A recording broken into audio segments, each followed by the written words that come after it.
Modern soul wears the 90s, Xianjiang Zhang Zihao.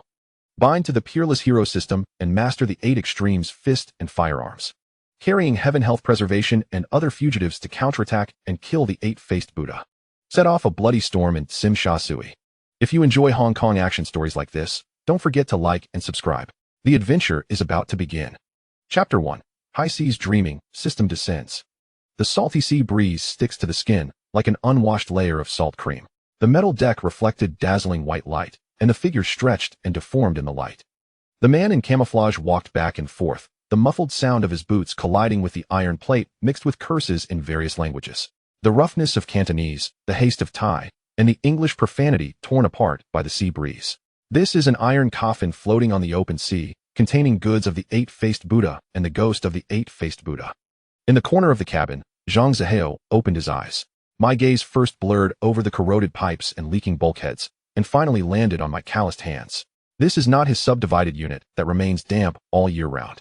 Unknown memories flood into the skull like a rising tide, carrying the smell of blood and gunpowder, forcefully occupying every inch of thinking. He closed his eyes, then opened them again, and the hazy mist in his eyes had already dissipated.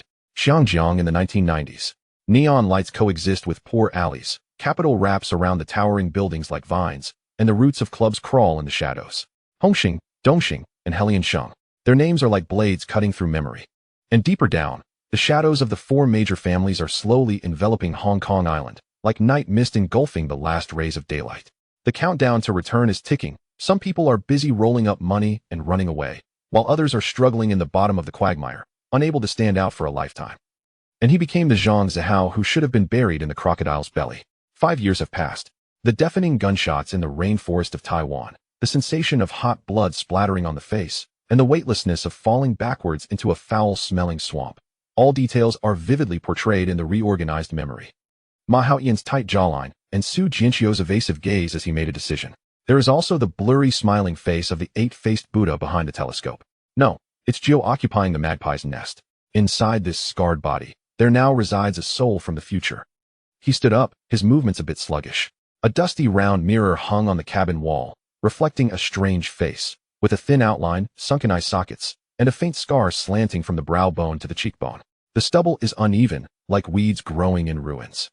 He unbuttoned his shirt stained with sweat, and on the flesh of his left chest, a coin-sized sunken scar loomed menacingly, darker than the surrounding skin, like a black venomous snake egg branded in. The nail accidentally scraped the edge of the scar, and a slight numbness suddenly surged up the spine. Ding! The cold mechanical sound echoed directly in the depths of the brain. Detected strong survival obsession and subversive will. Meets binding threshold. The peerless hero system starts loading. Loading completed. The novice gift pack has been deployed. Is it enabled? The corner of the mouth of the person in the mirror tugged very slowly. That's not a laugh. It's the almost inaudible soft moan when the metal and leather sheaths rub against each other before the blade is unsheathed. The sea breeze seeped in through the gap of the cabin door, causing the iron chain of the chandelier to sway slightly, and the light and shadow cut through the uneven areas of his face. The last point in my eyes belongs to the warmth of the past, completely sinking into the deep pool. He loosened his collar, and the scar disappeared back into the shadow. When I turned around and faced the glaring white light of the cabin door, my spine stood straight like an arrow about to leave the string. Open. Suddenly, a mechanically synthesized female voice entered Zhang Zihao's ears, with a crisp sound like ice edges colliding. The little excitement in his chest was almost about to burst out. Did the opportunity that had been passed down from all the heavens and worlds really fall on him? If that thing really exists, the entire Xiangjiang will eventually change its surname to Zhang. Open the seal. As soon as his thoughts fell, several glowing lights bloomed in the depths of the sea of knowledge. The first gift has been distributed. The 8 extremes fist marrow is infused throughout the body. The first gift has been distributed. The evolution essence has been stored in the storage space. The first gift has been distributed. Gun control, engraved into instinct. The sound echoed one wave after another, and Zhang Zihao felt something awakening in all his limbs and bones. In the field of traditional Chinese martial arts, it is often said that Tai Chi can pacify the world, and the 8 extremes can control the universe. This martial art emphasizes a sudden and powerful attack. Now that the fist is pounding his body, he can hear subtle crackling sounds when his knuckles are clenched. In the past, I used to be considered a skilled shooter at the police academy shooting range, but compared to the shooting charts that are currently flowing in my mind, those past achievements seem unfamiliar. The last tube of the blue potion, known as the evolutionary essence, was pulled out of the void by him. As the needle plunged into the vein, A scorching torrent rushed into the blood vessels. Deep in the bone marrow, it feels like being repeatedly ironed by a soldering iron, with wild heat surging in the blood. Every inch of muscle is tearing and reassembling, with cold sweat soaking through the shirt. He gritted his teeth, his nails sinking into the palm of his hand. About half an hour later, the bone-crushing pain receded like a tide. Zhang Zihao stood up supporting the cabin wall and looked down to see the old scars on his back of his hand peeling off, with a faint pink sheen of new flesh shining underneath. The shirt is stretched in front of the chest, and the undulating lines under the fabric are full of explosive feeling. After all, it's different, he murmured into the air, but a rough shout came from outside the cabin door in Thai. Zhang Zihao, didn't you die inside? I never heard you were afraid of the boat swaying before. That is Shaili, the biological son of the eight-faced Buddha. This time crossing the sea to escort goods, it was a transaction on the surface, but secretly carried the task of monitoring him. The Golden Triangle is now crowned as the king of the eight-faced Buddha, and this batch of goods will be sent to the Ni family site in Tsimsha Sui. In addition, Dongxing, Helianshang, and Haobong are also waiting to negotiate. What's the rush? I just overslept. Zhang Zihao pushed open the door and stepped onto the deck. Shaili was leaning on the pile of ropes, holding a silver wine jug and pouring it down his throat. The salty sea breeze lifted a few strands of messy hair in front of his forehead. Sha Li's gaze was like a hook piercing Zhang Zihao's face. Stepping onto the territory of Xianjiang, do you remember old people and stories? The cabin was filled with a salty smell. Zhang Zihao knew that even though he became the son-in-law of the eight-faced Buddha, the guard in the eyes of the father and son never dissipated. This seemingly effortless journey, as evidenced by Sha Li's unwavering surveillance. They were afraid that he would collude with his former brother and that the ship would turn around and become a burial ground. Brother, you're overthinking. Zhang Zihao squeezed out a voice between his teeth, with every word infused with quenched hatred. I came back to let them taste the taste of bones being crushed too. He acted so vividly that even the sharp thorns in Sha Li's eyes softened a bit. Remember what you said. Shaili snorted coldly in her nose. The matter is settled, and my father missed some business for you. Don't mess it up. The deck suddenly became agitated. The fishing net came out of the water heavily, and the ropes creaked. He's a big guy. Pull it up. Add dinner tonight. At the moment when the net bag escaped from the sea, it exploded in shock. Damn it. It's a dead person. No, there's still gas. 6 or 7 bodies were wrapped in the net, with wet hair sticking to their faces, including a woman. Shali spat and pulled out his gun, saying, bad luck, clean it up. Wait a minute. Zhang Zihao's hand gripped Sha Li's wrist like a pair of iron pliers. He recognized the face covered in seawater on the internet. Sharp eyebrows and tightly pursed lips. It's like a heavenly health preservation that comes out of the true colors of men. Absolutely not wrong. What do you mean? Sally tried to shake her hand, but a sharp pain came from her wrist. These people belong to me. Zhang Zihao had a smile at the corner of his mouth, but his knuckles kept pressuring him. If something goes wrong, I'll risk my life. Shali was stunned. The person in front of me suddenly felt unfamiliar, as if he had changed his appearance and was no longer the submissive son-in-law who had fallen into the trap. Some kind of dormant animalistic nature overflowed from Zhang Zihao's pupils, pressing down on his spine and making him feel cold. As you please, Shali waved his hand, a circle of blue and purple floating on his wrist. He forcefully shook his momentum and said, under my father's nose, let's see what tricks you come up with. When hot water and ginger soup were sent into the bottom compartment, Tian Shokong was the first to open his eyes. He tensed up his muscles like an injured leopard and scanned the narrow cabin with his gaze. Xiangjiang, my boat. Zhang Zihao handed a bowl of hot soup. Are you interested in changing your way of life? He remembered the story of these fugitives. Dare to rob the escort car, dare to swallow 100 million US dollars, with steel nails embedded in their bones. If we can bring them under our command, this neon sea will eventually change its name. Tianying Health did not receive the bowl. He stared at Zhang Zihao, his Adam's apple rolling slightly. Outside the window, the lights of Victoria Harbor were shining brightly, like a handful of crushed gold foil scattered around. The scar on the forehead was green in the morning light. Zhang Zihao didn't answer and just pushed the cigarette box over. The sea breeze clung wet to the skin, and dust rolled in the beams of light leaking from the cracks in the warehouse's metal sheets. First time seeing you.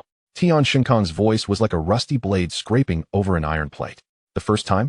Zhang Zihao smiled, his cigarette but disappearing between his teeth. When the tide recedes, do you ask why the beach is wet? He opened his palm. The palm patterns crisscross, like the intricate alleys of this city. Xiangjiang is right here. People who have been hungry can smell the fragrance of rice, while those who have dodged can recognize the direction of the gun. As the words fell, there was a cargo ship whistling outside the tin gate, as long as some kind of call. The Heavenly Health Preservation's Adam's apple moved. He remembered the rainy season by the Mekong River, where mud and water poured into his brother's nostrils. Remembering in the Golden Triangle forest, The banknotes were stained with blood and stuck in the palm of my hand, unable to be torn off. Last night in my dream, the salty smell of seawater blocked my trachea. Life is what you've salvaged, Tian Yangxing finally spoke, leaving a hole in every word. I'll pay off the debt. That's enough. Zhang Ziheo's eyes swept over the shadow of the eagle and falcon before diving. Some birds only sing when they are caged. 7 days later, at the dock, Sha Li leaned against the container and looked at the row of figures. His spine was stretched like a loaded gun, and his gaze could scrape off a layer of skin when he looked over. I found a treasure away. He squeezed out a smile on his cheek and said, Old man, doesn't he want to fly alone? Fly. Zhang Ziheo picked up his canvas bag and said, The kite string is still in Mr. Ni's hand. Amidst the sound of the collision of the cargo ship docked, 2 groups of people walked backwards. As the car drove away from the dock, the figure of Sha Li in the rearview mirror became smaller and smaller, eventually shrinking into a black. Finish the 8-faced Buddha order. The steering wheel turned half a circle in Zhang Ziheo's palm. The mold stains in Kowloon walled city, the sound of dice in Bangkok, and the empty cans floating in the Strait of Malacca. The first half of life is like a string of faded film. At this moment, in the reflection of the car window, the side face of the man in the passenger seat was cut in half by the street lamp. He replied. Under the passenger seat, the knuckles were clenched until they turned white. The night in Simsha Sui is a spilled palette. The Ni family signboard is so red that it drips blood, and the neon lights of loyalty and righteousness are so blue that they feel cold. Hongxing Crown Prince's territory was filled with the smoke of a large stall, while Duan Kuin's group, like broken glass dug out of a garbage dump, eye-catching and cheap. In the abandoned warehouse, incandescent lamps are hanging on beams. Duan Kuin crouched on the cargo box, his rugged shoulder blades lifting a floral shirt. He tilted his head to scrutinize the visitor, his pupils dilated like ink stains. Kuin Gu, Zhang Ziheo kicked away the empty soda can at his feet. I have a business deal, dare I swallow it? Duan Kuin opened his mouth wide, with blood oozing from his gums. The group of stray boys behind him burst into laughter, echoing through the metal roof. In the corner, Tian Yangxing's thumb unconsciously rubbed the seam of his pants. There was a scar he had brought out of the golden triangle and a burning pain that would forever remain in his left rib. When the sea breeze enveloped the salty smell on his face, Zhang Ziheo withdrew his telescope. On the deck of the distant ship, blood was slowly spreading out. Duan Kuin's dazzling white hair flickered past under the searchlight, like some ominous bird feather. He knows that things have come to an end. A few hours ago, the shadow of the warehouse was filled with a musty smell and the sweet smell of chemicals. As soon as Duan Kuin's fingers touched his shoulder, he opened them up. Those hands were as thin as eagle claws, with unwashed stains embedded in the nail crevices. Simsha Sui has been calm lately. Zhang Ziheo flicked his sleeve. Do you dare to move a boat tomorrow night? A hoarse laugh rolled out of Duan Kuin's throat, as if a bellows were twitching. Free gift? Could it be my grandfather's road money? The shipper's surname is Sha. Zhang Ziheo only added this sentence. The air froze for half a second. Chapter 2. 8 Extremes Fist. Duan Kuin's eyes suddenly lit up with 2 clusters of crazy flames, and his pale cheeks turned sickly red. He turned around in place, his white-haired head shaking up and down. Get it? Why not? Regardless of whether he is a 4-faced Buddha or an 8-faced Buddha. When he reaches the open sea, even the coffin board is lifted for him. When the night falls like ink splashing, only the sobs of waves gnawing on the rocks near Dangang Island remain. Sha Li looked at his watch for the 3rd time, and the golden second hand on his wrist was moving with annoyance. Ni's family has never been late. Then the gunshots exploded. It's not a shooting. It's a splashing metal storm, tearing the cabin walls. Sawdust mixed with human tissue splattered everywhere. Duan Kuin squatted in the speedboat cabin, his gums creaking and his fingers turning white as he pulled the trigger. He saw a figure stumbling and falling on the opposite deck, excited and trembling all over. Pounce on it. Move the empty bottom cabin. When Shaylee fell beside the compass, warm blood was gushing out from the hole in his abdomen. His gaze began to widen, only seeing a pair of muddy sneakers stepping over a pool of blood and stopping in front of him. Who sent you? Every time he says a word, a rust smell fills his throat. The white-haired young man crouched down, with the gun barrel pressed against his chin. The sea breeze blew away the strands of hair on the forehead, revealing the crazy, smiling eyes underneath. Remember, go down and give me the name Simsha Sui. Duan Kuin. The last gunshot was muffled by the sound of waves. Zhang Ziheo on the cliff put down his lens. The plan progressed more smoothly than expected. Sali is the only child of the 8-faced Buddha, and this news will spread his wings and fly over the Gulf of Siam before dawn. The old elephant that has been entrenched in the Golden Triangle for many years should personally move its nest this time. He turned around and plunged into the bushes. Behind him, on the sea, Duan Kuin's boat was dragging white-tail waves towards Hong Kong Island. In the cargo hold, the blocks wrapped in waterproof cloth emitted a gypsum-like cold light under the moonlight. Duan Kowloon tore open a corner, dipped his fingertips in some powder, and applied it to his gums, causing him to shiver like an electric shock. Exactly. He tilted his head and grinned at the starry sky, revealing his teeth blackened by chemical corrosion. The beam of light from the distant lighthouse swept across the sea, like a huge, slowly blinking eye. The rain soaked the dock floor into a deep gray color, and the puddles reflected the pale, early morning searchlights. Several swollen bodies lay horizontally on the waterproof cloth, and the sea smell mixed with rust like blood permeated the humid air. Su Jinchio's gaze swept over the dark green skin and finally settled on a section of his arm, with ink tattoos coiled around it, which was a four-faced Buddha figure with teeth and claws waving. His breath froze, and the cigarette but between his fingers almost burned his fingers. Memories from 5 years ago flooded in like a tide. On a hot and humid night in a warehouse in Bangkok, Zaheo's calm gaze as he turned his head, followed by a deafening gunshot. Over the years, that gaze has always appeared late at night, clearer than any nightmare. Preliminary judgment is that it was shot at close range. The voices of colleagues in the authentication department seemed to be coming from a faraway place, and the trajectory showed at least 3 weapons of different formats. Su Jinchio turned around and walked towards the raincoat, throwing a string of water droplets from the hem. He doesn't need to listen to the complete report. Those tattoos already explain everything. The tentacles of the 8-faced Buddha once again reached into Xiangjiang, and this time, they even sacrificed their son's life. The entire underground world may have exploded at this moment. In the old tea restaurant 2 streets away from the dock, Lien Haolong tapped his fingertips on the glass tabletop. The source of goods is out of stock. His voice was low, and the uncles sitting across from him had dark faces like overnight tea. Who dares to touch the line of Taigua now? After the death of his only son, the 8-faced Buddha is afraid of a bloody storm ahead. The TV in the corner is broadcasting morning news, and the female anchor is reporting the discovery of floating corpses in the open sea with a round and precise tone. He grabbed the remote control and pressed the switch hard, and the moment the screen went black, his twisted face was reflected. Early and late. This kind of thing happened just as I negotiated the price. He spat, and the teacup shook on the table with a loud bang. And Kowloon is currently standing on the terrace of his villa, holding 2 warm coated walnuts in his hand. In the distance, the sea in Victoria Harbor was shrouded in mist, and he remembered the empty cabin and scattered shells of the speedboat last night. The rough shout of the black ghost still echoed in my ears. The goods are missing. Everyone is dead. And Kowloon slowly tightened his fingers, and the walnut made a subtle friction sound. We must quickly distance ourselves from the relationship, as the rumors will spread even louder. The Ni family never engages in foolish buying and selling of black goods. Zhang Zaheo stood in front of the rusted iron windows of the public housing, watching the streets and alleys below crisscross like a chessboard. Tian Yangsheng leaned against the wall and wiped a short blade, the blade reflecting his calm eyes. He will come. Zhang Zaheo said that his voice appeared particularly clear in the empty room, and even the most cautious old fox would reveal its flaws if its son died.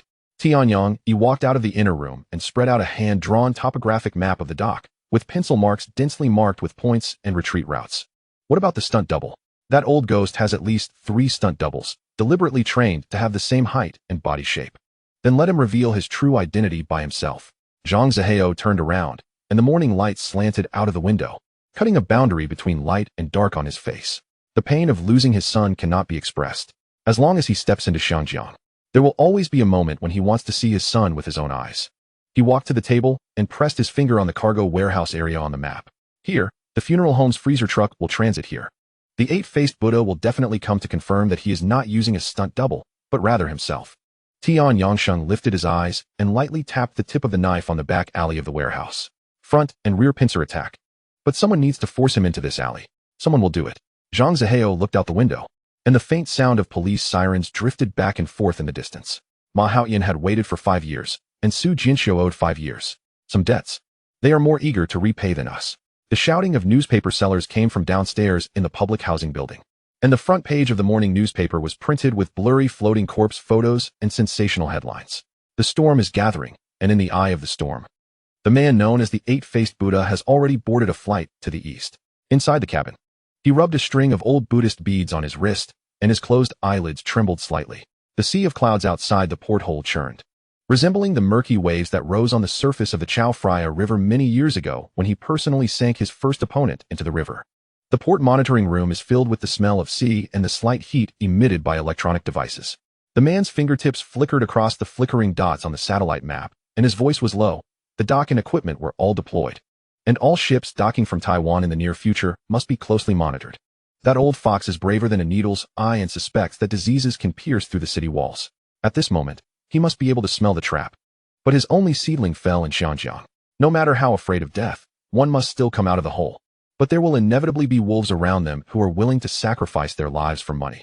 The speaker raised their eyes, and the eyebrows of several brothers of Tian Shengsheng furrowed into lumps at the same time. Dealing with an old venomous snake wrapped in iron armor is indeed tricky. The air froze for a moment, and Tian Yangyi suddenly punched himself in the chest, making a muffled sound like a drum. Difficult? No matter how difficult it is, you have to bite it down. Life was snatched back from Zaheo's hands. This time it should be returned to him. His words were on fire. But his gaze was fixed on Tian Shokong. A few days of getting along is enough to make people see clearly what kind of material Zhang Zaheo is, including courage, brain, and fists. Following such people, even in the midst of bloody storms, one can carve out a path. Just expose it.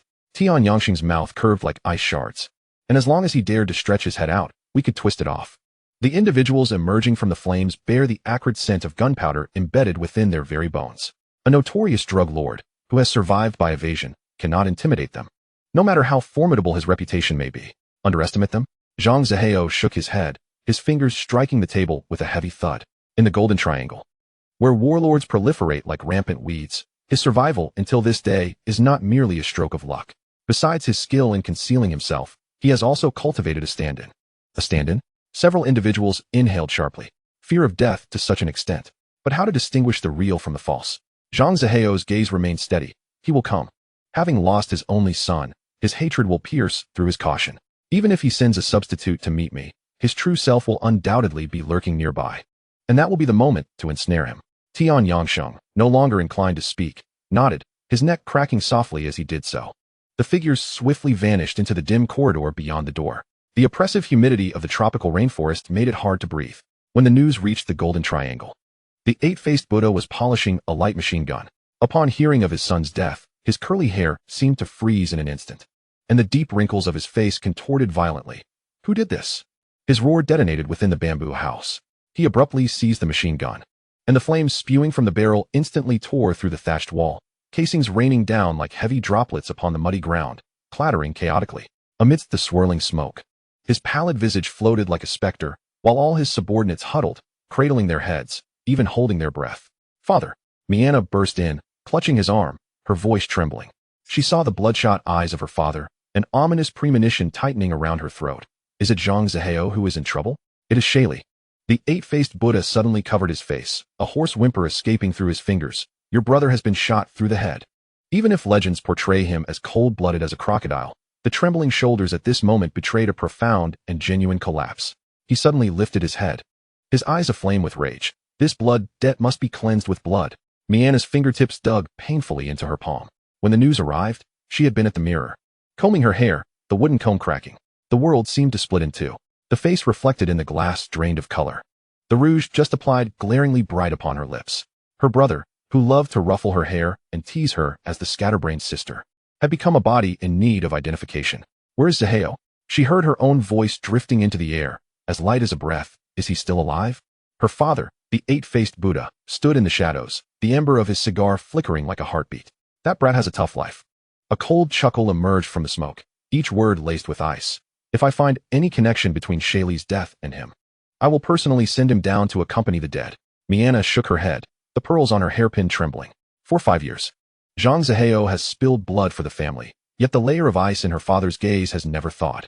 He is departing for Hong Kong tomorrow. The eight-faced Buddha extinguished his cigar, the ashes scattering like dust, to see your brother off, and to collect a debt. I will go with you. You stay. Her father interrupted her, the hem of his tang suit cutting through the air with a hard arc as he turned. I will bring him back, alive or dead. I must see him. The thud of the door closing reverberated down the long corridor. Mianna slowly crouched down, picking up the broken comb. Between the sandalwood teeth were tangled strands of her hair, dark as the night that would never dawn. At that very moment, the police station's archive room was permeated with the scent of old paper and dust. Ma Haoyan stared at the blinking cursor on the computer screen, his nails unconsciously scraping at the peeling paint along the edge of the desk. The events of 5 years ago at the dock still ignited a conflagration in his dreams. The sound of cargo containers being toppled mixed with the salty scent of bloodied seawater, and Zhang Zaheo's final glance over his shoulder. He shut the page, and as he stood, the chair legs screeched against the tiled floor with a piercing sound. At the end of the corridor, Su Jinxiu leaned against the doorframe of the tea room, blowing the froth from his tea leaves. The white mist obscured his golden-rimmed glasses. Duan Kuan has hijacked the eight-faced Buddha's cargo. Ma Haotian's voice tightened like a taut string. Shaili is dead. The old drug lord will not hide away. This is an opportunity to draw him out. Su Jinxiu leisurely sipped his tea. So, therefore, we should join forces to lay a trap. Capture Duan Kuan's men and interrogate them. Pry open their mouths. Ma. The bottom of a glass clinked against the countertop with a sharp sound. You have been managing the archives for 3 years and 7 months. The drug enforcement team's operations are not for you to command. He removed his glasses to wipe them. His eyes behind the lenses calm and untroubled. Procedure is procedure. If you want to act recklessly, do not drag me down with you. Ma Haotian seized the front of his shirt in a tight grip. The fabric crumpled in his fingers, forming a desperate crease. Achio. His throat bobbed. Every word seeming to be squeezed out from between clenched teeth. When Zaheo lunged forward, you were there too. Su Jinxiu violently shoved his hand away. A button popped off, bouncing across the tiles and rolling away. Do not mention that year. Chapter 3. Crossing the sea to meet the past. He straightened his collar, his voice growing cold. Now you are an archivist, and I am an inspector in the drug enforcement team. We are not who we were. As he turned to leave, the rhythm of his polished shoes striking the ground echoed like a footfall on ancient bones. Ma Haotian stood frozen, staring at the no smoking sign on the wall. The bright red cross resembled a wound that would never heal. He suddenly let out a faint laugh, a sound slipping from between his teeth. Driving is fine, Achio. Even if it's just a drive to catch some fresh air. Outside the window, a ferry horn pierced the night mist of Victoria Harbor. A pitch-black cargo ship cleaved through the inky waters, its prow bearing a slender figure clad in a tang suit. The eight-faced Buddha gazed at the twinkling buildings across the shore, resembling a graveyard illuminated by lanterns. 2 jade walnuts in his palm producing a faint sound as they rubbed together, like a metronome counting down to vengeance. Meanwhile, in a dimly lit establishment in Tsim Sha Sui, where the neon lights flickered, Duan Kuan was shaking ice into his whiskey. Amidst the clinking of ice against the glass, he grinned at his phone. The Buddha is crossing the sea? Good, I'll prepare champagne to welcome him. As the autumn dusk bathed the police station's glass in a honeyed hue, Ma Haotian's fingers nearly sank into the edge of his desk. His voice dropped to a whisper, as if forced from the depths of his chest. This time, he must vanish. Each word bore the weight of rust. The person across from him slammed the file folder onto the table, the pages rustling with a sharp sound. Ma, the insignia on your shoulder epaulette is not mere decoration. Su Jinxiu stood up, the shadows slicing through the air between them. Taking a step forward, I will personally submit the report. In the briny wind of the dock, Tian Yangsheng stood with arms hanging at his sides in the shadow of a container. The distant sound of a ship's horn tore through the night. They are here.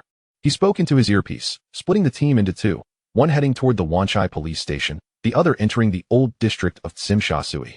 There was a pause of silence on the other end of the line. Find Duan Kuan. Zhang Ziheo's voice crackled with static, but it sliced through the air like a blade against glass. A cornered dog will always snap back. Have Yang Yi give that friend in Tsim Sha Sui a heads up. Just say there are distant guests arriving. When Tian Yangsheng hung up, he rubbed the back of his neck. Each time he spoke with Zhang Ziheo, a fine sweat trickled down that spot. The abandoned warehouse was thick with the scent of machine oil and mold. Duan Kuan checked his watch for the 3rd time, the fluorescent hands glowing faintly green in the dimness. A subordinate leaned in to whisper, and he abruptly kicked over a nearby metal barrel, the hollow sound reverberating throughout the warehouse. They really came? His fingers gripping the phone turned pale. Whoever desires that hot potato can take it away.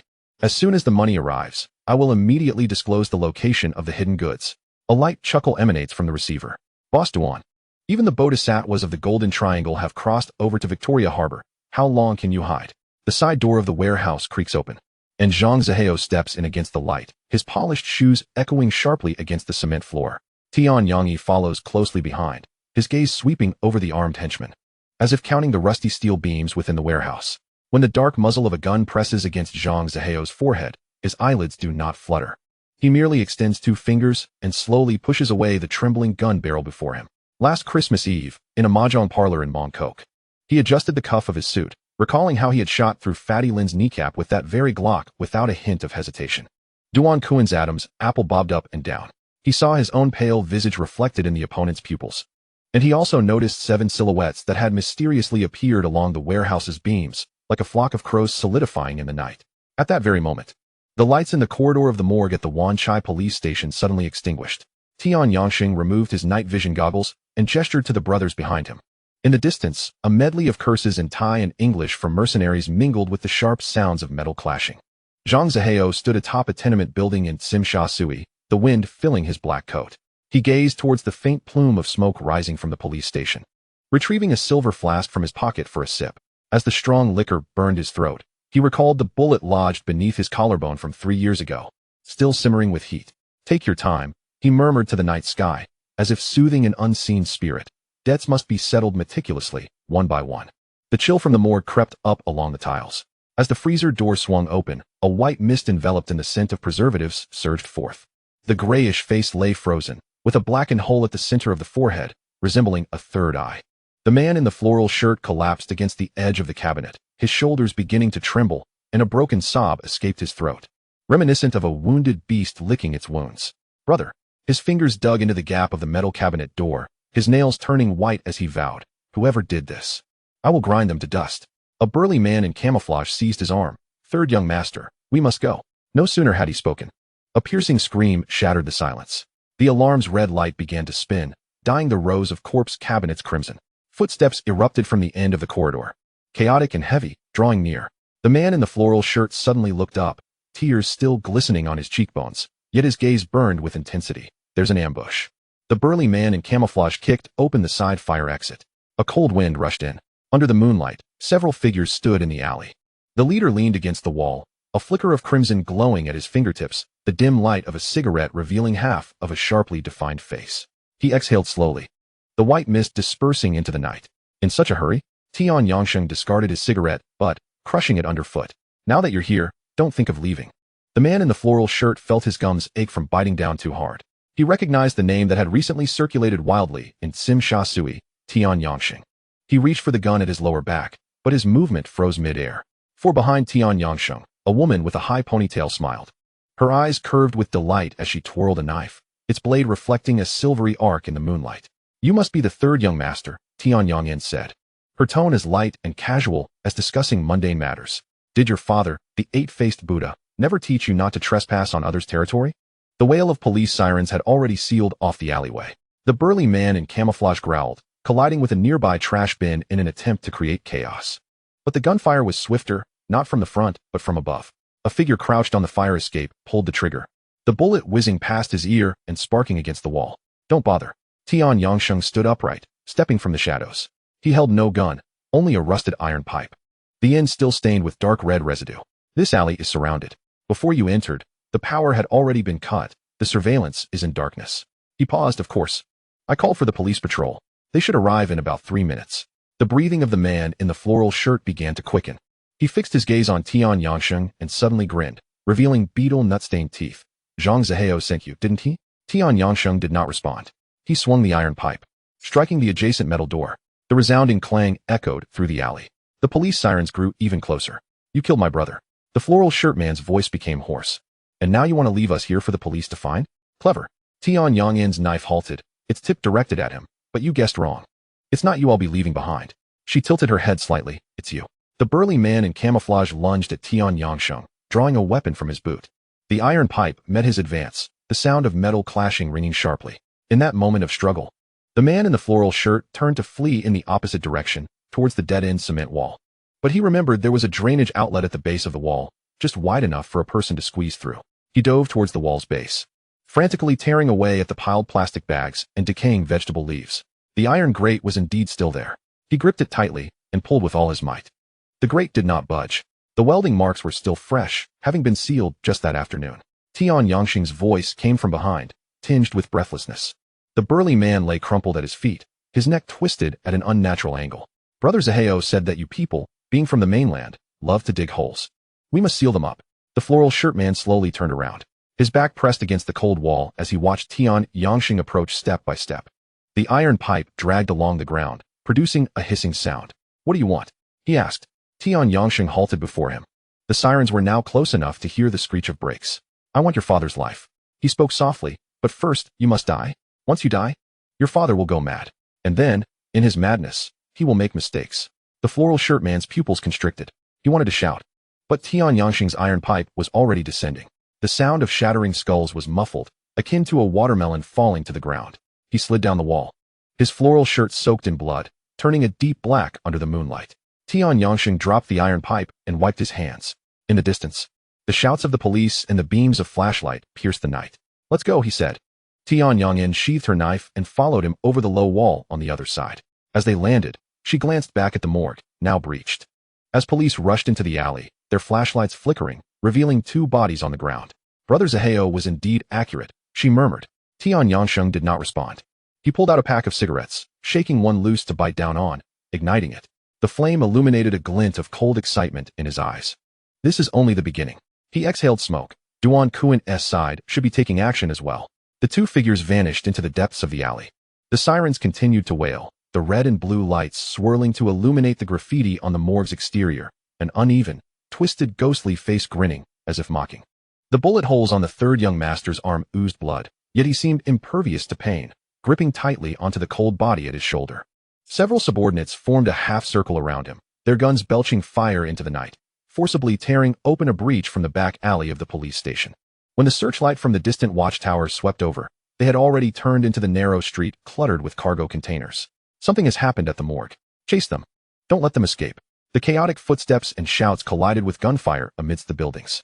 By the time Su Jinsho arrived, he could only see a ground littered with shell casings, the iron door of the cold storage ajar, and a ghostly chill seeping outward. His fist struck the doorframe, dislodging a few flakes of rust. "A bunch of useless fools." The words forced through his clenched teeth echoed in the empty corridor. The sound of gunfire from the abandoned factory drifted faintly through the air. Duan Kuin crouched behind a rusty reaction tank, a makeshift fuse hissing and sparking in his hand. He grinned, his yellowed teeth stark in the dim light. "Come on, taste my treasure, Kuin-yi." With a thunderous boom, the mercenary at the forefront was toppled by the shockwave. But before the smoke could dissipate, the adversaries had already formed a net. These individuals were no mere street thugs. With a few swift rolls, they found their cover, the rhythm of their gunfire cold and mechanical. 100 meters away, at the gap of a dilapidated building, Zhang Zihao rested his rifle barrel on the cement ledge. The wind tousled the few strands of gray hair on his forehead as he squinted, the crosshairs steadily locking onto a figure reloading. His index finger squeezed the trigger, and amidst the commotion below, a muffled sound punctuated the noise. Another shot. Tian Yangyi crouched beside him, his Adam's apple bobbing, but he remained silent. He had witnessed veterans in the Golden Triangle take out a cigarette, but from 300 meters away, yet the way this man held his gun, that steadiness sinking into his bones, sent an inexplicable chill down Tian's spine. It was at this moment that Ma Haoyan lunged forth, like a leopard sensing blood. He sprang out from behind a heap of scrap metal, his arms tightly gripping Duan Kuin's neck. When the gun's muzzle pressed against his temple, Duan Kuin's subordinates froze. "Drop your weapon," Ma Haoyan shouted, the butt of the gun crashing down, blood instantly splattering across half of his face. "Do you want me dead? Drop it." Duan Kuin screeched. Metal clattered to the ground. Yet Ma Haoyan, as if driven mad, relentlessly hammered his fists into Duan Kuin's face and stomach, each blow resonating with a dull thud. "Speak. Who ordered you to touch the goods of the 8-faced Buddha? Who's behind this?" Blood splattered onto his own chin, but he remained oblivious. A few gangsters exchanged glances and suddenly surged forward, pinning him down, a relentless rain of punches and kicks falling upon him. Yet Ma Haoyan's fingers remained wedged in Duan Kuin's collar, his grip unyielding despite the nails bending. Su Jinsho gestured from atop a container. Chapter 4. Killing with a borrowed knife. The sirens sliced through the night like knives. Dark figures surged from all directions into the factory yard. "Police. Nobody move." Duan Kuin's gang Henti even registered the command before they were forced to the ground. When Ma Haoyan was pulled up, he was still panting, his eyes fixed on Duan Kuin as if he intended to bore through him. The night breeze dispersed some of the gunpowder smell, while the distant ships in the harbor emitted low, mournful horn blasts. The salty sea breeze from the dock enveloped him, mingling with the scent of rust. Zhang Zihao released the steering wheel, his knuckles pressing into the leather-wrapped edges, leaving a few pale indentations. The vehicle tailing him in the rearview mirror was drawing nearer, its headlights piercing through the twilight haze like the opened eyes of a beast. As he opened the car door, the soles of his leather shoes crunched over scattered shell fragments, producing a fine crackling sound. 5 years later, the old wound below his ribcage suddenly flared, despite medical records indicating that the scar tissue had smoothed over long ago. "Awe." Ma Haoyan's voice drifted from the sea breeze, rough like sandpaper. Su Jinsho's brake screeched like a dull knife slicing through canvas. 3 cars formed a skewed triangle in the dockyard, white mist rising from the gaps in their hoods, entwining with one another. Zhang Zihao turned to see 2 men emerging from the shadows of their car doors. The reflection of Ma Haoyan's police insignia pierced his eyes, while Su Jinsho's right hand remained pressed against his sidearm, his knuckles turning pale. 5 years. Zhang Zihao heard his own voice, calm as a frozen lake. He raised a hand to touch the new stubble on his chin. This action caused both men opposite to tense up. 5 years ago, in a warehouse in Bangkok. The last motion he made before falling from a gunshot was the same. Ma Haoyan took 2 steps forward, the wooden planks of the dock creaking beneath his boots. His lips moved, ultimately uttering 3 words tinged with the scent of the sea. Does it still hurt? Referring to the area beneath his ribs. Zhang Zihao suddenly felt a laugh bubbling up. He indeed curved his lips, the wrinkles at the corners of his eyes spreading like ripples on a wind-kissed surface. Shali is still in the 3rd compartment of the morgue. He answered the question indirectly, his gaze sweeping over Ma Haoyan's trembling fingertips, landing on Su Jianxiu's pale face. Your chief is likely writing an incident report right now. The distant horn of a freighter cleaved through the dusk. Su Jianxiu finally released his grip on the weapon, wiping his palm on his trousers, leaving 2 sweat stains. The 8-faced Buddha demands Duan Kuan's life. He said this while staring at the 2nd button of Zhang Zihao's shirt. As if that plastic button bore the decree of fate, Sim Sha Sui police station was now surrounded like a steel barrel. So let me walk into the muzzle. Zhang Zihao fished a cigarette box from his pocket, pulling out a stick to dangle between his lips, but not igniting it. As the taste of tobacco spread between his teeth, he recalled the moldy leaves in the Thai rainforest and the blood splattered on the canvas when Satay extracted the shrapnel. It's fair. After all, I now bear the name 8-faced. Ma Haoyan suddenly grasped his wrist. That hand was as cold as if it had just been pulled from the sea. We can. Can what? Zhang Zihao gently withdrew his hand, the cigarette turning in his fingers. When you chose the list 5 years ago, had you not already made your choice? This statement was like a rusty key suddenly unlocking the vault of memories. Su Jianxiu averted his gaze, the veins in his neck throbbing beneath his thin skin. The beam of the lighthouse swept over, illuminating the fragmented glimmers of water in his eyes. Zhang Zihao took a half step back, the heel of his shoe striking against the mooring post. The system interface silently unfolded in the depths of his retina. The red text at the top of the task list counting down, 71 hours, 34 minutes, 22 seconds. He needed this conversation. Needed to look into the eyes of these 2 men. Needed to nail certain things into the tomb of the past. I will handle Duan Kuan, he finally said, his voice carried away by the sea breeze. As for when you meet next time, remember to chamber your weapons. As he turned, he heard Ma Haoyan's suppressed gasp. Like a wounded beast. The instant the engine roared to life, the 2 figures in the rearview mirror gradually shrank into indistinct black dots, ultimately swallowed by the encroaching night mist at the dock. Zhang Zihao pressed down on the accelerator, the dashboard's blue light illuminating the cold arc of his lips. The road ahead twisted like a glowing serpent. He tugged at the collar of his shirt with one hand, the skin over the old wound prickling in the cool breeze of the air conditioning. A system notification chimed deep within his mind, new coordinates flashing on the navigation map. The entrance to the ventilation duct below Sim Sha Sui police station, the 3-dimensional schematic fully loaded. The cigarette was finally lit, the ember flickering in the dim cabin. In the shadow of the back seat, the silver briefcase left by Tian Yangyi reflected the faint glow of the dashboard. The tiny droplets of water condensing on the surface of the case slowly trickling down the grooves. The bottle of liquor hung suspended in the air, the glass refracting the remnants of neon light. And you? Zhang Zihao's voice drifted through the urban clamor. He asked again, each word heavy, son or daughter. Su Jianxiu's breath abruptly hitched. He lunged forward abruptly, his arms tightening around Zhang Zihao's shoulders, his knuckles whitening with the force of his grip. Daughter. It's my daughter. The words escaped his throat, laden with the tremors of 5 years of pent-up emotion.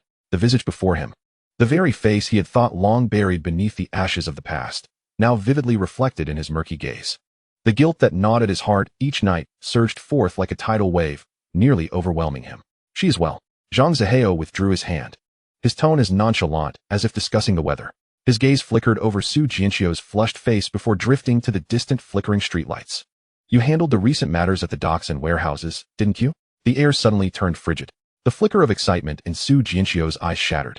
His voice taut as a drawn bowstring. Whose bidding are you serving? The 8-faced Buddha? His movements were swift as the wind, the cold outline of a metallic object pressing against Zhang Zihao's side. If so, I will take you away right now. The gun barrel pressed against the fabric. Zhang Zihao glanced down, a faint smile tugging at the corners of his lips.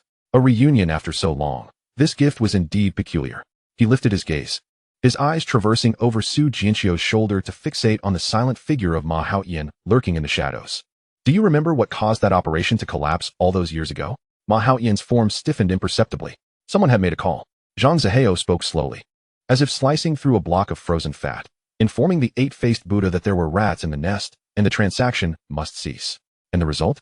He had dispatched an entire team of mercenaries across the border, all to retrieve his precious children. His gaze returned, locking onto the abrupt contraction of Su Jinxio's pupils.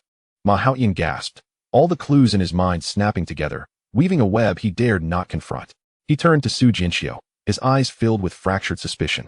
In that cramped planning room years ago, they had been the only 3 breaths present. Su Jinxio's face drained to a pallid gray.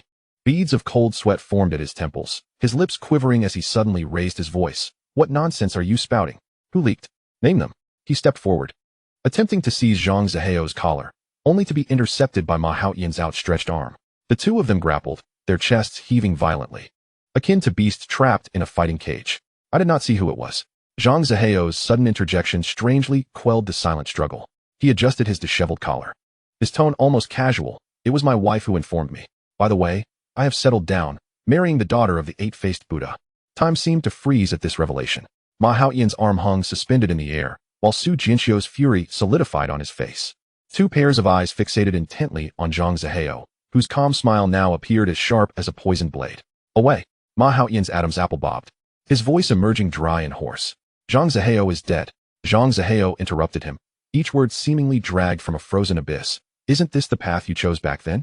He turned to stride away but paused, glancing back, a flicker of dark fire igniting in his eyes. I will ensure Duan Kuan pays for his life. The heavens could not retain his words, as he laid them bare. West Kowloon, the abandoned No. 7 cargo terminal. The briny wind carried the scent of rust, lamenting through the decayed wooden planks. A simple wooden platform stood in the shadow of containers, a body draped in white cloth lying silently. Zhang Ziheo stood with his arms at his sides, flanked by a prayerful Shatai. Several figures clad in ochre monk robes bowed their heads, their chants in a foreign tongue rising and falling like a tide, echoing in the desolate terminal. These were the monks specially invited by the 8-faced Buddha from the banks of the Mekong River to guide Shaylee's spirit. Today marked the 7th day. The last syllable faded into the wind. The monks nodded slightly, their bare feet treading through the puddles on the concrete floor as they departed quietly. Shatai bowed deeply before the outline covered by the white cloth.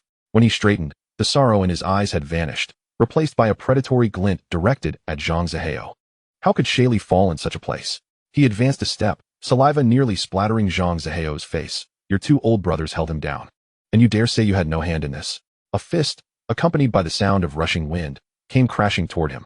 Zhang Ziheo did not flinch, absorbing the blow to his cheek, his head tilting slightly as he tasted the metallic tang of blood. He slowly turned his face back, his gaze calm and unruffled, as if regarding a lifeless object. He was not surprised by Shatai's suspicion. In this family, aside from Mianna, who had ever truly granted him an ounce of trust, an outsider who had once been a police officer, whose veins did not flow with their blood. Zhang Ziheo wiped the blood from the corner of his mouth with his thumb, his gaze sweeping past Shatai's twisted face to the luminous expanse of the distant sea. The cold balance within his heart had already rendered its verdict. Shatai's instincts were not mistaken. The leak that resulted in the 8-faced Buddha losing dozens of subordinates traced back to Zhang Ziheo, standing in the shadows of the terminal. Half of Zhang Ziheo's face was illuminated by the flickering flames in the distance. He clenched his teeth, words squeezing through the gaps like cold steel from a dungeon. I have returned to demand blood for blood. You had better truly believe that. Before Shatai could finish, the sound of an engine approached, a jeep rumbling over the gravel before coming to a halt. The arrival was the 8-faced Buddha. Zhang Ziheo's gaze sharpened, a silent command echoing deep within his consciousness. Lines of pale blue text appeared in his vision, visible only to him. Scan complete. Target, Hong Chung, 56, decoy. Old fox. Even at his own son's funeral, he would not show his true face. Zhang Ziheo lowered his eyelids, suppressing all his sharpness within, and when he looked up again, he donned the familiar facade of compliance. Duan Kuan has failed and has been taken by the police. 2 figures bound with hemp rope tumbled from the back seat of the jeep. The coarse burlap sacks, akin to shrouds, writhed slightly, emitting muffled whimpers. Family of the police, came the voice from inside the vehicle. Leave it to me. Zhang Ziheo stepped forward, cutting off Shatai's possible retort. I have waited too long for this day. A brief, metallic laugh echoed from within the vehicle. This was precisely the outcome the 8-faced Buddha desired, to have these distrustful wolf cubs tear at one another, enabling him to discern who among them possessed the sharpest claws and who harbored ulterior motives. Once this matter is concluded, the business in Southeast Asia will be under your purview. The wheels spun, and the jeep vanished into the dense night. In the distance, the pyre for Shaylee erupted into clusters of golden red sparks. Shatai's neck veins bulged, bloodshot eyes betraying his fury. An empire generating billions each month. And his father casually bestowed it upon an outsider? He turned to Zhang Zihao, his knuckles cracking ominously. Get to work. Shatai spat the words through gritted teeth. Don't try any tricks. Zhang Zihao responded only with a glacial silhouette. He gestured for his subordinates to drag the two trembling burlap sacks toward the dilapidated public housing. Once a sanctuary where he had shared countless dawns and dusks with Su Jinxiu and Ma Haoyan. Shatai, like a hyena scenting blood, followed closely behind. Unaware that at the rusted staircase's corner, Tian Yangsheng and his brothers had already aimed their sights below. The floorboards creaked beneath their steps. Shatai's entire focus was locked on Zhang Zihao's back. When you meet that good brother of yours. He licked his cracked lips. You had better stick to the script. Zhang Zihao slowly turned around. Something dormant within him awakened, the air suddenly thick and sharp. You just said. Chapter 5. Masu enters the game. Every word he says feels like it's been tempered with ice. What's better for me? Shatai's Adam's apple rolled, and he instinctively took a half step back. The horsemen around drew their guns one after another. And the sound of metal clashing needles was clear and continuous. Indeed, it cannot be fully matured. Shatai's pupils contracted suddenly. And the last word was still stuck in his throat. The premonition of death had pierced his skull like an ice cone. Before Shatai could finish speaking, his hand had already reached his waist. Before the fingertip could touch the trigger, a violent force suddenly hit the rib.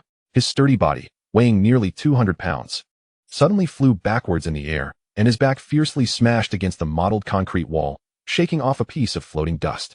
Blood gushed out from between Shatai's teeth. His organs seemed to have shifted, and his limbs were soft and drooping. The subordinates around were frozen in place, with their gaze fixed on Zhang Zihao's right leg, which could kick him out 5 meters. The leg bones were probably filled with steel bars. Cough. Shatai tried to prop up his upper body, and there seemed to be charcoal burning under his skin. Everyone is still in a daze, unable to figure out where this sudden internal conflict started. Truly an immature wolf. Shatai's cheeks pressed against the ground, and he roared. Several gun barrels suddenly turned in direction and pointed towards Zhang Zihao's forehead. Can I do something I'm not sure about? Zhang Zihao's mouth curved with a smile like ice shards. Suddenly, the figures of Tian Yongsheng and a few others appeared in the shadow at the corner of the staircase. Like a sudden downpour, the narrow hallway was instantly filled with gunshots, causing pain in the eardrums. The screams of women and children pierced through the smoke of gunpowder.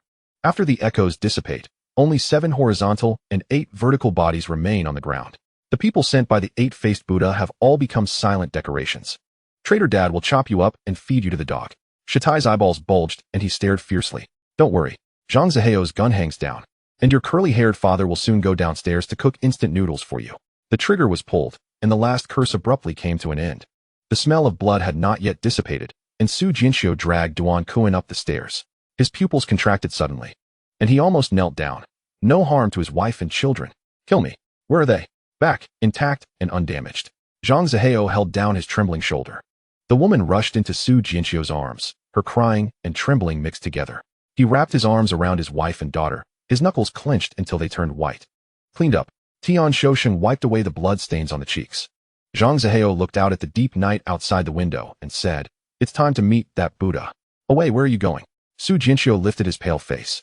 Zhang Zihao did not turn back, and his footsteps had already stepped down the bloody staircase. Su Jinxiu's breathing became rapid on the other end of the phone, as if being choked by an invisible hand. Are you going to touch the 8-faced Buddha? How many people are there around you? That's jumping into the fire pit. Tell me the location, I'll transfer to the Flying Tigers team. My debt, I will collect it myself. Zhang Zihao interrupted him, his voice sounding like ice. He pulled Duan Kuan's collar and turned around with Tian Yangsheng and a few others, disappearing into the shadow of the stairs. Clean it up. He pushed the person to Tianyanjiai and walked towards the car door without looking back. Between the low growls of the engine, a short muffled sound came from behind, like stepping on a dead branch.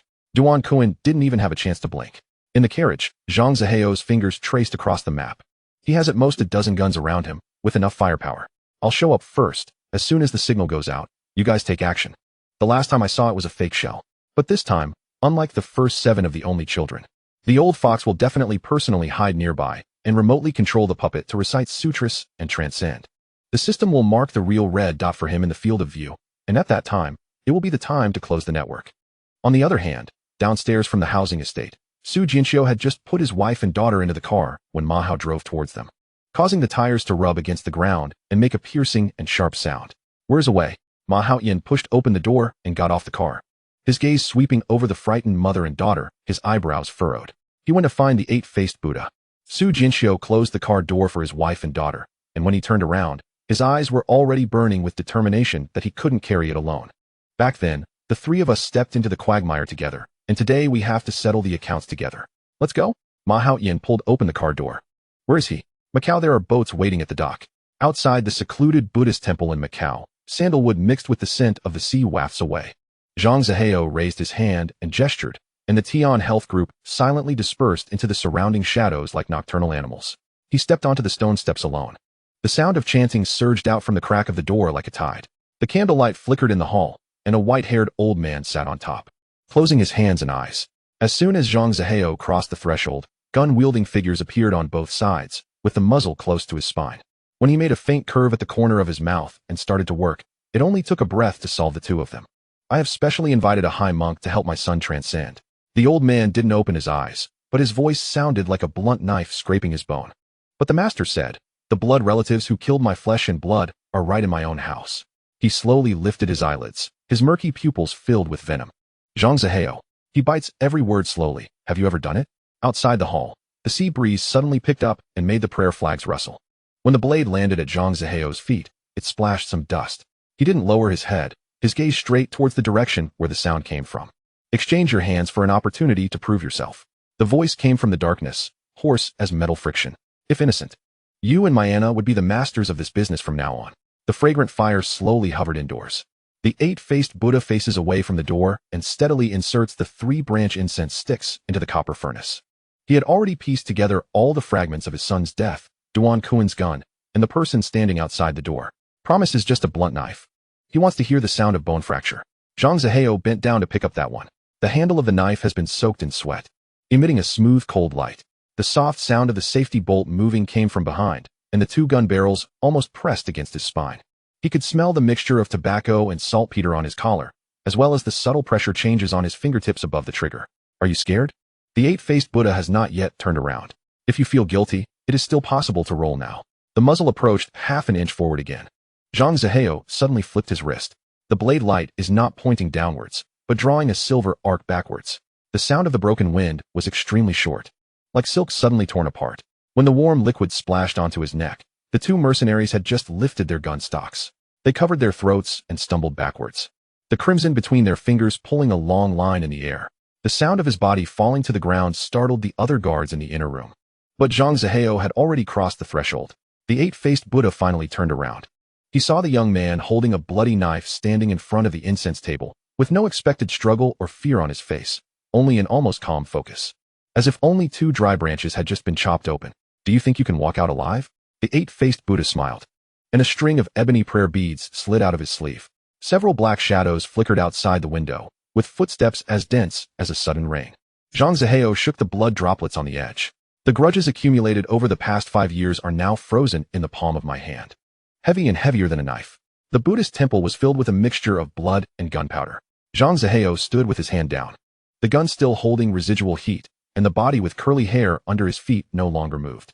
He stared at the face that overlapped and was unfamiliar to his memory, and suddenly tugged at the corner of his mouth. The sound of polished shoes thudding on the wooden stairs echoed from the second floor. The sweet, charred aroma of a cigar wafted downwards. 5 years. The noise seeped from the shadows of the spiral staircase. I have a dog, and after 5 years, it should recognize its master. Zhang Zihao did not raise his head, his fingertips gently tapping twice on the gun's grip. Suddenly, the windows shattered simultaneously, the dark muzzle of a gun snaking in like a venomous serpent. Infrared dots densely dotting his chest. Miana beseeches me to leave you whole. The eight-faced Buddha strolled to the railing, sparks flickering in the dim light. Alas. My son prefers a sea burial. Curly-haired man. Zhang Zihao finally lifted his gaze, his eyes piercing through the scopes directly to the face on the second floor. You look in the mirror every day. Do you not realize that hairstyle resembles overcooked instant noodles? The air momentarily froze. The eight-faced Buddha's hand, clutching the cigar, halted mid-air. The veins on his forehead slowly bulging. He suddenly laughed, the sound dry and grating like sandpaper scraping against bone. Good, very good. Then carry this joke with you. No sooner had the words left his mouth than a sharp whistle sliced through the stillness. Outside the corridor, Tian Yangxing's ear twitched. He raised his hand to signal a cut, and 7 shadows simultaneously adjusted their aim. Ma Haotian still gripped his collar. But he saw the cold-faced man's lips curve into the faintest of smiles. Stand aside. Tian Yangxing sidestepped. Before Su Jinxiu could react, the first gunshot erupted from the Buddha Hall. It was not a single shot, but the roar of a dozen automatic weapons firing simultaneously. Wood chips, porcelain shards, and ash mixed with blood mist exploded, shaking the entire structure. Yet, Zhang Zihao had long vanished from his original spot. As he crashed through the ornate screen at the side and rolled into the dark passage behind the statue, he bit down on the tile where he had stood just a moment before. Amidst the swirling dust, he heard the eight-faced Buddha roar from the second floor, "Block all exits. I want him." The sentence was abruptly cut off. 4 Tian Yangxing's men had already scaled the outer wall to the second floor, not through the front door, but from the back wall dedicated to the statue, where Zhang Zihao had left 3 pressure points 5 years ago during the renovation, a secret known only to him. When Ma Haoyan burst into the Buddha hall, he beheld this scene. Zhang Zihao rising from the collapsed pedestal of the statue, brushing off the fragments of gold leaf from his shoulder. On the edge of the railing on the second floor, the eight-faced Buddha was pressed against the back of his neck with a gun by Tian Yangsheng. His face flattened against the railing, his curly hair swaying gently with his struggles. "You see," Zhang Zihao stepped over the debris, looking up at that twisted face. "I told you, that hairstyle really doesn't suit you." When the gunfire erupted again, it was soft and muffled, akin to the sound of a cigar extinguishing in a pool of blood. The smell of gunpowder in the Buddha hall was suffocating. Tian Yangyi licked his cracked lips, his knuckles whitening in anticipation of this moment. "The left side is yours." With a flick of his wrist, Tian Yangxing executed a clean tactical gesture, his figure darting towards the right flank like a cheetah. Ma Haoyan and Su Jinxiu exchanged a glance, both recognizing the astonishment in each other's eyes. This man's movements were unnaturally swift, reminiscent of a blade forged from a mountain of corpses and an ocean of blood. Where did Zhang Zihao unearth such a band of reapers? With no time to ponder further, the two gritted their teeth and plunged into the hail of bullets. The Buddha hall had long since lost its shape. Stray bullets sheared off half of the statue's gilded body, the shattered offering table scattered with shell casings. Zhang Zihao pressed against a load-bearing column, as bullets whizzed past his ear, embedding themselves into the stone pillar, leaving a series of white marks. The eight-faced Buddha's roar penetrated through the pop of gunfire, like a dull knife scraping against every eardrum. "Traitor!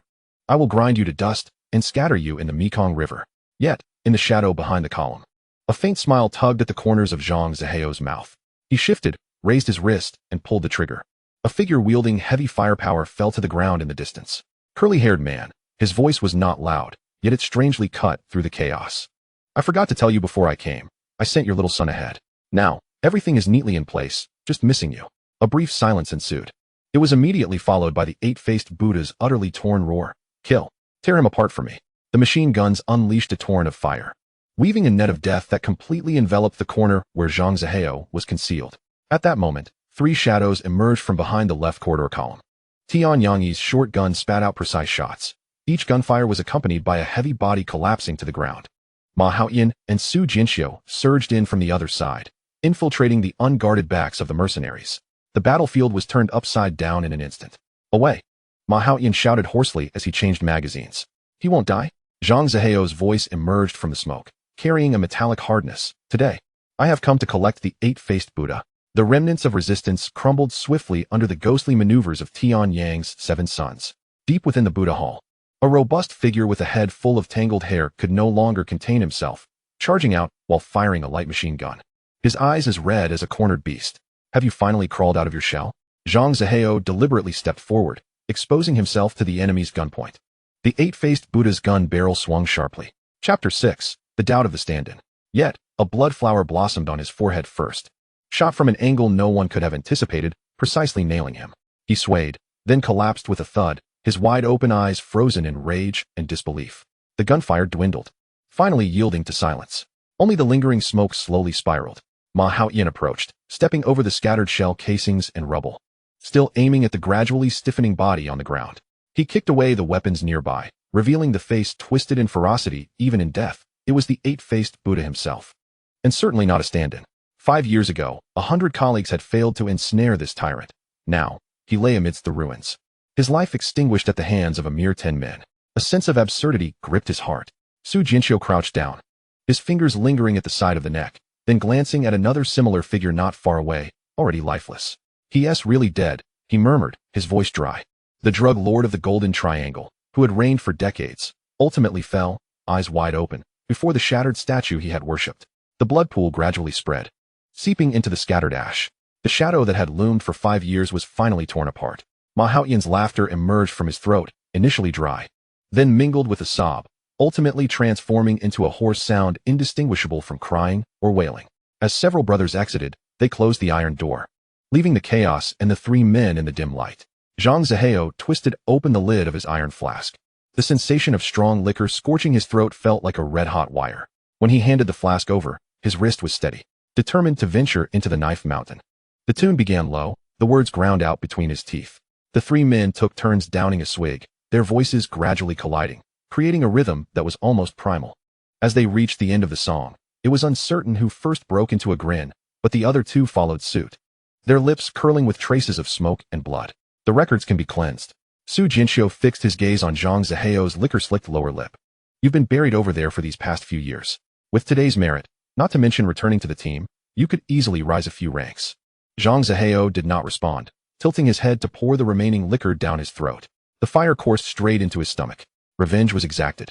The boulder that had loomed between brothers shattered into dust. But returning to the police force, he pressed the tip of his tongue against the roof of his mouth, stifling a laugh that threatened to escape. The night of Hong Kong flowed outside the window, the glow of neon signs spilling over the filthy alleyway, illuminating the silhouettes of towering skyscrapers above. That was the battlefield meant for tearing into. After committing numerous wrongdoings, even the bones have absorbed the flavor of their misdeeds. He raised his hand and slapped the shoulders of the two men with a force that felt as if it could drive itself into their very bones. As long as they didn't grab him, he'd be grateful. He intended to engage in some minor dealings from now on, seeking tranquility. The light in Ma Haotian's eyes dimmed. He had envisioned the three of them standing back to back after the tumult. But the depths of Zhang Zihao's pupils reflected no trace of that badge, only a dark, inscrutable abyss. Have you made up your mind? Ma Haotian's voice was hoarse. I have. Zhang Zihao's response was unwavering. Su Jinxiu exchanged a glance with Ma Haotian. The air thickened for a few seconds before Su Jinxiu finally nodded. I'll handle the matter of identity. Thank you. Almost as soon as the words left his mouth, a cold, mechanical sound reverberated deep within his skull. The techniques and power dynamics of Xingyi Yiquan pierced his memory like an ice pick. 10 points of searing energy exploding through his limbs and bones. A subtle shift in his thoughts directed 6 points towards agility and 4 towards perception. His muscle fibers hummed faintly, details at the periphery of his vision suddenly sharpening. Even the rusted patterns on the distant iron gate became vividly clear. He closed his eyes and opened them again, translucent data shimmering upon his retina. Zhang Zihao. Age, 28. Strength, 24. Normal person, 10. Agility, 24. Normal person, 10. Mind, 16. Insight, 22. The iron kettle slipped from his grasp, crashing onto the cement floor with a clang. The echo reverberated through the empty factory, like the tolling of a bell heralding a beginning. The ship sliced through the ink-black waters, the ash of a cigar whisked away by the briny wind. The red glow between Zhang Zihao's fingers flickered in the dusk, the outline of the island emerging from the mist like a slumbering behemoth. When Ma Haotian and Su Jinxiu departed that abandoned warehouse, the last glimpse of their figures seemed heavier than just a few hours prior. It was hard to tell whether it was the taut arc of their shoulders or the force with which their boots struck the ground. But something had taken root deep within his bones. The notification of completed point allocation still lingered in his ears, as the unfamiliar, searing energy of Baguazhang surged within his muscle memory, the piercing force of Xingyi Yiquan, and the precise awareness of his fingertips against the metallic texture when pulling the trigger, all etched into his nerve endings. As for the documentation, please take care of it for my brothers as well. As he turned, the hem of his coat swept through an arc, addressing Su Jinxiu while his gaze was fixed on the dying light at the end of the dock, considering it a favor for rescuing my family. Ma Haotian retrieved a cigarette, pulling one out, yet failing to light it. Your subordinates, they are quite wild. Which battlefield did they crawl out from? The air carried the scent of gunpowder that could not be washed away. The 7 members of Tian Yangsheng stood in the shadows cast by the containers, their spines as straight as welded steel bars. Zhang Zihao exhaled a puff of smoke. In the past, I lived by the gun. Now, I work for myself. He paused. I understand the rules. When Su Jinxiu took over the conversation, his Adam's apple bobbed. I can handle the files. But if you cross the line again. The latter part of his sentence caught in his throat, transforming into the chilling sensation of a cold touch. I await the taste of the police station's tea at any moment. A faint smile tugged at the corners of Zhang Zihao's mouth. His gaze swept over the shoulders of the 2 men, landing on the clusters of buildings across the strait, shining like stars. There lay families entrenched for a century, fingers capable of squeezing the economic lifeblood. What he sought was not the shouts of the Temple Street night market, nor the bloodshed of Yao Ma Ti, but something more profound. When the sirens of the Flying Tigers echoed from 3 kilometers away, he had already vanished into the ferry-esque cabin, accompanied by 7 silent shadows. The engine churned the foamy waves, the silhouette of the Macau Tower collapsing into a mirrored behind. The deck trembled slightly beneath his feet.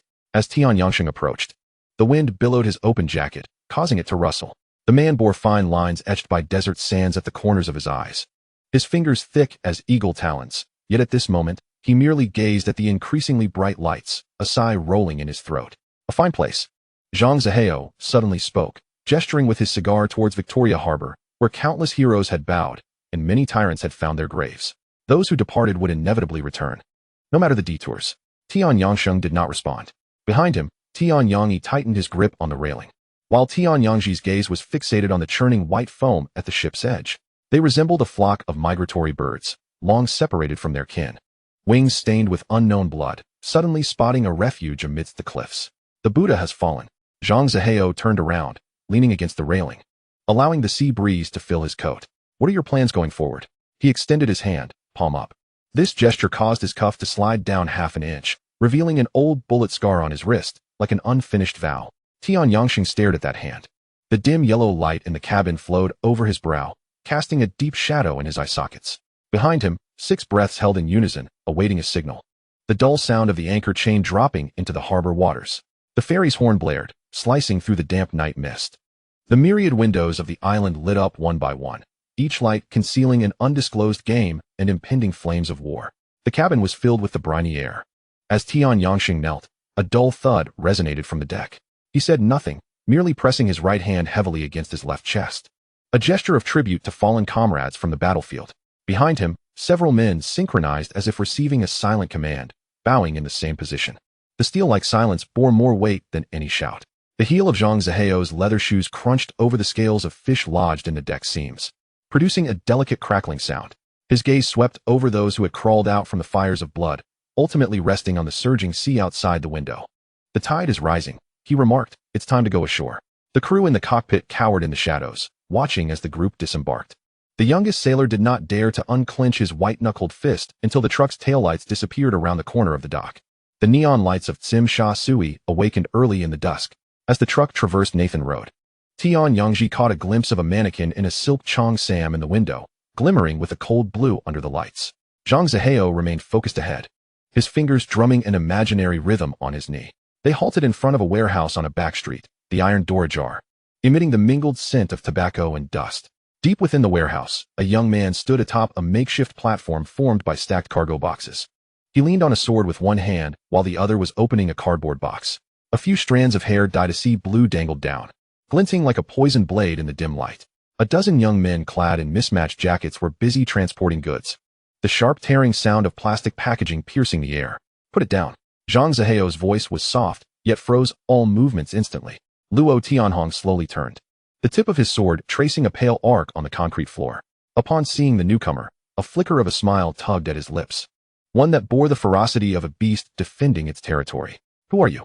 Tian Yangsheng took half a step forward, the sole of his boot crushing a cockroach that had scuttled by. He did not gaze upon Luo Tianhong, but instead scanned the cardboard boxes being moved, one of which had been torn open, revealing a transparent package emblazoned with a golden Buddha. In a corner of the warehouse, more unopened wooden crates lay stacked, with dust gradually settling in the light. These do not belong to you. Zhang Zihao unfastened his suit buttons, his movements deliberate and slow, akin to defusing a bomb. His gaze fell upon the hand of Luo Tianhong gripping the sword, the knuckles protruding starkly, pale to the point of being bluish. The debts owed by Duan Kuan are now mine to collect. Luo Tianhong raised his sword 3 inches higher. His subordinates halted their movements, and someone stealthily reached towards their waist. The air began to fill with a metallic scent, the source uncertain, whether from rusting shelves or the sweat seeping from certain palms. Suddenly, a light flickered from a ceiling tube, casting shadows that danced across every face. In that fleeting moment of light and dark, Tian Yangyi moved. He glided through the narrow passage between 2 cargo boxes like a shadow, reappearing beside the stack of unopened wooden crates. No one discerned how he traversed the distance. They merely heard the sound of his knuckles rapping against the wood, resonating in the silence like a heartbeat. 300 kilograms. As Tian Yangyi proclaimed the figure, his eyes remained fixed on Luo Tianhong, sufficient to warrant 20 sentences. Luo Tianhong's sword was now fully raised. His eyes, obscured by blue locks, narrowed into slits. Let us see, he said, who will perish here tonight. Zhang Zihao suddenly laughed.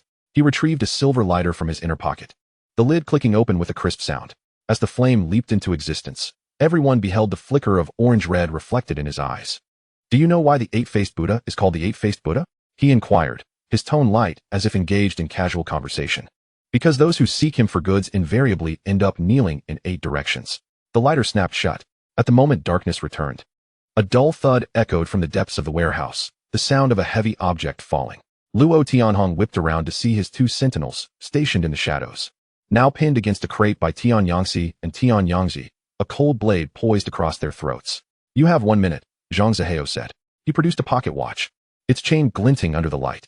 "Take your little friends and leave, or remain here forever." The tip of Luo Tianhong's sword began to tremble. It was not fear, but a resonance ignited by the fury surging through his veins. His gaze swept over the packages adorned with golden Buddhas, then flickered across the pale faces of his subordinates. Finally, he regarded the semicircle formed by Tian Yangsheng and his 6 companions, each poised in a stance that suggested a balance of offense and defense.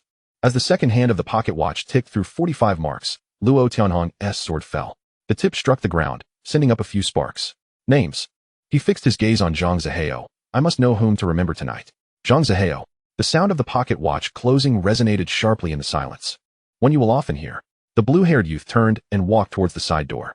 Chapter 7. Luring the serpent from its hole. His subordinates hesitated momentarily before discarding their cargo and following suit. The last to leave glanced back at Zhang Zihao, who was bending down to pick up a packet of white powder that had fallen to the ground, pinching a small amount to examine the iridescent crystals under the light. As the iron door closed once more, the warehouse fell into complete silence. Only the sound of airflow from the ventilation duct remained, akin to some great beast exhaling in the dead of night. "Count," Zhang Zihao commanded. Tian Yangsheng's 7 men dispersed into the cargo stacks. The sound of cardboard boxes being unsealed rose and fell, occasionally interspersed with the buzzing of metal detectors. 20 minutes later, Tian Yangyi presented a list. Zhang Zihao scanned the numbers in the light, his gaze pausing momentarily on a particular line. 40 kilograms short, he stated. Suddenly, a thunderous crash echoed from the depths of the warehouse. Tian Yangxi dragged someone from the shadows, a youth, no more than 16 or 17, whose pant legs bulged with concealed items. When he was thrown into the light, plastic wrappings spilled from his trousers, fanning out on the cement floor in a blinding white. Zhang Zihao crouched down and picked up a packet. The golden Buddha on the packaging smiled benevolently under the illumination. "A backup from Luo Tianhong?" he asked the boy. The youth trembled, unable to articulate a response, merely shaking his head vigorously. The lighter ignited once more. This time, the flame persisted, gradually approaching the packet of powder. As the crystals began to blacken and curl, the boy finally broke down. "I hid it myself. I wanted some money to escape." The flame extinguished. Zhang Zihao stood up, brushing off the dust from his trousers. "Break a leg," he instructed Tian Yangsheng, "and dump him at Luo Tianhong's newly found lair." A brief scream echoed through the warehouse, quickly muffled by fabric. The sound of dragging feet faded into the distance, ultimately vanishing into the night. Zhang Zihao approached the warehouse entrance, gazing at the dazzling nightscape of Tsimsha Sui. Neon signs blurred in the damp air, while taxis flowed like glowing veins through the streets. He lit a cigarette, inhaling deeply as he watched the smoke merge with the night. "Tomorrow," he said, "we shall pay a visit to that unparalleled figure, Zhong Sini." Behind him, the sound of synchronized footsteps drew near. Tian Yangsheng's 7 men stood in a row, their shadows stretching long upon the cement floor. No one spoke, yet a certain atmosphere of iron and blood began to settle within the warehouse, slowly permeating every crevice of brick. In the distance, the wail of sirens approached, drawing near before receding from another direction. The city continued its operations, as if nothing had transpired within the warehouse. Only the faint chemical scent drifting from the ventilation shaft was quickly dispersed by the night breeze in the humid air of Victoria Harbor. When the door was pushed open, Luo Tianhong was polishing the blade of his sword. He glanced up, catching sight of the newcomers, his motion halting in midair. The face bore a striking resemblance to the rumored battle wolf, yet the brooding shadow between his brows was starkly different. 8 figures blocked the entrance. The leading man's cuff stained with fresh blood, as if he had just plucked the most vibrant flower from the garden. "Lay it down," Luo Tianhong scoffed, rising from the table with a flourish, the sword tip tracing a cold arc of light beneath the lamp. "Every inch of ground I stand upon is soaked in my brother's blood." From the corner came the sound of liquid being swallowed. Zhang Zihao set down his empty cup on the table littered with cigarette butts. Tapping the rim with his fingertip, "The corpse of the 8-faced Buddha still floats in the Mekong River. It was my gun that I shoved into his mouth." He suddenly laughed, like a child picking up fallen peaches. always treating branches as arrows of command. Whispers surged from behind Luo Tianhong like a tide. A subordinate knocked over a beer bottle, the amber liquid spilling along the table leg and pooling at Luo Tianhong's feet. He stared at the expanding wet stain, his fingers tightening around the sword hilt with a creaking sound. The underworld does not indulge in tales. Luo Tianhong's neck veins bulged. I only acknowledge this. As his words fell, the sword lunged forth, aimed directly at the opponent's heart. The sound of Tian Yangxing's gun being cocked rang out simultaneously. But Zhang Zihao raised his hand to suppress it. With the sword's blade merely 3 inches from his chest, Luo Tianhong suddenly felt a tingling in his wrist. The figure before him glided like a specter, and the sound of a punch breaking through the air reached his ears before the pain did. Luo Tianhong's body crashed into 2 wooden tables, and as his back slammed against the wall, a metallic sweetness welled up in his throat.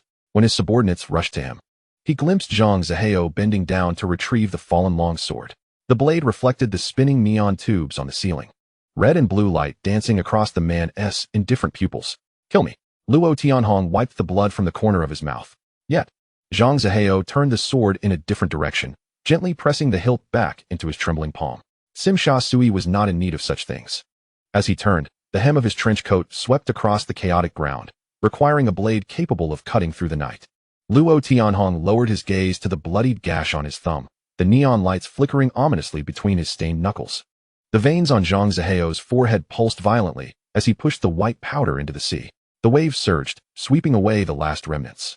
Luo Tianhong stared at the surface of the water, his throat constricting. That amount of money could buy half a street, yet not a single bubble emerged.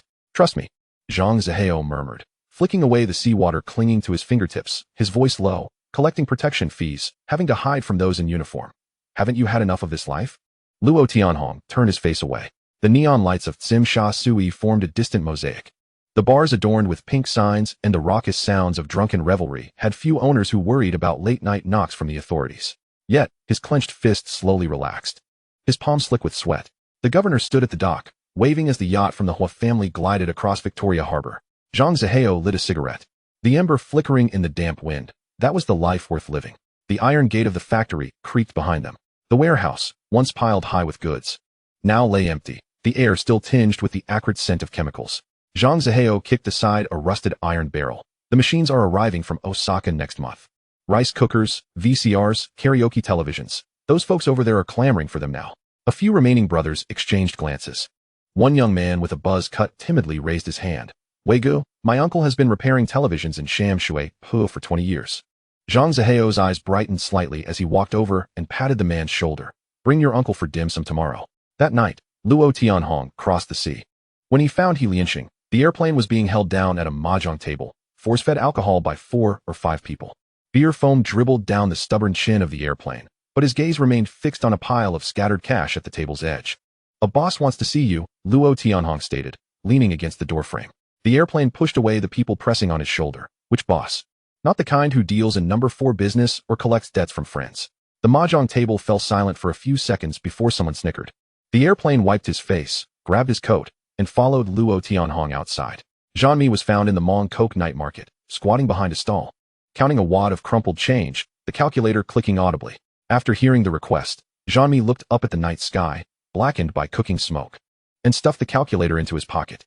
On the day when the bronze plaque of Shengtian Group was hung on the factory gate, the production line shipped from Japan was being assembled. Zhang Zihao stood on the iron-railed corridor on the 2nd floor, watching the bustling figures below. The airplane was shouting orders for logistics in the warehouse, while Jean Mi checked the parts against the list. And that buzzcut young man was arguing with his uncle over the circuit diagram. Luo Tianhong climbed up, carrying 2 boxes of char siu rice, and followed Zhang Zihao's gaze down. The low hum of the machines beginning their trial run vibrated the metal floor beneath their feet, as if some colossal creature was awakening. So this is the sound the machines make, Luo Tianhong suddenly remarked. Zhang Zihao received the rice boxes, the plastic lids beaded with condensation. He snapped open a pair of disposable chopsticks and pointed out the window. At the horizon, a massive cargo ship was slowly departing the port, its deck piled high with containers emblazoned with Japanese trademarks. That is our sea, he declared. As Luo Tianhong responded, his jaw tightened. Understood, boss. Call me boss. Zhang Zihao tapped his knuckles on the edge of the table. We're not just a name. Yes, boss. As Luo Tianhong turned, the corners of his coat stirred the air. He traversed the streets of Sim Sha Sui, mingled with the scents of the sea and gasoline. Stepping into the establishment of He Lianxing, which perpetually reeked of fried fish balls. The airplane was hurling a box of frozen fish onto a tricycle, his hands marked with old and new scars. When Luo Tianhong's shadow loomed over him, he spat out a mouthful of blood. Jean-Mi. When Luo Tianhong returned, he only dragged back a staggering figure. No one of that description existed in Lianqing. The airplane was shoved into the warehouse. His cheekbone was swollen and bruised. His lip cracked and crusted with dried blood, yet his gaze was sharp, like a blade honed in fire, cutting through the mottled concrete walls. This so-called office could barely fit a chipped iron table, while outside, the neon tubes flickered ominously in the dusk. Zhang Zihao lifted his eyes from the ledger. As his gaze fell, the airplane's shoulder blades instinctively tightened, as if that scrutiny could peel away flesh, igniting the smoldering resentment within his bones. No matter how grand the fish-head-marked ship, the deck could not accommodate all who wished to climb aboard. Zhang Zihao closed the ledger with a decisive snap. The metallic clasp clicking sharply. You can send him 10 years of fish, but what can he offer you? A hall master? A decision-maker? He smiled. Retrieving a stack of documents from the drawer and sliding them across the table, the Sea and Sky restaurant now bears the Zhang name. Yesterday, it was the goods you fought over. Today, it is your opening hand. The airplane stared at the property transfer document. The inked numbers made his throat constrict. This supply line reminded him of brothers whose tendons were severed and discarded into the tides. Yet now, this entire neon-lit building seemed to float effortlessly before him. Why me? Because when you saw this document, your fingers trembled. Zhang Zihao leaned back in his chair. As the night outside swallowed the last glimmer of daylight, it wasn't fear, it was hunger. The airplane wiped the blood from the corner of his mouth. He recalled the eternally greasy fingers of the fish head stall and those big shots lounging in private rooms, puffing clouds of smoke while he could only linger in the back alley reeking of spoiled water. He slammed the document onto the table, the edges biting into his palm. I want to oversee the kitchen procurement. The entire restaurant is yours. Zhang Zihao rose, his shadow casting a slant across the airplane's face. The lawyer will come tomorrow to handle the paperwork. But remember, he reached out and brushed a scale off the airplane's shoulder. The table is yours. Whether you can sit securely, that's up to you. The iron door of the warehouse rattled in the wind. In the distance, the horn of a ship in Victoria Harbor wailed long and mournfully. The airplane gripped the document tightly, the paper growing soft in his clammy fingers, like holding a flame that had just begun to spark. The moment Zhang Zihao's words fell, the airplane felt the floor beneath him sway slightly. This three-story restaurant, the Sea and Sky, had so casually changed hands, even being handed to him. His throat tightened, a buzzing in his ears like an old radio misaligned with the frequency. Is the operation of this restaurant truly entrusted to me? The airplane felt his voice drift. The slick fish scales at the stall, the briny scent of the sea, suddenly surged back in his memory. Compared to the glistening marble floor before him, the answer sank deep within his heart like a lead weight. The chicken-singing brother from Lianqing only managed a few bars permeated with cheap alcohol and cigarette butts after dark. I never misjudge people. The curve of Zhang Zihao's lips remained steady, yet his gaze was like a hook. Those who follow me will never stand lower than any society's hall. The airplane hesitated no longer, nodding, his movements heavy as if driving in a nail. I'm with you. Only a fool would choose the fishball stall. Brotherhood is for words. The future is firmly in hand. Good. Zhang Zihao extended his hand, proclaiming, from this moment forth, you are to be known as Sheng Tian. The name Haitian was to be transformed into Sheng Tian, and you shall oversee matters for the time being. Standing to the side, Luo Tianhong pressed the tip of his tongue against his molars, a flicker of dark fire dancing in his eyes. He had arrived earlier, and where the boss's favor would land remained uncertain. As the three pushed open the door and stepped outside, the commotion in the corridor intensified. Tian Yangxi pinched a few colorful discs between her fingers, the covers splashed with glaring flesh tones, as she stood on her toes, poking Tian Yangxi's forehead. Chapter 8. Bloodshed in the Buddha Hall. The burly man, towering over her by a full head, hunched his neck, resembling a quail drenched in rain. Is this not embarrassing? Not only was the massage inadequate, but he also brought back such filthy items. Tian Yangxi's voice was sharp and crisp. How was I to know? The vendor claimed they were the latest films. Tian Yangxi defended himself in a low tone, but before he could finish, he was silenced by a glare. Dare you retort? Tian Yangxi straightened his neck and abruptly turned to storm down the stairs, with Tian Yangxi unable to grasp his sleeve in time. What is going on? Zhang Zihao inquired. Leaning against the wall, Tian Yangxi shrugged. Let him be, he's accustomed to it. Moments later, the sound of footsteps echoed down the stairs as Tian Yangxi returned, gripping a young man clad in a floral shirt. The youth's left eye was swollen and bruised, and he clutched a bulging satchel tightly. The vendor didn't clarify the details. Tian Yangxi raised his fist, ready to strike again. Stop! Zhang Zihao interjected, his gaze settling on the young man's swollen visage. Your name? The young man trembled as he wiped his nose. Jean-Mi. He stammered, esteemed gentleman. If the discs are unsatisfactory, I can exchange them. I have other goods in my bag. In a fluster, he yanked the zipper open, causing more discs to tumble out. So you are Jean-Mi? Luo Tianhong arched an eyebrow. Was he not the very person the boss had sent him to scout at Lianqing? Yet here he was, peddling pirated discs on this street. Did you not enter Lianqing? No, not at all, Jean-Mi lamented. I merely wished to earn a modest living, unaware that I had offended any of you. Zhang Zihao scrutinized him for a moment before suddenly breaking into a smile. Get up. Work for me. Do you have any aspirations? Jean-Mi was utterly bewildered. Just moments ago, a fist was poised above his head, and now an olive branch was being extended before him. He raised his swollen eye to meet the ambiguous grin on Zhang Zihao's face, his throat tightening. The cigarette pinched between Zhang Zihao's fingers glowed dimly in the dim light. His gaze lingered on the young man named Jean-Mi, his voice low yet resonant as a nail driven into wood. The restaurant and the electronic shop are merely the beginning. There will be discs, food, and much more to come. I require someone capable of managing it all. Before Jean-Mi could absorb this proposition, Zhang Zihao swiftly added, Will you join me? Jean-Mi's Adam's apple bobbed. His current livelihood involved hawking pirated films. Perpetually chased by the police like a stray dog, occasionally taking beatings from street thugs. After a month of toil, he barely managed to save a few coins. Yet the man before him casually spoke of entrusting him with a business worth millions, even billions. He heard his own dry voice ask, Is this for real? Every word is true, Zhang Zihao affirmed, without a hint of hesitation. Once you nod, these stalls will be under your jurisdiction. Jean-Mi exhaled 2 words. His palms slightly damp. The plane was tamed, and Jean-Mi nodded in agreement. With the signing of a company registration document, Zhang Zihao finally secured his foothold in the depths of Tsimsha Sui. Almost simultaneously, a chilling voice, audible only to him, echoed in the recesses of his mind. The force is beginning to take shape. Reward, God-tier hypnosis, 1 Porsche sports car, 10 attribute points. The essence of hypnosis flowed into his consciousness, capable of lulling one into a dream within a breath, even forging illusions into indestructible memories. Those 10 attribute points quietly fortified every muscle and sinew of his being. Hunghing Society, Liang Kuen's film company. The office was permeated with a mixture of smoke and cheap perfume. Liang Kuen leaned closely to the gleaming computer screen, which displayed a newly produced erotic film. He grimaced. Spitting. Damn it. Why wasn't this girl sent to me for approval before filming? Every woman who appears on screen must first undergo my audition. His dissatisfaction was interrupted by a knock on the door. A subordinate peeked in. Boss, Ba Bai is here. Oh, my dear brother.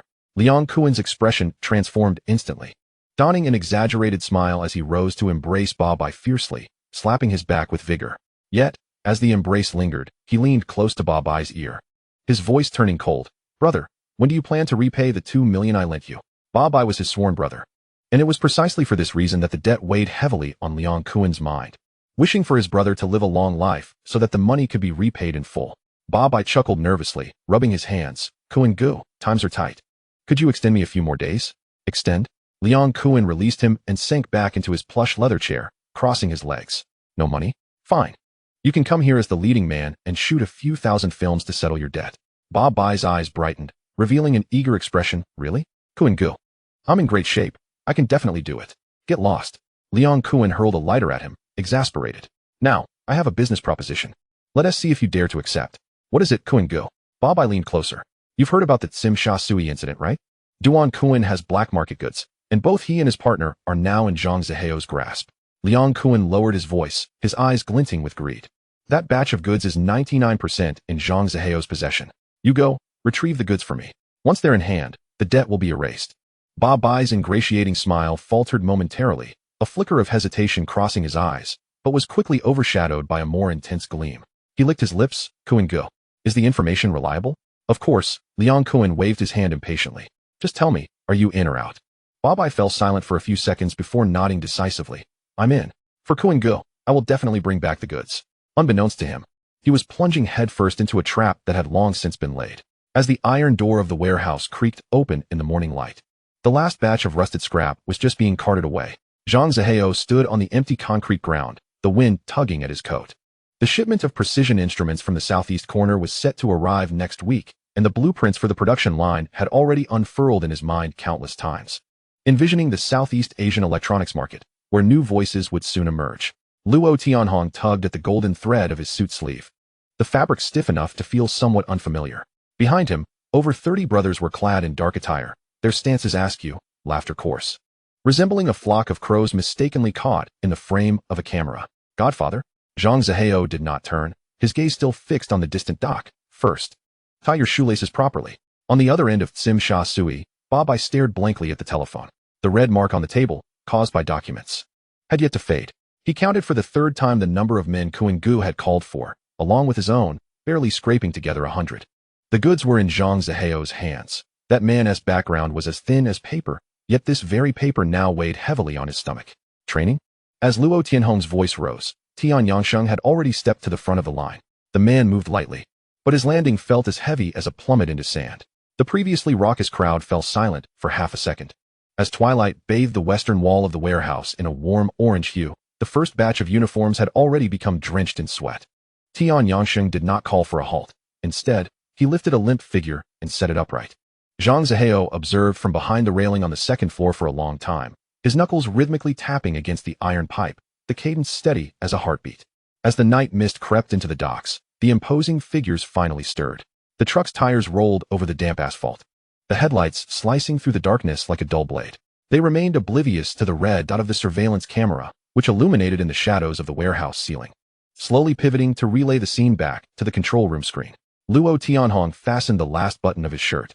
Hearing the crackling sound of the intercom transmitting 3 short beeps followed by a long one, he licked his canine tooth, and as he turned, the hem of his black suit traced a sharp arc. In formation, the sound was not loud, yet the clash of over 30 pairs of heels against the concrete floor startled the doves resting on the beams above. In the shadows of the container, Babai's hand, poised to ignite a lighter, suddenly froze. He witnessed the warehouse door slide open silently, revealing not the disorganized ruffians he had anticipated, but rather a moving wall of black. The cloud patterns on the uniform epaulets glimmered coldly in the moonlight. As the blue-haired man at the forefront turned his neck, the cervical vertebrae emitting a faint click.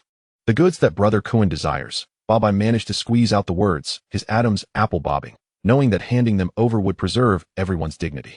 Zhang Zihao stepped forth from behind the black wall of men. The rhythm of his polished shoes striking the ground reminded Babai of the pendulum of a funeral. All we have here are washing machines and rice cookers, he remarked, not even glancing at Babai, his gaze fixed on the distant horizon. If you wish to inspect the production line, you must first make an appointment. The lighter fell to the ground, the flame licking at Babai's pant leg. He took a half step back. A jarring metallic sound of dragging followed behind him. Tian Yangsheng had somehow circled around to the side of the truck, extracting a baseball bat from the gap between the tires. Luo Tianhong smiled. He was fond of this uniform, and even more so of the fractured calm on the face of the person before him. When the first scream shattered the night sky, he recalled Zhang Zihao's words from that afternoon. I want someone capable of suppressing the island nation's brand, not a worthless wretch crushed by goods. As the sirens blared from 3 blocks away, the warehouse's shutter door was closing. Zhang Zihao stood in the gradually narrowing sliver of light, watching as Babai was forcibly ushered into the truck. Scattered on the ground were several fallen buttons, cloud patterns facing up, damp with dew and faintly tinged with the scent of rust. The production line equipment was set to arrive at the port tomorrow. He turned and walked toward the staircase, the sound of his footsteps echoing in the empty factory. The lights in the second-floor office flickered on, illuminating the shadow of Sheng Yun's security cast long upon the concrete floor below. The glaring, incandescent bulbs in the factory stung the eyes. Tian Yangsheng stood backlit, his shadow elongated and sharp, akin to a blade cutting into the ground. The row of men before him stood askew, collars undone, gazes wandering, embodying the languor of those who had lingered too long on the streets. Have your bones softened such that you cannot stand straight. Tian Yangsheng's voice was low yet heavy enough to weigh down the air. Someone from the crowd emitted a huff through their nostrils, muttering indistinctly, "What a show." Before the words could settle, a shadow had already descended upon them. The crowd merely perceived a flash, and the murmurer was hurled to the ground like a burst sack of burlap, their back kicking up a cloud of dust. Tian Yangsheng knelt against the person's chest. As he leaned down, the vertebrae in his neck emitted a subtle click. Sheng and Bao won't tolerate idlers. He released his grip, rising to his feet, the soles of his shoes scraping against the concrete, prompting a clear response from those who understood. Understood. This time, the reply was more unified, laced with a tremor. Suddenly, a dull sound of tires rolling over gravel echoed from outside, the beams of car headlights sweeping across the iron window frames. Several vans skidded to a halt outside the factory door, the doors flung open with a clatter as figures surged out. The scraping sound of steel rods against the ground mingled with low curses, creating a cacophony. Babai was the last to exit the vehicle, spitting contemptuously. He fixed his gaze upon the lights spilling from the factory, his Adam's apple rolling up and down. "Be sharp," he shouted hoarsely, his palm rubbing sweat against the seam of his pants. "If we seize this batch of goods, we'll feast and revel." The iron door of the factory was suddenly kicked open from the inside. Luo Tianhong was the first to step out. He said nothing, with a flick of his wrist. A 3-foot-long blade glinted under the light. Behind him, dozens of men in black poured out in a steady stream, their footsteps synchronized, forming a dense wall. Ba Bai's men raised their weapons, but instinctively took half a step back. "Cut them down." Ba Bai's shout cracked. Luo Tianhong moved. The sharp whine of the blade slicing through the air was swifter than any human voice. The steel rods in the hands of the 3 frontline thugs had yet to be raised when bloodlines burst forth from their wrists. In the instant the screams erupted. The black-clad squad surged forward like a floodgate released, silently engulfing the scene. There were no battle cries to shake the heavens, only the brittle sound of bones snapping, the dull thud of iron clashing, and an increasing chorus of bodies hitting the ground. Ba Bai's eyes widened as he watched his hired muscle fall one after another like cut rice stalks. One of his subordinates, clutching a blood-spurting neck, stumbled back to his feet, only to be kicked aside instinctively. It was only when the blade's tip grazed his throat that Ba Bai realized his legs trembled. Unable to support his weight, Luo Tianhong's sword remained steady, not betraying a hint of tremor, as droplets of blood trickled down the blade. At the factory entrance, Zhang Zihao stepped out slowly, a metallic lighter spinning in his hand. He paused before Ba Bai. The snap of the lighter lid echoed distinctly in the thinning air. "Ba Bai Gu," he said, crouching down, the flame dancing in his pupils. "You've miscalculated 2 accounts." Ba Bai's mouth opened, gasping for breath, unable to articulate a reply. "First, the goods are worth more than 60 million. Second, the lighter snapped shut with a decisive click. My people are not thugs." Luo Tianhong pressed the blade forward by half an inch. A bead of blood surfaced on Ba Bai's throat.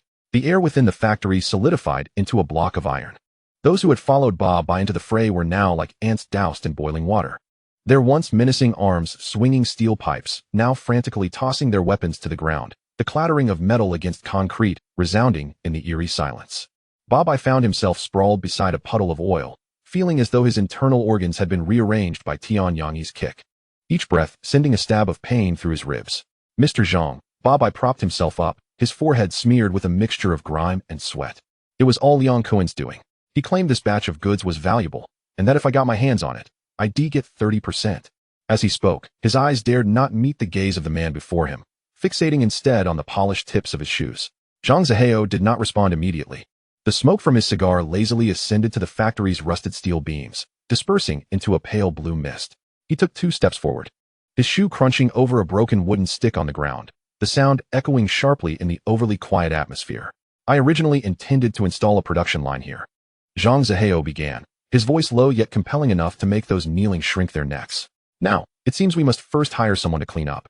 His gaze swept over the corner where a few injured individuals lay curled up, one holding their arm, blood seeping through their fingers and dripping onto the concrete floor, forming dark red spots. Ba Bai's Adam's apple bobbed. "I'll compensate.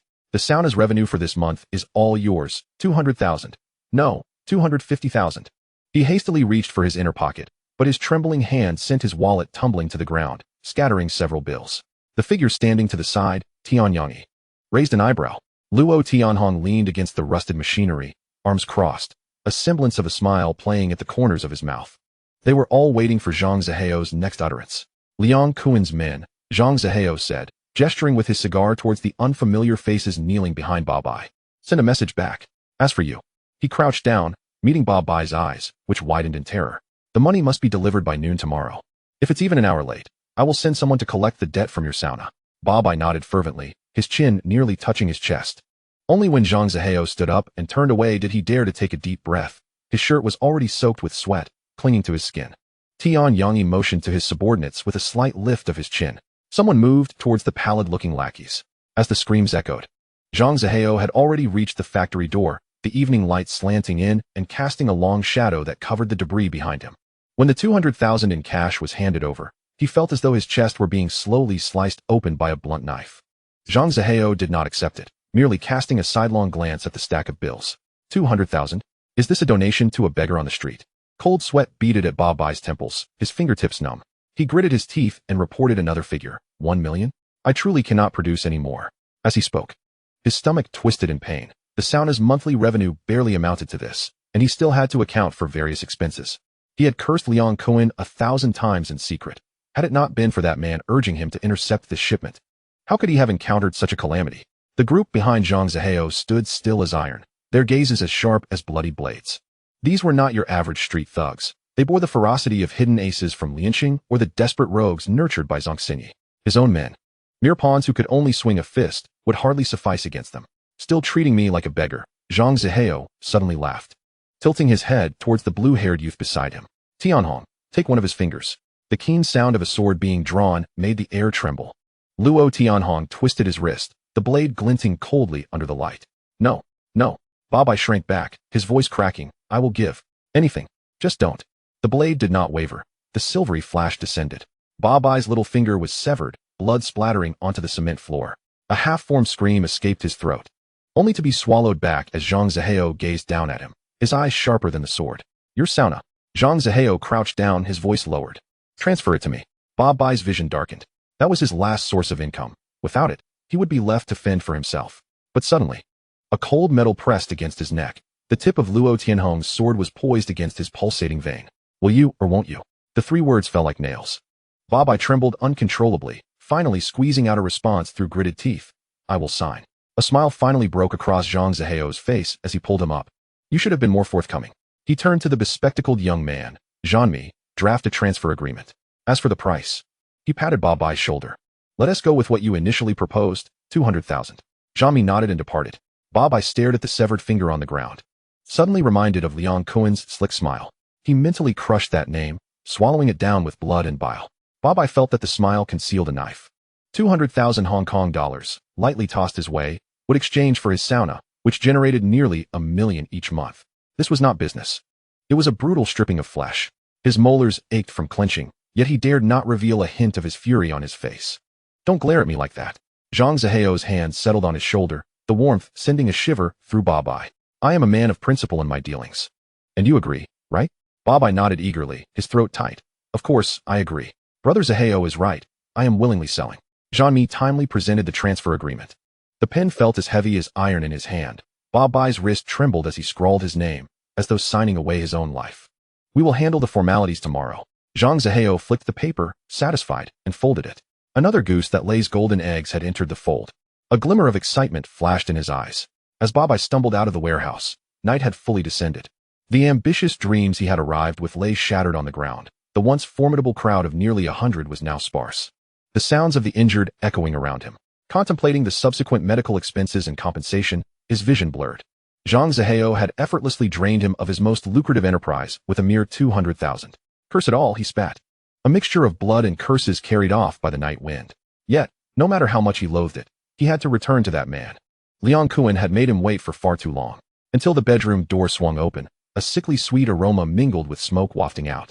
Liang Kuan emerged in a bathrobe, his expression languid. My dear brother, where's the goods? Babai shrank back slightly. Brother Kuan, Zhang Zihao's men are not human. They are mad dogs. We lost quite a few brothers.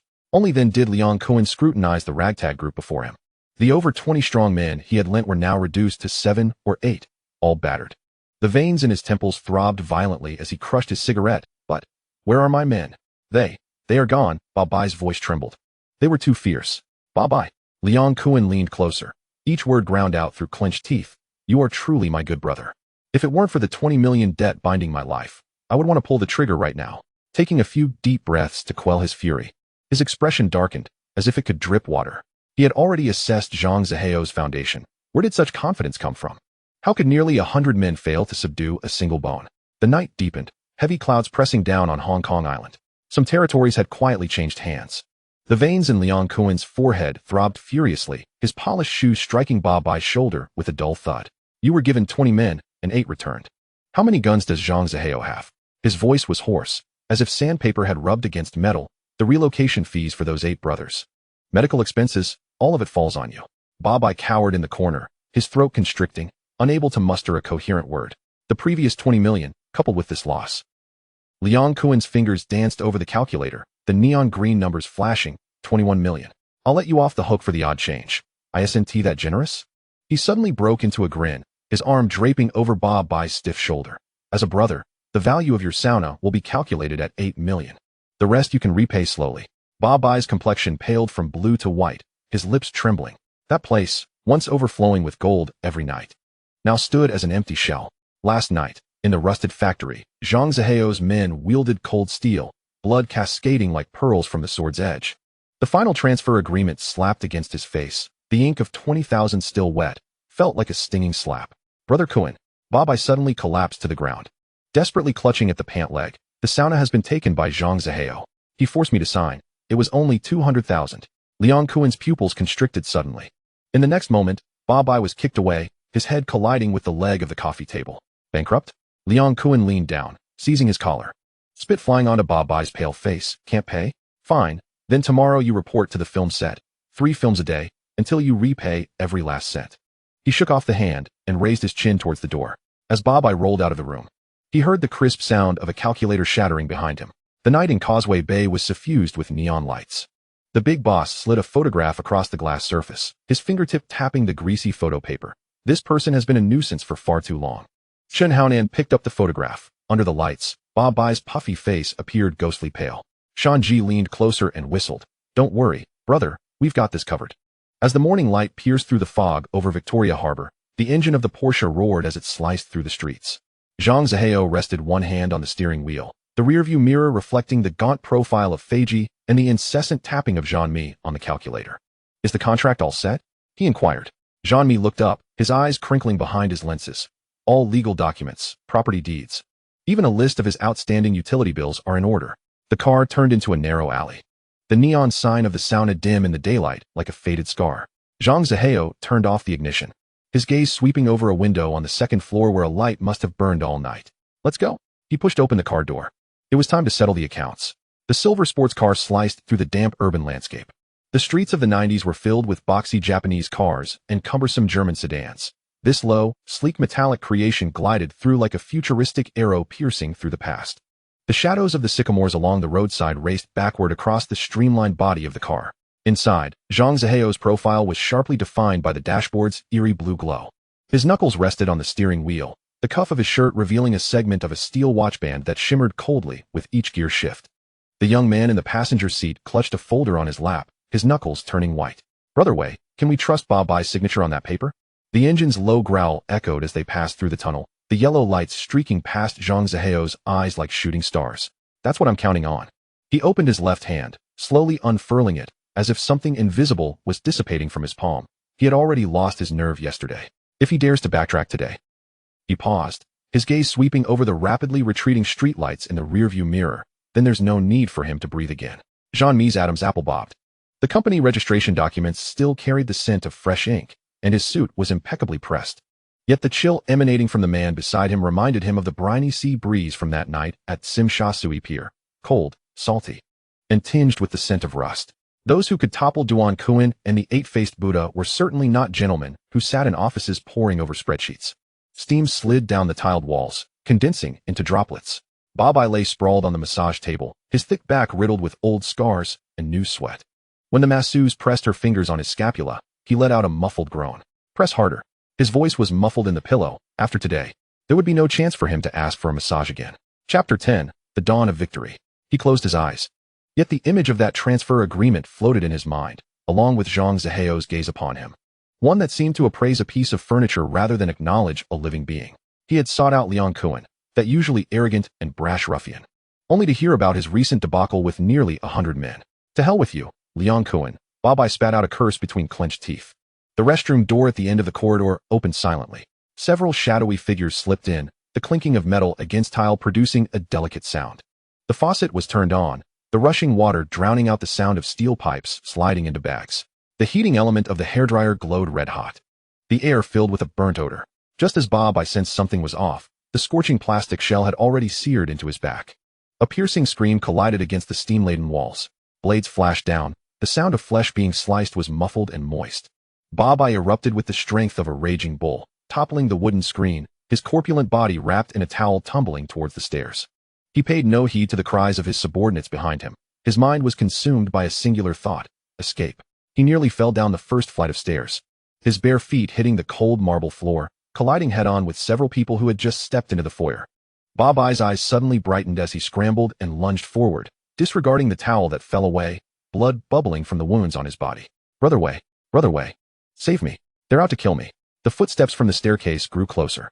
Leading the charge was a young man with bleached hair, his eyes fierce. Blood still dripping from his hands. Seeing Ba-Bai hiding behind others, the blonde spat. Get out of the way. I'll take you down too. The man standing at Zhang Ziheo's side, Feiji, made his move. His actions were unhurried, almost languid, yet in the instant the blonde swung his knife. He precisely locked the opponent's wrist. His fingers coiled, and the blonde's face went pale as the knife clattered to the ground. Feiji raised his gaze, his eyes piercing like ice picks. You dare wield a knife in front of Brother Wei? What is your name? His fist, enveloped by the wind, crashed into Shan Ji's abdomen, causing him to curl up like a shrimp, gastric juices mingling with bile surging up his throat. His knees slamming against the tiles with a dull thud. Who dares to interfere with Hongxing's affairs? Chen Haonan raised his hand, stopping the brothers behind him. Just as victory seemed within reach, shadows emerged from the alley. Hongxing? Zhang Ziheo sneered through clenched teeth. This street belongs to the Zhang family now. His gaze swept over the chaos. You dare bleed in my territory, treating me like air? The steam from the sauna room continued to hiss in the pipes. If Ba-Bai were to die here, who would claim the account books and the keys? Quit the theatrics. This is clearly Ba-Bai's turf. Bao Pai tightened his grip on the knife. Hongxing's flags were planted all over the island. Who did he think he was? The Tian heir leaned in to whisper in Chun Haonan's ear, Brother Nan, what now? Chun Haonan counted the number of their opponents. There were only 3 or 4. Failing to accomplish the task assigned by the boss would mean kneeling before the incense altar upon returning. Clear them out. He swung his blade and charged forward. Remember the consequences of meddling. Bao Pai spat and followed closely behind. Zhang Mi pressed his back against the slick-tiled wall, his fingertips trembling slightly. Yet the heat surging in his chest grew increasingly intense. He realized that witnessing blood could indeed become an addiction. Boss, watch out. Feiji withdrew a short blade from his lower back, confronting Chen Haonan. The 2 knives clashed, sparks flying as their figures twisted into a whirlwind in the dim corridor. Hongxing's twin flower sticks lived up to their reputation, always missing the flesh by mere inches. Shan Ji pushed himself up from the wall, along with the Tian heir, flanking the man who had not moved an inch. When the knife was raised above his head, Shan Ji even grinned until the agony of having his abdomen crushed by a hammer surged through him. He was sent flying, crashing into the stair railing, the back of his head striking the edge, and his vision exploded into a flurry of black and white snowflakes. Jizai? Just as the Tian heir called out. A heavy fist struck his ribs. Immediately after, an elbow jabbed into his back, causing his legs to buckle as he knelt on the ground, blood-stained spittle escaping his lips. Bao Pai's knife halted midair. Zhang Ziheo turned his face, his eyes resembling a deep well frozen for 10 years. With a clang, the blade fell from his hand. The struggle on the other end had already determined its victor. Feiji wiped the blood from his face, pressing the tip of his knife against Chun Haonan's throat, forcing him forward. Ba-Bai, gasping in the corner, let out a laugh, his saliva spraying into the pool of blood. His knees were kicked repeatedly. Yet Chun Haonan seemed glued to the ground. Feiji, panting heavily, looked at his boss. Is your bone structure quite tough? Zhang Ziheo stepped closer. If you intend to kill, then do it. Hongxing does not have cowards who die on their knees. Chun Haonan's neck veins bulged. It seems you still haven't grasped the situation. Zhang Ziheo's hand rested upon his shoulder, his fingers gradually curling inwards, joints emitting delicate creaks. The weight exerted by Chun Haonan's shoulder was astonishingly heavy. He gritted his teeth, striving to maintain his balance. Yet a sudden sharp pain shot through his knee from a well-aimed kick, causing him to lurch uncontrollably forward, ultimately collapsing to the cold ground. Much like several of his comrades behind him, the muffled sound of bone colliding with a hard surface was distinctly audible. He abruptly lifted his head. His eyes ignited with 2 flames that refused to extinguish, fixating intently on the man, named Zhang Ziheo, just a few paces away. His molars ground together with a sharp noise, yet the hand on his shoulder felt like a manacle forged from cast iron, weighing down upon his spine, leaving him with no room for resistance. Zhang Ziheo's voice was devoid of inflection. Before he could finish his sentence, a solid punch struck his abdomen. Chun Haonan felt a coppery taste rise in his throat, forcing him to tense every muscle in his body, ceasing any further movement. Have a few people keep an eye on them, Zhang Ziheo instructed, turning towards Ba-Bai, who was clutching his injury. Let us take care of business first. His arrival was intended to seize control of the sauna. The encounter with Chun Haonan's gang had been purely incidental. Ba-Bai's subordinates, having just suffered a loss, quickly surrounded them, their eyes gleaming with a mix of vengeful delight and fierce intent, fixating on the kneeling figures. Chun Haonan watched as Zhang Ziheo's silhouette disappeared around the corner, his nails digging deeply into his palm. He had fallen embarrassingly without even grasping the opponent's background. Brother Wei, you truly are something. Ba-Bai grinned, leaning closer and giving a thumbs up. Let me follow you from now on. Aye, Ba-Bai. Will surely do my utmost. Zhang Zihao turned his face slightly, his gaze sweeping over. A chill suddenly coursed down Ba Bai's spine, as if he were being scrutinized by a cold-blooded predator, leaving him breathless. Shengtian is not a place for scraps, Zhang Zihao remarked, retracting his gaze. You are still not worthy. The color drained from Ba Bai's face, alternating between pallor and a ghastly hue. His lips moved, but he ultimately dared not utter another word. The handover process was swift. Ledgers and documents were placed on the table one after another, summoning all the relevant personnel to the forefront. Ba Bai cleared his throat. Listen carefully. This is Brother Wei, henceforth your new master. A few faces in the crowd flickered with surprise. Yet no one dared to speak further. In this trade, a change of ownership was hardly a novel occurrence. Greetings, boss. The crowd chorused. Zhang Zihao nodded slightly. The rules are simple. Everything remains as it is, with a 15% increase in monthly fees. The security of the venue will be managed by the Shengtian Security Company. You must keep a close watch on two matters, cleanliness and decorum. Should I discover anyone engaging in untoward activities or meddling with what they ought not to? While he paused, his gaze slowly sweeping across each face, then you may leave on your own accord. A few managers exchanged glances, unable to conceal their delight. A 15% raise. Under Ba Bai's rule, they had only experienced deductions and never such a benefit. Thank you, boss. We will surely do our utmost. Their voices rang out, far louder than before. After the crowd dispersed, Zhang Zihao beckoned to Jeanmi, who approached silently, standing by attentively. The neon lights at the edge of Causeway Bay blurred into murky hues through the ring, as Jeanmi received the heavy set of keys. The coolness of the metal brushed against his fingertips. The venue lay just 2 streets away, its monthly revenue sufficient to sustain 30 to 40 brothers, indeed a lucrative opportunity. Zhang Zihao tossed the keys to him, the hem of his trench coat slicing through the damp air as he turned. You'll oversee this for now. The company aims to connect this line. Sim Sha Sui is separated from Causeway Bay by a body of water. Should anything occur, assistance will be delayed. But what Zhang Zihao desired was precisely that divide. The map of Yao Tsimong unfurled within his mind, resembling a piece of water-soaked parchment, its edges curling and charring in the flames. Jeanmi lowered his head, murmuring his thanks. The numbers on the ledger still danced across his retinas. Trust was a scalding coin. Gripping tightly felt like a burn, while releasing it led to a fall. As the warehouse's iron door creaked open, the rusted hinges emitted a groan. Shadows huddled in the puddles below. Chun Haonan's face was smeared with dark red, his long hair matted with blood that clung to the fissures of his cheekbone. The others beside him fared no better, chains wound around their wrists, digging into flesh. Just half an hour ago, they had been running wild with knives on the streets, now resembling stranded fish, their gills barely fluttering. What shall we do? Zhang Zihao's tone was remarkably calm, as if inquiring about tonight's supper. Jeanmi stared at the reflective puddle on the ground. The banner of Hung Hing was planted throughout Hong Kong, and the names of the big bosses were not mere facades. A direct confrontation would result in a bloodbath. Yet bloodletting could not commence from the major arteries. As he moved his lips to speak, Ba Bai hobbled forward. Brother Zihao, they are dear to me. The gauze on Ba Bai's forehead was still seeping yellow stains. The long-haired one was Hung Hing's most conspicuous dual-hued stickman as of late. Zhang Zihao remained silent. He recalled a scene from an old tape in a past life. Chun Haonan standing before the incense offerings in Temple Street. The eyes of the Guangdong statue glaring crimson upon him. Now this man lay at his feet, breaths punctuated by blood-tinged wheezes. They came to cut you. At the behest of the boss, Zhang Zihao turned to Ba Bai, his pupils reflecting the other's shrinking shoulders. You go relay the message. 100,000 each. Bring cash to collect them. Ba Bai's throat bobbed. I'll go. What else? Zhang Zihao smiled, the curve of his lips sharp as a blade. Ba Bai swallowed hard, nearly stumbling as he turned. Just before the iron door closed again, Jeanmi caught a glimpse of Chun Haonan lifting his eyelids. His gaze like a fire-hardened nail, embedding itself into the damp concrete floor. The boss was gripping the microphone tightly, the heat almost palpable. Inside the private room, the smoke was thick and suffocating. The azure dragon tattoo on his bare chest writhed under the colored lights, its claws sinking into the bulging muscles. I haven't been a big brother for many years. The final note cracked, yet the applause from his underlings erupted even louder. When the door swung open, the song caught in his throat. The messenger's face was paler than the blue light of the screen. Boss, Ba Bai has come looking for you. The microphone was hurled into the fruit platter, splattering watermelon juice across the dragon's eye. The smile on the boss's face gradually faded, revealing a grim undertone. Chun Haonan's affair should have been settled by now. As Ba Bai barged into the private room, still wrapped in bandages, the music continued to hum through the speakers. The boss's fingers, gripping the microphone, turned white.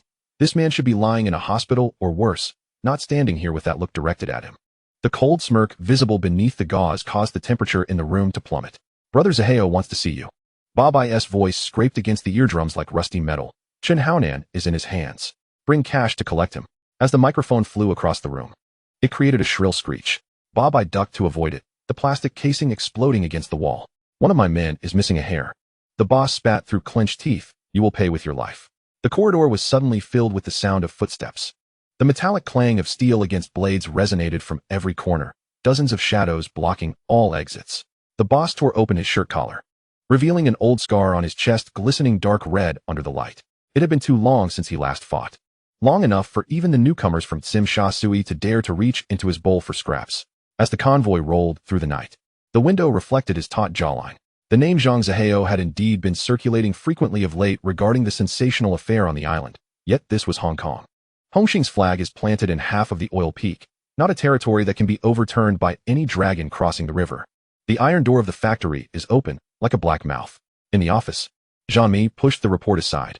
The goods will be received at the dock in 3 days. But can we really afford to eat so many appliances on the mainland? He tapped his fingertips on the livelihood section of the newspaper, and those black and white photos still showed gray streets. Zhang Zaheo turned his chair back and looked out the window. In the depths of the night, there are car lights from far to near, and the beam of light cuts through the mist. When they react. Chapter 11. Clearing up the remnants. When he spoke, the glass reflected a subtle curve at the corner of his mouth, and we were already standing on the mountaintop. The open space downstairs was suddenly torn apart by the roar of the engine. Amidst the sharp sound of tires rubbing against the cement floor, dozens of figures darted in. The sound of steel pipes mopping the floor makes people's eardrums itch. Zhang, son, Wei. 3 words burst out from between his teeth. And the big shot stood at the forefront of the crowd, holding the pale light reflecting the ceiling. Slow and steady footsteps could be heard coming from the stairs. When Zhang Zaheo walked down the last step, Zhang Mi fell behind silently by half a step. 2 groups of people looked at each other from a 10-meter gap, and the taut strings in the air were about to break at any moment. Where's the money? Zhang Zaheo asked like a vegetable market asking for prices. The big shot's cheeks twitched. He raised his hand, and behind him, the younger brother pulled out a black travel bag, with the zipper half open, revealing the edges of bundles of banknotes. My people. The sound of high fives echoed in the factory building. The side door creaked open, and the plane dragged a wooden box out. The sound of the box board rubbing against the cement floor was dry and piercing. Luo Tianhong tapped the box wall with a steel pipe, and a weak groan came from inside. At the moment when the wooden box lid was lifted, the big shot saw Chun Haonan curled up at the bottom of the box, with bloodstains on his face forming dark scabs. The wooden cabinet was kicked and slid across the ground, barely stopping in front of the big shot's toes. The cabinet door cracked open, and a figure rolled out from inside. It was Chun Haonan. His face was covered in dark red, his fingers moving forward inch by inch as he scratched the ground. And every breath was accompanied by a hissing sound of blood foam. The big shot's pupils suddenly contracted. He squatted down to support Chun Haonan's shoulder, and his palm immediately felt a sticky warmth. The Lord Hongqing stared at his trembling hand, his forehead veins bulging one by one. Luo Tianhong kicked several other boxes into the open space. The lid of the box overturned, and a few pheasants curled up inside, their clothes soaked in dark colors. Unable to distinguish whether it was sweat or blood. 200,001. Luo Tianhong walked up to the big shot, with a smile on her lips. She wiped the scraps for you and rounded them up to 1 million. I'll give it to your mother. The big shot roared in his throat and swung a semicircular cold light from his hand. With enough force, he struck the opposite door, and the wind even lifted a few strands of gray hair in front of his forehead. Dang! The sharp sound of metal strikes made one's eardrums numb. No one could see clearly when Luo Tianhong drew her sword. When everyone regained consciousness, the slender blade was already pressed against the big boss's neck. With the blade half a hair pressed into the skin, and blood droplets slowly seeped along the edge into a red line. The air has frozen. The big shot maintained a swinging posture, with the hair on his neck standing upright. He could feel the chill emanating from the sword's blade, which was not the rough and blunt weapon on the street. It was something that had truly been sharpened and had seen blood and once stabbed in. It could no longer block the hole. It's easy to discuss. He swallowed his saliva and rubbed his Adam's apple against the cold sword face as it rolled. The horseman behind became restless. Let go, brother. The sword blade immediately sank half a point deeper. Boss raised his hand to stop. Don't move. He caught a glimpse of Zhang Zaheo walking out of the shadows of the corridor, dressed in a suit and leather shoes, with a wisp of gray smoke rising from his cigar between his fingers. Your subordinates seem to be dissatisfied? Zhang Zaheo stopped 2 steps away. A young man choked his neck and shouted, What's a surprise attack? Have the courage to engage in a fierce battle. Fight. Zhang Zaheo chuckled lightly, flicked the cigarette ash, And you guys deserve to call it a fight? Before the words could finish, the sound of leather shoes stepping on the ground echoed throughout the entire floor. Tian Yangsheng led 2 columns of people to gush out from the stairwells on both sides. The uniform was all in Tibetan blue, with neat steps as if measured with a ruler, silently blocking all the way out. They didn't use knives or sticks, but the overwhelming momentum made several young people holding them instinctively take a half step back. The air in the factory suddenly tightened. Dozens of figures emerged from the shadows, with steel pipes in their hands emitting a cold and hard metallic color in the dim light. Their footsteps were so neat that it was heart-stopping, and their breathing seemed to be in the same lung lobe. As soon as these people appeared, even the dust in the corner of the wall seemed to freeze. The men holding the guy on the other side unconsciously moved back half a step. The street fighting relies on the force of blood rushing towards the forehead. But the faces in front of us are as calm as a deep pool. No one shouted or stared, but every glance was like a blunt knife scraping through the skin. I don't know who is holding the stick with a clang, smashing on the ground. The sound is piercing. Put down your things, squat down. The sound of Tian Shinkong's cheers exploded, and dozens of throats behind him burst out with the same syllables at the same time. The rusty iron sheets on the roof of the factory were shaken to a rustling sound. Someone's leg went weak and they slumped down. Even the big shots who have seen storms roll their Adam's apple and swallow their saliva. What is a club? It's clearly a weapon dragged out of the training ground. Put it down. When the second roar fell, the clanging sound echoed in unison. The steel pipe was thrown all over the ground, and some people were already proficient in hugging their heads and curling up. They were indeed familiar with this set of movements. And the detention rooms in the police station were frequently used. Zhang Mi pulled over an old wooden chair, and Zhang Zihao brushed off his clothes and sat down. Smoke rings slowly overflowed from his lips. Now let's talk about the price. He flicked off the cigarette ash. Your brothers are worth 1 million, plus the dozens of people squatting here. How should we calculate? The big shot's forehead is oozing cold sweat. Spending money to eliminate disasters, as long as people are okay. I'll offer a toast and pay another 2 million as tea and water bills. He squeezed a hard smile. 2 million is not a small amount. Although the Causeway Bay market is prosperous, there are nearly 100 mouths to feed under my command, and settling in expenses, medical expenses, and dividends flow out like cash. Only a few $1,000,000 fall into my pocket every month. This cut made the flesh ache tightly. 2 million? Zhang Zihao smiled, but his eyes were icy. Does he look down on him so much? Is your life worth this amount? 2 million already. Before she could finish speaking, Luo Tianhong moved. The sword light flashed suddenly and plunged straight into the big guy's shoulder socket, piercing through the flesh and nailed to the back of the chair. Blood immediately gushed out, soaking through the sleeves of the shirt and dripping onto the ground. You said a number. The big shot took a deep breath from between his teeth. His entire arm felt like it was being scorched by a soldering iron, and his eyes turned black in waves. The speed of blood loss made him feel anxious. 5 million. Isn't it excessive? Zhang Zihao leaned back. The capital provided by the system has already been dispersed, and now is the time when there is a shortage of fresh water. This number is just on the edge that the other party can grit their teeth and pull it out. 5 million. The big shot's voice was half-pitched. Luo Tianhong's wrist turned slightly, and the sword blade rolled half a circle between his flesh and bones. Give it. I'll give it. The big shot hissed. From now on, let's clear up and go our separate ways.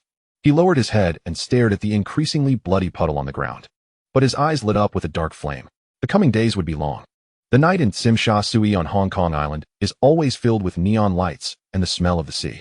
The beads of sweat on the prominent forehead of the big shot glimmered under the harsh white lights as he fixated on the young man known as Zhang Zihao. His Adam's apple bobbing nervously.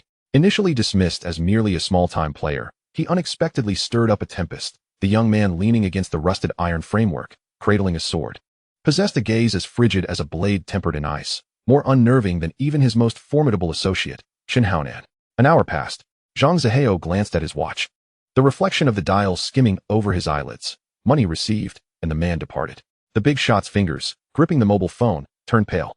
After years navigating the underworld, cash was not in short supply. Gathering 5 million Hong Kong dollars from a few establishments was not overly challenging. When the call connected, his voice was hoarse, akin to sandpaper rasping against metal. After hanging up, he noticed Chen Haonan, propped up on his knees, panting, his shirt stained with shoe prints and blood. Boss. Chen Haonan's words were abruptly cut off. As long as you're unharmed. The big shot's hand clapped heavily against his back, the force akin to driving a nail into the very marrow of his bones. Chen Haonan's eyes instantly brimmed with tears, his jaw clenched tightly, forming a rigid line. As the zipper of the travel bag was pulled open, the scent of freshly printed banknotes mingled with the mustiness of old canvas wafted out. The big shot stared at the pile of violet-hued notes, suddenly reminded of Jiang Tianxing's inscrutable eyes clouded in cigar smoke. at that moment. He found the smoke far easier to decipher than this young man before him. Not counting, he heard his own voice, dry and thin. Zhang Zihao lifted the bag with an ease reminiscent of carrying a mere shopping basket. As a gift, as he turned, the hem of his suit jacket traced a half arc. Nodding towards the young man with the sword, "Airplane, see him off."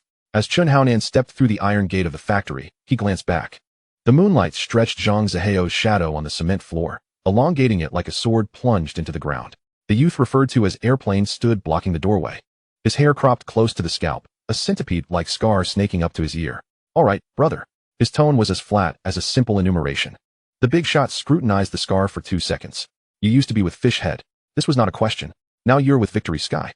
Airplane's lips curled slightly. "Zihao brother has entrusted me with managing the Haitian restaurant." The engine of the van sputtered in the stillness of the industrial zone.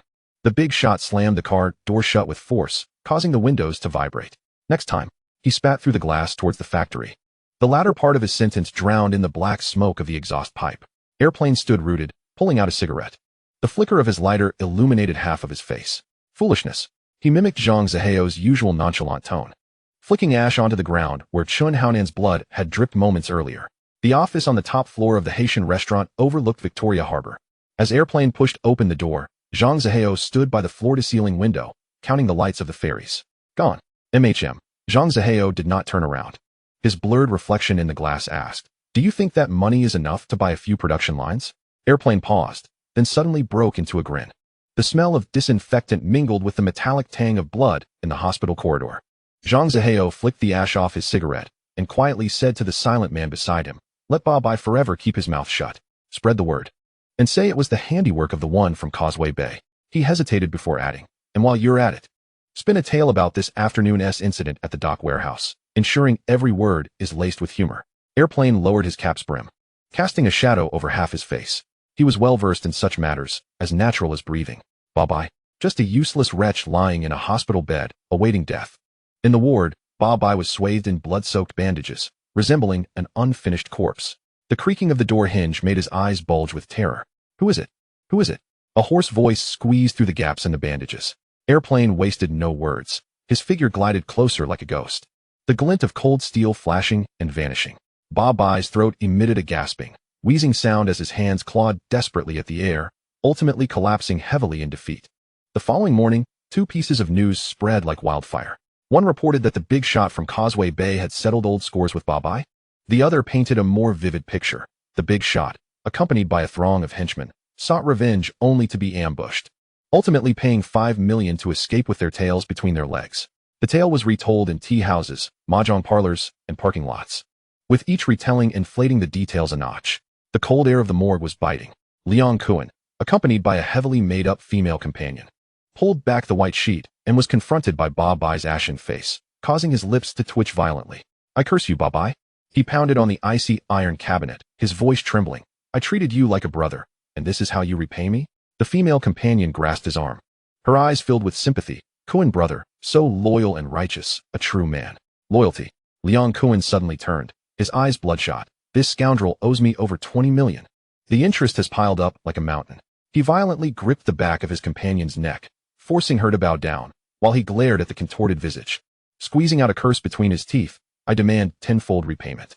In the boxing gym of Causeway Bay, the big shot's fist crashed into the punching bag, the sound resonating like thunder. The younger brothers averted their gazes, whispering like flies buzzing around. He clearly heard the distorted versions of the rumors, kneeling, bowing, calling him grandpa. The humiliation burned in his stomach like acid. Meanwhile, the night in Tsim Sha Sui flowed with a different temperature. Zhang Zihao stood before the floor-to-ceiling window, gazing down at the sea of neon lights. Rumors about him were quietly taking shape, a new name that made the Hongxing leaders bow their heads. He need not utter a word. The embellished tongues of others would naturally erect towering walls around him. Chapter 12, Strategizing in Nanyang. Liang Kuan paced back and forth in the dimly lit video hall, the projector's beams stretching and tearing his shadow. 10 years, from 83 to today, every time facing me, turning me into a pile of bills. He extinguished his cigarette, the sparks landing on his hand without causing him any pain. "This time, I will dismantle your signboard.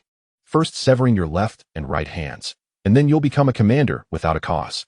The underworld never rests, as one story concluded. A new chapter quietly began to be inscribed. The humiliation within the container seeped into the cracks of the walls like the scent of rust. And during the days Chun Haonan and Shanji recuperated, the night in Causeway Bay seemed to change color.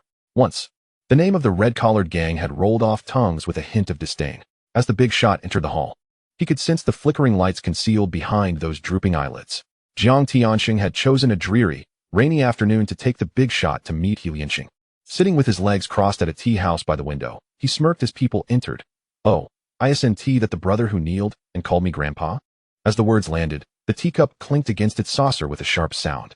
Chun Haonan abruptly stood up, the chair scraping against the tiled floor with a harsh screech, only to be pressed back into silence by Jiang Tianxing's raised hand. The big shot offered a perfunctory bow, and for the remainder of the meeting, he merely focused on the tea leaves swirling in his cup. As the gathering concluded, the rain had yet to cease. Jiang Tianxing rested a hand on the big shot's shoulder, his grip gentle, yet unyielding. Take a few days off. Let Haonan run to Macau to handle some matters. If successful, those dirty waters will naturally clear up. The big shot tugged at the corners of his mouth as raindrops dripped from his thinning hair into his collar. He sensed the tension in the air, a unique tightness that accompanied the 3-year elections of Hongxing and the 2-year rotations of He Lianxing. The undercurrents had already risen to their ankles. The old factory in Tsimsha Sui buzzed day and night. Zhang Zihao's Victory Sky security team, numbering over 100, patrolled the streets with unwavering vigilance. As production lines churned and electrical goods piled up in the warehouses like a tidal wave, Jean-Mi gazed at the towering stacks of cardboard boxes reaching the ceiling, beads of perspiration forming in the palms of his hands. "Boss, can the other side truly consume this much?" Zhang Zihao pushed open the iron door of the warehouse, and the afternoon light pierced through, casting sharp golden edges upon the corners of the boxes. Not only can they consume it, they might even leave no scraps behind. He handed over a checkbook, stating, "Bring 1 million. I want every television and every newspaper in Guangdong province proclaiming the name of Shengtian. The price shall be halved. And we must enlist that man, Zhou, who haunts the dreams of every man in Hong Kong, for our advertising campaign." The summer nights in Deep City were oppressively hot and thick, when the television screen illuminated Zhou's gentle smile, and her delicate fingers caressed the sleek exterior of a rice cooker. When the numbers 199 exploded on the screen, the chatter in the alleys erupted into a fervor. The grocery store owner shouted hoarsely, replaying the tape, as the crowd pressed against the window, fingers nearly puncturing the glass. "What brand does Zhou use? Where can I buy it?" Trucks lined up along the border road, creating a serpentine queue. The aircraft wiped away sweat and smiled broadly at Luo Tianhong. "It's madness. Pure madness." Jean-Mi clutched a stack of orders fluttering like snowflakes and looked up toward the dazzling lights in the south, suddenly feeling that this warehouse was far too small. The neon lights of Macau reflected in Chun Haonan's glass. He held the ticket given to him by Jiang Tianxing, listening to the drunken man at the next table laugh heartily. "That red stick from Hongxing? The one dragged out of the container." Shanji clenched his fist tightly, but Chun Haonan merely pressed the cool rim of his glass to his lips, his eyes reflecting a fairy slicing through the night fog outside. The electronics market had yet to open, yet the line had already twisted around 3 corners. Jean-Mi's hand holding the keys was slick with sweat. The throng of heads in the morning mist surged like a tide over the steps.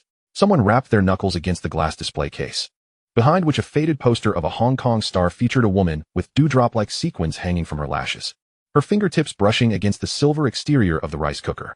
"Make way. I need to get in and open the gate." He was pressed tightly against the rolling shutter door, the cold metal seeping through his shirt to his spine. As the shutter rose with a clatter, the crowd surged into the corridor like a murky torrent. A man in a crisp shirt stepped directly over the display table, 2 fans tucked under his arm. A woman in a floral dress slapped cash onto the counter, her fingernails still stained with the dirt of the market. The ripping sound of cardboard boxes, the crisp clinking of coins rolling on the concrete floor, the shrill sound of tape being unwound. All these noises twisted together into a hot, frayed rope. In the depths of the warehouse lay half a month's production. The steel carcasses, continually emerging from the assembly line, still bore the scent of pine resin and solder, while the air conditioning compressor silently glowed cold within its wooden frame. When Zhang Zihao initially signed the production order, his pen hovered for quite some time, ultimately reducing the refrigerator order by 2/3. He recalled his father's constant reminders that people from the mainland were accustomed to using well water to cool their watermelons. Yet at this moment, the cash register drawer could no longer close. The edges of the banknotes curled, and the foreheads of the workers were blurred by sweat stains on the 10-yuan bills. The telephone receiver burned against Jean-Mi's ear. "The truck from Guangxing is stuck at the second bridge. They say if they can't pick up the goods today, they'll turn back to Foshan." In the conference room, smoke coalesced into a gray-blue cloud. Tian Yangi snapped the abacus beads with a crackling sound, suddenly pausing. "Wait." The payment for this batch is enough to purchase an entire production line from the island nation.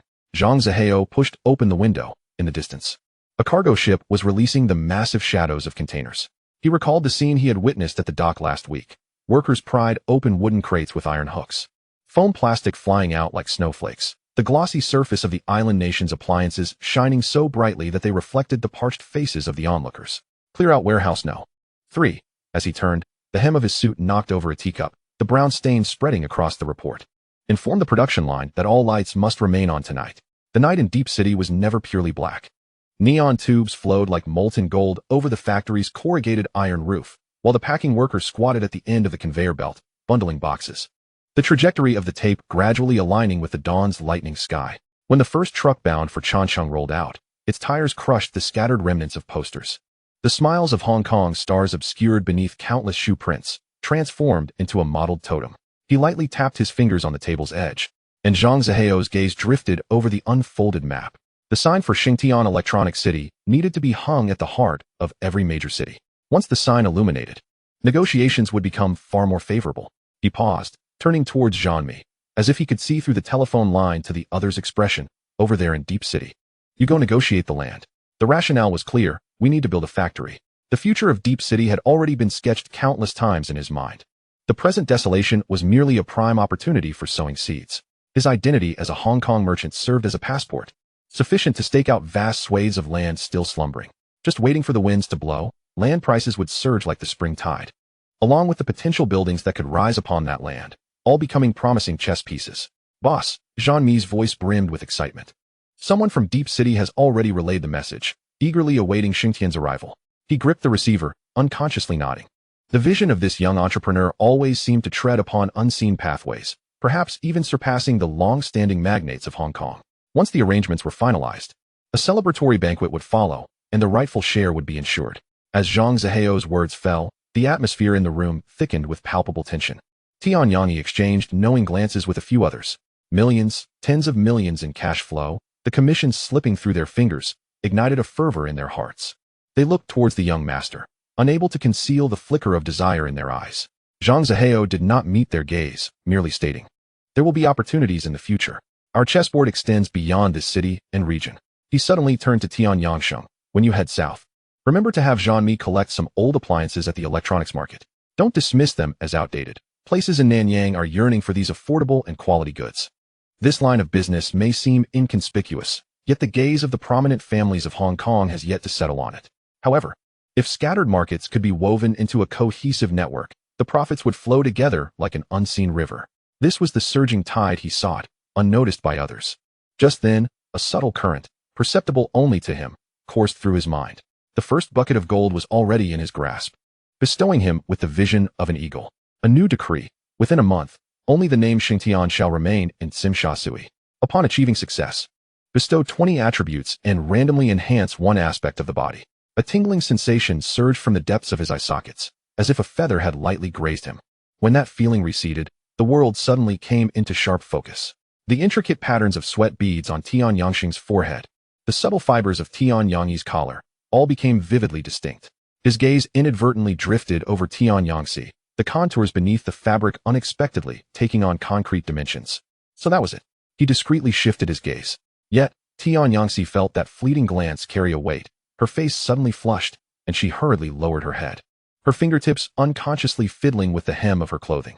Zhang Zihao's voice brought her back from her embarrassment. "It's been quiet long enough." He stood up, his shadow casting over the densely marked map, declaring, "From today onward, every street in Tsim Shui must remember the name Xingtian." Tian Yangsheng and the others straightened their backs slightly. The expansion they had awaited was finally about to commence. The moment Zhang Zihao's words fell, Tian Yangyi felt a wave of scorching heat surge from his spine to the crown of his head, his knuckles cracking as if he had grasped a cold knife's hilt. Beside him, Tian Yangyin remained silent, yet a glint of bloodthirst flickered in his eyes, reminiscent of a mother leopard catching the scent of prey. "Jihao, point us in a direction." Tian Yangyi's throat rolled, his voice pressed low and hoarse, while his brother's blades longed for the taste of blood. The recent days spent in the stable life of the Victory Group wrapped them like a soft cocoon. Often, in the dead of night, Tian Yangyi would awaken, feeling an emptiness in his palms, and he found himself nostalgically recalling the heavy tremor of metal slicing through flesh. He glanced towards the far end of the long table where his elder brother, Tian Yangsheng, remained clad in an ebony suit, his broad shoulders stretching the fabric into sharp, cold lines, while sunglasses obscured half his face, revealing only the taut line of his lips. This once fearsome weapon had now sheathed its blade. Yet it evoked a greater dread, as if it concealed a pool of congealed blood within its scabbard. What progress has been made with the security company? Zhang Zihao lightly tapped the table with his knuckles. Slowly, Tian Yangsheng removed his sunglasses, revealing eyes sharp as a hawk's. Originally 68 men, 12 were discarded as weaklings. The remaining 56 are capable of snapping necks with their bare hands. A flicker of fire ignited within Tian Yang's heart. 56? He envisioned the throngs of people under the neon lights of Tsim Sha Sui, the boxing gym of the Crown Prince, the warehouse of Liao Long, and the thrumming underbelly of the Ni family's 5 vicious wolves. Such numbers tossed into the fray would barely create a ripple. Brother, Tian Yang's throat felt dry. What street can accommodate such a handful? But Zhang Zihao merely smiled, producing a check from his pocket and sliding it across the polished table. An additional 2 million. Split into 2 groups. The elite group receives 20,000 monthly. Better to have fewer but stronger. The ordinary group, 10,000 a month. Must muster 200 within a week. He pointed at the map, his finger crushing down on the territory of the Hongxing. Let us begin by nibbling on this soft underbelly. Since we have already crossed paths with the big boss, we might as well uproot the banner of Hongxing entirely. Outside, the night deepened, and neon lights bathed the glass in a sanguine hue. As Tian Yangsheng rose, the legs of his chair scraped against the marble floor with a sharp sound. He slightly bowed, his shoulder blades forming a dangerous arch beneath his suit. This blade, long dormant, had finally awaited its moment to sing. 7 days later, when Jean-Mi pushed open the door to the bar's private room, the scent of the fairy's brine still clung to his cuffs. Following him was the silent aircraft, its depths burning with unfamiliar flames.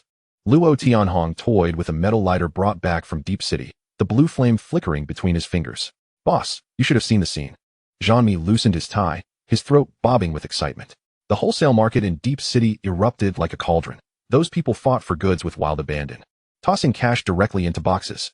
I brought 5 shirts, and they were all torn to shreds. The aircraft accepted a glass of whiskey from the server, the amber liquid creating delicate ripples against the glass wall. He recalled the days when he chased down enemies in Yao Mati's alleys, where the screams and bloodshed felt as distant as a past life.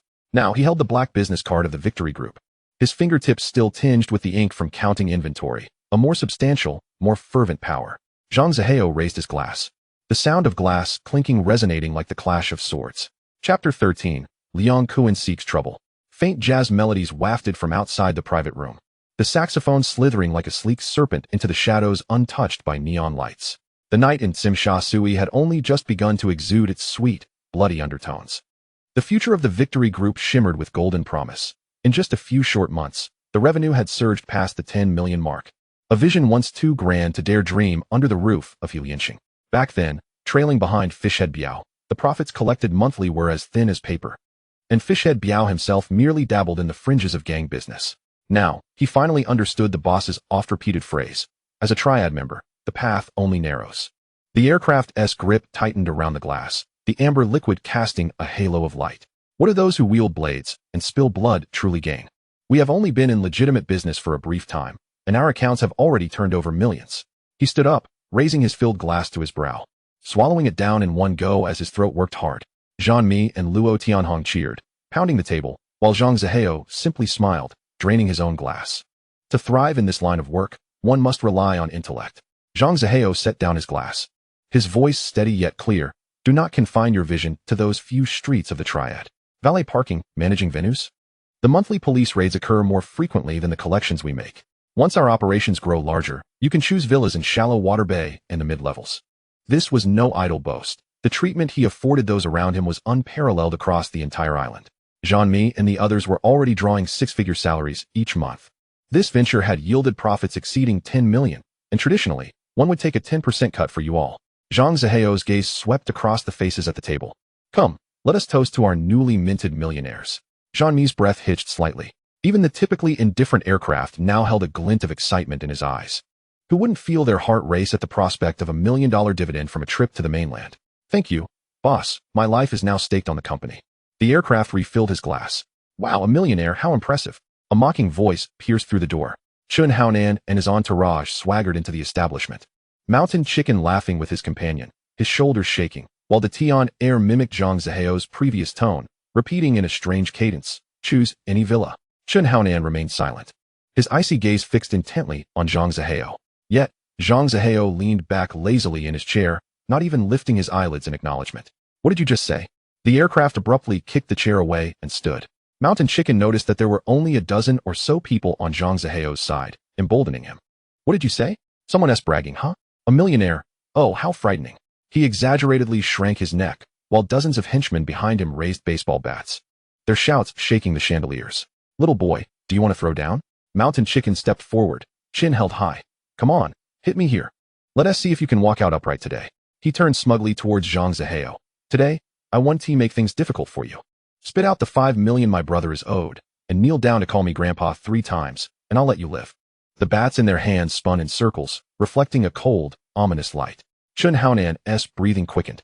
How dare Zhang Zihao enter a bar under the watch of Hongxing? He was practically presenting his neck to the blade. The humiliation from last time must be repaid with interest tonight. 5 million. We'll leave once the money is secured. Chen Haonan rubbed the lighter-s wheel with his thumb. "Don't force my brothers to get rough." The entire street was filled with Hongxing's men. A single shout could fill the alley. He leaned against the booth's edge, his gaze piercing like a hook into Zhang Zihao's face. In such a situation, even the hardest of bones must bow. The bottom of the glass clinked against the marble surface, producing a crisp sound. What a buzzkill. Zhang Zihao loosened his collar button. It was time to indulge in leisure on his own turf. He turned to walk towards the door, and Tian Yangsheng and his companions stood simultaneously, their polished shoes hitting the ground in unison, like a marching army.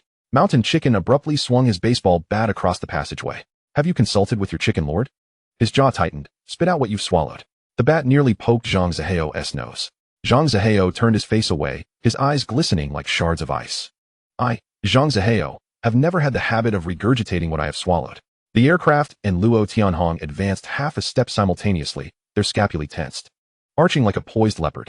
Shanji's Adam's apple bobbed, involuntarily retreating a half step. "Make your move." Chen Haonan's roar cleaved through the air. Behind him, his underlings surged forward like a tidal wave, steel pipes clashing and producing a cacophony of metallic echoes. Tian Yangsheng raised his hand to block the advancing aircraft. "Protect the boss." As he spoke, he had already twisted the wrist of the first assailant who charged forth, the sharp crack of the joint mingling with the cries of agony. Tian Yang's 7 sons struck like a tempest, their elbows shattering ribs, while Tian Yangxi's stiletto pierced the thigh of a would-be attacker, drawing a trail of blood as the heel was withdrawn. In less than 3 minutes, a dozen bodies lay sprawled on the ground. Shanji writhed among the shards of broken bottles, clutching his deformed wrist. The remaining foes pressed against the wall, their pupils reflecting the bloodstains on Tian Yangsheng's knuckles.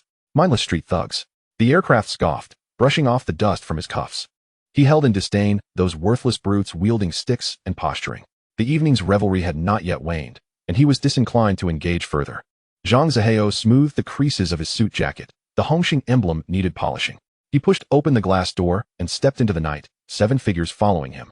Severing all gazes directed their way. Chen Haonan stood rooted, his nails digging into the soft flesh of his palm, the sharp pain failing to suppress the metallic taste in his throat. For the second time, he had been humiliated in his own territory, trampled upon by 10 adversaries.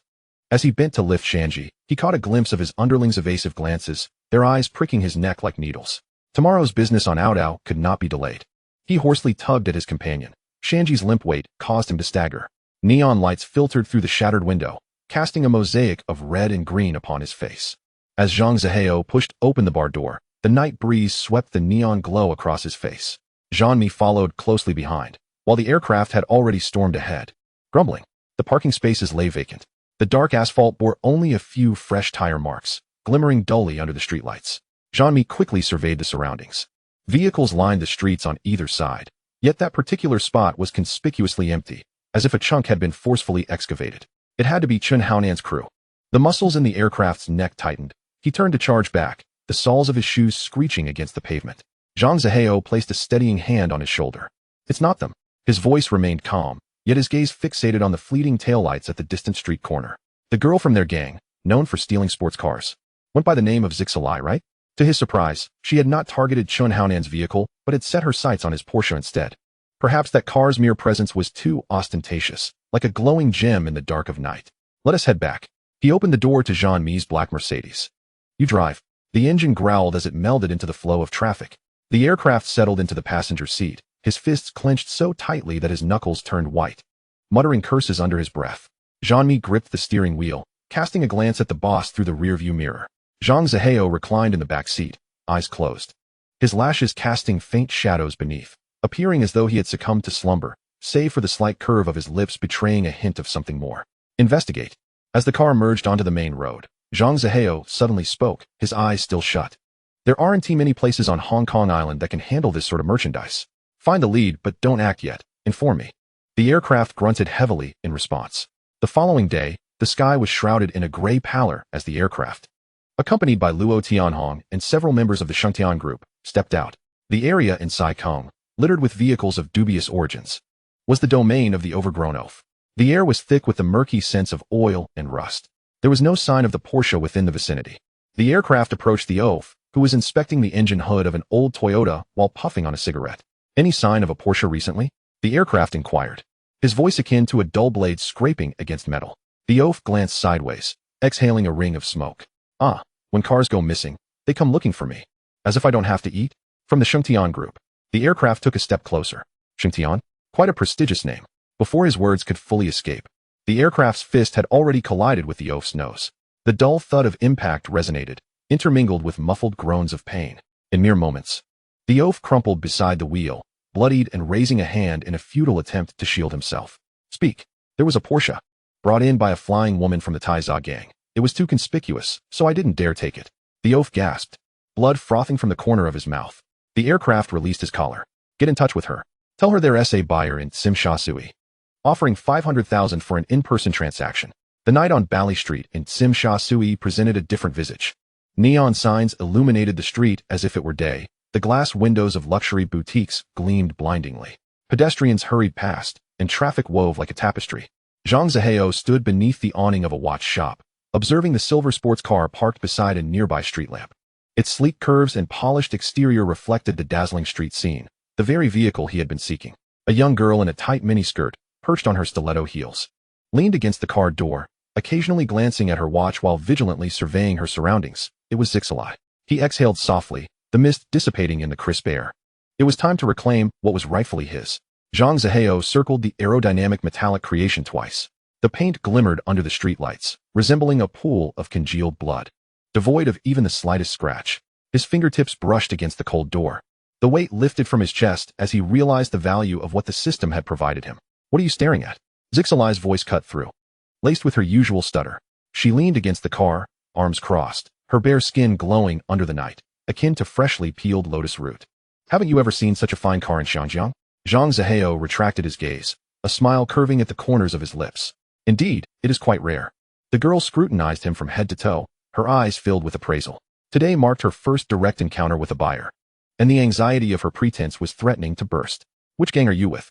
I haven't found the dock yet. Zhang Zihao fabricated a lie, contemplating a stroke of luck with Hongxing. Don't go. Zixalai straightened her posture immediately, urgency lacing her stutter. Stay with me. I've got your back. She gestured towards the Porsche. See that? I brought it in. From now on, I'll help you swipe all the treasures on Hong Kong Island with 4 wheels. Zhang Zihao chuckled. All right. Zixalai's eyes lit up, her voice dropping to a conspiratorial whisper. Wait a moment, and help me maintain the atmosphere. Be fierce, remember. The transaction was set to take place in an alleyway. Jean-Mi and the aircraft were already waiting. Jean-Mi caught sight of the girl in the passenger seat glancing around, meeting Zhang Zihao's knowing gaze, and immediately pieced it all together. Where's the money? Zixalai leaped from the car, pointing an accusatory finger at Jean-Mi. 50-50, not a cent less. Jean-Mi ambled over to the car, slapping the hood. 50,000. You must be joking. Is this hunk of metal worth that much? He and the aircraft circled the car, resembling 2 hyenas sizing up their prey. Not bad to look at. 3,000. He held up 3 fingers, shaking them. Zixalai's face flushed crimson. 3,000. Are you trying to insult me? Her chest rose and fell rhythmically as she forcefully pulled Zhang Zihao closer, exclaiming, We are from the Chong Lu gang. Don't act recklessly. Chong Lu gang. Fei Ji scoffed, crossing his arms. How impressive. We are the Sheng Tian gang. Do you think we fear you? If you lack sincerity, then forget it. The girl, known as Shi Li, tugged at Zhang Zihao's sleeve, intent on leaving. Trying to escape? Zhang Zihao, however, moved faster. He wrapped his arm around her waist, effortlessly lifting her and placing her into the passenger seat of a Porsche. Her startled cry was abruptly silenced by the closing of the car door. Chapter 14. Hongxing Strikes Back. The engine roared to life, akin to an enraged beast, as the crimson vehicle tore through the night.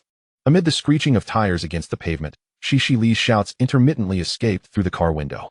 The car sped past neon lights, racing towards the dark silhouette of Ci Yun Mountain. The crunch of gravel under the tires created a cacophony as Zhang Zihao parked at a scenic overlook halfway up the mountain. The night breeze swept through the open window, causing the girl's hair to dance wildly. What do you intend to do? Shishi Li's voice trembled, her nails nearly digging into the leather seat. The tactics employed by gang members were notorious, and extortion through photographs was merely a common practice. She gazed out at the impenetrable darkness, her stomach churning with anxiety. Weren't you quite bold when stealing that car? Zhang Zihao turned to her, shadows casting down from his brow. Are you afraid now? The girl shrank back like a frightened bird, her back pressed against the door. In the distance, the sound of engines roared, and beams of headlights pierced through the darkness. Fei Ji and Zhanmi approached, carrying white plastic bags, steam rising from them in the cold air. The bags rested on the hood, revealing a small mountain of char siu buns and a cup of soy milk adorned with droplets of water. Finish this, and then I'll escort you down the mountain. Zhang Zihao tapped the car roof with his knuckles. Each bun was the size of a fist, the dough glistening under the streetlights. Shishi Li picked one up, her bite slow and deliberate, as if in a cinematic slow motion. Just as she swallowed the fourth bun, a wave of nausea surged up her throat. My boss will not stand idly by. She attempted to sound fierce, but the tremor in her voice betrayed her. Laughter erupted within the confines of the car. Chang Lugang. Zhang Zihao shook his head, stepping out of the vehicle. Eat while it's hot. It will be harder to swallow when it cools. Suddenly, a cry for help shattered the silence. Is there anyone? Help! The mountain road lay desolate, with only echoes colliding against the rocky walls. Occasionally, headlights swept past on the winding road, hastening away as if fleeing from a plague. Holding the warm cup of soy milk, tears finally spilled into the indentation of the plastic lid. When Zhang Zihao returned to the driver's seat, the rearview mirror reflected the girl crouched by the roadside. The engine roared back to life, tires kicking up gravel as the taillights left two crimson trails on the mountain road. Only when that glimmer of red vanished completely did Shishi Li unsteadily rise to her feet. She shouted into the darkness, "Don't let me catch you." Her words were swallowed by the mountain wind. Looking around, she saw only the shadows of trees clawing at the moonlight, the descent obscured by layers of inky darkness. When morning light pierced through the curtain seams, Shishi Li was clutching Fei Hong's leather jacket, weeping. As she recounted the moment of swallowing an entire bag of char siu buns, she deliberately rolled up her sleeves, revealing the red marks left from her struggles the previous night. Shengtian Group? Fei Hong slammed his teacup down on the glass table, causing the ashtray to rattle. How dare they overstep their bounds? His gaze swept over Shishi Li's tear-streaked face. This girl was the most outstanding in the gang. He had been keeping an eye on her for quite some time, and now, outsiders had taken the initiative. More importantly, why should a new gang monopolize the shimmering neon gold of Tsim Sha Sui? Call someone. Fei Hong tugged at the collar of his shirt adorned with dragon embroidery, heading to Tsim Sha Sui to demand an explanation. A convoy of over 30 motorcycles thundered through Nathan Road, finally halting before an old-style tea restaurant. Fei Hong chose a booth by the window, with Shishi Li sitting beside him. When the glass bottle of soda was emptied, a younger brother returned, whispering in his ear, "You want me to meet him?" Zhang Zihao was polishing a knife, the blade reflecting a silvery arc in his fingers. Tian Yang Sheng, Fei Ji. You two go for a visit. The ceiling fan in the tea restaurant creaked as it spun, and Fei Hong grew impatient. Just as he was about to smash his cup, the glass door swung open. It was not the anticipated single visitor. A mass of dark figures blocked the entire street. Dressed uniformly in black suits, the insignia of Sheng embroidered in gold thread adorned their left breast pockets. Their footsteps matched a peculiar rhythm, each step measured. The sound of polished shoes striking the ground forming a heavy drumbeat. The leading youth sported an extremely short buzz cut, with a fresh scab on his cheekbone. Behind him, a younger man meticulously wiped his fingers with a white handkerchief. There were no shouts, no shoving. The crowd came to a synchronized halt 3 meters from the entrance of the tea restaurant, forming an abrupt black dam. The soda bottle slipped from Fei Hong's grasp, shattering into countless amber shards on the tiled floor. His heart was gripped by an invisible hand, each beat pulling at the suffocating pain. The faces of the Chang Lu gang turned pale, cold sweat beading on their foreheads.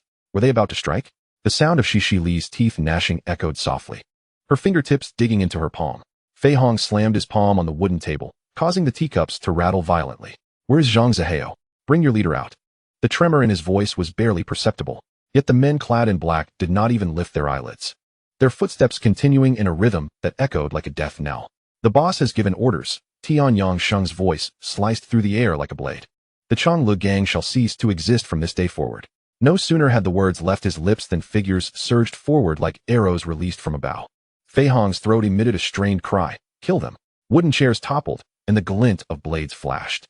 But the shadow darted past with such speed that only an afterimage remained. Tian Yang Sheng spun midair, and wherever his legs swept, 3 or 4 figures crashed into the walls like broken puppets. On the other side, a man with blue hair wielded a long sword, each swing sending a blinding arc of red through the air. A burly man in a leather jacket charged into the crowd like a raging bull, leaving behind a cacophony of crushed bones. Fei Hong cowered behind the overturned table, his nails digging into the floorboards. His men lay scattered like rice stalks after a harvest, blood pooling in a crimson sea that crept through the cracks of the tiles, filling the air with a rusty, sweet scent. Meanwhile, the black-clad men merely bore a few torn sleeves and minor wounds on their faces. Shi Li, Fei Hong squeezed the words out through clenched teeth. You've dragged me into the gates of hell. The girl trembled, her arms wrapped around herself, her previously gentle face now appearing like a judge before the gates of Yama in the shadows of the black uniforms. The sound of shoes squelching through the blood drew closer. As Zhang Zihao crossed the threshold, the ash from a cigar fell, leaving a small burn mark on the dark red floor. He leisurely brushed off the hem of his suit, his gaze falling upon the quaking figure behind the table. After decades of turmoil in the underworld, did Fei Hong not yet comprehend? The smoke he exhaled blurred the contours of his brow and eyes. In this world, the strong stand while the weak lie down, ever at the mercy of the former. I concede. I bring the entire Changlu gang to pledge allegiance to Sheng Tian. Fei Hong crawled out from under the table, his forehead striking the tiles with a dull thud. Zhang Zihao gently lifted his chin as the glint of the blade flashed. The girl, Shi Li, closed her eyes. Warm liquid splattered against her ankles. When she opened her eyes again, she found the man leaning over her, his cigar-scented fingers pinching her chin. Little girl, he observed, scrutinizing her tear-streaked eyeliner. This attire does not suit you.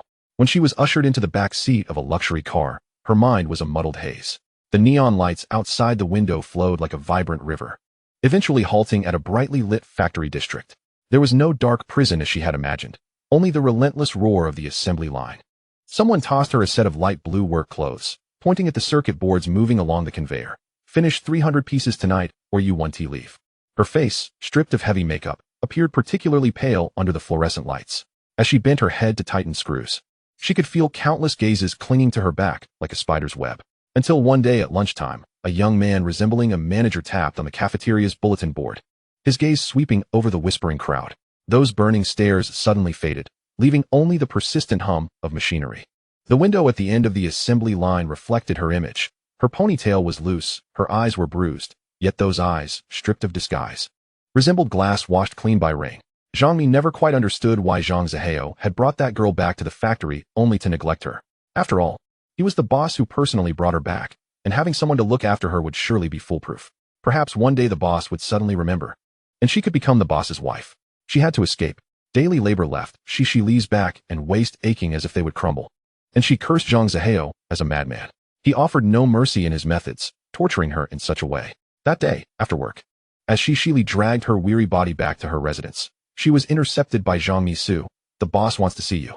Zhang Mi privately admired his foresight. Indeed, the girl brought back by the boss deserved to be treated with care. During her time on the production line, no one dared to make things difficult for her. Humph, he finally remembers me. Shi Li followed Zhang Mi into a Mercedes, grumbling all the way to Zhang Zihao's office. Zhang Zihao leaned against his desk, swirling a cup of amber liquid. Recently, a trend for red wine had emerged in Hong Kong, and he was contemplating whether to buy a vineyard to establish his own brand. The person has arrived. Zhang Mi introduced Shi Li and tactfully withdrew, shutting the door behind him. Have you had enough of tormenting me? You leave me in the factory all day. My bones feel like they're about to break. Shi Li puffed her cheeks and glared at Zhang Zihao, demanding clarity on his intentions. Isn't this better? A proper job with a monthly salary. Zhang Zihao took a sip of his wine. It's certainly an improvement over your previous days on the streets. You're meddling, she retorted, though her heart churned with confusion. This man forbade her from wearing heavy makeup and pressured her to distance herself from the gang. What was his true agenda? Did he perhaps hear about her past with stolen cars and think her knowledgeable about them? Suddenly, Zhang Zihao shifted the conversation. I plan to open a car dealership in Hong Kong. I want your input.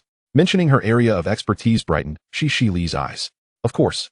I know everything about luxury cars in Hong Kong. You've finally come to the right person. Once she opened her mouth, the words flowed freely, discussing engine models and modification techniques. Outside, she noticed the sky had darkened profoundly, and only then did she realize it was nearing midnight. A wave of anxiety washed over her as her fingertips unconsciously curled into her palm. What if he made a move at that moment? You're not going to send me back to the production line, are you? I'm utterly exhausted. Her voice trailed off. If you're tired, then don't go back. Zhang Zihao set down his glass. From tomorrow, follow Zhang Mi to learn the business. Put in some effort. As he spoke, he reached out and gently pinched her cheek. Shi felt her ears flush instantly. This was the first time he had spoken to her in such a gentle tone. She held her breath, waiting for his next move, but Zhang Zihao merely waved her off, telling her to go rest. As the door closed behind her, an inexplicable sense of loss surged within her. The Chang Lu Fei Hong had collapsed overnight, and the ruthless methods of the Sheng Tian group gradually spread among the various gangs. Although Chang Lu was merely a small faction, overlooked by the big bosses. When the details of Sheng Hizai's victory over Chang Lu reached the desks of the gang leaders, everyone gasped in shock. 50 against 60. With Sheng Hizai suffering only 8 minor injuries and 2 serious ones, while Chang Lu lost 60 lives. In just one night, the entire gang was wiped off the map of Hong Kong. This was the terrifying prowess of Sheng Hizai. The night in Tsim Sha Sui was stained crimson by neon lights. Inside the He Lien Sheng Hall, a general smashed his teacup onto the stone floor. The sound of porcelain shattering causing several underlings to shrink back. Useless. All of you are useless. The veins in his neck throbbed under the light. And NISI seemed to grow from the top of his head. Even How Long only knew how to count money. How could such a large Sheng Tian grow right under their noses without anyone noticing? He glared at the map of Yao Ma Ti on the wall, his fingertip pressing hard against the vibrant section representing Tsim Sha Sui, as if he intended to pierce through the paper. Had he known it was an unguarded piece of prime meat, he would have led his men to devour it clean. Chapter 15. The Conflict of Hongxing. Just a few streets away, the atmosphere in the Hongxing headquarters was as tense as iron. 12 chairs were already filled, the air thick with unlit cigarettes and suppressed breaths. The prince leaned against the back of a sandalwood chair, his forehead taut. Across from him, Liang Kuan smirked, his hoarse voice scraping like a dull knife over rusty metal. Prince, the new card table next door is quite lively. The Chang Lu gang vanished just like that. You, the one overseeing the place, can still sleep at night? The prince didn't even raise an eyelid, squeezing words from between his teeth. If Brother Kuan is envious, bring your men to play cards. Win, and the territory is yours. Lose. He finally turned his face, his pupils reflecting the flickering candlelight on the altar. I'll collect your corpse. The intricately carved door at the back of the hall creaked open, revealing Jiang Tianxing's figure at the edge of the shadows. Almost simultaneously, in the eastern district of Tsim Sha Sui, a narrow alleyway brimming with neon signs, a swarm of shadowy figures surged forth silently like a tide.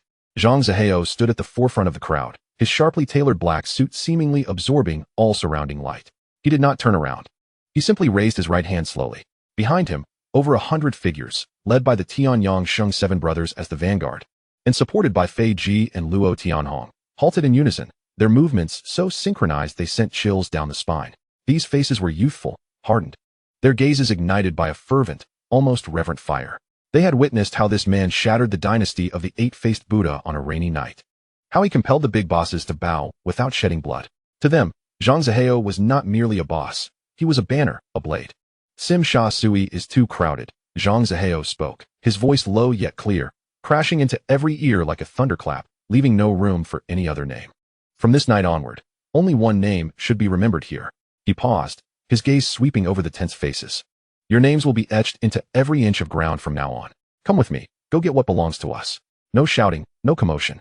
Hundreds of people rushed to the ground with one knee, and the muffled sound of their knee hitting the ground merged into a short thunderstorm. When he stood up, a torrent of black suits had already flowed towards the long street with the upright figure. In the heart of the Crown Prince's territory, neon lights in bars and saunas continued to flicker tirelessly. The horse watching the scene yawned as he leaned against the lamppost, his cigarette but clearly extinguished at his fingertips. He suddenly felt a bit too quiet, as if he had been abruptly cut off by an invisible hand by the buzzing sound of traffic in his ear just now. He lifted his head and saw that the once bustling street was clearing at a visible speed to the naked eye. Pedestrians hurriedly hid in shops on both sides, and the sound of rolling gates being pulled down echoed one after another. At the end of the long street, darkness began to flow. That is a silent tide formed by countless black suits. The man at the forefront of the tide raised his hand and made a simple gesture. The torrent suddenly accelerated silently, but crushed the neon lights all over the ground. The ground was trembling, and the neat footsteps sounded like thunder rolling over the street. Black shadows emanated from the alleyway, all black in color, with a long knife shining under the streetlight with a cold, iron glow. No one spoke. Only the hissing of the blade cutting through the air. "Where are you guys from?" A thug with dyed yellow hair choked his neck and shouted. But before he could finish speaking, the black knife had already chopped off. The yellow hair fell down like a piece of wood, and blood splattered on the asphalt road. So deep that it turned black. The whole street exploded. Smashed the field. Shake people. Amidst the roaring sound, guests from the dance hall and gambling stall were kicked out of the door. Countless horsemen gushed out from various doorways, steel pipes, and dragging on the ground, scraping out piercing noises. "Get killed. I don't know if this is the territory of Prince Hongxing. Prince Brother can punch through a wall with just one punch. But you guys can't even write death on the streets." Amidst the shouting and cursing, the black-clothed people's footsteps never stopped. The man in charge had his knife tip hanging down and his sleeve rolled up to his forearm, which was Zhang Zihao. Behind him were 7 fierce figures. And further back, the dark and oppressive team remained silent like a moving wall. The Crown Prince can indeed fight. He used his fists to fight from Temple Street to Tsimsha Sui, and everyone in Honghing Lane said that besides the widely recognized number 1 Lian Haolong, the Crown Prince was the most ruthless. Unfortunately, he is not here tonight. The blade suddenly flickered up. Zhang Zihao's knife was so fast that it brought out remnants. And the first horseman to charge up knelt down with his throat covered. The second steel pipe was knocked off by the blade, causing the tiger's mouth to crack and the knee to be kicked apart. There are no fancy moves. Every move is directed towards the joints, throat, and chest. Blood droplets dripped down the blade groove and formed small puddles at his feet. The black-clad team sliced butter like a burning red knife, leaving only mournful cries wherever they passed. Someone turned around and saw Zhang Zihao split open with his backhand, the tip of the knife piercing into his opponent's shoulder blade as cleanly as a butcher's bone. "Kill." When Zhang Zihao uttered this word, the knife was pulling out from one person's rib. "Kill." There was a thunderous response from behind. The black knives were raised together, their edges reflecting neon lights. Emitting a sickly blush, Hongxing's people began to retreat. I don't know who loosened their grip first, but it clanged. Smash on the ground. Then the second and third steel pipes rolled onto the road, making a clattering sound when stepped on. "Run away. They are not humans, they are ghosts." Screams spread like a plague. The crowd exploded, overturned roadside stalls, and collapsed barriers. The black-clothed people did not chase, but steadily pushed forward until the siren sounded piercing from the end of the street. Zhang Zihao withdrew his knife. "Withdraw." The team quickly retreated into the dark alley like a Buddha, and even the injured companions were taken away. There were only broken sticks, trampled signs, and curled up Hongxing horsemen left on the ground. The neon tubes flickered and shone brightly on the pool of blood, making it eye-catching. The fat meat in Tsimsha Sui has since developed a crack. In Hongxing Temple, smoke is swirling. Liang Kuan leaned on the Grand Tutor's chair, legs spread apart, and suddenly thrust his hips in the direction of Chun Haonan, baring his yellow teeth. "Boss, your little brother threw Hongxing's face into the sea in Macau." He flicked the cigarette ash. "Why don't you have to give an explanation tonight?" The air in the ancestral hall condensed into iron blocks. Liang Kuan's knuckles tapped against the hardwood tabletop, each sound like a nail hitting the coffin board. "If I were to handle it." His throat was hoarse, like sandpaper worn through rusty iron sheets, so there wouldn't be these few blood debts on Hongxing's ledger. The last sentence was almost squeezed out with gritted teeth. "Who ultimately took the life of the lost art?" A piece of fragrant ash fell from the corner. Hanbin lowered his eyes and unconsciously rubbed the edge of the teacup with his thumb. Several uncles exchanged glances at the trouble that Liang Kuan has been wiping away for the club over the years, which indeed carries a strong smell. The muscles and veins on the big shot's neck bulged. "Ah, Kuan." His voice was hoarse, and the bruises on his face from being slapped by Zhang Zihao on the street a few days ago seemed to be faintly burning. The incident of Chun Haonan's team being stranded in the dock warehouse is like a fishbone stuck in everyone's heart. Teaching a little brother is not taught with words. Liang Kuan suddenly smiled, revealing his smoked yellow teeth. If he was wrong, he had to kneel straight and straighten his waist even if he was stabbed. "Have you never heard of this?" Whispers spread from the end of the long table. 12 faces flickered in the dim yellow light, with some shaking their heads and others staring at their overlapping hands. "That's enough, isn't it?" Jiang Tianxing's voice is not high, but it instantly freezes all the noise. He sat in the main seat, like an old statue covered in dust, and his breath became lighter wherever his gaze swept. "Akun, are you going to dismantle the beams of the ancestral hall today, or do you want to replace the columns?" Liang Kuan straightened his back directly. Every year when divination is performed, the same name is always thrown out. His eyes were bloodshot. Does the rule of rewarding only apply to certain people? Hanbin suddenly interjected, and the teacup on the table made a crisp sound. Kuan Gu wanted to sit on the dragon head chair. In recent years, business has been going smoothly. What's wrong with Mr. Jiang sitting in charge? Fatty Li muttered, his sweat sliding from his forehead to his cheeks. "I'm not going well." Liang Kuan cuts off all sounds. He pulled open the collar of his shirt, and a centipede-like scar twisted viciously under his collarbone. The rule of one election every 3 years is written in black and white. Yao Gu. He suddenly turned towards Chen Yao, who had been silent all along. Do I have the right to stand up? Chen Yao pushed his gold-rimmed glasses. The eyes behind the lenses looked like 2 deep wells. Have a word fell to the ground, splashing silent thunder. The big shot suddenly stood up, and the legs of the chair scraped out a piercing scream. Are you crazy enough, Liang Kuan? But Liang Kuan no longer looks at anyone. He stared at Jiang Tiansheng, like a butcher staring at a suspended animal. In 1989, in Lantian, the blood of those big circle kids dyed the drainage ditch red for 3 days. His voice suddenly became very soft. When Shopee collapsed next to the freezer in the fish market in 1983, his eyes hadn't closed yet. In 1985, I stabbed Chen Qi in the stomach and the neon lights on the east side made his intestines reflect. Does anyone remember these things? He paused, his Adam's apple rolling violently. 1,095 days in the bitter kiln, counting the mold spots in the wall crevices every day. The 3 sticks of incense in the incense burner were all broken, and the ashes scattered into a pale grave. The air in the ancestral hall suddenly froze. Liang Kuan's hand reaching towards the sandalwood chair hung in midair, with his fingertips only inches away from the carved armrests symbolizing power. The arc of determination at the corners of his mouth had yet to fully unfurl when the sound of the door, crashing open, abruptly hammered into his face. The wooden door banged open with a resounding thud, rebounding off the wall. A figure, enveloped in a heavy stench of blood, stumbled in, faltering a few steps before collapsing heavily onto the long conference table. Blood poured from his torn lips, spreading a dark red stain across the polished ebony surface. It was a Gue, the most capable subordinate of the Crown Prince, and at that moment, the fabric of his shirt was thoroughly soaked with blood, clinging damply to the tabletop.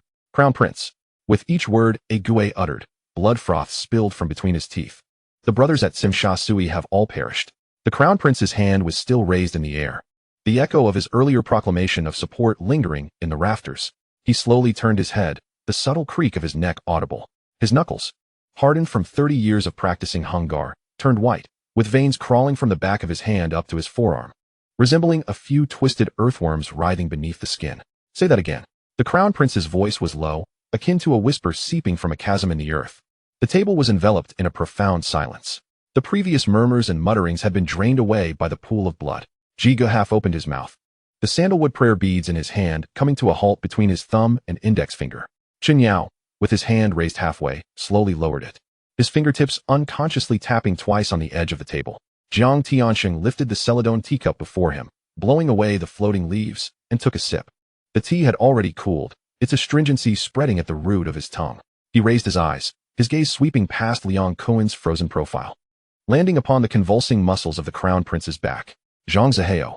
The Crown Prince squeezed out this name through clenched teeth, each syllable tinged with the taste of rusted blood. Sheng Tian Group. A Gue attempted to utter something more, but another spurt of blood erupted from his mouth, staining the open ledger on the table. His body went limp, sliding down the edge of the table to the floor, leaving only his fingers twitching faintly. The ancestral hall was left with nothing but the sound of heavy breathing. The incense in the burner had burned down significantly, a column of gray-white smoke rising straight up before dispersing at the beams. Liang Kuan finally withdrew his suspended hand, his fingers curling slowly into his palm. He stared at Jiang Tiansheng's composed demeanor as he sipped tea, suddenly feeling the cold light reflecting off the purple clay cup sting his eyes. Now, Jiang Tiansheng set down the teacup, the porcelain clinking crisply against the wooden table. Is anyone else interested in selecting a new seat for the meeting? The Crown Prince's fist slammed onto the table. The entire long table trembled, causing ripples to form in the teacup. He turned and strode towards the exit, the soles of his leather boots thudding against the blue bricks with each step, as if intent on shattering something beneath him. Crown Prince. Jiang Tiansheng's voice was not loud, yet it halted that footfall abruptly. Simsha Sui was not merely the domain of one individual. Jiang Tiansheng rose to his feet, the hem of his long robe brushing against the chair. It was the Simsha Sui of Hung Hing. He walked to the center of the ancestral hall, looking up at the plaque of loyalty and righteousness hanging overhead. The gilded characters flowed with a somber glow under the flickering candlelight. Zhang Zihao has crossed the line. Jiang Tiansheng turned around, his gaze sweeping over each face, noting that it was not only the Crown Prince's territory that had been encroached upon, but also the very emblem of Hung Hing's 36 years. Chapter 16. The cloud of suspicion over a stolen car. Ji Gu resumed spinning the prayer beads in his hand, increasingly rapid. Chen Yao lowered his head to adjust his cuffs, aligning his watch. Liang Kuan took out a cigarette, striking 3 matches before finally lighting it, taking a deep first puff that made him cough. 3 days. Jiang Tiansheng held up 3 fingers, I want Sheng Tian to return what they have taken, with interest. The Crown Prince paused at the doorway, his shoulder blades forming sharp lines beneath his suit.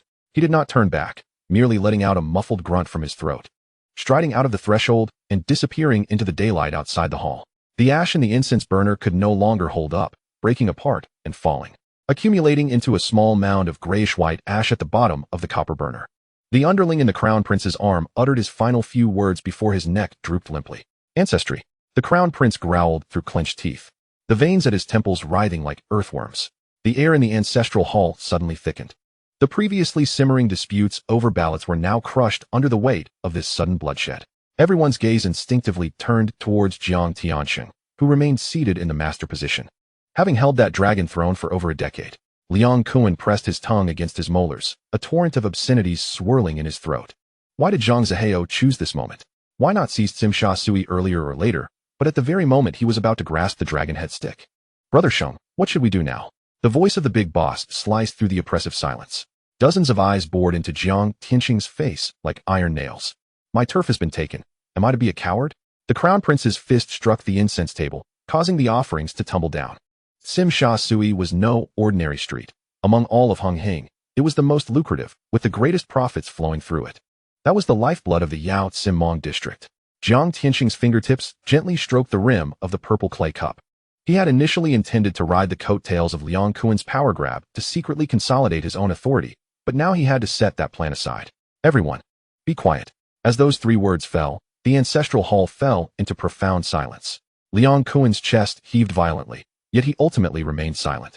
If they continued to entangle themselves in ballot disputes, they would be opposing the entire organization. A Yao, the Crown Prince, send someone to ascertain the situation first. Jiang Tianxing sipped his tea, calling back the brothers scattered outside, assessing how much territory remained and how many men had been lost.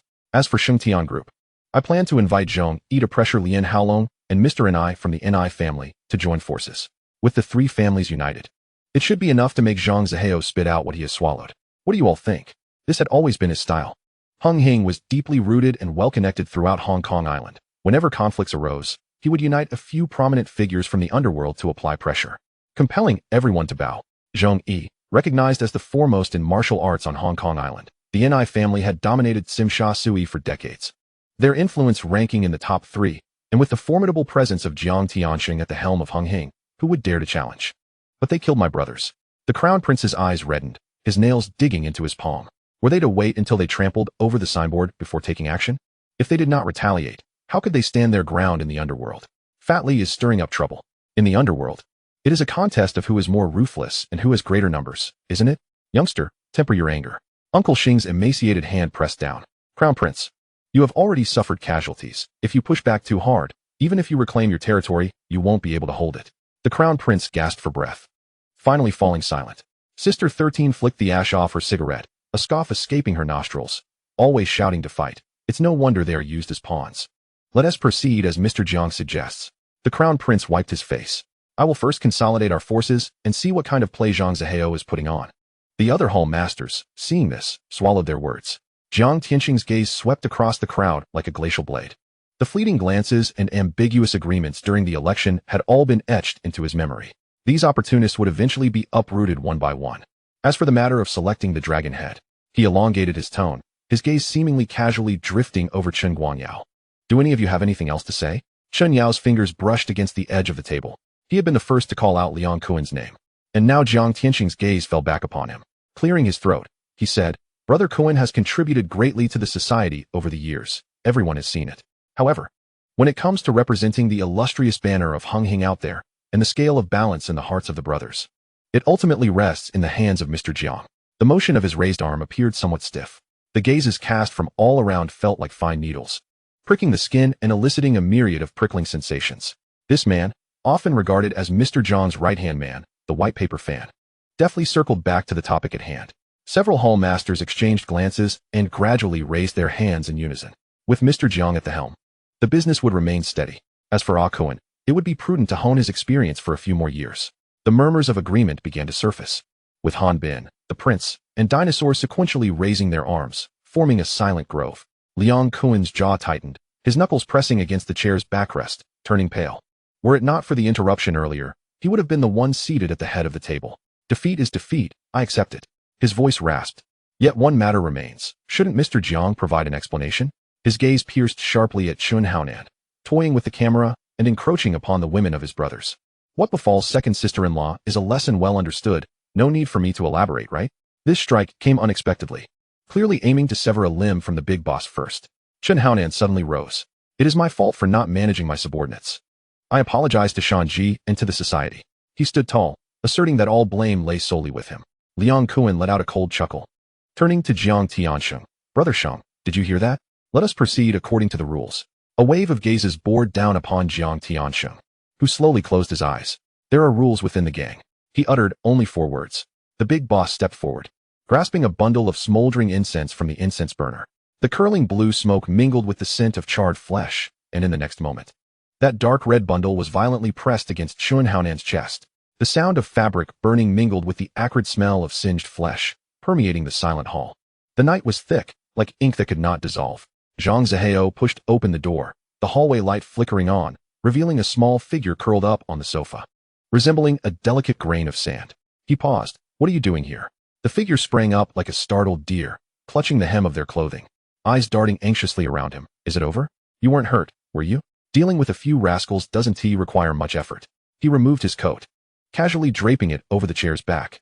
The personnel deployed tonight were a mix of elite from Sheng and security, effortlessly handling the scattered street thugs, akin to a hammer cracking an egg. You previously said that there was no future in this line of work. Her voice was thin, laced with reproach. Yet she herself dashed into the fray. Zhang Zihao gently pinched her nose, his touch light.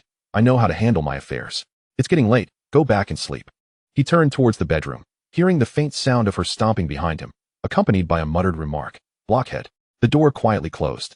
That night, many dreams were pierced by smoke and fire. The air in Tsimsha Sui was thick with the scent of the sea and lingering gunpowder. The brightly lit hall of the prince was utterly extinguished last night, and news fluttered about like startled bats in the dark alleys of the harbor island. The name Xingtian had become so hot that it could sear into people's hearts. In the tea house of Lin Sheng, smoke swirled. Lin Huailu poured tea for several uncles, the porcelain cups clinking lightly, and in a lowered voice, he said, Hung Hing has lost a tooth, leaving a painful void. If we do not extend a hand, others will come to lick it clean. Elect me this year, and I assure you, every member of the society will share in the profits. The uncles, twirling their prayer beads, reflected the light of the tea soup in their murky eyes, nodding slowly.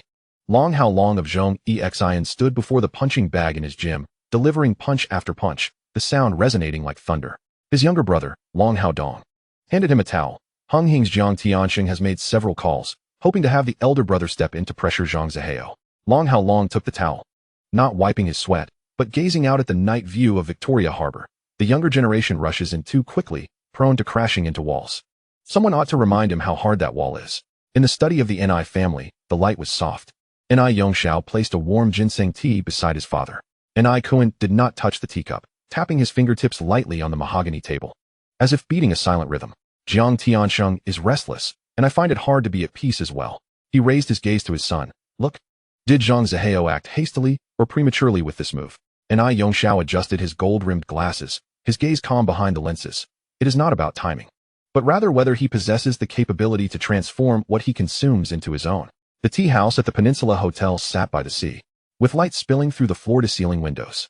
When Zhang Zihao arrived, several familiar faces were already gathered around a table. Jiang Tianxing wore a smile, yet there was little warmth in his eyes. Long Hao Long leisurely warmed the teacup. Ni Kuan, resembling a statue of Buddha, remained silent. There were no pleasantries exchanged. Jiang Tianxing lightly tapped the table with his fingertips. The rules of Tsimsha Sui have been in place for decades. It is not merely about who has the might to alter them. Zhang Zihao pulled out a chair for himself, with only Luo Tianhong following behind, standing like a sword drawn from its sheath. He smiled, his gaze sweeping over the crowd. I understand the rules. However, if the prince cannot keep watch over his own territory, I shall take it upon myself. Is there anything wrong with that? Should we allow those outside, who understand even less about the rules, to take charge? Long Hao Long snorted coldly, slamming his teacup down. Watching the door? You must be dreaming of gold mountains. Young man, your appetite is too big. Be careful not to burst. Zhang Zihao met his gaze, his tone flat. Whether I can handle it, I will know once I try. If Long Guo is worried about me, he might as well concern himself with who will lose sleep next. The atmosphere suddenly tightened, like a bowstring drawn taut. Only then did Ni Kuan lift his teacup, blowing away the floating leaves. His voice aged yet carrying undeniable weight. Yelling will not solve the problem. Today, we sit here to seek an explanation. Zhang Zihao, you may stand in Simsha Sui. But how do you intend to compensate for Hung Hing's losses and the reputation of the underworld? The cries of seagulls could be faintly heard from outside the window. Zhang Zihao leaned slightly forward, his elbows resting on the polished table, his voice clear and resonant in every ear. Compensate? That's easy to discuss. The prince's territory. I propose a three-way split of the profits for Hung Hing, distributed over the course of a year. Within this year, Sheng Tian will maintain order in Simsha Sui and ensure calm waters, allowing everyone's business to proceed as usual.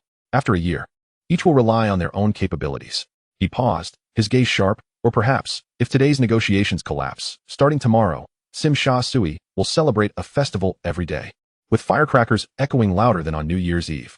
The choice is yours. Jiang Tianxing's smile finally faltered. Long Haolong's jaw muscles tightened. N.I. Kuan set down his teacup, the porcelain clinking lightly against the glass tabletop. Outside the window, a ferry was slowly departing the dock, carving a long white scar across the sea that lingered. Count me in. The others in the cabin stood up simultaneously. Enough, it's not a life or death situation, no need to be so tense. Tian Yangsheng and Luo Tianhong can follow me, that's sufficient. Zhanmi can come along too, you all keep watch over the home front. Keep a close eye on the business side, and after a while, send a batch of goods to Southeast Asia to test the waters. Zhang Zihao's tone was relaxed. Hung Hing's grand invitation for mediation had reached many, and it was said that several investigators had come as well. Yet he was never one to show mercy. The territory already swallowed into his mouth. There was no logic to expect it to be regurgitated. He intended to claim all of Simsha Sui. It was also a good opportunity to meet with the Ni family and the adversaries of Zhong Exine. The next objective, it is now their turn. September 18th. The leaden clouds hung low in the sky, with threads of rain weaving through the air. The Peninsula Hotel was shrouded in a somber twilight. The once opulent hall now permeated with an unusual aura of foreboding. Groups of individuals arrived successively, luxury vehicles filling the parking area to capacity. The white-collar workers, who had previously sipped coffee and engaged in hushed conversations, fell silent, their gazes drawn to the figures clad in black suits and dark sunglasses streaming in, as if the atmosphere had suddenly chilled several degrees. Curious onlookers hid behind the colonnades, speculating about the significance of the day that could gather such a multitude of influential characters. Journalists from several tabloids could no longer contain their excitement. The sound of camera shutters punctuating the air. When Jiang Tianxing appeared, accompanied by the Crown Prince, Han Bin, and the Tycoon, whispers erupted in the corners. Chapter 17. Expanding the Realm of Victory. The members of Hongxing had arrived, led by Mr. Jiang, currently the most powerful figure on Hong Kong Island. The Hongxing entourage proceeded directly to the private room, awaiting the arrival of Zhang Zihao from Victory. Soon, a fleet of Rolls-Royces pulled up, signaling the arrival of the Ni family. Following the imposing Ni Kuan were his 5 subordinates, He Gue, Guohua, and Gandhi. Who was that bespectacled gentleman beside him? Someone pointed towards Ni Yongxiao. The youngest son of the Ni family seldom made appearances. This visit today is truly worthwhile. Tomorrow's newspapers are bound to sell like hotcakes. Forget about bonuses. This month I might just scrape together enough for a down payment on a 500-square-foot apartment. Before the chatter could fade, the forces of Lian Haolong had also arrived. Lian Haolong led the way, followed closely by Lian Haodong, a Hung, and a Wu. This man, who had single-handedly battled 100 knife-wielders 3 decades ago, was unanimously recognized as the #1 master by the martial arts community of Hong Kong, his name resounding throughout the underworld. The journalists lurking in the shadows trembled with excitement, their lenses feverishly capturing these rarely seen figures. Almost all the prominent societies of Hong Kong Island were gathered here today. Ni Kuan, Lian Haolong, Jiang Tianxing. These individuals collectively had the power to shake half the city, all waiting for one person. Unconsciously, someone swallowed hard. Such a gathering, all in anticipation of Zhang Zihao. Just who is this individual? Outside the intricately carved wooden doors of the Tsim Sha Sui restaurant, the rain fell in slanted sheets. Several men, clutching cameras, huddled beneath the eaves, their whispers mingling with the smoke. What is the background of Mr. Zhang? Everyone of consequence was present, save for him. Voices were hushed to a near whisper, as if to avoid disturbing the air within. An older journalist extinguished his cigarette on the damp stone railing, his atoms apple bobbing. 5 years ago, he had merely been a pawn in the drug enforcement team, dispatched to the South Seas as a shadow. A few months prior, after the estate of the 8-faced Buddha burned for 3 days and nights, the one who emerged from the ashes became the new voice of Tsim Sha Sui. He paused, his peripheral vision sweeping over the tightly shut doors. The Chong Lu gang had disbanded, and the Hongxing flag had been taken down from the docks just the previous night. It all happened as swiftly as the passing of a typhoon. Inside the private room, however, a different world unfolded. The mingling scents of sandalwood and cigars hung heavily in the air. Upon seeing Ni Kun being assisted inside, Jiang Tianxing immediately rose from his rosewood chair, his back arching in a respectful curve. "Uncle Ni, you appear even more vigorous than before." He personally pushed the teacup towards the elder's hands, the porcelain lid chiming lightly, resonating with utmost respect. Having held the head seat of Hongxing for decades, Jiang Tianxing was well-versed in the art of impeccable etiquette. Ni Kun waved his hand dismissively, a cough muffled within his chest, resembling a worn-out bellows. "I am aging. My bones grow heavier by the day." He turned sideways, introducing the young man in the three-piece suit behind him to the light. "A Shao, come meet Mr. Jiang. By seniority, you should address him as Shu." "Mr. Jiang." Ni Yong Shao inclined his head slightly. His gaze, calm and undisturbed behind his gold-rimmed glasses, settled on Jiang Tianxing's face before gently shifting away. Just as the pleasantries were concluding, the doorway was blocked by the imposing figure of Lian Haolong, his entrance silencing the room, the clamor diminishing instantaneously. A smile instantly spread across Jiang Tianxing's face as he approached, extending his hand. "Brother Long, it is a rare honor to have you here." Lian Haolong grasped his hand, the grip neither too light nor too firm, a hint of a smile gracing his lips. "Hongxing's business now flourishes throughout Hong Kong and Kowloon. Should there be profitable opportunities, do not forget to lend a hand to old friends." "You jest, Brother Long." Jiang Tianxing shook his head, a trace of bittersweetness infusing his smile. "If things were truly flourishing, I wouldn't be compelled to invite esteemed elders like yourselves to mediate matters. Rules are rules." Lian Haolong released his hand, his expression turning serious. Those who broke the rules could not uphold their livelihoods in Simsha Sui. As his words echoed, the crisp sound of dress shoes striking the marble floor outside pierced the air, mingled with a few stilted sentences in Cantonese. Detective John, who managed the district, entered alongside Detective Zhang from Yao Ma Ti, their uniforms crisp, their gazes sweeping over the crowd, exuding an air of authority. Jiang Tianxing felt a surge of confidence. This was his greatest assurance today. The intertwining networks of both the underworld and the legitimate realm were impenetrable. In this business, without a few protective umbrellas from the authorities, even the mightiest dragon crossing the river would eventually turn into a dead fish stranded on the shore. Everyone resumed their seats as the Western-style clock in the corner ticked away. The Crown Prince's eyes fixated on the slowly moving hands of the clock, his knuckles whitening from the pressure of his grip. His territory was being gradually consumed, and the instigator dared to keep everyone, including Ni Kun and Lian Haolong, waiting. A surge of frustration ignited in his throat, and he nearly spat out the words between clenched teeth. What an audacious display from the Zhang family. At that moment, a deep, resonant roar of an engine approached from the distance, like a beast's growl, tearing through the rain. A Porsche sports car glided over the slick street, coming to a steady halt before the restaurant's entrance. The car door swung upward, and Zhang Zihao stepped out. His custom-tailored suit fit him impeccably, the stubble on his jaw neatly trimmed, raindrops cascading down his chiseled profile.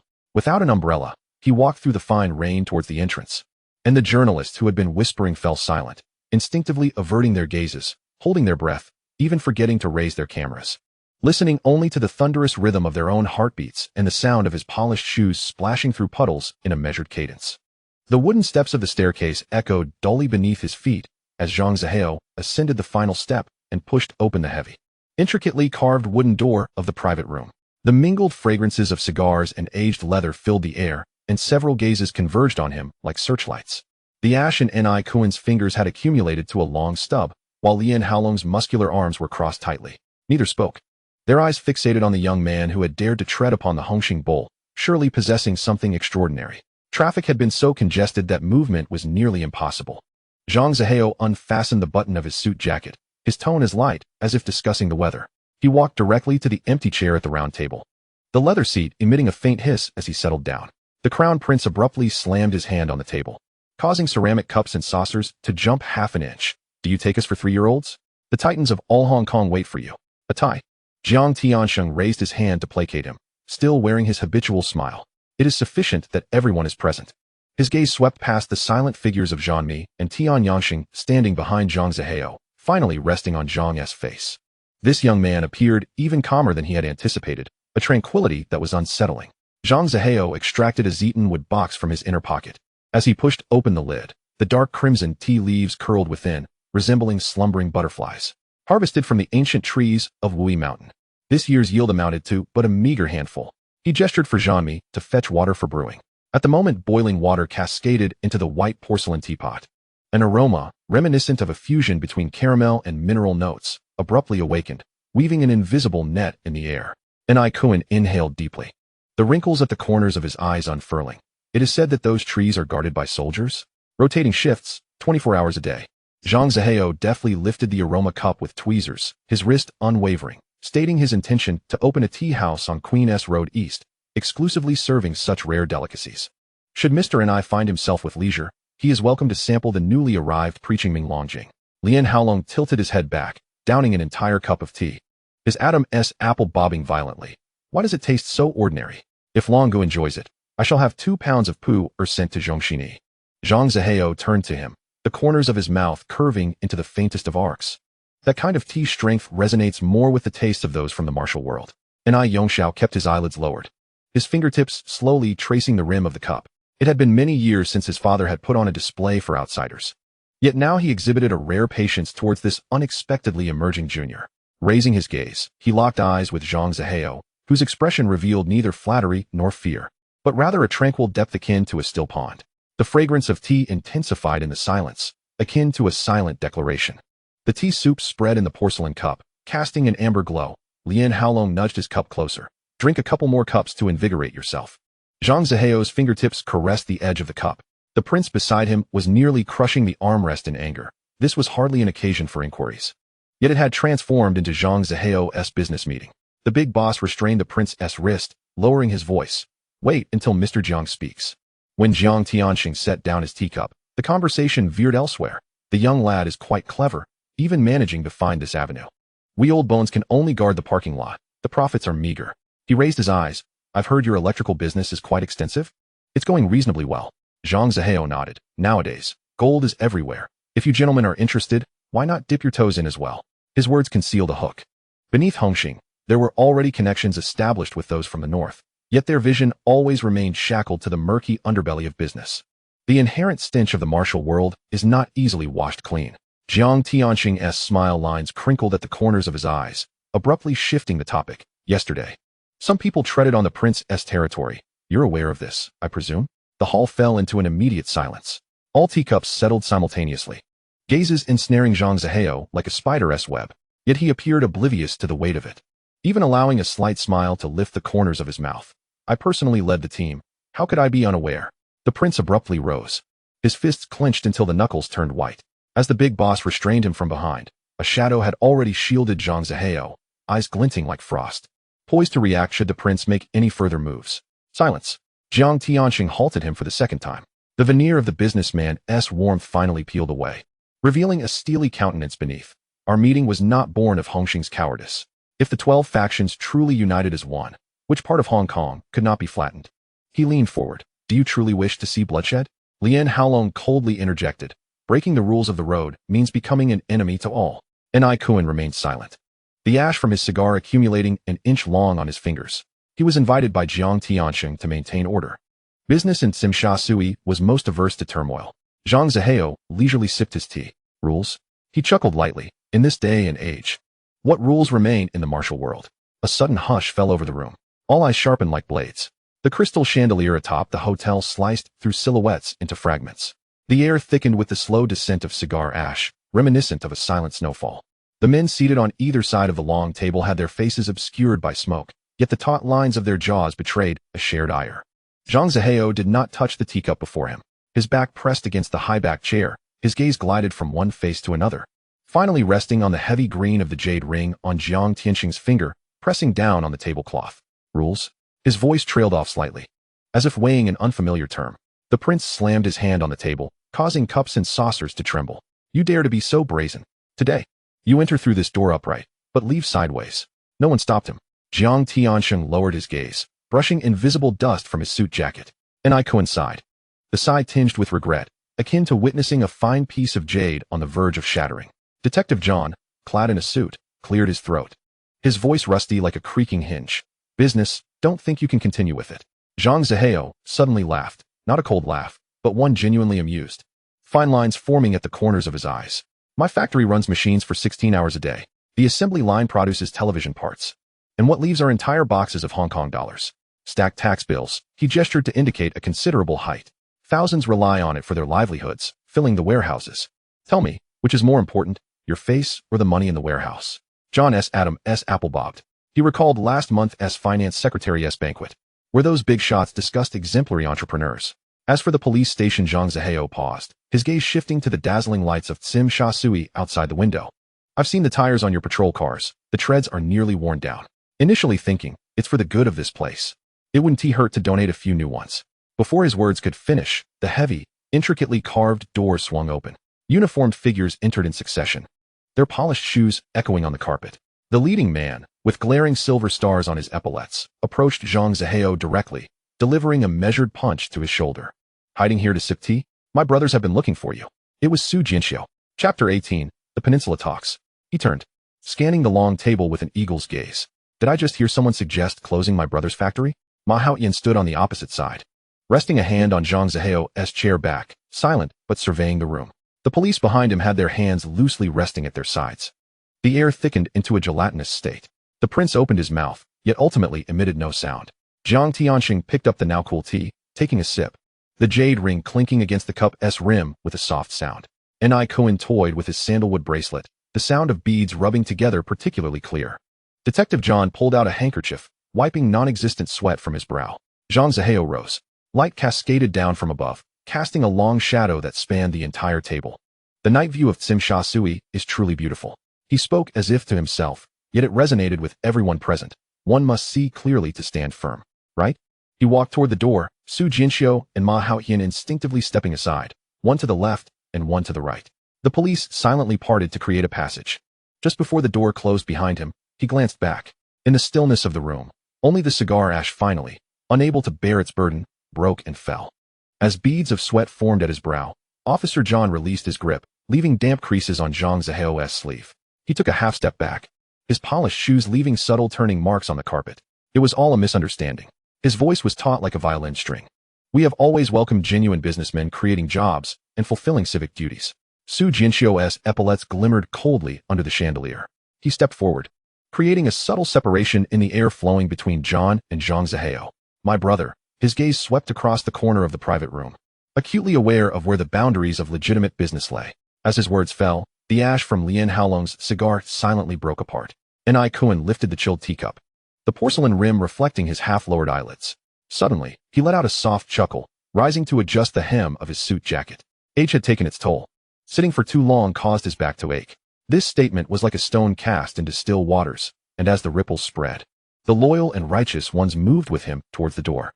Zhang Zihao's fingertips lightly brushed the edge of John's epaulette, as if to dust away non-existent ash. I shall certainly pay a visit to the police station. As he turned his head, his gaze skimmed over Jiang Tianxing's taut jawline, reminding Mr. Jiang to leave a gap for the opening day of the tea house. The dull thud of the closing door swallowed the latter half of his sentence. The carpet in the corridor absorbed all footsteps, leaving only the faint hum of the descending elevator. The lingering cigar smoke in the private room spiraled slowly, eventually entwining itself with the shattered pieces of the prince's crushed teacup. Strike!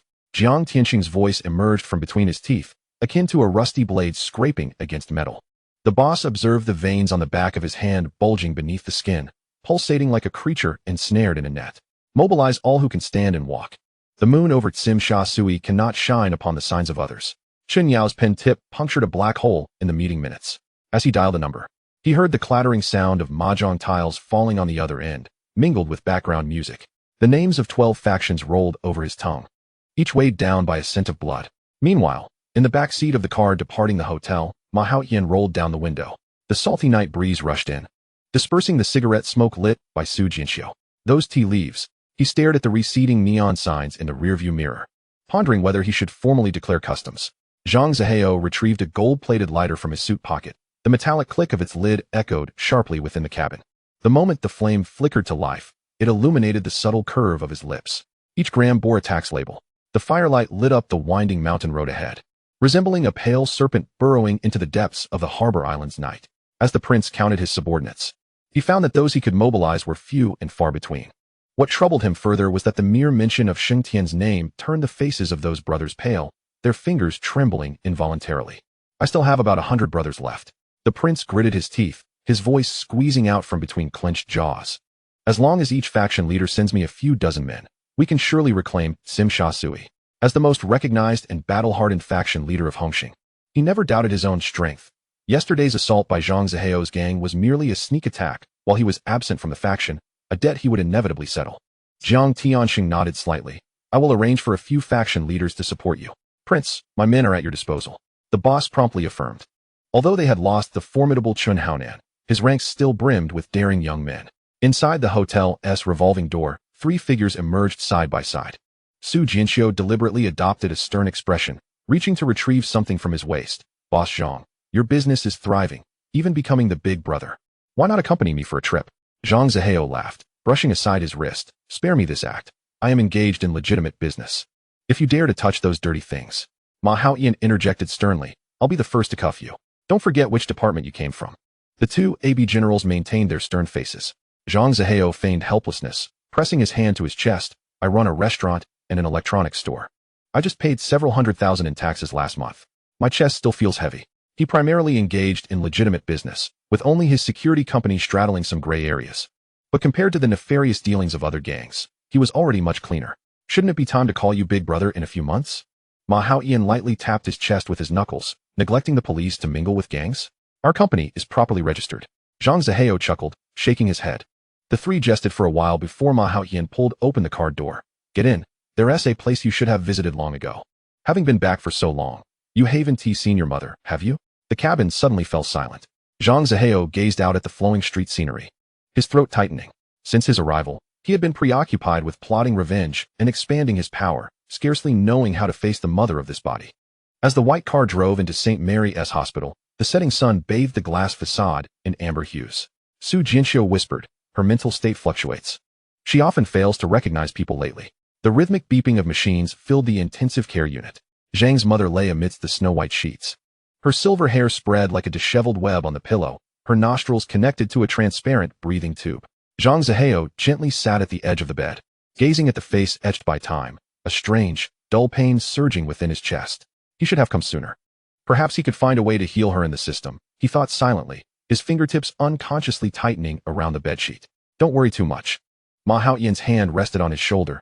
Auntie will get better. The 2 sat down on either side, leaving only the soft beeping of the machines and the deepening twilight outside. The scent of disinfectant slowly wafted through the corridor. Zhang's mother's eyelids fluttered a few times, finally opening a slit, her vision gradually sharpening, fixing on the figure at the edge of the bed. Her murky pupils suddenly constricted. Then a sheen of tears spread across them, tracing down the deep lines at the corners of her eyes. Ziheo, it's you. You've returned. Her voice was like dry leaves rustling. They all said it was wonderful that you went abroad to study, really bringing honor to your mother. Zhang Ziheo grasped her frail hand, his knuckles paling slightly. It is the son's filial piety that has delayed my return until today. He swallowed hard. I haven't disgraced you while abroad. I always remembered your words. The old lady's mouth curved upwards, forming a withered arc. She turned her gaze towards the other person standing nearby. And Ichio? How have you been lately? Regular knocks echoed from outside the door. A nurse pushed the door open, peeking in halfway. Are the family members of Ms. Luo here? We need to settle this week's fees. The figure on the bill was not small. Zhang Ziheo cast a glance. He was well aware of who had been supporting the expenses over the years, both in and out of the hospital. The queue at the payment window twisted and turned, and just as it was about to be his turn, a small commotion broke out in front. A girl in a black dress clutched a stack of papers, her fingertips turning white from exertion as she meticulously cross-checked each item with the staff behind the glass. This figure is incorrect. I've pointed it out 3 times. You've overcharged me by $50. Her voice was fine and soft, tinged with a southern accent, yet imbued with a stubbornness. The system doesn't make mistakes. It has already been verified, but my amount doesn't match. Clearly, I've been overcharged. Zhang Ziheo stepped forward, sliding a $50 bill through the window, while gently guiding the girl behind him. I'll cover her bill. Please, first process this one. He handed over his payment slip. The girl was taken aback by his sudden action, quickly regaining her composure, panic rising as she tugged at his sleeve. No, the accounts aren't clear yet. That money shouldn't be given. He had already completed the transaction, turning to grasp her slender wrist, leading her away from the window without argument. It's just $50. I'll take care of it. His strides were long, and she had to almost break into a run to keep pace, attempting to break free, but that hand felt like a vice. Yet, there was a miscalculation. It didn't cost you anything. It was I who provided it, correct? He halted, and they stood before the door of a single patient room. The light from the window at the end of the corridor bathed her profile in a soft golden hue. What have you brought me here for? She panted, glancing around in confusion. Zhang Zihao released her hand, scrutinizing the faded hem of her dress and the tightly clutched old handbag. Are you in dire need of money? He asked bluntly. The girl's cheeks flushed crimson, her fingers nervously twisting the strap of her bag. Yes, I don't have much money. Her voice dwindled, fearing he was there to collect a debt. There's a lady inside who requires assistance. He gestured towards the room. The salary is 8,000 a month. Would you like to give it a try? 8,000. She suddenly looked up, her eyes wide, the blush of embarrassment replaced with a glimmer of hope. Veins throbbed at her temples, clutching the worn edge of her dress. Her voice became a mere whisper. What would I need to do? Will it be exhausting? She was acutely aware of her own frailty. Heavy labor was not an option for her. Fear not, he replied, flicking away ash. It's merely about taking care of an elderly person's daily needs. Will you do it? Yes, I will. She replied eagerly, nodding vigorously, then timidly stepping closer. Is the 8,000 truly real? Don't jest with me. Jest with you? The man scoffed, pushing open the door to the room. Wait here, don't wander off. She indeed remained rooted. Even her breathing became lighter. The scent of disinfectant filled her nostrils as she momentarily pondered how she had come to trust this stranger. Inside the room, Zhang Zihao exchanged a glance with Ma Haoyan. 5 minutes later, they emerged, one in front of the other. The girl immediately lifted her dark, doe-like eyes, her nails digging into her palms. 8,000. How many doses of medicine could that buy? Just for her? Ma Haoyan cast a sidelong glance, teasingly licking his back teeth. Can a stick-thin girl like her even manage? Zhang Zihao cleared his throat. Suddenly, inspiration struck her. Her spine straightened a little. I can make soup. I can change the sheets. If the old lady finds it dull, I can even sing Cantonese opera. After a few more questions from Ma Haoyan, he finally grunted in agreement. All right then. 7 to 8. Monthly pay of 8,000. The moment the door closed, she grabbed Zhang Zihao's sleeve, her eyes glistening. Thank you, sir. After a pause, as if making a monumental decision, she added, I'll treat you to a meal. Oh. Zhang Zihao raised an eyebrow. Fuk Lam Moon, or the peninsula? Her face blanched instantly, stammering, it's not clean outside. I have ingredients at home. Cooking will be quick. If it's inedible, I might just flip the table. Zhang Zihao chuckled as he headed towards the elevator. At the bus stop, she fished out crumpled change. Let us take this. It's only $3.02 per trip. A whole hour to sway. Zhang Zihao raised his hand to hail a red taxi. I'll pay. As she was half pushed into the back seat, her lips trembled. This is too extravagant. It's enough to buy 3 days' worth of groceries. 100 meters away, a black Mercedes slowly followed. The driver clicked his tongue. Has the boss gone mad? Accompanying a country girl to play the role of a tragic heroine. Chapter 19. A force to reckon with. In the back seat, Jean-Mi flipped a page of a report. Is it your turn to worry? Spill it. The driver turned the steering wheel, but that girl's eyes are bright. Like the spring water from our hometown's back hill. Jean-Mi did not respond. In the rearview mirror, the taxi turned into the narrow streets of Kowloon Tong. Clotheslines protruding from windows, resembling a struggling forest of dead trees. Veins throbbed at her temples. The public housing unit was too cramped to turn around, barely 20 square meters. With walls stained by years of moisture.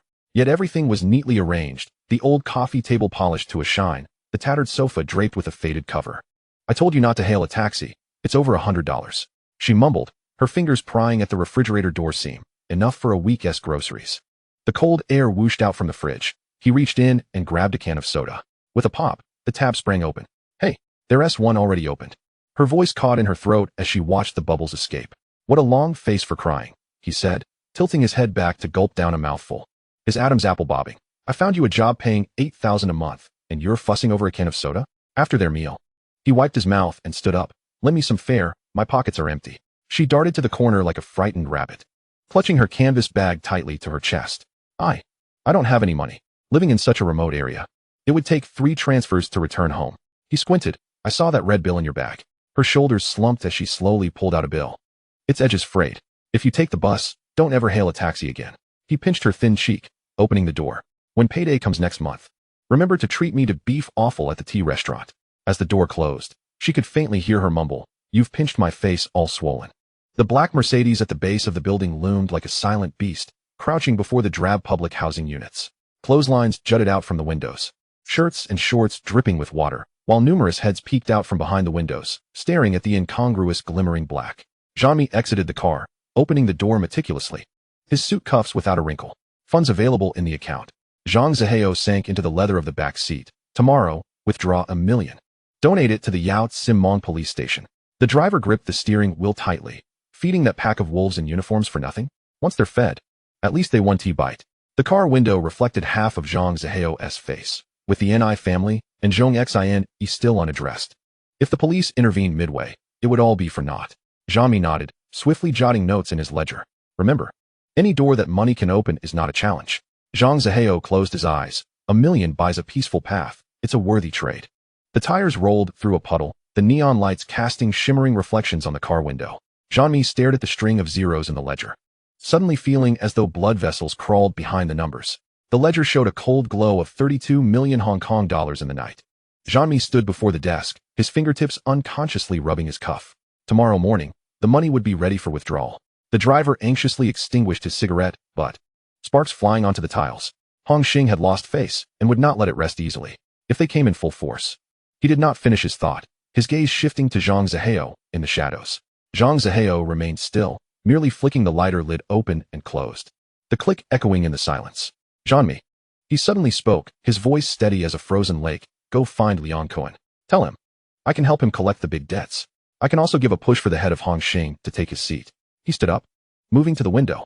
The light pollution from the neon lights dyed half the sky in a vague, purplish red. What Hong Xing, what Lianxing, the Ni family may appear flourishing, but their roots are already rotten. 12 hall masters. Just a dozen scattered sands. The glass reflected his expressionless face. If they were truly united, I would be packing my bags and fleeing right now. Unfortunately, they are not. He turned back, his gaze sweeping over the two. Does the prince wish to reclaim Tsim Sha Sui? It depends on how many are willing to spill blood for him. Beneath the same neon lights, the haze in the Hongxing headquarters was thick and unyielding. Jiang Tiansheng had yet to lift his teacup when Lian Kuan's raspy voice erupted. Brother Sheng, it's time to turn the page on your old almanac. He lounged in his chair, the tips of his polished shoes tapping rhythmically on the floor, gesticulating as he spoke, as if to say, who cares about your rules? With his face muddied, he still clung to decorum, more like clinging to a coffin lid. Jiang Tiansheng's hand, gripping the lid of his cup, revealed faintly bulging veins. He slowly sipped the scalding tea, the liquid cascading down his throat, quelling the rising heat. The hallmark of Hongxing was upheld by its principles. He set down the cup, the porcelain making a delicate sound against the mahogany table. Tsim Sha Sui must not be lost. The prince still had over 100 brothers at his disposal. Among those present, who else was willing to lend a hand? His gaze swept across the round table. Some fiddled with lighters, others stared at the ceiling exhaling smoke rings, while a few engaged in hushed whispers, their voices barely audible. Uncle Xing leisurely removed his reading glasses, wiping them with his sleeve. I'm getting old, half my body already in the ground. Let the young ones handle the fighting. Just as several mouths were about to open in evasion, Jiang Tianxing interjected. You all know how lucrative Tsim Sha Sui is. His voice was not loud, yet it silenced the whispers. Those who contributed more would not be overlooked when profits were shared. The prince pressed his lips tightly together, silent. His clenched fist turned pale at the knuckles. Mr. Jiang. A big shot suddenly stood up, his chest pounding. I'll provide 50 men. I'll surely help Brother Prince reclaim our territory. The prince nodded at him, his Adam's apple bobbing. Fatty Lee lifted his feet from under the table, hugging his knees. Too lazy to raise his eyelids. There's chaos at my doorstep every day. I can't spare the manpower. Brother G quickly chimed in. Yes. My venues are stretched thin. It's a struggle to keep watch. Enough. 13 Sister slammed her palm onto the table, causing the teacups to rattle. Normally the loudest braggart. When real trouble arose, he shrank back. Prince, I'll lend you 50 capable fighters. Beside her, Han Bin frowned, flicking away ash. There's no need for such harsh words. I'll provide 50 men as well. The tension in the prince's shoulders subtly eased. The mental abacus clicked in his mind. With his own 100 plus the contributions from the big shot, 13 Sister, and Han Bin, plus the covert forces Jiang Tianxing could mobilize, they could muster 400 to 500 men, sufficient to reclaim that brightest stretch of neon. That would suffice. He inhaled deeply, the air thick with smoke, his voice lowering. Your loyalty, I, the prince, shall remember. When we take back Tsim Sha Sui, the due rewards will not be lacking. As night deepened, two currents surged through the veins of Hong Kong, destined to collide against the rocks of fate. Flames ignited in the prince's eyes. The crowd in the organization was densely packed, the smoke they exhaled forming a gray cloud beneath the ceiling. This time, the fat piece of Tsim Sha Sui would surely return to his grasp. The big shot cast a sidelong glance at Lian Kuan's elongated face, a churn of unease in his stomach. He spat, raising his voice. Lian Kuan, you always talk about loyalty to the organization, yet when the prince has matters to attend to, you shrink back like a turtle? Lian Kuan merely shrugged, his shoulders lifting. With so many men, do they really need me? He grinned. his voice sticky like a knife coated in sugar. Risking my life for others to carve out territory? I'm not that foolish. Humph, all talk and no action. Do you think you deserve the leader's chair? The big shot stepped forward, resembling a bristling old dog. His underling, Chun Haonan, had already been kicked out, and the unresolved debts with Lien Kuan haunted him. Enough, let us keep the accounts for now. There's plenty of time ahead. Lien Kuan didn't even lift his eyelids. That's enough. Jiang Tianxing's knuckles rapped firmly on the solid wood table, the dull sound slicing through the air. The banner of Hongxing would soon be planted across Hong Kong. I'll mobilize 100 from Jing Wutang. Sim Sha Sui must be reclaimed. The three characters Jing Wutang rolled like ice beads into their collars, causing several hall masters to straighten their backs in unison. They were the ace cards hidden by past leaders, tough and ruthless fighters. With their path cleared, victory was already 7 parts assured. The prince's fist clenched tightly, his knuckles whitening, a low growl escaping his throat. Brother Sheng, thank you. As the crowd dispersed, Lien Kuan cursed under his breath, staggering toward his car. A shadow silently pressed against the car door, clad in a sleek, dark uniform. The newcomer spoke with a voice as steady as if measured. Brother Kuan, Brother Jean-Mi wishes to have a word with you over tea. Lien Kuan's neck prickled with sweat, his hand instinctively reaching for his waist. Behind him, the muscular Shiqiang assumed a defensive stance. The man before him appeared ordinary. Yet his aura was as cold as a serpent's breath. Realizing it was an invitation, Lien Kuan gradually exhaled, his fingertips sliding off the gun handle. Lead the way. He suppressed the tremor in his throat, striving to freeze his voice into ice shards. The man in black guided him to a black Mercedes. The door opened, revealing Jean-Mi in a perfectly tailored suit, a smile behind his gold-rimmed glasses, extending his hand. Brother Kuan, it's a pleasure to finally meet you. I am Jean-Mi from Xingtian. Lien Kuan grasped his hand weakly, reclining into the leather seat, adopting an air of nonchalance. Let us get to the point. What is this about? Externally relaxed, internally he was taut as a bowstring. He had heard of Jean-Mi's reputation. The businesses Xingtian managed were lucrative, with uncountable goods quietly flowing to Southeast Asia each month. He was a relentless dog that never barked. Brother Zhao wishes to collaborate with you. Jean-Mi's glasses glimmered as he added, as long as you suppress the big shot, he will ensure you secure the position of head of Hongxing. Lien Kuan snorted derisively from his nose. Do I need someone to prop me up for the leader's seat? If you hadn't stirred up trouble in Sim Sha Sui last time, I'd already be sipping red wine up there. Recalling past grievances made his teeth itch. Jean-Mi's smile remained unchanged as he gently adjusted his glasses. Brother Kuan, let us not put it that way. His voice lowered, each word clear. The key is, you haven't taken the seat yet, have you? The neon lights outside the Mercedes flowed like a river, Jean-Mi's fingers lightly tapping on the leather seat. Lien Kuan's throat tightened, the veins on his forehead pulsing faintly. He suddenly recalled the ashes on the incense table that day, swirling without wind, the smoke suddenly dispersing. The old bones of Jing Wutang. Jean-Mi flicked open a lighter, the blue flame igniting. Last month, we secured an entire bone-setting clinic in Kowloon walled city. The flame shrank to a pinprick in his pupils. Mr. Jiang is recuperating? Or rather, sharpening his blade. Lien Kuan's molars ached from clenching.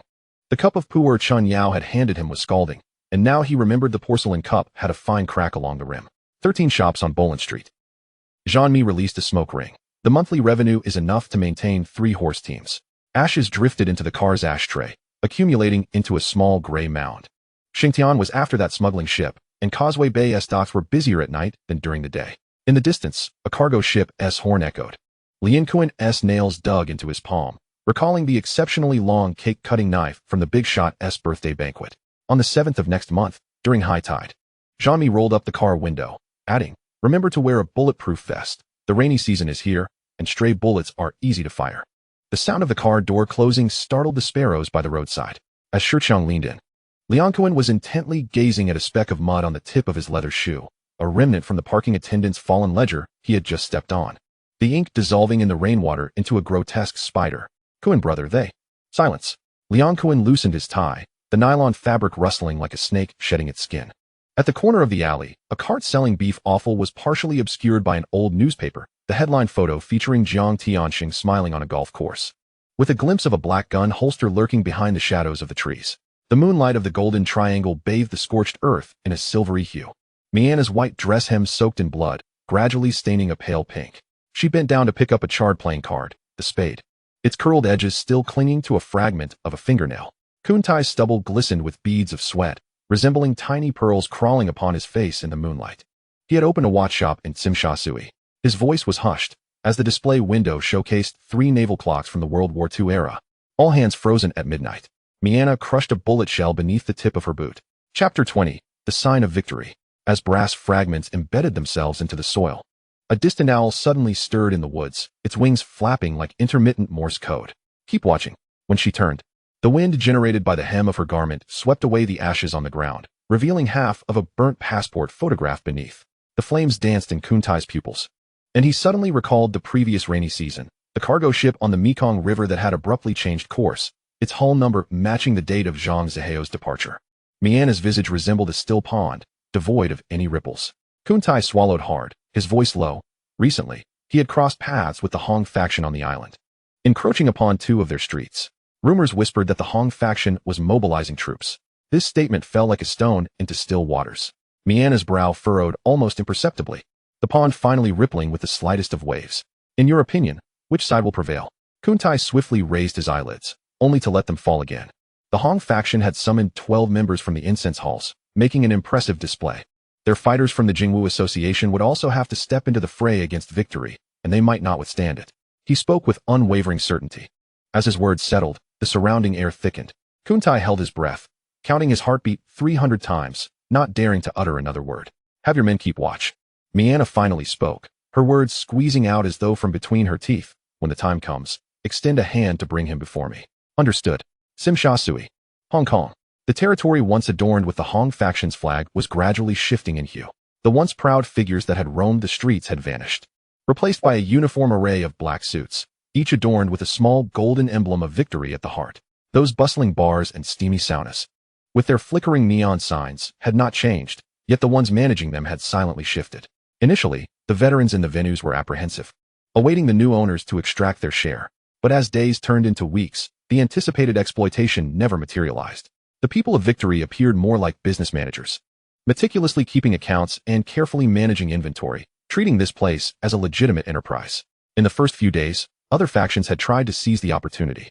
The Numbers Gang and Lianxing had sent in their spies, hoping to stir the waters during this transition, to snatch away a shop or two. However, the personnel from Victory formed a dense and steady web, enveloping the neighborhood so tightly that not even a needle could penetrate.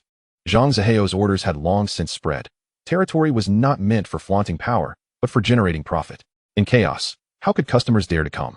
Many regulars continued to frequent, often unaware that the ownership had changed. They merely sensed that the venue seemed brighter lately, with more attentive service. The rowdy patrons who would slam tables and smash bottles, displaying their tattoos, had become fewer, making the atmosphere feel somewhat safer. The Tsim Sha Sui police station was quite lively that day. Superintendent John, beaming with joy, stood on the steps before a neatly arranged array of brand-new office equipment, a gift from the Victory Group. To commemorate this, the police station had even held a modest donation ceremony. Among the crowd, Huang Zhiqing and Lu Qichong stood side by side, their expressions less than cheerful. The foundation of Victory doesn't seem clean, does it? Lu Qichong murmured as he observed the handshakes and pleasantries being exchanged. Whether it is clean or not depends on the evidence. Huang Zhiqing's gaze was heavy, noting that the company's registration was in order, their tax records clear. Engaging solely in legitimate business. They don't take bribes, nor do they deal in drugs. What leverage do you have against them? I've heard that Zhang Ziheo was once part of the narcotics team, spending 5 years in the vicinity of the 8-sided Buddha. Even now, there are a few decorated old buddies in the department who call him brother. With connections and means, as long as he doesn't cross the line. Anyone who dares to touch him is simply asking for trouble. Lu Qichong snorted disdainfully. Touch him? You can't even get past your superiors. He is now a legitimate businessman with a registered license, he added. Though the Hong faction's flag had fallen, the sign of victory had risen quietly in its place. The skies over Tsim Sha Sui had never truly been clear. Losing such a substantial piece of territory, how could the Hong faction simply let it go? Huang Zhiqing gazed at the towering buildings in the distance, sensing a turbulent undercurrent beneath the seemingly calm street. The veins on his temples throbbed, and he crushed the cigarette, but underfoot. Lu Qichong stood beside him in the ranks of uniforms, their gazes sharp as blades. On the distant podium, a special checkboard reflected a ghastly white light, 100,000. The 3 words stung the eyes. John's smile nearly stretched to his ears.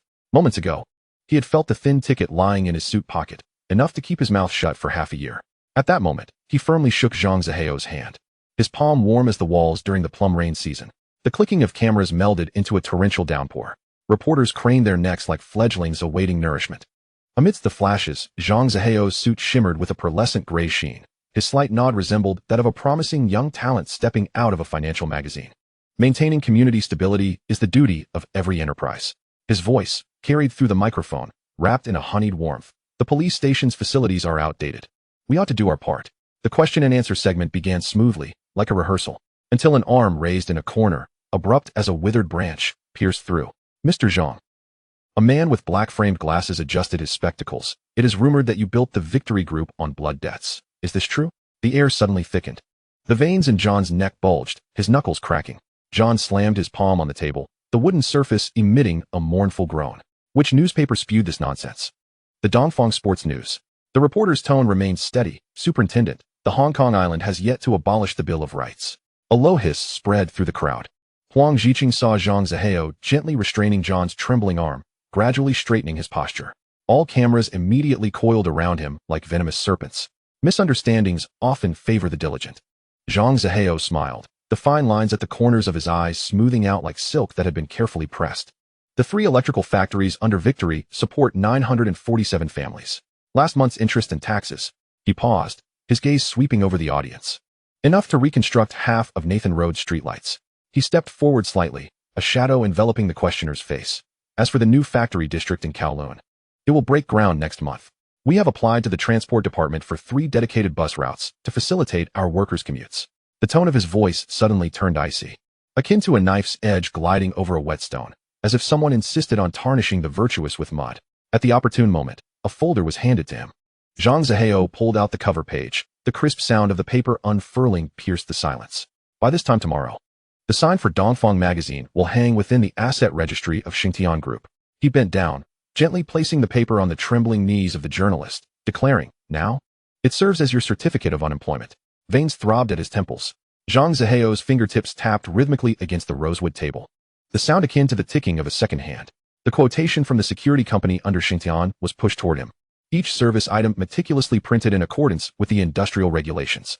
Outside the glass curtain wall, the neon lights sliced his profile into contrasting halves.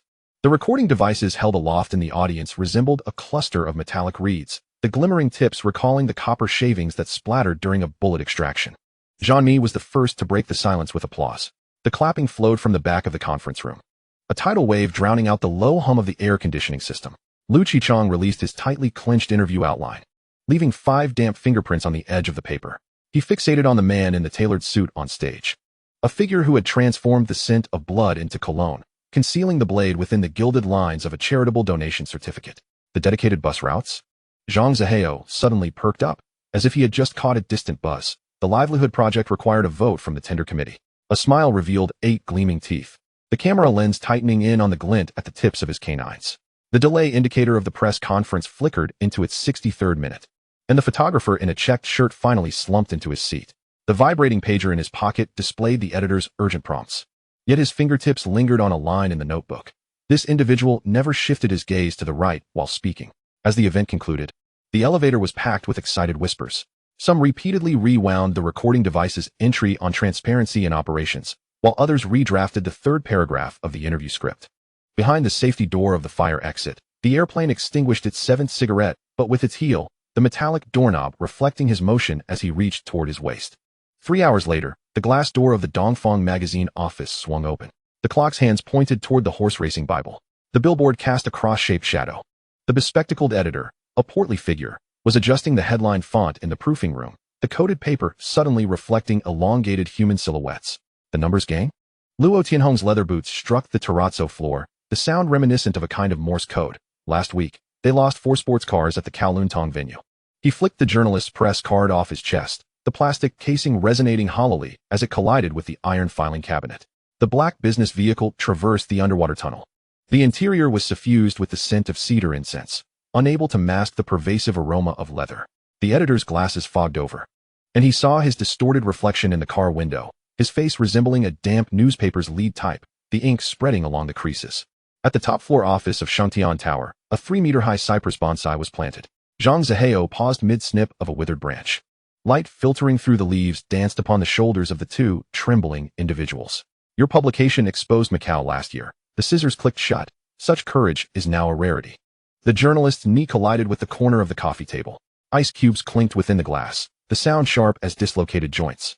His gaze flickered over the protruding outline beneath Tian Yangxing's shirt, his throat bobbing 3 times before he managed to utter, "We absolutely will not write about those rumors."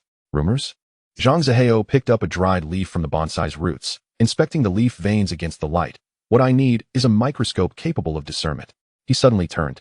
The dried leaf spiraling into the center of the shredder's vortex. The acquisition contract marked the equity swap clause in red on the second page. The shredder's buzzing ceased just as the clock struck 7 o'clock. Outside, a cargo ship in Victoria Harbor sounded its horn. Twilight casting the signature area of the contract, as if stained with fresh blood. The man in a suit before Ma Fei stood with 4 silent shadows behind him. Each shadow resembled a blade tempered in ice. Merely standing there caused the air to crystallize with frost. The little chubby editor's shirt had long been soaked with cold sweat. Clinging to his skin. 5 million. Zhang Zihao's forefinger lightly tapped on the peachwood surface, each knock resonating against Ma Fei's throbbing temple. "How much will suffice to buy your newspaper? Spare me, spare me." The sound of Ma Fei's teeth clashing was particularly clear in the silence until that string of numbers penetrated his ears. He abruptly raised his damp face. Light rekindling in his eyes. "Are you suggesting an investment?" He swallowed hard, his Adam's apple bobbing up and down. The monthly income of the newspaper rapidly calculated in his mind. The scent of ink from the printing press, the towering stacks of magazine pages. The checks handed over by advertisers, all swirling together. He cautiously extended 5 plump fingers. 50%? Is that acceptable? When Luo Tianhong's gaze swept over him, Ma Fei felt the hairs on the back of his neck stand on end. He hastily corrected himself, fingers curling and then unfurling. 70%. No, 80%. Before his words had fully escaped, the eyes of the 4 shadows had pinned him in place, a chill crawling up his spine. He could almost hear the faint sound of his blood freezing. 80, 85. Ma Fei's voice quivered with a hint of desperation, his outstretched hand trembling like a withered leaf in the wind. Zhang Zihao suddenly laughed. He reached out and patted the little chubby editor's stiff shoulder. The force gentle, yet causing Ma Fei to sink slightly. "Relax," his tone was disarmingly gentle. "We are engaged in legitimate business." Chapter 21. Shaping Public Opinion. Ma Fei nodded rapidly, like a chicken pecking at grains. "Understood. I understand. 90% will be yours, just leave me 1% to get by." Each word dripped with the moisture of pleading. 70% is sufficient. Zhang Zihao withdrew his hand, leisurely extracting a snow-white handkerchief from his suit pocket to wipe his fingertips. "Your little cash flow, I have no interest in." He strolled to the window, slats of light filtering through the blinds, slicing his profile into fragments of light and shadow. "I've perused the newspapers. The horse racing journal, celebrity gossip, neighborhood disputes. These can sell 80,000 copies. I'll credit you with that skill." In the morning fog of Hong Kong Island, the scent of ink always lingered. A 5 million strong island, the daily output of newsprint could cover the entirety of Nathan Road. There are dozens of newspaper stands with a circulation of 200,000, and 5 or 6 with 300,000. Advertising revenue surged like the rising tide, each wave higher than the last. The tension finally eased from the corners of Ma Fei's mouth, a flicker of pride surfacing from his depths. This family business had been built from a second-hand printing press, forged through sleepless nights. "But your pen is too soft." Zhang Zihao suddenly pivoted, the light exploding into a cold white on his lenses. "The secrets of the Hongxing Triad and the leading actress. Why does writing it feel like plain water? The dark accounts from the Lianxing election venue. Are you too afraid to expose them? The tales of that diva, who rose to prominence on the backs of her crew, could fill 3 months of serialization." He took 2 steps closer, his shadow completely enveloping the slumped figure of the little chubby editor. "They dare to drop their trousers. And you don't dare to press the shutter?" Ma Fei's breath quickened. "Those figures could crush us with a single finger. I have plenty of information." Zhang Zihao leaned forward, his voice reduced to a whisper, revealing that the archives of the Victory Society were filled with unsavory negatives. Straightening up, he adjusted his cuff, allowing the cold gleam of his wristwatch to catch the light. "Just ensure the headlines are bold and provocative," he remarked. Outside, the distant horn of a ferry echoed, long and damp, reminiscent of some colossal beast's sigh. The toothpick ground into fine wood shavings between his teeth as Tian Yangyi leaned against the glass door. Observing the motley-haired crowd illuminated by the afternoon sun, their frizzy halos bursting forth. The fingers of the green-haired youth, clutching a newspaper, turned pale at the knuckles. The scent of ink mingling with the acrid aroma of sweat wafting towards him. A tram rattled by in the distance, shattering the symphony of cicadas. The newspaper reported. Tian Yangyi tapped the other man's chest with the rolled-up newspaper, the black ink on white paper proving more accurate than the fortunes dispensed at the street-side fortune-telling stalls. The green-haired youth's Adam's apple bobbed, while a dozen shadows behind him twisted into contorted vines upon the concrete floor. Someone discreetly withdrew a metal pipe from their waistband. the sound of metal scraping reminiscent of a mouse gnawing on a wooden cabinet. The man in the black suit behind Tianyang shifted, the soles of his polished shoes striking the ground in a synchronized, muffled rhythm, reminiscent of the cadence cultivated from years of countering sudden assaults. Inside the glass door, Ma Fei tucked a fountain pen behind his ear, observing the damp ink on the ledger's page spreading in a small blot. The lingering warmth from the slap Zhang Zihao had delivered to his shoulder 3 days prior still lingered faintly. Sales had surpassed 200,000. That phrase fermented repeatedly in the clatter of the typesetting machine, transforming into layers of ink thickening beneath the printing rollers. This morning, as the delivery vehicle's tires rolled through a puddle, he glimpsed his reflection shattered into countless trembling square characters. The newsstands from Tsim Sha Sui to Tsun Wan unfolded the same creases simultaneously. Fong Ting's face, repeatedly photographed, graced the front page, her mascara's smudged arc catching the light refracted from Jiang Tianqing's suit collar. The subtitle, rendered in 6-point regular script, read, "After the midnight show at Causeway Bay Cinema." A black Mercedes lingered at the pier for 47 minutes. The elderly newspaper vendor, while securing the papers with a rubber band, cast a few extra glances, muttering that this year's lychees were sweeter than ever. Chen Haonan's dog leash wrapped thrice around his palm. The Doberman fixated on the toothpick rolling by Tianyang's feet, emitting a low-frequency hum from its nostrils. He had just emerged from the veterinary clinic, the faint red of coagulation powder still clinging to the dog's paws. When the green-haired youth handed over the newspaper, ink smudged against the old scar on his thumb, a remnant of a glass bottle's cut from 3 years ago, stitched 7 times, now resembling a centipede resting upon his skin. Brother Haonan, the green-haired youth's voice, still tinged with the rasp of adolescence, remarked, "They even fabricated the color of Mr. Zhang's underwear." Tianyang chuckled, his laughter akin to a rusty hinge suddenly creaking. "We reporters are quite professional." He unfurled the newspaper's social section, his fingertip pointing at a small white space the size of a tofu block. "See this? It even notes the check number Mr. Jiang donated to the orphanage last month. Should we call HSBC to verify the transaction details?" The men in black suits advanced a step. Their stance was peculiar, their weight always resting on their heels. A muscle memory honed from years of facing sudden charges. One, bearing a scarred face, produced a cigarette case from within his coat, the flicking motion causing his sleeve to slide down 3 centimeters, exposing an old burn mark on his wrist. Suddenly, Chun Haonan's dog erupted into a frenzy of barking. The Doberman's taut tail resembled an iron rod, aiming for a window on the 2nd floor of the newspaper office. Ma Fei was adjusting the pressure valve of the printing machine there, and through the grid glass, he observed the crowd below, scattered like checkers blown by the wind. He recalled what Zhang Mi had said before leaving. "The money has been transferred to Switzerland for your mother's surgery next month." The printing rollers began to turn, pressing today's 2nd edition headline onto newsprint, detailing a certain official's gambling debts at the lands department, with figures accurate to 2 decimal places. The green-haired youth could no longer contain himself. His fist, imbued with the acrid scent of cheap hair gel, traced a trajectory that decomposed into 3 slow-motion segments in Tianyang's gaze. First, the elbow raised 3 inches, then the shoulder blades retracted, and finally, the left foot crushed half a cigarette butt. As Tianyang sidestepped, he heard a crack from his cervical vertebra, a remnant of an old injury from a motorcycle accident in the Golden Triangle 5 years prior, grasping the youth's wrist in a sudden twist. He was reminded of the cured meats hanging beneath bamboo houses during the rainy season in northern Myanmar, slowly losing moisture in the breeze. The sound of bones fracturing was more muted than expected. The green-haired youth's scream lodged in his throat, morphing into a sound akin to a whimpering gasp. As he sank to his knees, his leg struck the edge of the sidewalk bricks, causing cracks to spiderweb outward. The Hongxing members erupted like an ant colony scalded with boiling water, instantly dispersing into a chaotic whirlpool. The sound of the metal pipes striking the riot shield resonated like a temple bell, each clang dislodging years of dust from window frames. Chen Haonan's dog leash slipped from his grasp. The Doberman lunged for a black suit's throat, but was struck in the ribs midair. The animal's wails intertwined with human screams, creating a strange duet. An ice cream truck, incongruously, came to a stop, Tianyang stepping on the green-haired youth's right palm, leaning down to whisper something in his ear. The green-haired youth abruptly ceased his struggles, his pupils dilating into 2 black holes, reflecting the freshly gilded characters of the newspaper sign. Those strokes melting into a searing golden liquid under the blazing sun. "You're no longer one of the Hongxing." Tianyang straightened, wiping the bloodstains from his pant leg with his shoe. "Right, Chun Haonan?" The Doberman limped back to its owner's side. As Chun Haonan bent to inspect its wound, he noticed the centipede-like scar on his palm was beginning to feel warm. The tram clattered back around, and a girl in a school uniform inside was folding a newspaper into a paper airplane. The airplane glided from the open window, tumbling through the heat currents before ultimately landing in a roadside refuse bin. The headline gradually soaked in the foul water, Fong Ting's smile blurring into a chaotic gray. Tian Yangyi's words pierced like nails into flesh. Chun Haonan swallowed hard, yet no sound emerged.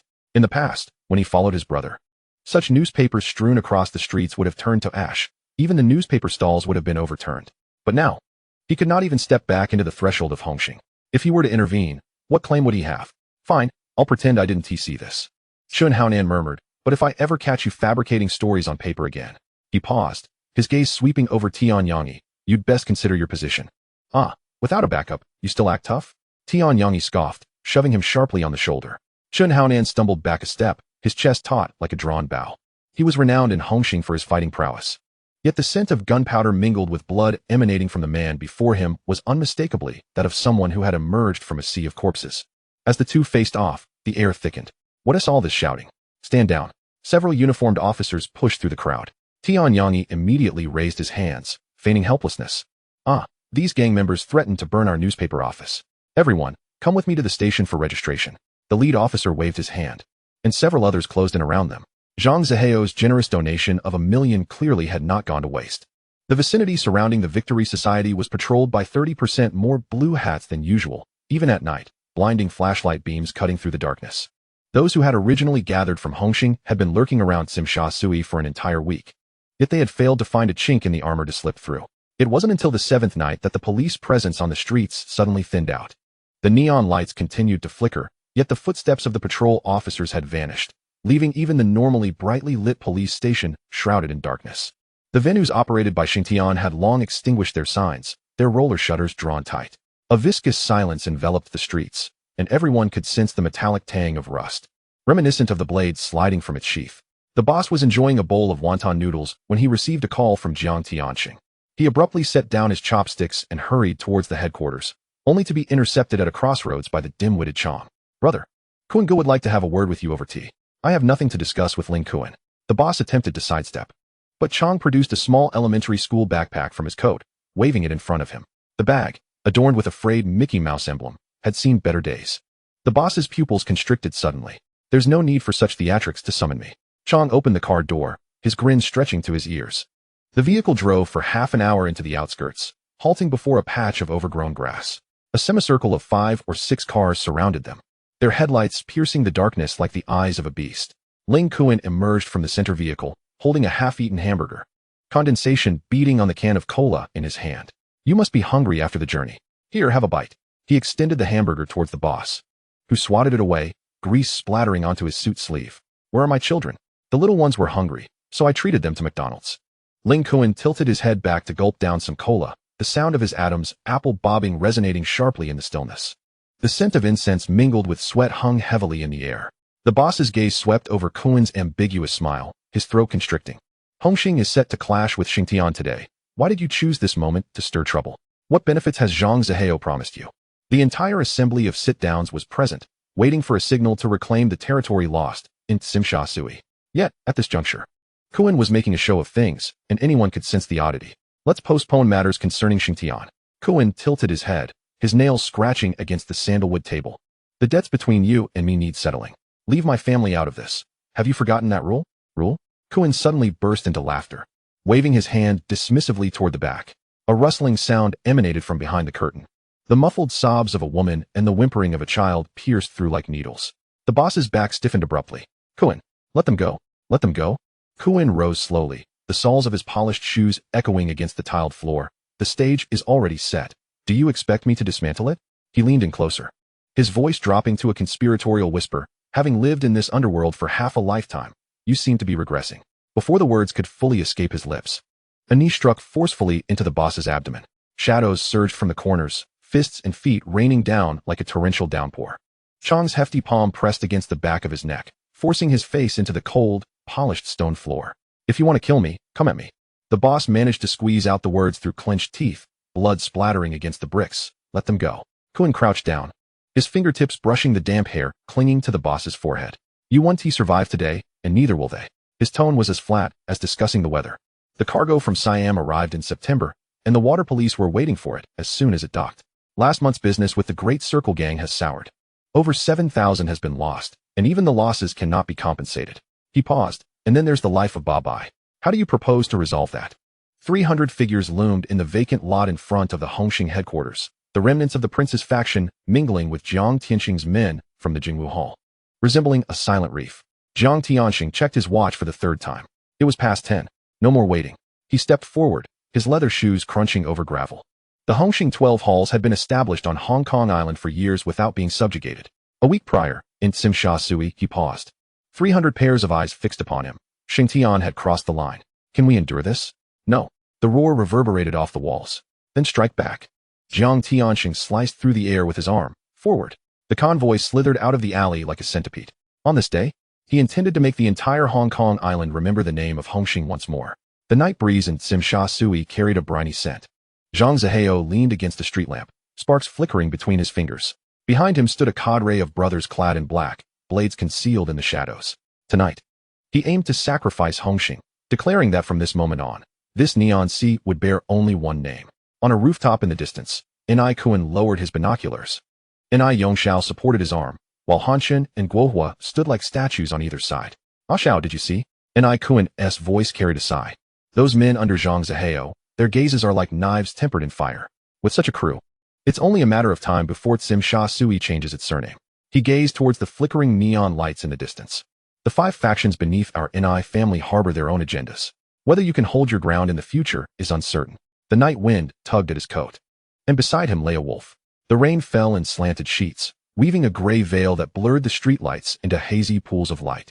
Inside the car, Nai Kuan's fingertips tapped rhythmically against the leather seat.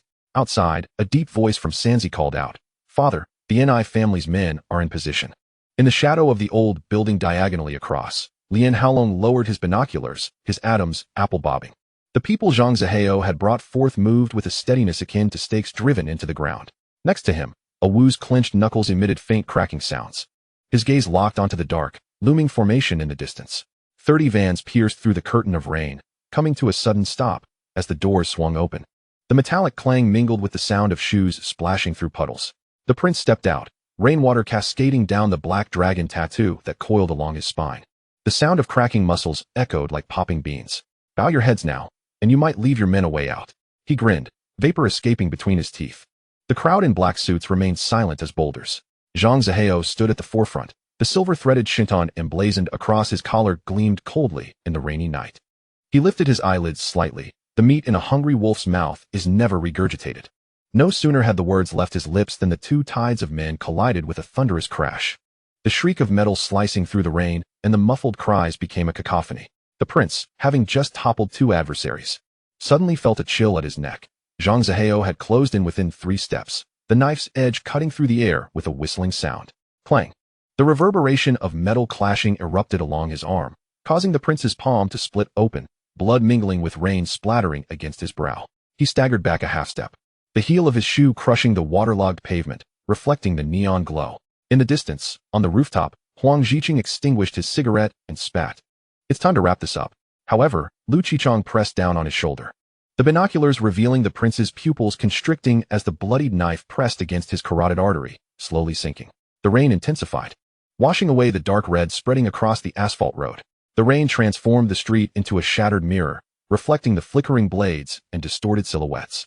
Zhang Zihao's knife pressed down once more, and the prince's arm sank heavily, blood from his lacerated palm mingling with the rain as it cascaded down his wrist.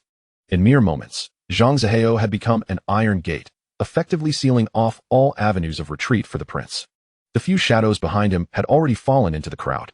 Every time the cold light in Luo Tianhong's hand swept through the air, something heavy fell into the mud and water, making a muffled sound. The Tian Health brothers moved silently, their sharp tools rising and falling as if they were just dealing with a pile of lifeless pieces of meat, and there was not even a ripple in their eyes. At first, the overwhelming crowd of people in Hongxing still surged forward like a rising tide, as if they were about to engulf those solitary shadows. But when the crown prince was pinned in place by Zhang Zihao and unable to escape, the situation began to tilt. Luo Tianhong and his team smashed into the ice like red-hot iron wedges, and wherever they passed, Hongxing's formation began to loosen and shatter. The rain became even faster, splashing crimson water on the ground. The sloping body on the ground made the road muddy and unbearable. Jingwu Hall is not moving yet. The crown prince squeezed out a roar from between his teeth, and added a spicy wound to his rib. He never expected that the skills of this Xingtian helmsman would be so fierce. A pale electric light tore apart the sky. The doors of the last few vans opened with a loud bang, and figures wearing black headscarves rushed into the battlefield like crows. Hongxing's Jingwu Hall. Lian Haolong, who was watching the battle from a distance, stood up straight with a glint of interest in his eyes. That is the last card held by the leaders of Hongxing throughout history, and they will not come into existence unless they are in dire straits. Lu Qichong also squinted his eyes. He even flipped his trump card. Now it's interesting. It depends on whether Xingtian can handle it. In the shadows further away, Ni Kunqiang propped up his weak body and stared fixedly at the battlefield. The balance seems to be shaking slightly again. Kuntai, wait a little longer. If there's a contingency, he won't let us go? Someone in the corner lowered their voice to urge. Kuntai still frowned and stared at the bloody quagmire. He hasn't reached his limit yet. Hongxing, and these people can't suppress him. As a subordinate of Mianna, he had no good impression of this long-lost man. With a hint of cold scrutiny in his tone, can you afford to gamble? You know your temper. Wait a little longer. Before the words could finish, the situation in the field changed again. After a brief retreat, Shengtian's troops stabilized their position and even began to advance forward. Even though every member of Hongxing Jingwu Hall is a skilled warrior, and even though the victorious members of the Heavenly Kingdom have fought each other once, under the sharp leadership of Tian Shengsheng, they managed to withstand the black tide and even began to counterattack. Go ahead. Kuntai finally waved his hand. The third force plunged into the battlefield like a sharp knife, leaving both sides momentarily stunned. Who would come to stir up trouble at this moment? However, this group of people had a clear goal and headed straight to the flank of Hongxing. The pressure on Xingtian suddenly decreased, and under the pincer attack, Hongxing's formation finally collapsed completely.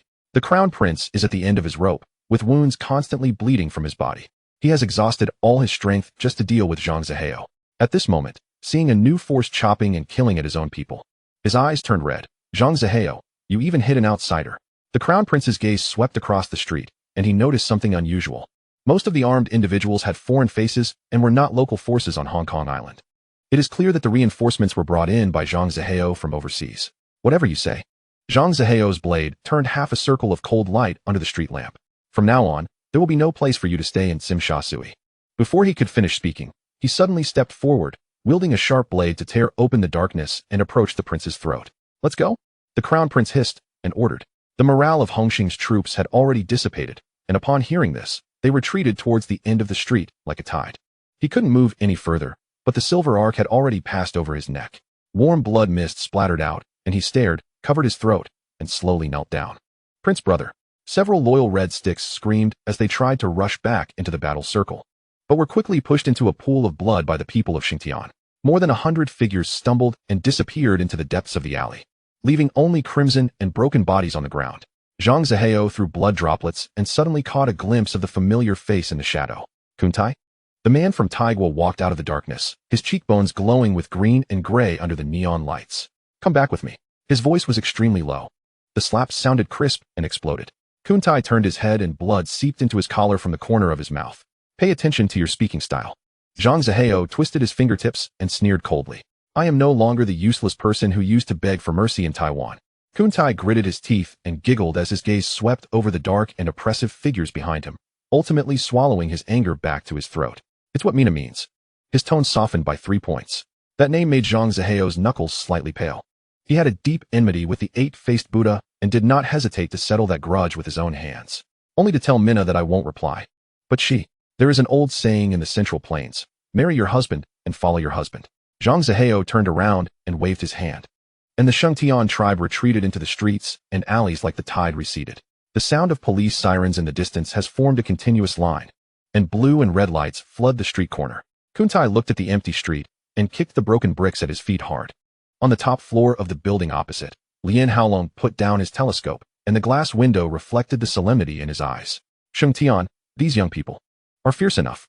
Lian Haolong handed over a cigar and said, no matter how fierce it is, I can't win over my brother's palm. The elder brother didn't answer.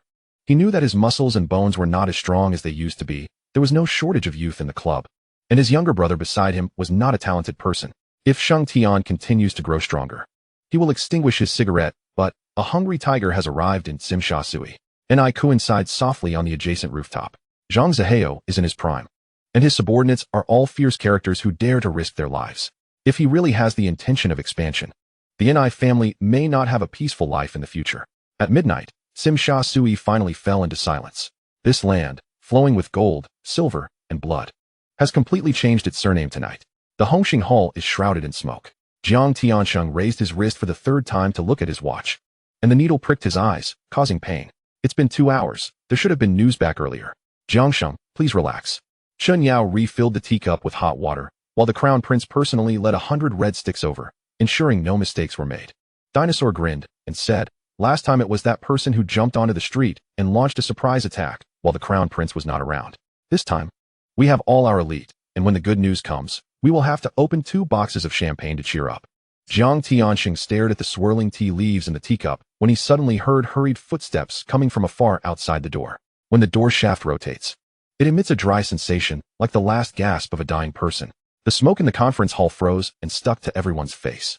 Li Pengzi stuffed his half-dug toe back into his leather shoes, and the leather made a muffled sound like a sigh. Mr. Jiang, please relax. His voice was sticky, like moss in the corner of a rainy wall. Is grabbing territory a child's play? The cigarette ash from 13 Sisters' fingertips rustled down, leaving scorch marks on the tabletop. The business of licking blood on the cutting edge is easy to describe. Jiang Tianxing tapped his knuckles on the rosewood tabletop, every sound hitting the gap between people's heartbeats. Hongxing twisted into a rope, and his strength was naturally not weak. He paused for a moment, his Adam's apple rolling. But I haven't heard from him for a while. I always feel like something is stuck in my throat. Suddenly, laughter seeped in from outside the door, like the friction of gravel. Hey, are you waiting for good news? Liang Kuen's shadow squeezed into the crack of the door before anyone else, slanting and splitting the lights on the ground. He pulled his leather shoes over the threshold, scraping the soles of the shoes with a piercing, dragging sound. The dinosaur fist slammed onto the table, and the teacup jumped in shock. Your mouth is still full of nonsense. Akuen. Hanbin furrowed his brow, and Hongxing stumbled. What kind of sweetness can you get? In a moment of urgency, Brother Goose straightened his back, the tie constricting around his neck, leaving a crimson mark upon his throat. We are all comrades dining together. We must not speak carelessly.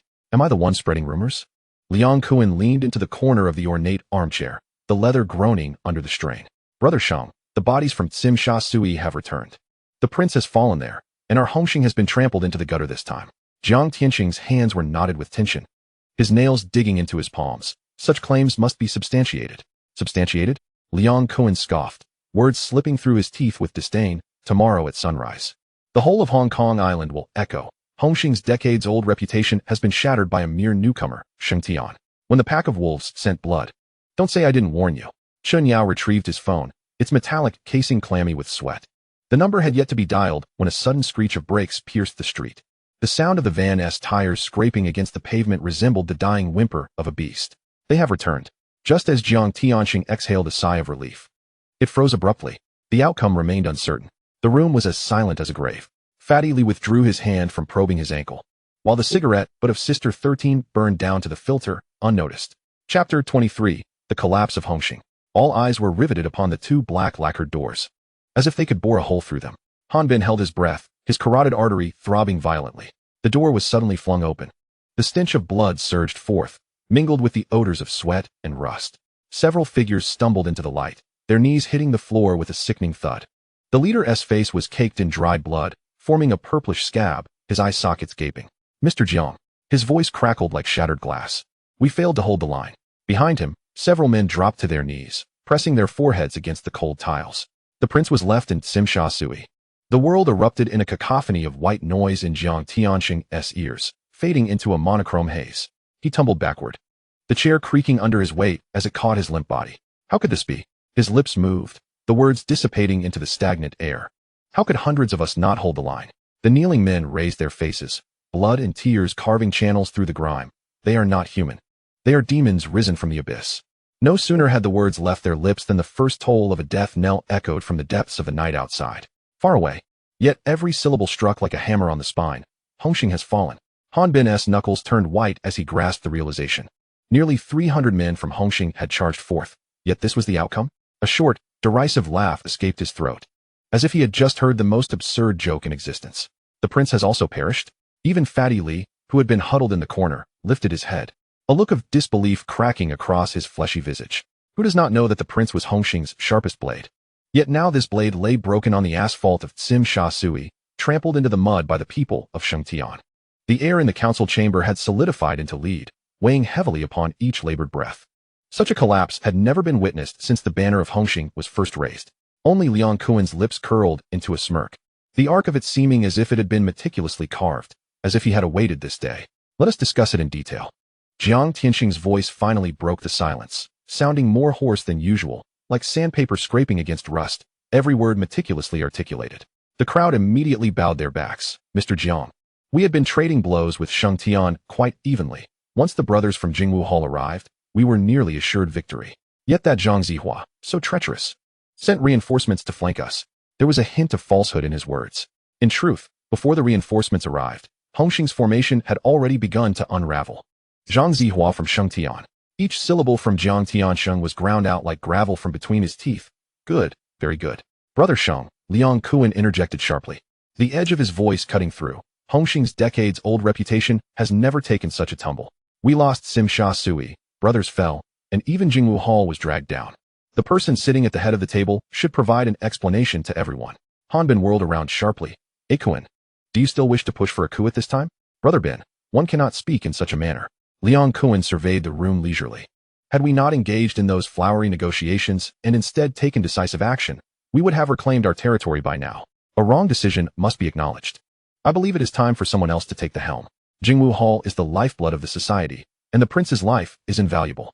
He paused, raising his voice slightly. Today, who among us has not suffered losses? Perhaps taking a different path may unveil new horizons. Whispers spread like a tide. Some nodded, while others fidgeted, their gazes oscillating between Jiang Tianxing and Liang Kuan. Chun Yao cast his eyes downward, his fingertips tapping lightly on his knee. Jiang Tianxing imperceptibly nodded. Let the tiger allow Liang Kuan to take the brunt, and once they both suffer, it would not be too late to emerge and clean up the mess. I have always said, the capable should assume positions of authority. Suddenly, Jiang Tianxing's shoulders slumped, his voice laden with weariness. If Kuan can bear the burden, I will yield. Chun Yao was the first to raise his hand. I support Kuan. Arms shot up like a forest. At that moment, the leadership of Hongxing changed hands. The scent of blood from Sim Sha Sui had yet to dissipate, while Sheng Tian's flag had already been planted along the long street. The news spread like wildfire across every shadowy corner of Hong Kong Island. The incense before the statue of Guan Yu flickered erratically, swayed by the gusts of conflict. The sound of a crow's polished shoes crunching over the knuckles of a fallen man echoed like the shattering of shells. Now, tell me, he gripped the other's hair, forcing the tear-streaked face to look upwards. What name does Sim Sha Sui bear now? Victory belongs to Sheng Tian. Blood froth seeped between his teeth. The crow released his grip, allowing the head to crash heavily against the ground. As he turned, his elbow knocked over the bronze statue of Guan Yu on the altar, sending it crashing to the floor, shattering into several greenish fragments. The room fell silent as the younger brothers held their breath, only to hear the crow's derisive laugh. You dare to cleave, even the elder brother? What loyalty remains in this world? He casually kicked aside a shard of the deity, the metal scraping against the cement floor with a piercing sound. The cold gleam of a long knife emerged from its sheath, reflecting in his pupils.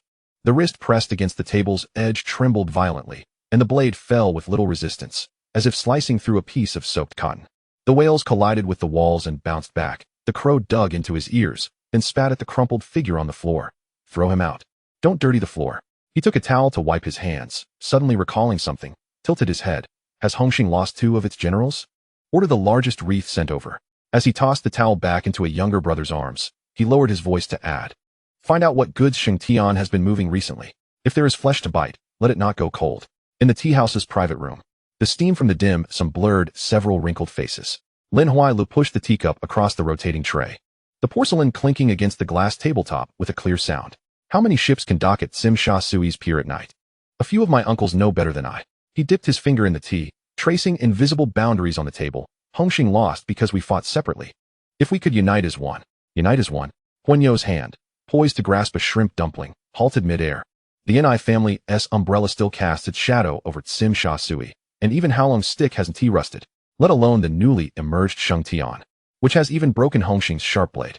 Lin Huailu chuckled, the wrinkles at the corners of his eyes forming gentle arcs. He refilled each empty cup with hot tea, the sound of water trickling softly as he began to speak. No matter how hard the stone is, it fears the tide that grinds it day and night. Moreover, he lifted his gaze to scan the crowd. The tide was rapidly rising. In the study of the Ni family, the ash from cigars had accumulated to half an inch. Ni Yongshao adjusted his gold-rimmed glasses, the videotape frozen on the last frame of a street brawl.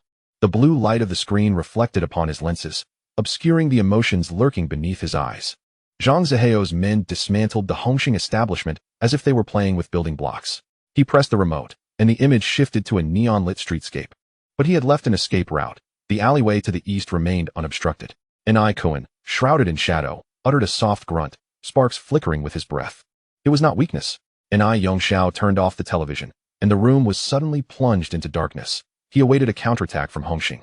Hoping for a direction to alleviate the flood, he rose to draw back the curtains, and the afternoon sunlight pierced through the haze, this restraint proving more perilous than madness. Father. The distant sound of a cargo ship's horn drifted in from outside, long and mournful, akin to the sigh of some ancient creature. Yongxiao's fingertips grazed the edge of the teacup, his voice low and steady. This person possesses a sharp mind. Where the line is drawn, his feet remain firmly planted. Not a fraction overstepping. In the realm of business, he is even more meticulous. As he looked towards his father, a trace of barely concealed admiration flickered in his eyes. Who among the underworld does not aspire to expand their influence and cleanse their hands?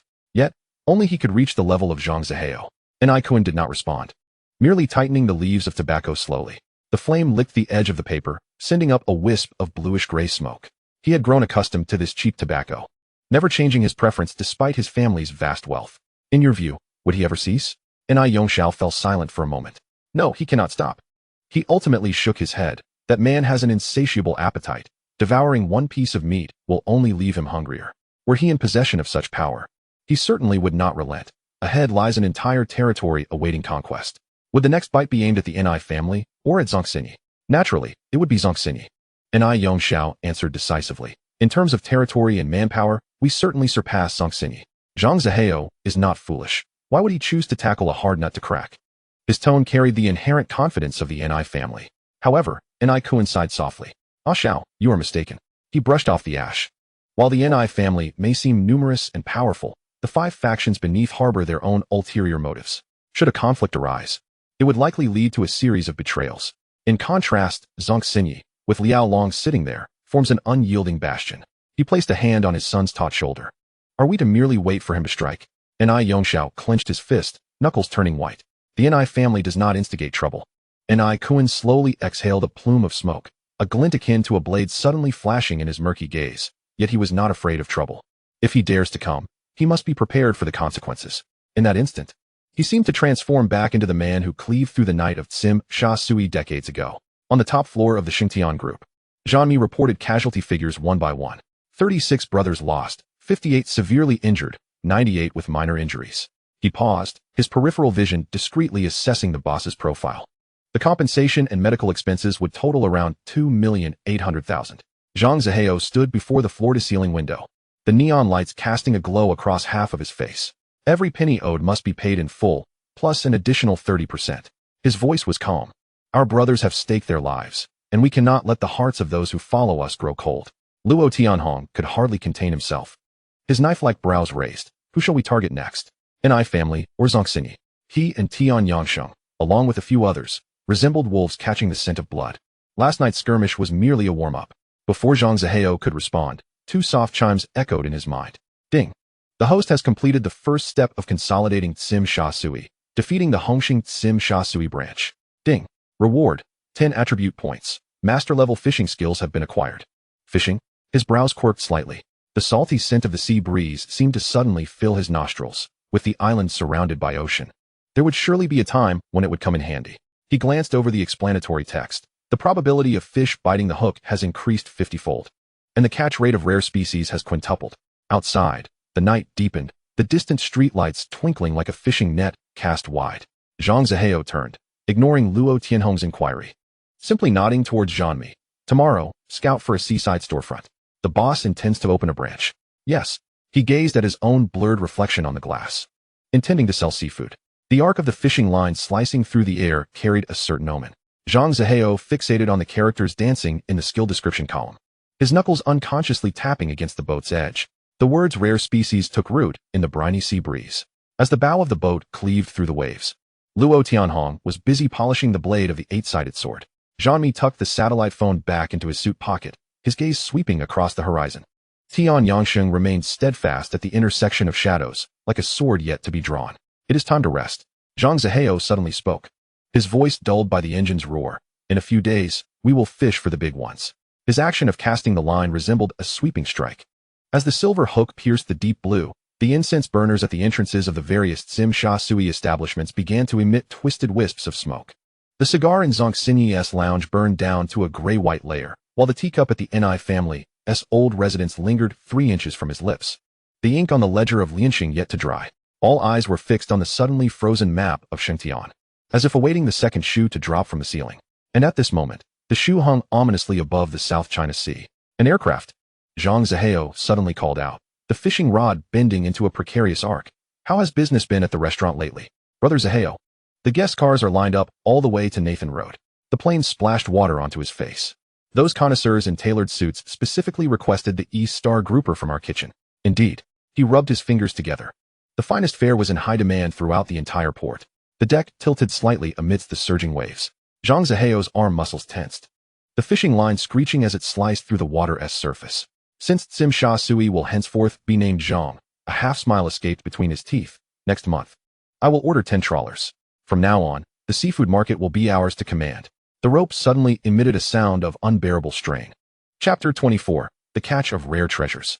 The sea erupted into a whirlpool of silver scales, a tremendous force crashing against his wrist along the fishing line.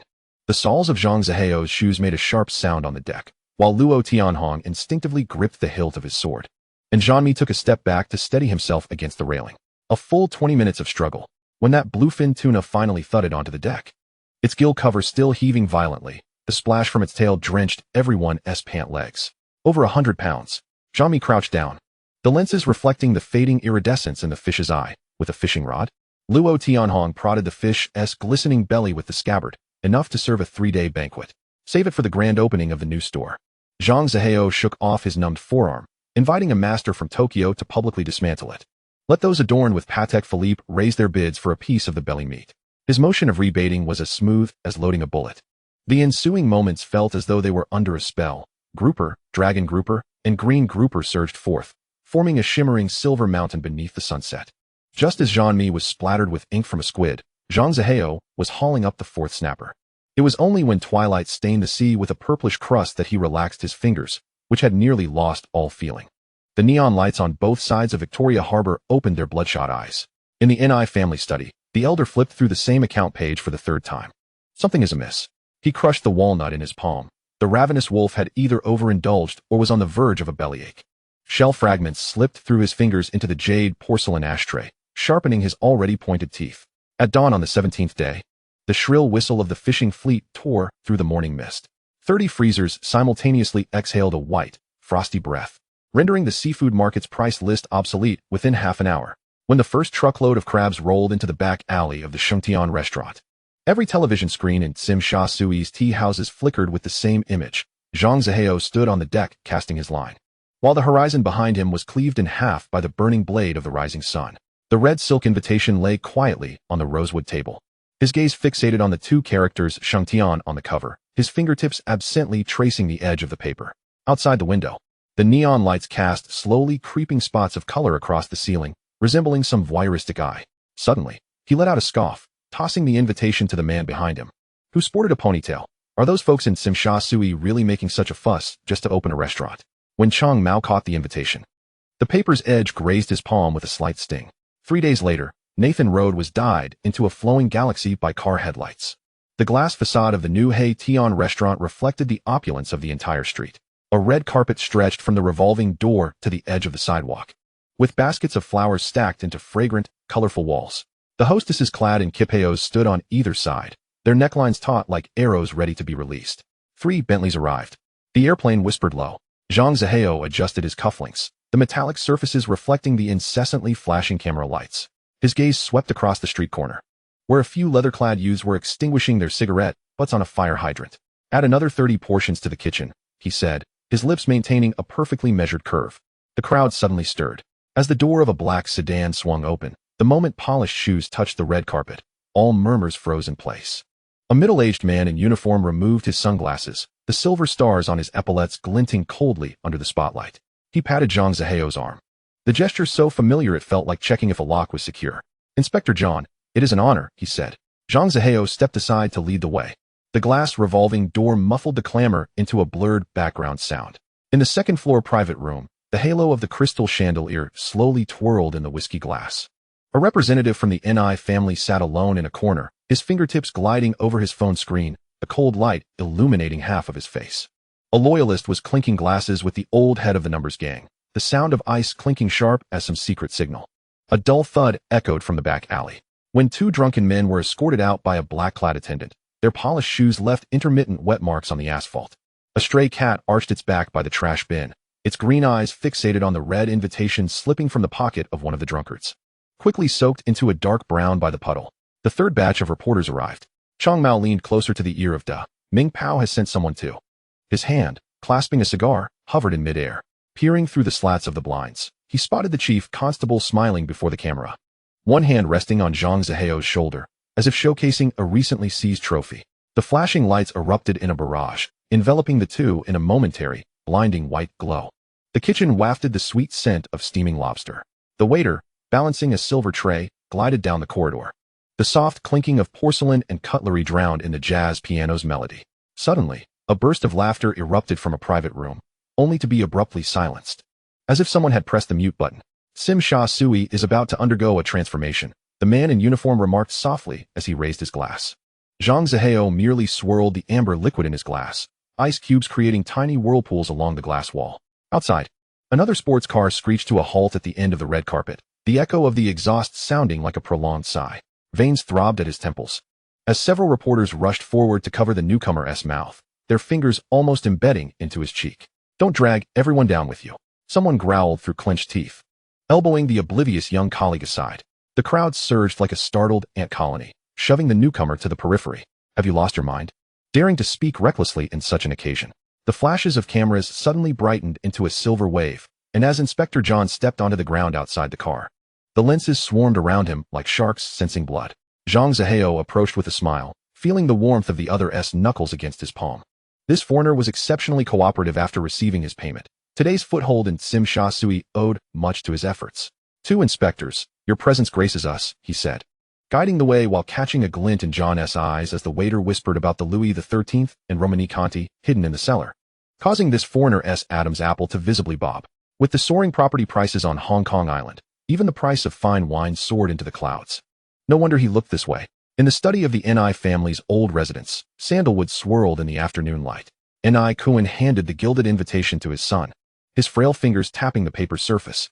"A substantial gift. Do not tarnish the Ni family's reputation. Aren't you going personally?" The moment the words left his mouth, Ni Yongxiao pressed his lips together. No matter how powerful Sheng Tian's influence became, they were still newcomers, unworthy of his father's step. Ni Kuan had already turned to retrieve the huqin from the wall. Every day at 3 o'clock, without fail, he would go to the community center to practice his vocalizations. A routine he had kept for over a decade. This is now in the hands of you youngsters. He picked up the instrument case and moved toward the entrance, two silent bodyguards following closely behind. Ni Yongxiao caressed the edge of the invitation, Uncle Ji standing in the shadow of the corridor. "The golden cane of the limping Hao must still be in the vault, right?" As the words fell, the old steward's pupils dilated. After the bloody storm 20 years ago, the golden cane adorned with an emerald dragon's head had found its way to the Ni family. His father had leaned on it during the most turbulent times. An item that fetched millions at auction carried the underground memories of half a city. "Are you truly sending this, young master?" Uncle Ji's voice turned dry. Ni Yongxiao did not respond, carefully cradling the sandalwood box to his chest. The red silk lining reflected the golden cane's shifting glow. As he traced the dragon scale pattern with his fingertip, it felt as if he were touching the fiery pulse of the bygone world. His father would surely understand his intentions. Today, the Haitian restaurant was not merely hosting a banquet, but making a statement. And what the Ni family was offering was not merely a congratulatory gift, but a measure of restraint. The doorbell rang twice sharply in the afternoon sun.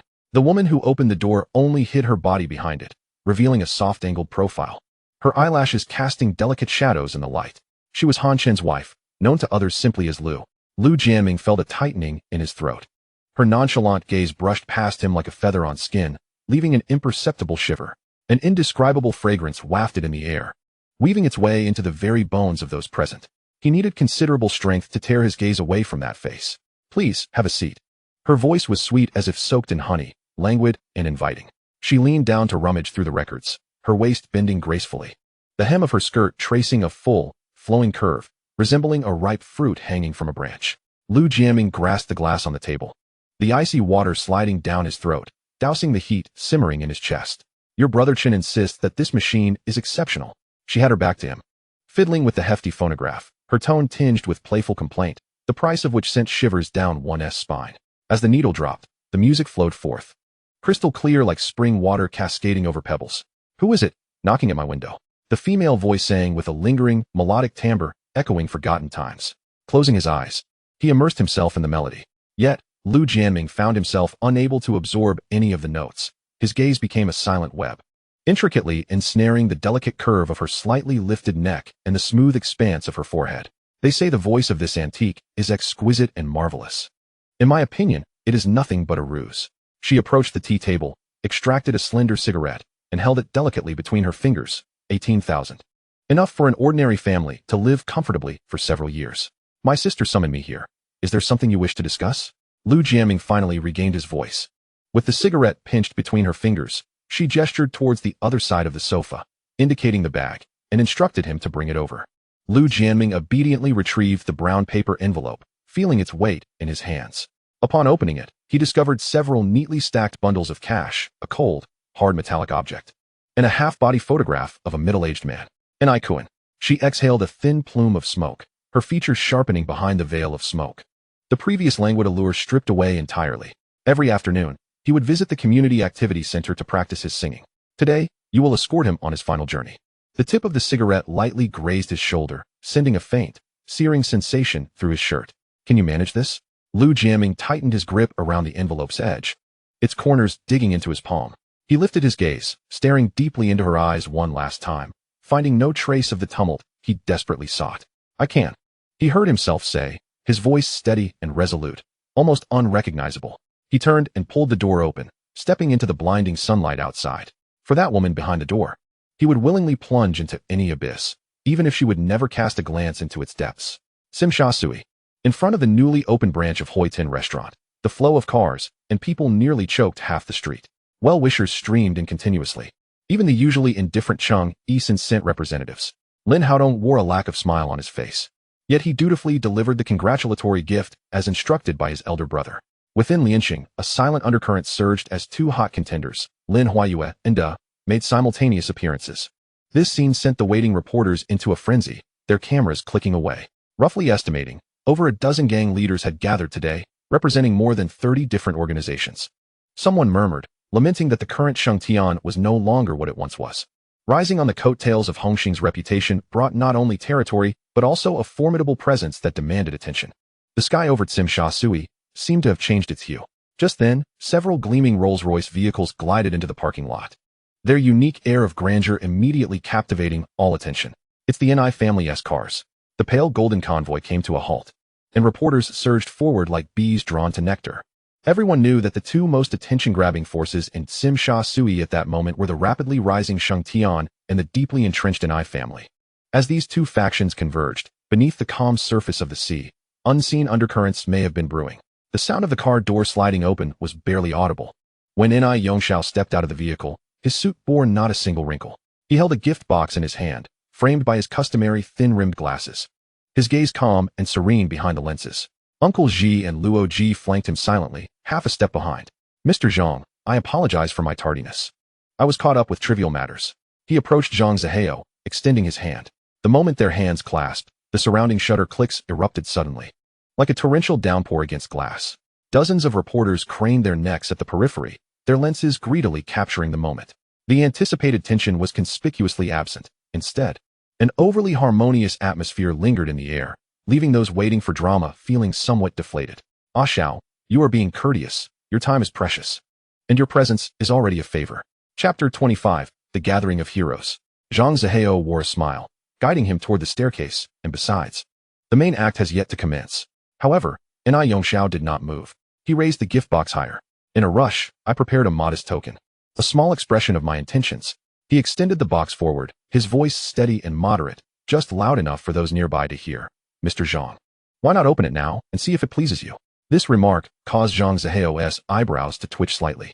Even the reporters outside, straining to eavesdrop, held their breath, their cameras aligning with that dark gift box. What lies within?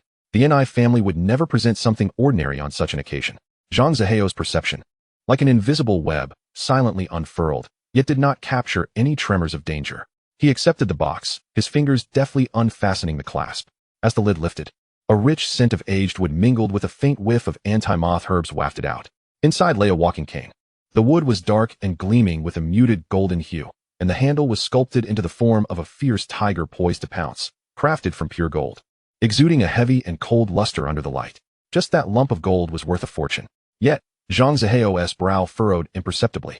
A walking cane. His legs were intact, and he moved with vigor. The implication behind this gift clung like moss thriving in the shadows, exuding a damp chill. Ni Yongxiao seemed to have anticipated his reaction. This is an old item once used by the figure known as Lame Hao decades ago. He spoke in a steady tone, as if introducing a museum exhibit. Mr. Zhang, with your commanding presence, surely you have no need for it to support your physique. However, I believe certain things are only worthy of being received by someone of your stature, serving as a testament to a segment of history. Lame Hao? A gasp erupted from the crowd, swiftly igniting a ripple of whispers. That name itself was akin to a long-healed scar, reopening to reveal the scent of blood and smoke. Decades ago, half of Hong Kong Island's nights were shrouded in that man's shadow, gambling dens, opium houses. Countless sums of money and desperate criminals trembled beneath the echo of his limping footsteps. Ultimately, those footsteps ceased, a leg broken, and the splendor crumbled into the monotonous sounds of prison life. Click, click, click, click. The shutter sounds erupted wildly, tenfold more intense than before.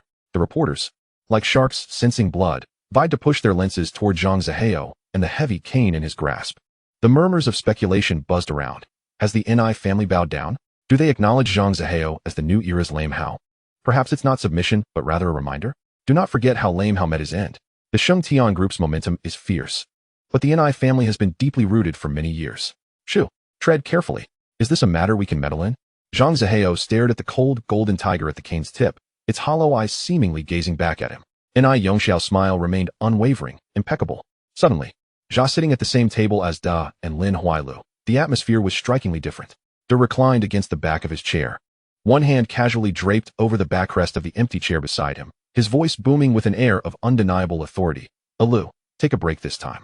I'm the one running. Your votes won't suffice. A confident smirk played on his lips, as if his ambition was palpable.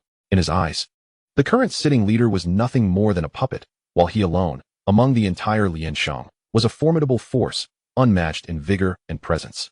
Lin Huailu merely picked up his teacup, blowing gently at the floating leaves, the rising steam obscuring the gentle smile on his face. He took a slow sip, remaining silent. A few withered leaves lay scattered on the bluestone steps, crunching delicately beneath his shoes. He extinguished his cigarette, but against the railing, the spark tumbling into the bustling crowd below. One must always test the waters.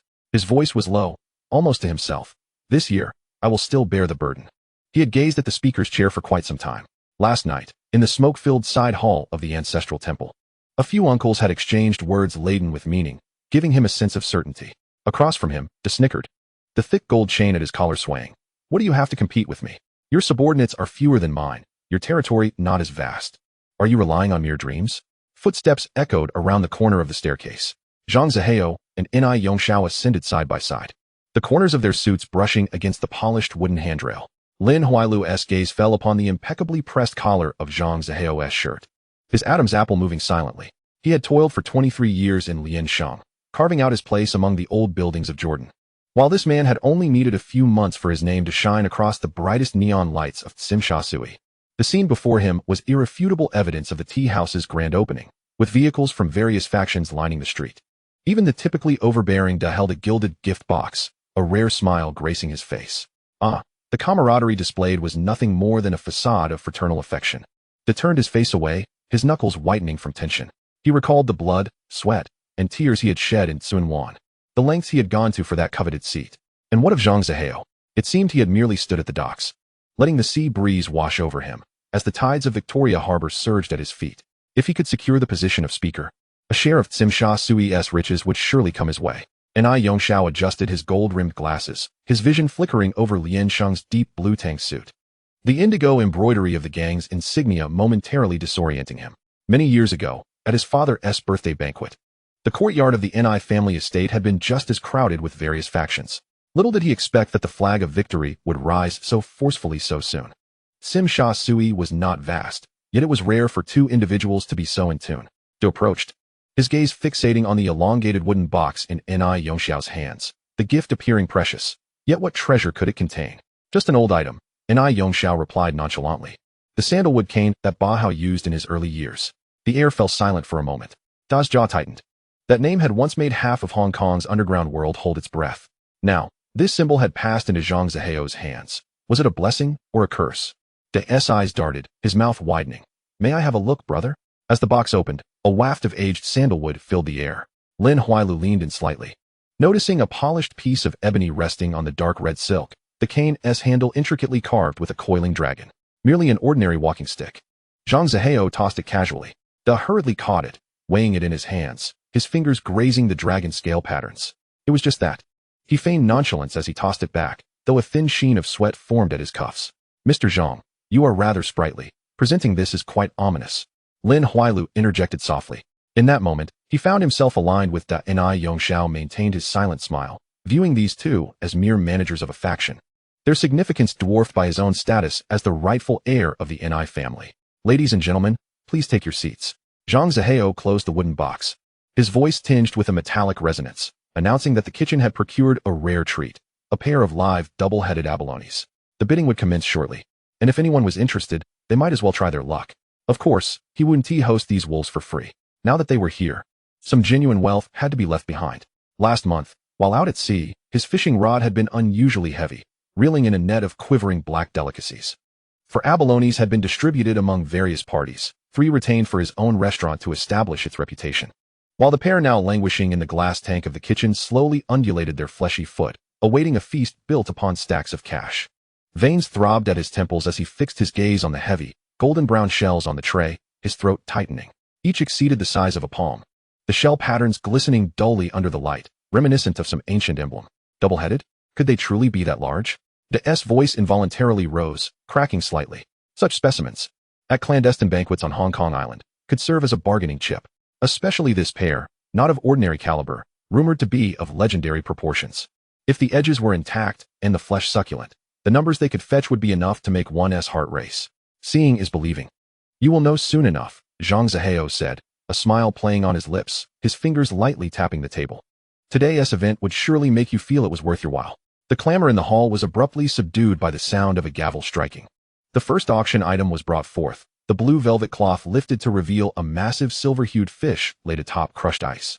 Its tail fin still poised in a swimming arc. My heavens, what size! Just imagine the flavor when freshly sliced. I'll take this fish. Let us bid for it on the spot, so everyone here can have a taste. Hold your horses, there's even better to come. The Sea and Sky Tower was certainly not holding back this time. Ni Yongxiao sat in the shadows of the front row, the ash of his cigar burning down a long way. He remained indifferent to the commotion before him, patiently awaiting the moment. Everything else was but fleeting. What he desired was that last pair of hard shells, filled with soft gold. After simmering on low heat for over 10 hours, it might bring a hint of color back to his father's pale face. The bluefin tuna began at a starting bid of 200,000, with each increment no less than 5,000. The numbers soared like flames, quickly surpassing the threshold of 500,000. Among the crowd, some hid their martial spirit in their cuffs, while others bore the scent of copper on their fingertips, all eyes now gleaming, unwilling to be outbid. 800,000. A clear, crisp female voice sliced through the noise, like ice scraping against glass. The Bao family had made their bid. The air grew suddenly still. All gazes turned toward the source of the sound. It was a woman in white trousers, her wine-red silk shirt casually unbuttoned at the collar, her long hair loosely styled. She merely stood there, and the surrounding opulence faded into the background. The Bao family. Those 2 words carried the weight of 1,000 pounds. Even though the tides of the ocean had not been as fierce in recent years, that name still firmly anchored half of Hong Kong Island's fortunes. Alongside a few other prominent families, clutching the city's lifeblood. The light in the corridor of that old building in Sim Sha Sui was always dim and murky. Lu Jiaming wore sunglasses, the edges of the brown paper folder in his hands slightly damp from sweat. He ascended the cement steps gradually, and as he climbed higher, the lilting notes of a distant melody and the intermittent sound of a stringed instrument grew increasingly distinct. It was the southern music, its mournful tones seeping through the slightly ajar door at the end of the corridor. Uncle Kowloon, someone is looking for you. The singing within ceased abruptly. Kowloon turned his head, his gaze directed towards the shadowed figure backlit at the doorway. Lu Jianming raised his hand, his movements steady and devoid of the slightest tremor. Bang! A muffled sound echoed. N.I. Kuen's body swayed slightly, and he glanced down at the dark stain rapidly spreading across his chest. A fleeting flicker of confusion crossed his face, as if he were unable to comprehend the events unfolding before him. Lu Jiaming did not pause. He pulled the trigger twice more in quick succession. Bang! Bang! The light in N.I. Kuen's eyes dimmed, extinguished like a candle flame that had burned out. He fell backward, toppling a chair beside him, which crashed heavily to the ground. Several elderly men stood frozen in place, their pupils filled with a vacant terror. Lu Jiaming turned away, his footsteps fading in the silent corridor, ultimately swallowed by the distant sounds of traffic outside. The heat inside the Haitian building had yet to dissipate. The woman from the Bao family nonchalantly bid 800,000, acquiring the enormous bluefin tuna and capturing the attention of the entire room. Whispers spread like a tide, as people exchanged glances, weighing the significance behind that surname. Chapter 26, A Sudden Turn of Events. The auctioneer cleared his throat, preparing to present the next prized item. While the cigar between N.I. Yongxiao's fingers could no longer bear the weight of its long ash, silently breaking off and falling onto the expensive carpet. The air in the auction hall momentarily froze. Amidst the glow of the crystal chandelier, the woman seated in the front row raised her paddle only once. 800,000. The words landed with a thud, eliciting a collective gasp from the crowd. Some instinctively reached for their glasses, only to snap back to reality upon feeling the cold glass against their fingertips. From the shadows of the corner, a deep chuckle escaped, only to be swiftly swallowed back. He turned his face away, spitting onto the floor at a non-existent spittle. The MC, clad in a satin cheongsam, hesitated before raising the gavel. After 3 inquiries, silence reigned. The sound of the gavel striking down echoed like a stone dropped into a deep pool. The fish has been filleted. Please, everyone, partake in the delicacy. When Bao Yuding stood up, her skirt remained still, her voice low yet commanding enough to hush the entire hall. A few men in pinstriped suits exchanged glances. Some shook their heads, while others fidgeted with their lighters. Zhang Zihao navigated through the crowd towards her. He recalled that the list did not include anyone from the Bao family. Thank you for your presence. He extended his hand, uncertain how to address her. Bao Yuding. Her hand was cool and smooth, akin to grasping a jade stone soaked in stream water. When he released her, a faint fragrance lingered on his fingers, neither floral nor sweet, but reminiscent of rain-soaked moss mingled with the scent of aged book pages. He took a seat beside her. Simsha Sui has been rather bustling these past few months. Bao Yuding turned her face towards him. The light cast a small shadow beneath her lashes. Mr. Zhang is a perceptive individual, just making a living. Surely it is more than that. She smiled, the fine lines at the corners of her eyes radiating like ripples on water. I have reviewed your doc accounts. A 4-fold increase in throughput over 3 months is not something just anyone can manage. Zhang Zihao chose not to respond. His gaze drifted to the small jade pendant dangling from her earlobe, valuable enough to purchase half a street. Are you interested in a partnership? She suddenly inquired. In which field? Real estate. Bao Yuding lifted her champagne flute, but did not drink. Yuan Long, Tun Mun, those places are rather desolate at present. But what about 5 years from now? 10 years? Zhang Zihao's back straightened slightly. This woman possessed a far-reaching vision. People say I devour my victims without leaving a trace. He leaned back against the chair, the bone of his wrist protruding with an old scar beneath his cuff. Aren't you afraid? The charity medal awarded by the police still hangs in your office. She blinked, a hint of cunning sparkling in her eyes, like a cat, where black and white sometimes meld into a cup of mixed milk tea, leaving one unable to discern the difference. 2 more East Star Group fish were sold on stage. The auctioneer's voice gradually faded into the background. As they conversed in hushed tones, a few reporters in the distance discreetly raised their cameras. At the moment the flash illuminated, Bao Yuding happened to turn to grab a tissue, leaving only a slender curve of her neck for the lens. Zhang Zihao noticed a faint ring mark on her left ring finger. It had evidently been removed for quite some time. The air in the auction hall had crystallized into amber. When the final item was brought to the display stand, all murmurs subsided, leaving only the glow cast by the chandelier enveloping the creature lying on the bed of ice.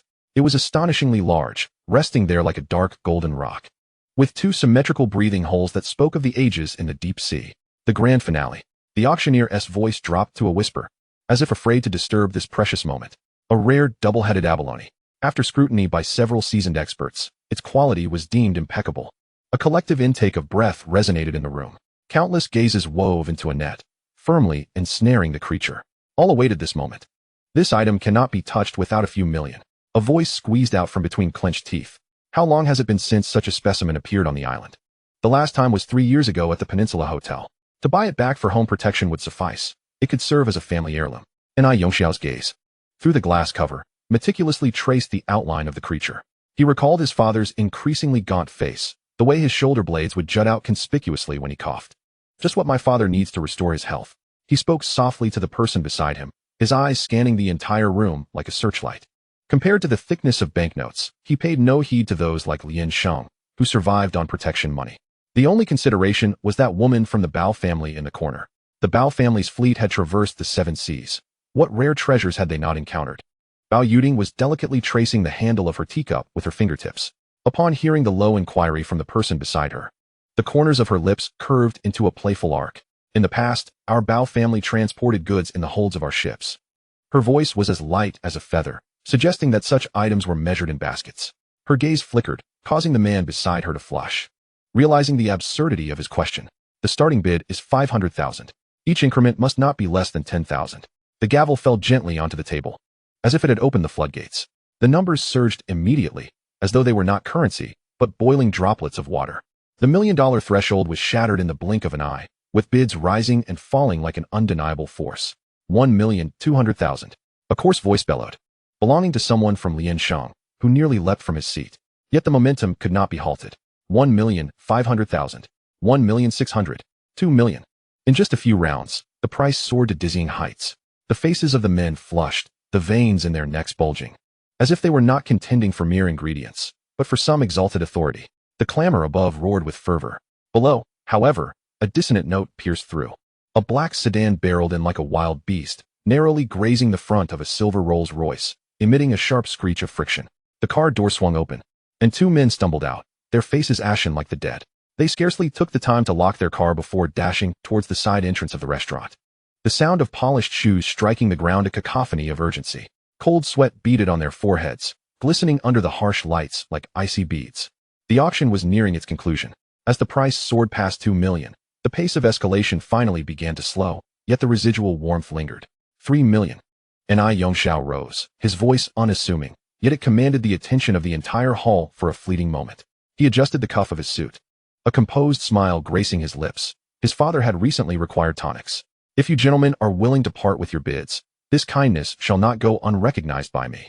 N.I. A sudden surge of several 100,000 pushed the figures to the brink of reason. Beyond this point, it would merely be a contest of pride. A low hum of discussion rippled through the crowd. The N.I. heir was indeed dutiful. 3 million, that's the ceiling. Let him have it. Further contention seems futile. The gavel fell, and the dust settled. The double-headed abalone belonged to the N.I. family. A rough estimate suggested that in just this one evening, the Haitian restaurant's earnings had surpassed 10 million. Several gang leaders, who had risen through less reputable means, exchanged knowing glances, a chill of complexity washing over them.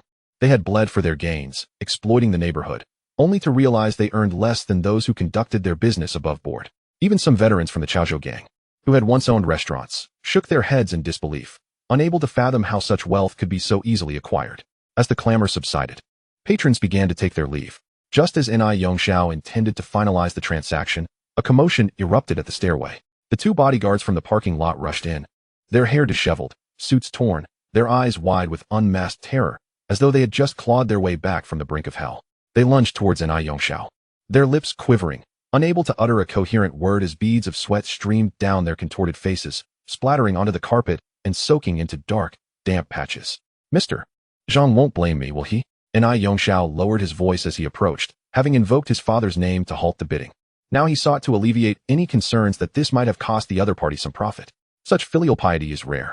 Zhang Zihao placed a reassuring hand on his shoulder. Please send my regards to Uncle Kuan. Just as he finished speaking, 2 staggering figures stumbled into the hall. N.I. Yongxiao frowned at his panicked bodyguards, his gaze behind the lenses suddenly turning icy. What is happening? Uncle Kuan. Uncle Kuan is. The newcomer's chest heaved violently, their voice reduced to fragmented gasps. N.I. Yongxiao's knuckles whitened as he clenched his fists. Speak clearly. The laughter and chatter in the hall were abruptly severed. Countless eyes shifted from the auction stage to the silent exchange between the young master of the N.I. family and Mr. Zhang. Zhang Zihao, his cigar ash forgotten on the floor, asked, Did Lu Jiaming choose today? Uncle Kuan is gone. The bodyguard finally managed to force out the words.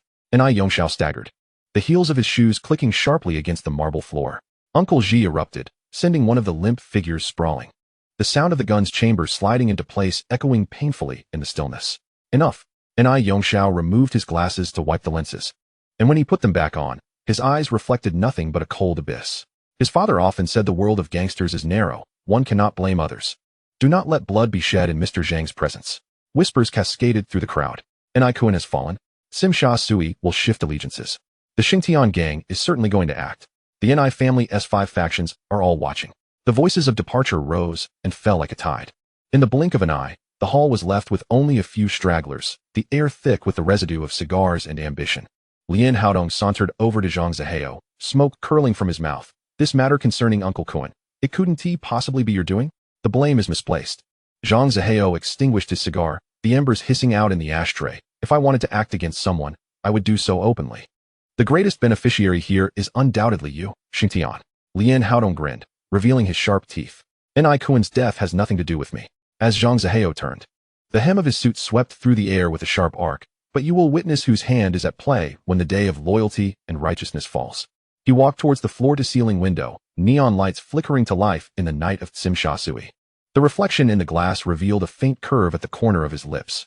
Yongxiao's gaze lingered on Zhang Zihao's face for a moment. I will investigate this matter. I will take the lead. He turned to Mr. Zhang, nodding slightly. Thank you for your hospitality today. If this matter truly involves Zhang Zihao, he would not hesitate to go to war with Xingtian. In an instant, the crowd in the hall dispersed, leaving behind only empty chairs and tables.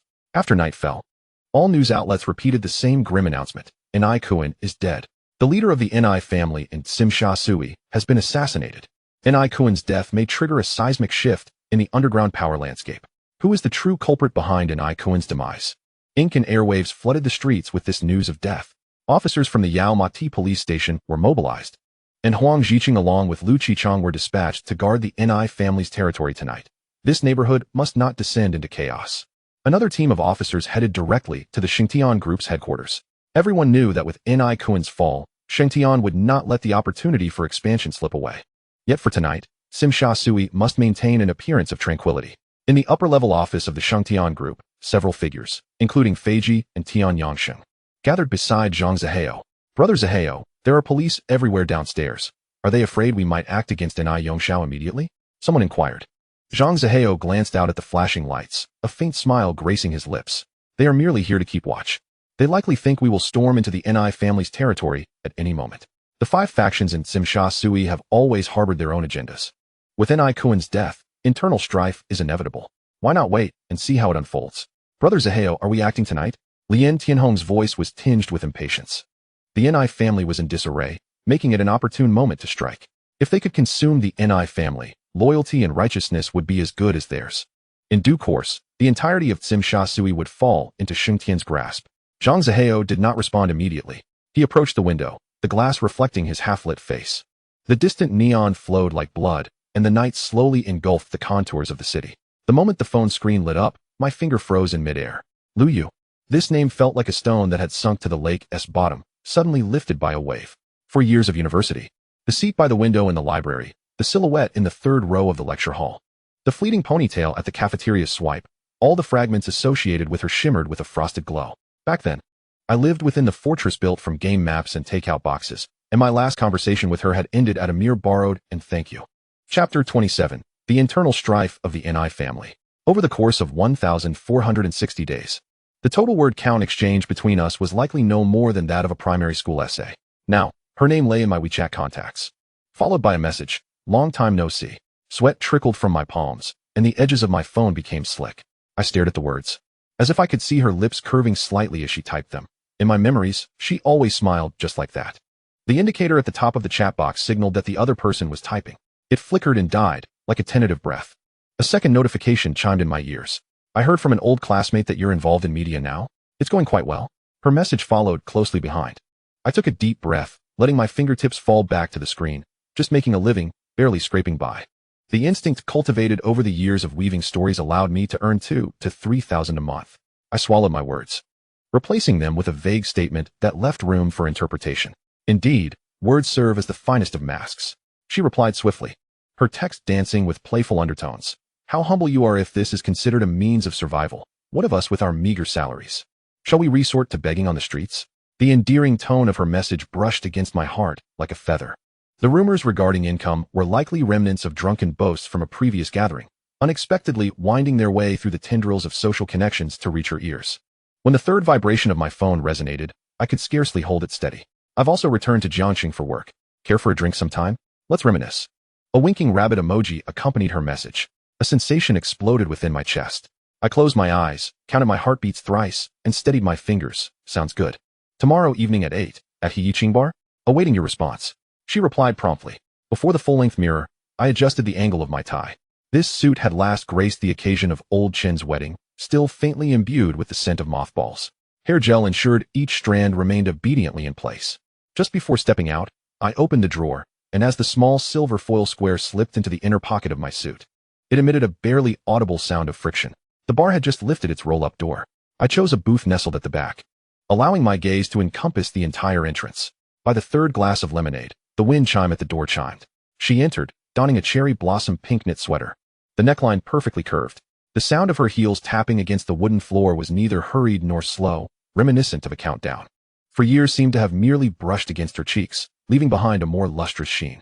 When her eyes scanned the room, I raised my hand and saw her eyes curve into a crescent reminiscent of cherished memories.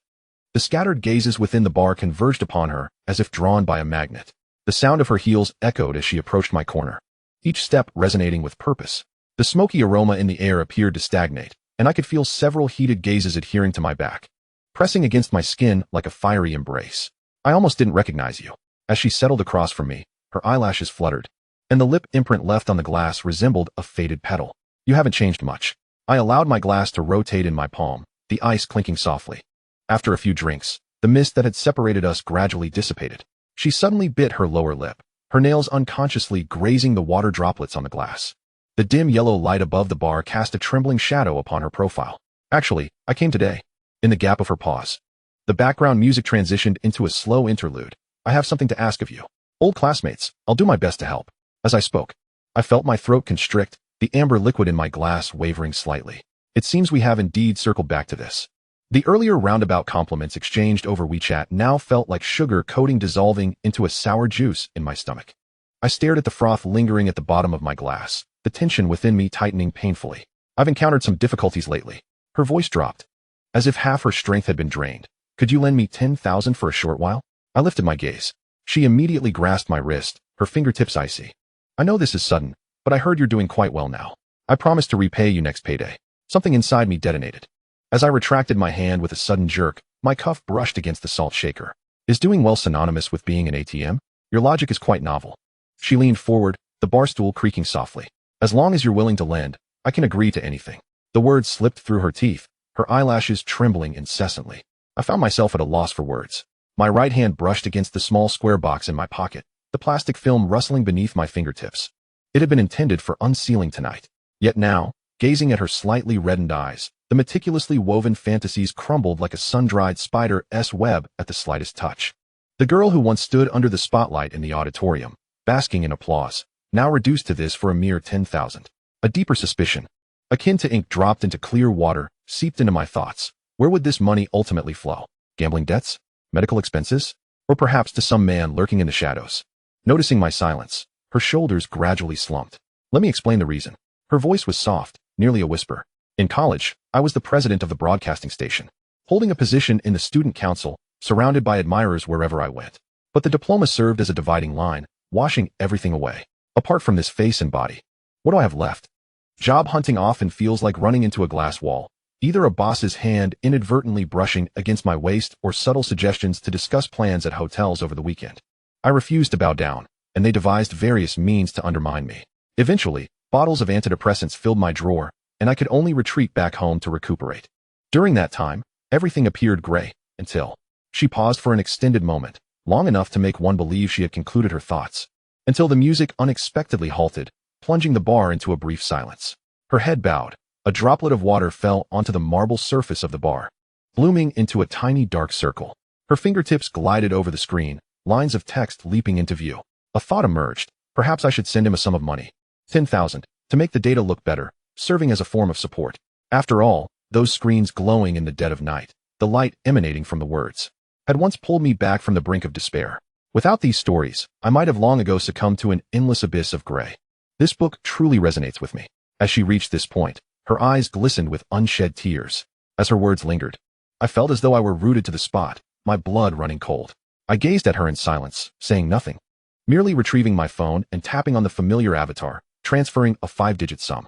Then, I stood, pushed open the heavy door of the bar, and walked into the night without looking back. Zhang Zihao retrieved a cigar from the silver box, leisurely biting off the cap. Smoke wafted from his lips as he stood by the window, observing the bustling figures of policemen below, scurrying like ants. Almost everyone was convinced that today would see the Triad strike, seizing Tsim Sha Sui. The police department had mobilized a significant force, bracing for potential clashes. Even the usually impetuous Luo Tianhong couldn't contain himself, his knuckles whitening as he wished to charge out immediately. Today, the cops were out in full force. We must give our men some face and avoid causing trouble. Zhang Zihao exhaled a cloud of grayish smoke, his voice steady and unhurried. Let us wait a few more days. Ni Kuan is dead, and which of his 5 factions is not a formidable player? The likes of He Gui, Guohua, Gandhi, and Han Xin each wield substantial power, capable of standing on their own. In the past, Ni Kuan's presence kept the situation under control, compelling them to obey. Now that Ni Kuan has fallen, the implications subtly point towards the woman beside Han Chun. Tonight, Ni Yongxiao will undoubtedly face betrayal from all sides. Perhaps he possesses the rumored cunning to twist these factions into a single entity once more. But as long as Zhang Zihao is here, he will not stand idly by and watch the Ni family reassemble. All right, I'll follow your lead, Zihao. Luo Tianhong suppressed the restlessness in his eyes and nodded. Since Zhang Zihao suggested waiting a little longer, let us bide our time. In his eyes, with Ni Kuan's demise, the Ni family no longer poses a threat. Although we shall not take action against the Ni family tonight, we must remain vigilant. Zhang Zihao extinguished his cigar, prepared himself, and gathered a group to venture into the territory of the Black Ghosts. Meanwhile, within the Lianqing Hall, Lin Huayue was accompanying Deng Bo in a tea-drinking session. Amidst the delicate aroma of tea, Lin Huayue's thoughts had already soared to Tsim Sha Sui. He yearned to lead a force into that lucrative district, yet, constrained by the limited strength of his own faction, he sought out Deng Bo, hoping to borrow the elite members of the Society's discipline hall. If he could seize the moment following Ni Kuan's death to establish a new domain for the Society amidst the ensuing chaos in Tsim Sha Sui, it would significantly bolster his leverage in the upcoming election for the next leader. Deng Bo, this is a fortuitous opportunity. With Ni Kuan's passing, Tsim Sha Sui is bound to be in turmoil. Lin Huayue leaned slightly forward, his tone earnest. We have painstakingly developed our relationship with Lianqing to this point, and we have finally encountered an opportunity to infiltrate Tsim Sha Sui. As long as you are willing to lend me the brothers from the discipline hall, I am confident in expanding the Society's territory and securing a piece of the pie. He spoke with conviction, striving to persuade the venerable elder before him. As Deng Bo poured tea into the porcelain cup, his fingers lingered momentarily on the handle. Alu, I hold you in high regard within the Society. He slid the teacup across the table, the surface of the water remaining undisturbed. However, while Lianqing's vessel currently sails steadily, if I were to mobilize personnel to assist you in breaching Tsim Sha Sui, the brothers beneath me would inevitably feel slighted. Even if you achieve success, discontent among the ranks could become a stumbling block for you. Deng Bo lowered his eyelids, blowing away the tea foam. He needed a leader who could be firmly grasped in his palm, one whose prestige was considerable but whose foundation was not too deep, the most suitable piece on the chessboard. Should this individual truly conquer Tsim Sha Sui, the words spoken in the ancestral hall would no longer be solely his to dictate. Alu swallowed hard, maintaining a calm nod. As he stepped out of the old building, dusk was creeping up the corrugated iron eaves. He took out his phone and dialed a number. What is going on? The voice on the other end was rough, like sandpaper scraping against metal.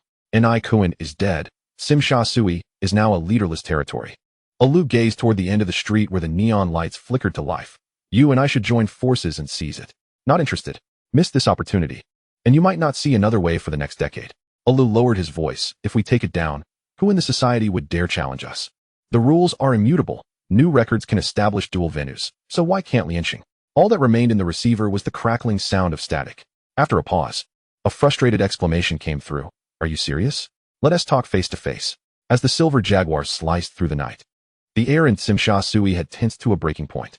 At the entrance of the ice room on the street corner, Huang Jiqing bit off the last piece of his ice cream cone, the cream smudging the corner of his mouth, which he did not bother to wipe.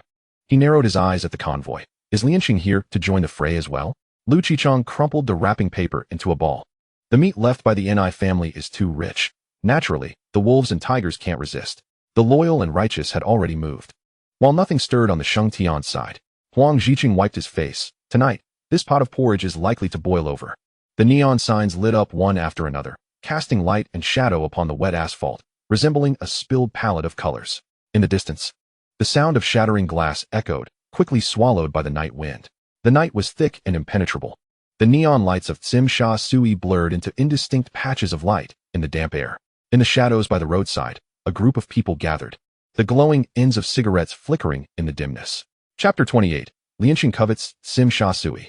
Leaning against the railing, clad in a casually draped coat, he gazed from afar at the bustling figures at the street corner. The police uniforms reflected a cold light, while familiar faces of Guohua and the Black Ghost subordinates flickered under the streetlights. A car silently glided to his side, the window lowering halfway. Care to chat? Ali's voice drifted from within the car. A deep chuckle escaped from the broad nostrils, and he opened the door, settling into the passenger seat. The engine roared to life again, and the car merged into traffic, beginning to circle slowly along Nathan Road. Take a look at this place. Ali's hand gestured vaguely towards the dazzling scene outside. Over 600 eateries, more than 30 karaoke bars, and countless pubs, not to mention those unsavory establishments. His tone was as flat as if reading from a ledger. Hey, they abruptly interrupted, turning to scrutinize the partially illuminated face of the driver. Do you think this is my first day in the game? Do I need you to teach me such trivialities? The interior of the car fell silent for a few seconds, the only sound being the tires crunching over the pavement. Alu lightly tapped his fingers on the steering wheel. One person can't consume it all. What about the entire society? If we join forces to take down Tsim Sha Sui, who in the other districts would dare defy us? In front of Dengbo, we could stand tall and speak our minds. The traffic light turned red, and the car came to a steady stop. The position of leader need not be occupied by just one. If you're interested, let us do this together. If not, he gestured toward the window. Get out at the next corner. De fixed his gaze on the countdown timer ahead, his throat tightening slightly. The succulent piece of meat that is Tsim Sha Sui was guarded by the Sheng Tian group like famished wolves. He truly could not tackle it alone. However, if he were to enlist Ali's forces, just as the green light flickered to life, he reclined deeper into his seat and squeezed out a few words through clenched teeth. Let us make our move tonight. Ali's lips finally curled into a slight smile as the car accelerated through the intersection. In the shadows of another street, Huang Jiqing raised his wrist to check the time for the third time. The hands had slid into the deep of night, and the 5 factions of Tsim Sha Sui had gradually gathered in one place. Today was the day they were to settle accounts with the Ni family. Yet, the Sheng Tian side, which should have been the most active, was as still as a stagnant pool. Zhang Zihao would not let this opportunity slip away. Lu Qichong bit down on his unlit cigarette, his eyes never leaving the brightly lit villa in the distance. From the day he made his presence known, Tsim Sha Sui had been the piece of meat he intended to swallow whole. Huang Jiqing let out a bitter laugh, tossing the binoculars onto the car hood. We seem to be putting on a show for them. As long as no lives are lost tonight, we all have to face the consequences if things escalate. Lu Qichong coldly added. The Ni family villa was brightly lit, yet the air was thick enough to wring water from. Ni Yongxiao sat in the chair usually occupied by his father, his fingers subconsciously tracing the subtle cracks on the armrest. Several bodyguards stood in the living room with their heads bowed, beads of sweat glistening in the light. It's not your fault. Ni Yongxiao's voice was somewhat hoarse as he spoke, adjusting his glasses on the bridge of his nose. You may all go and rest. Once the others exited the living room, he slowly leaned back against the chair, gazing at the family portrait on the wall, with his father standing in the center. His smile captured in a moment of utmost relaxation. Outside, the night was thickening, and the neon lights of Tsim Sha Sui in the distance surged silently, like a slumbering giant slowly awakening. Uncle Ji had mentioned during the day at the tea house that he wanted them to disappear. Useless things, why bring it up? The veins on Uncle Ji's forehead throbbed, and he retaliated with several sharp slaps. Uncle Ji, enough. The eldest daughter of the Ni family reached out to stop him. Father always said, in this line of work, there will come a day when all accounts are settled. That he has endured to this day is already a fortune gained. What do you think Black Ghost, Guohua, Gandhi, and Wen Zheng are scheming now? The eldest son of the Ni family adjusted his gold-rimmed glasses, his tone gentle. He had now become a practicing physician, having long distanced himself from the quagmire of the family business. At present, all burdens rest squarely upon Ni Yongxiao's shoulders. How is mother faring? Has she been frightened? Ni Yongxiao hung up the phone and approached. She has taken her medication and fallen asleep. I was instructed to buy a few packs of cigarettes to send to the funeral home for father. I will take care of it. Ni Yongxiao turned and gestured for Luo Ji to follow. Uncle Ji, perhaps you should go take a look as well. Tonight, it is not only the black devils who may take action. If Victory Heaven seizes the opportunity, the situation will become untenable. The eldest daughter of the Ni family furrowed her brow in concern.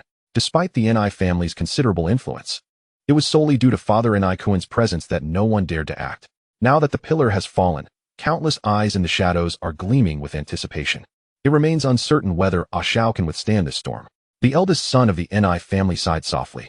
He has walked the path of integrity, yet at this moment feels utterly powerless, having to place all hope upon his younger brother. Mei and Yongxiao managed to steady this capsizing vessel. In the hot pot restaurant beneath Guohua's territory, a group from Tsim Sha Sui surrounded the bubbling red broth. Black Devil, what is so entertaining on television? Pick up your chopsticks. One of them urged. However, the Black Devil clutched the remote control tightly, the blue light from the screen casting a glow upon his face. Wenzheng, were you responsible for that incident? If I could keep a secret, the sun would rise from the west, he retorted. You might as well inquire with Guohua and Gandhi.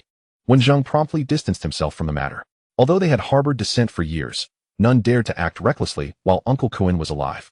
Ah, this is troublesome, Guohua remarked as he lifted a piece of fatty beef with a relaxed smile. When Uncle Kowloon passed, I was conducting business in Macau. His children will likely hold me accountable for this. Gandhi scoffed. What do I have to fear? His eldest son wields a scalpel, his youngest son idles about. And his daughter is already married. Only the second son is left to manage the stall. If they lack sense, I can easily teach them a lesson. Among them, Gandhi held the widest territory and the most manpower, regarding the younger generation of the Ni family with disdain. With Uncle Kowloon gone, do you think Victory Heaven will seize the chance to overstep their bounds? Wenzheng suddenly inquired. Though the mountain above their heads has crumbled, they should have power in Tsim Sha Sui. Yet if Victory Heaven's fierce troops were to invade, their good days might soon be over. What is there to panic about? Gandhi dismissed, setting down his wine glass. Even if they do come, the first to bear the brunt will be the Ni family. If our families unite, Victory Heaven's weight pales in comparison. At the street corner beneath Guohua's building, Huang Jiqing and Lu Qichang were growing increasingly impatient within the vehicle when the earpiece finally crackled to life. All units, pay attention. Ni Yongxiao has made an appearance. Zhang Zihao from Victory Heaven is also en route. All remain alert. Huang Jiqing straightened abruptly. Two significant fish have finally surfaced. With Victory Heaven's people already mobilized, this night is unlikely to conclude peacefully. Finally, after a prolonged wait, Victory Heaven's movement seems to have justified their vigilance. When the doorbell rang for the second time, her finger hesitated at the edge of the bills. She gestured for Lu Jiaming to be silent, moving to the door, peering through the peephole to see two indistinct dark silhouettes. Who is it? She called through the door. No response came, only silence pressing against the door seam. As she twisted the handle and opened a crack, an irresistible force pushed against the door. Two men slipped inside, their movements swift, leaving only the fluttering hem of their trench coats in their wake. The leader's gaze swept across the room, landing on the feather duster tightly gripped by Lu Jiaming. And the corner of his mouth seemed to curve slightly, or perhaps not at all. Money is packed swiftly, Zhang Zihao observed, his eyes gliding over the scattered bills on the sofa, finally fixing on Lu Jiaming's taut face. Did you act with such alacrity the night Ni Kowloon fell? A chill crept up her spine. Get out. Her voice sharpened as she seized her handbag and swung it. The man beside her, nicknamed Plain, swiftly lifted his arm, striking down with a precision akin to a knife's edge. He collapsed to the ground, his hair obscuring his horrified gaze. Sister. Lu Jiaming rushed forward, but his wrist was intercepted midair. Zhang Zihao's fingers gripped him, the pressure not overtly fierce, yet causing Lu Jiaming to grimace, as if his bones were being crushed. Come at me. Lu Jiaming forced the words through clenched teeth, beads of sweat rolling down his temples. It was I who did it. Zhang Zihao's gaze shifted to the limp wrist, where a silver watch peeked out from the cuff. The hands are quite accurate, he remarked in a flat tone, as if commenting on the weather, in sync with the rhythm of the clock in Officer Huang's office. Her face drained of color.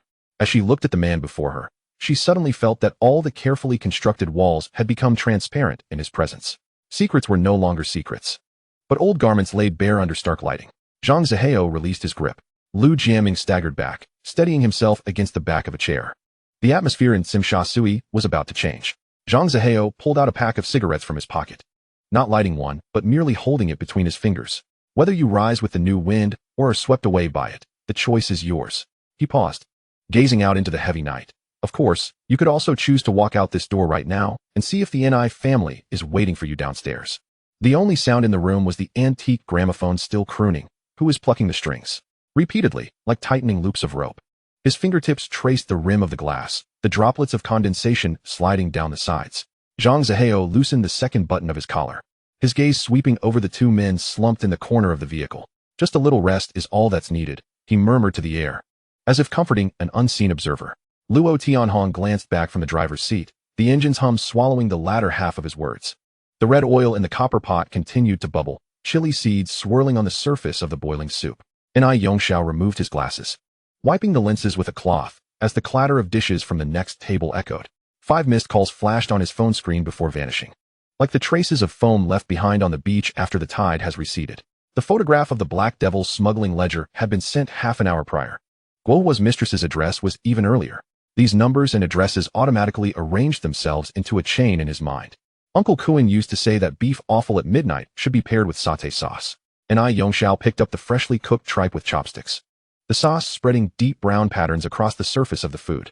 As Huang Ziqing pulled out a plastic chair, its legs scraped against the cement floor with a sharp squeal. Lu Qichang's shoe tip was aligned with the copper buckle on the side of his briefcase, where a fresh scratch lay. The model in the magazine's inner pages wore an out-of-season dress, and Lu Qichang stared blankly at the glimmering point on the model's earlobe. He heard Huang Ziqing's laughter slice through the air like a dull knife cutting through craft paper. Mr. Ni's takeover of the business has gone quite smoothly. The night breeze carried the aroma of grilled squid from the adjacent stall, mingling with the faint scent of sandalwood emanating from Enai Yongxiao. The hard work lies with all of you. Enai Yongxiao deftly extracted the snail meat, his movements precise as if disassembling a delicate instrument. Yet after a whole night of running around, he could only savor the scent of the hot pot. The empty shells piled into small hills within the aluminum tray. The moment Lu Qichang closed the magazine, Enai Yongxiao's voice suddenly rose an octave. Officer Lu, what is it that you do not wish to see? All the bamboo chopsticks at the stall came to a simultaneous halt. Huang Ziqing's knuckles drummed a rapid rhythm on the table, resembling a countdown. I wish to open champagne. As Huang Ziqing stood, he accidentally knocked over the condiment bottle, vinegar dripping through the table seams, reminiscent of champagne being opened at Enai Kuan's funeral. The garlic cloves in the glass bottle slowly twirled within the liquid. The sound of plastic stool legs scraping against the floor melded into a continuous symphony, reminiscent of waves surging over a shoreline. Enai Yongxiao's lenses reflected 23 standing figures, each with their right hand tucked inside their coat. In this frozen silence, the sound of tires crunching over gravel drew nearer. As Zhang Zihao slid open the door of the van, the neon sign overhead shifted colors, casting red and blue spots upon the remnants of stitching on his epaulets. Huang Ziqing's breath caught momentarily in his chest as the white sedan that had vanished from the screen now rested in the shadows of a streetlight, its door ajar like a gaping black maw. Are you rehearsing a stage play? Zhang Zihao extracted a cigarette box from his pocket, the tearing of the foil echoing sharply in the stillness. Han Shan emerged from behind a gas canister, the flame of his lighter flickering and stretching in his palm. Have the officers finished their accounts? The smoke he exhaled formed a brief barrier between two tables. Enai Yongxiao adjusted his glasses, the arms pressing against a damp strand of hair at his temple. Brother Chen arrives at a fortuitous moment. Chapter 29, The 5 Generals of Divergence. He pushed away the cold bowl before him, a film of white oil congealing upon the surface of the broth. His father always said he was the most well-versed in etiquette. The moment Zhang Zihao's words fell, Enai Yongxiao and Huang Ziqing's gazes locked onto him simultaneously. Enai Yongxiao's breath suddenly became labored, and his eyes behind the lenses quickly reddened. Mr. Zhang has been found? His voice trembled as tears rolled down his cheeks. Who did this? Bring him in. Zhang Zihao laughed, clapping his hands. The plane and Luo Tianhong were escorting Lu Jiaming out through the side door. Han Chen's face instantly drained of color. Zhang Zihao, his shout erupted, rushing forward to tear the cloth from his mouth, fumbling to untie the ropes binding her wrists. What do you mean by binding my wife? He turned, the veins in his neck bulging. If I don't get an explanation today, Han Shan, will not let this go. Darling, let's go, we must hurry. Yet she clung to Han Chen's collar like a frightened bird, shrinking into his embrace, incoherently pleading. Let's go home, right now. Huang Ziqing's back was drenched in cold sweat. Could it be that he didn't even? Beside him, Lu Qichang reached out to steady his arm, his fingertips pressing slightly, as if to remind him or to hold down the impending drama. Mr. Zhang, are you referring to physical action, or? Enai Yongxiao asked hoarsely, as several of his subordinates silently blocked the Han couple's exit. The one who acted is Lu Jiaming. Zhang Zihao lifted his chin. The one who handed him the knife is this Mrs. Han. You speak nonsense. Han Chen's temples throbbed with fury, nearly lunging forward. Do you think I fear you? Yet the woman nestled in his embrace trembled like autumn leaves in the wind. She dared not lift her gaze, nor could she face Enai Yongxiao's bloodshot eyes, much less the furious countenance of her husband. Enai Yongxiao clenched his jaw and stepped closer to Lu Jiaming. Father navigated through life, only to fall prey to such vermin. The person is in your hands now. Zhang Zihao spoke calmly. As for how to inquire, the Enai family certainly has its own methods. In truth, Enai Yongxiao had already cast a wide net for investigation. But the clues were as elusive as sand, and to sift out the true culprit would require time. It was impossible for the situation to unfold as it was now, with the person brought before them. Zhang Zihao, one must speak of evidence in an investigation. Huang Zixin suddenly interjected coldly, his face unusually pale. I could accuse you of illegal detention right now, Officer Huang. Zhang Zihao suddenly chuckled. Since when did you become so eager to defend the families of underworld figures? Ni Yongxiao swiftly turned his head, his glare as sharp as a knife directed at Huang Zixin. Evidence. There is indeed, Zhang Zihao replied leisurely. For instance, that night at the Regal Hotel. Clang. Huang Zixin's legs buckled, and he leaned towards Lu Qichong, barely managing to stay upright by gripping the other's shoulder tightly. Han Shen felt his wife tremble violently in his arms. What is wrong? Lu Qichong steadied his old partner, his touch cold and damp. Huang Zixing's police uniform shirt was soaked with cold sweat. And nothing. Huang Zixing's voice was as hoarse as sandpaper. Let's retreat. We need to leave now. Retreat? Zhang Zihao raised an eyebrow. The deceased lies there. The suspect stands here. And you gentlemen wish to turn and leave? His laughter was light, yet pierced through the stagnant air like a needle. After the sound of police sirens faded completely at the alley's entrance, Ni Yongxiao adjusted his glasses. His gaze behind the lenses as sharp as a knife dipped in ice water. He turned to Han Chun, his voice lowered to a near whisper. Yet each word was crystal clear. Ah Chun, your people orchestrated my father's final journey. Tell me, how should this debt be settled? Han Chun clutched his wife tightly behind him, beads of sweat forming on his forehead. Brother Xiao, there must be a misunderstanding. After following me for over a decade, how could she possibly? A misunderstanding? Ni Yongxiao gently interrupted him, producing a weapon that gleamed coldly under the dim streetlight. The barrel slowly pressed against Lu Jianming's trembling temple. Then you tell him, is it a misunderstanding? Lu Jianming's face was smeared with blood and cold sweat, his teeth chattering yet silent. The butt of the gun suddenly struck his cheekbone, the dull thud freezing everyone in place. Lu Jianming staggered to the ground, blood oozing through his fingers, still holding back his breath. Speak. Han Shen shouted in a mixture of rage and fear. He had believed 7 parts of the truth, yet could not accept the last 3, that the woman who left a light on for him every night would personally push him into the abyss. Zhang Zihao, who had remained silent in the shadows, stepped forward. Need assistance? I might have a way to make him speak. Ni Yongxiao glanced at him, and after a moment, holstered his weapon and gestured for him to proceed. Zhang Zihao knelt down, lifting Lu Jianming's bloodied chin with his fingers. In the instant their eyes met, the struggle within Lu Jianming's pupils ebbed away like a receding tide, transforming into an empty calm. Who killed an Ikoan? I fired the shot. Lu Jianming's voice was flat, as if reciting lines. Who ordered you to do this? Sister. The 3 words fell, and the alley fell silent, the distant hum of neon lights audible. Ni Yongxiao slowly stood upright, the fabric of his suit rustling faintly. Han Shen froze in place, his arms gradually loosening before tightening again around her shoulders. Why? Tell me why? Suddenly lifting his face, a fierce light ignited in his eyes. Because you were meant to stand at the highest point of Tsimsha Sui. The Ni family has suppressed you for over a decade. How long will you continue to kneel? Each of her words was like poison, with the old man gone. The world is yours. Did I do something wrong? Han Shun felt as if his bones had been pulled out, staggering back to collide against the damp brick wall. He opened his mouth, but no sound emerged, only staring at this woman he had shared a bed with for 20 years. Now a stranger as if he had never known her. The night wind swirled up discarded paper at the street corner, spiraling into the dim depths.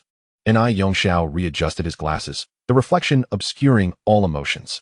He nodded slightly to Zhang Zihao and turned to walk toward the black sedan waiting at the end of the alley. The dull thud of the car door closing drove the first nail into the coffin of this night. The veins at Ni Yongxiao's temples throbbed visibly. The ash from his cigar fell softly onto Han Chen's still-open eyelids. The night wind swept through, carrying the scent of blood over the canopy. While the oil-stained bulb swayed in the direction Zhang Zihao had departed, Luo Ji's gun barrel still emitted blue smoke. The mute bodyguard slowly wiped the trigger recess with his cuff, as if the bullet that had just pierced Lu Jianming's skull were merely a bothersome fly. Ni Yongxiao suddenly chuckled softly, realizing that while his father had instilled loyalty and righteousness in everyone, he had neglected to teach them to discern the poisoned needle hidden beneath the collar of their closest companions. Gandhi. A coarse voice crackled from the other end of the phone, just as Ni Yongxiao was wrapping his father's old pocket watch in a silk handkerchief. The watch case was stained with the brain matter splattered by Han Shun, yet the second hand moved steadily through the pool of blood. Zhang Zihao's convoy has turned into the dock. Should we intercept? Let him pass. Ni Yongxiao pressed the watch to his ear. Within the interlocking gears, the sound was mingled with his father's shouts from 2 decades prior as he played Pai Gao. When the moon over Tsimsha Sui still illuminated the bamboo patterns on the backs of the mahjong tiles, he suddenly recalled the words Zhang Zihao had uttered before turning away. And I Sheng, Your father's greatest skill was not counting cards, but knowing precisely when each person would transform into a ghost. Luo Tianhong's knife glimmered with a cold, scaly light under the moon. Zhang Mitzi counted the heads of those lurking in the shadows of the containers, whispering to the driver in the front seat, Wei Go. Gandhi's men have blocked 3 forks in the road. Yet Zhang Zihao rolled down the car window and tossed a coin into the sea. In the instant the wave swallowed the silver glint, the dock's searchlights suddenly extinguished collectively. In Huang Ziqing's binoculars, only darkness remained. He heard Lu Qichang crush a coffee cup in his grasp. Not closing time, Huang Ziqing licked the sugar residue between his teeth. Someone has just drawn back the curtain. At this moment, Nai Yongxiao stood before his father's frequently occupied rosewood chair. The indentation in the back still bore the oil stains from Nai Kuan's neck. And he leaned forward, burying his nose in that aged sweat. The phone rang for the 7th time in the oppressive silence. The receiver crackling with Guohua's whiskey-soaked voice.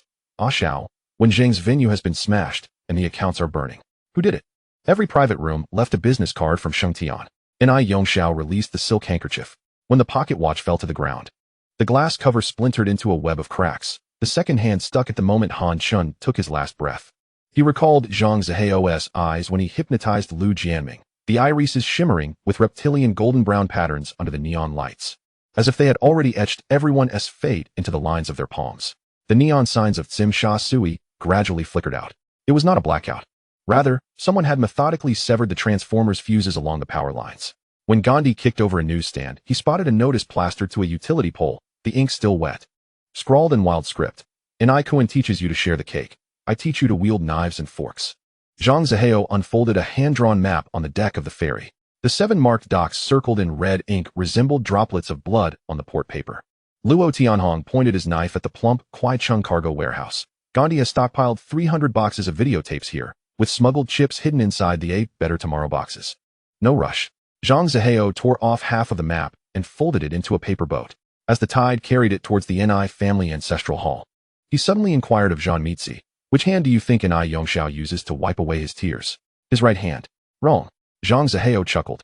He holds the gun in his left hand, while his right is always tucked in his pants pocket, containing the asthma spray Nai Kuan never finished before his passing. At that moment, Lu Qichang's earpiece emitted a sharp static. Within the frequency, the sounds of Gandhi smashing a bottle, the screams of Guohua's mistress, and Nai Yongxiao's eerily calm command echoed. Bring out the statue of Guan Gong from my father's study. The blade needs to be stained with fresh blood. Huang Ziqing suddenly restrained his partner's wrist. Listen.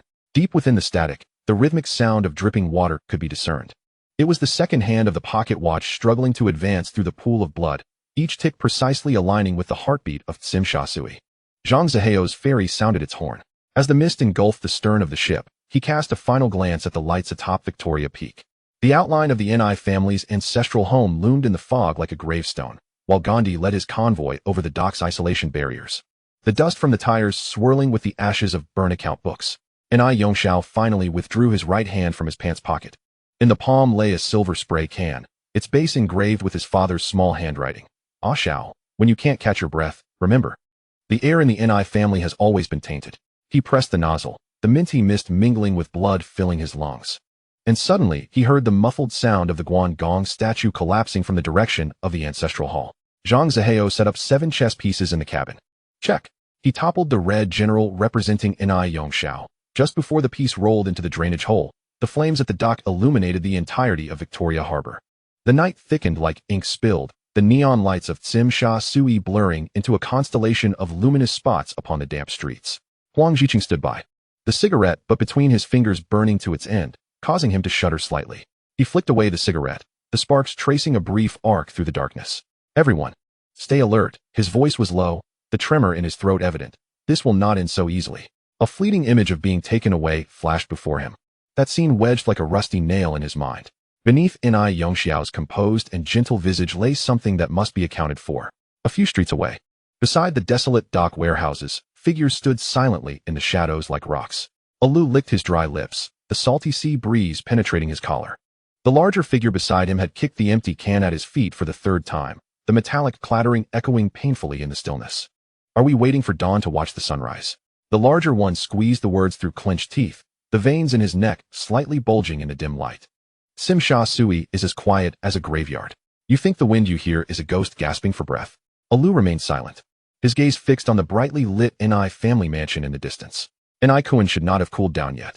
How could the eye of the whirlpool be so calm? It was illogical. Sweat oozed from his palm. The position of the one in charge hung before him like meat. The aroma enticing, yet separated by boiling oil. At this moment, Gandhi was sunk into the soft leather sofa of the private room. The expensive alcohol failed to extinguish the fire in his heart, instead fueling the smoldering frustration. Chapter 30. Intimidation from all sides. The faces of the black man and Guohua, with their obsequious smiles, and Wenjung's wavering tone, flickered before him. The perfume of the woman in his arms was cloyingly sweet. He irritably pushed her away and downed another large gulp of the amber liquid. A gust of cold wind swept in as the door swung open. A younger brother leaned in to whisper, and Gandhi's dazed eyes suddenly sharpened, as if splashed with ice water. Zhang Zihao entered, the black briefcase in his hand appearing especially angular. He did not touch the pushed-over wine glass. He merely sat down, his gaze sweeping across the disarray of fruit platters and bottles on the table. Brother Gandhi, you seem in high spirits. His voice remained steady, devoid of emotion. Gandhi forced a smile, the muscles in his cheeks somewhat stiff. Mr. Zhang, it's rare for you to come. Shall we share a few drinks? Zhang Zihao's fingertips lightly tapped the smooth surface of the briefcase twice, producing a faint clicking sound. Ni Kowloon has fallen, with your capabilities. You shouldn't still be sitting here, drowning your sorrows. This statement pierced Gandhi like a needle, striking precisely at his most inflamed wound. A guttural sound escaped Gandhi's nose, tinged with the scent of alcohol. Don't mention it. Those spineless soft-shell crabs. He waved his hand dismissively, as if shooing away non-existent flies. The private room was awash in ambiguous light and shadow, with the screen still flickering. Zhang Zihao leaned slightly forward, lowering his voice further. Yet each word was as clear as hail striking glass. Have you considered why they suddenly changed their mind and began to obey Ni Yongxiao? Gandhi's wine glass paused at his lips, and he lifted his gaze to meet Zhang Zihao's unfathomable pupils. Gandhi's gaze fixated on the black briefcase in his hands, his fingertips gliding over the leather surface twice.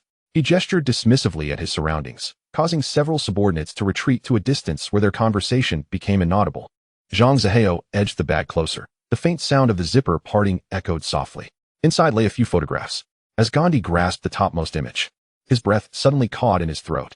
The entwined bodies within the photograph were painfully familiar, Kiwawa, and the woman who should have been at home.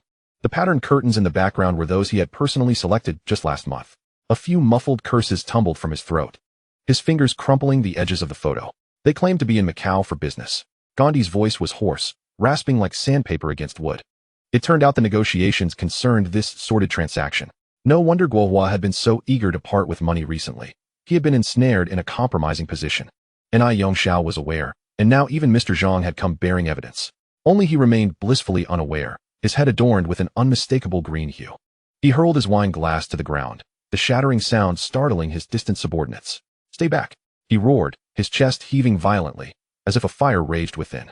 He loosened his collar, the icy air rushing in, yet it could not quell the heat surging towards his head. Guohua and the Black Devil. He abruptly turned to Zhang Zihao. Where's the Black Devil? What are his weaknesses? The shipment you partnered on, Zhang Zihao replied flatly. I heard it was intercepted by the water police as soon as it arrived in port. Gandhi's pupils constricted. This matter was supposed to be clandestine. How could Ni Yongxiao's men have found it in the Black Devil's warehouse? Zhang Zihao completed his thought. Gandhi froze. The earlier audacious notions that Ni Kowloon's son was useless, that Sim Sha Sui would soon belong to him alone, shattered completely. The jester had always been himself. His brother had bedded his wife. His accomplices had absconded with his goods, and everyone lurked in the shadows, laughing at him, watching him flail about like a monkey. His teeth ground together audibly, veins bulging at his temples. Help me. Gandhi's eyes burned crimson as he fixed his gaze on Zhang Zihao. Strike the Black Devil, strike Kiwahua. All the territory seized will belong to you. I only want those two scoundrels dead. Zhang Zihao did not respond immediately, lifting his wine glass to take a slow sip. The liquid slid down his throat, and only under Gandhi's nearly combustible stare did he nod. Prepare your men. The phone call was placed, uttering merely 4 words. The already poised forces surged into action like a tide in the dark night. Gandhi's men also coalesced, merging into the interwoven lights and shadows of Sim Sha Sui. This night suddenly awakened, filled with the sound of hurried footsteps, the low growl of engines, and the cold scrape of metal. In the Ni family's ancestral hall, Ni Yongxiao was placing 3 incense sticks into the burner before his father's spirit. The blue smoke rose straight, and he gazed at Ni Kowloon's portrait, his voice soft as a sigh. Father, I have found those who harmed you. The 3 slender wisps of smoke rose straight. In the white rice. Ni Yongxiao bowed toward the night sky. "Father, those people have been dealt with. You may now rest." The night breeze stirred the hair at his forehead. Turning around, he addressed the shadowy figures behind him. "Outside, they say the Ni family's son cannot uphold the family name. I will not allow the Ni family's possessions to fall into the hands of outsiders." The flickering incense before the spirit seemed to waver. Ni Yongxiao slipped into the back seat of a luxury car, barely closing his eyelids when the street scenery outside was suddenly sliced apart by a multitude of headlights. Countless vans converged like a river, flowing towards the docks. Those were Gandhi's men, and that direction belonged to the Black Devil. Ni Yongxiao's fingertips tapped gently on his knee. He fished out his phone, and as he dialed, the screen illuminated his eyes behind the lenses. A deafening cacophony of music erupted from the other end, mingled with Gandhi's indistinct voice. "Ah Shao, still worrying at this late hour? What are your men doing on the Black Devil's turf?" "Restocking, it's an old relationship." Gandhi's laughter crackled through the line, yet it grated like sandpaper against iron. "The Black Devil and I are good brothers." The last 3 words were pronounced with a heavy, deliberate emphasis. After the call ended, silence enveloped the car, broken only by the faint hum of the air conditioning. Ni Yongxiao stared at the rapidly retreating streetlights outside, abruptly instructing his trusted aide in the passenger seat, "Go check the Black Devil's warehouse. Any movement, inform me immediately." He leaned back against the leather seat. Yet a young face floated into his mind, the young man named Zhang Zihao, who always seemed to stand in the shadows, watching before events unfolded.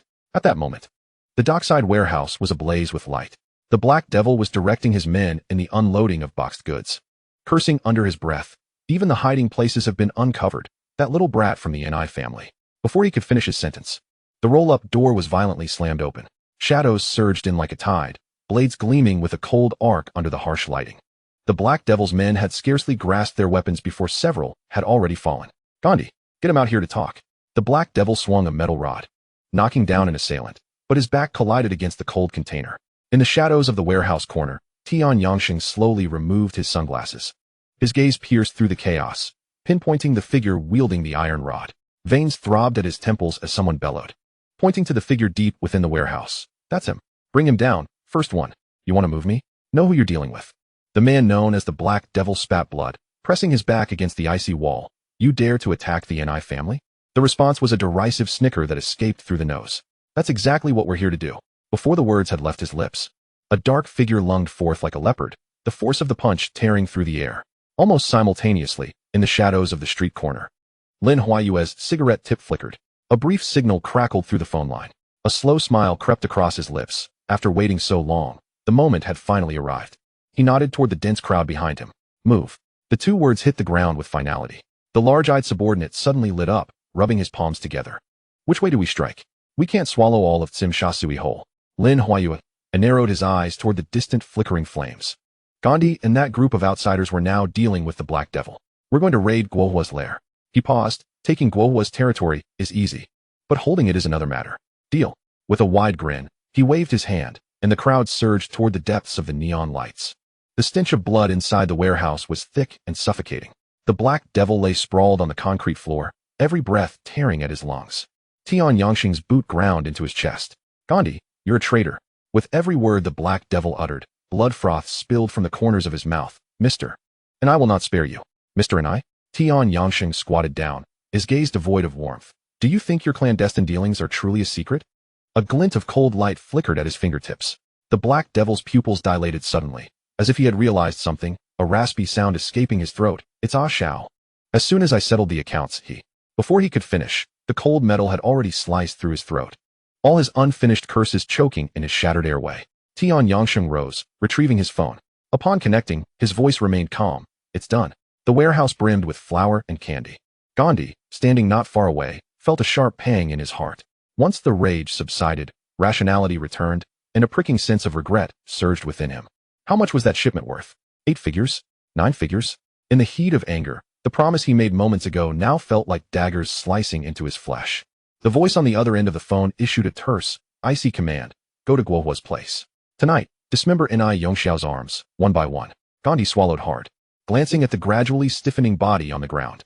The once formidable 5 factions of Tsim Sha Sui had now lost 2 of their members. The night was still young. The blood on the bluestone pavement had yet to congeal when the gang of Black Devils lay sprawled in disarray. By the time Luoji arrived, he could only see a few wild dogs circling at the alley's entrance, the air thick with the acrid scent of rust and gunpowder. choking his throat. Gandhi's men had just vacated the scene, fresh tire tracks leading towards Guohua's territory. When the call connected, Lu Chichang was busy preparing instant noodles. His fork splashing into the broth, sending drops of oil flying. The black devils were gone. Luo Ji's voice was barely a whisper. As if oozing from a crevice in the ground, Gandhi had boarded the ship of victory.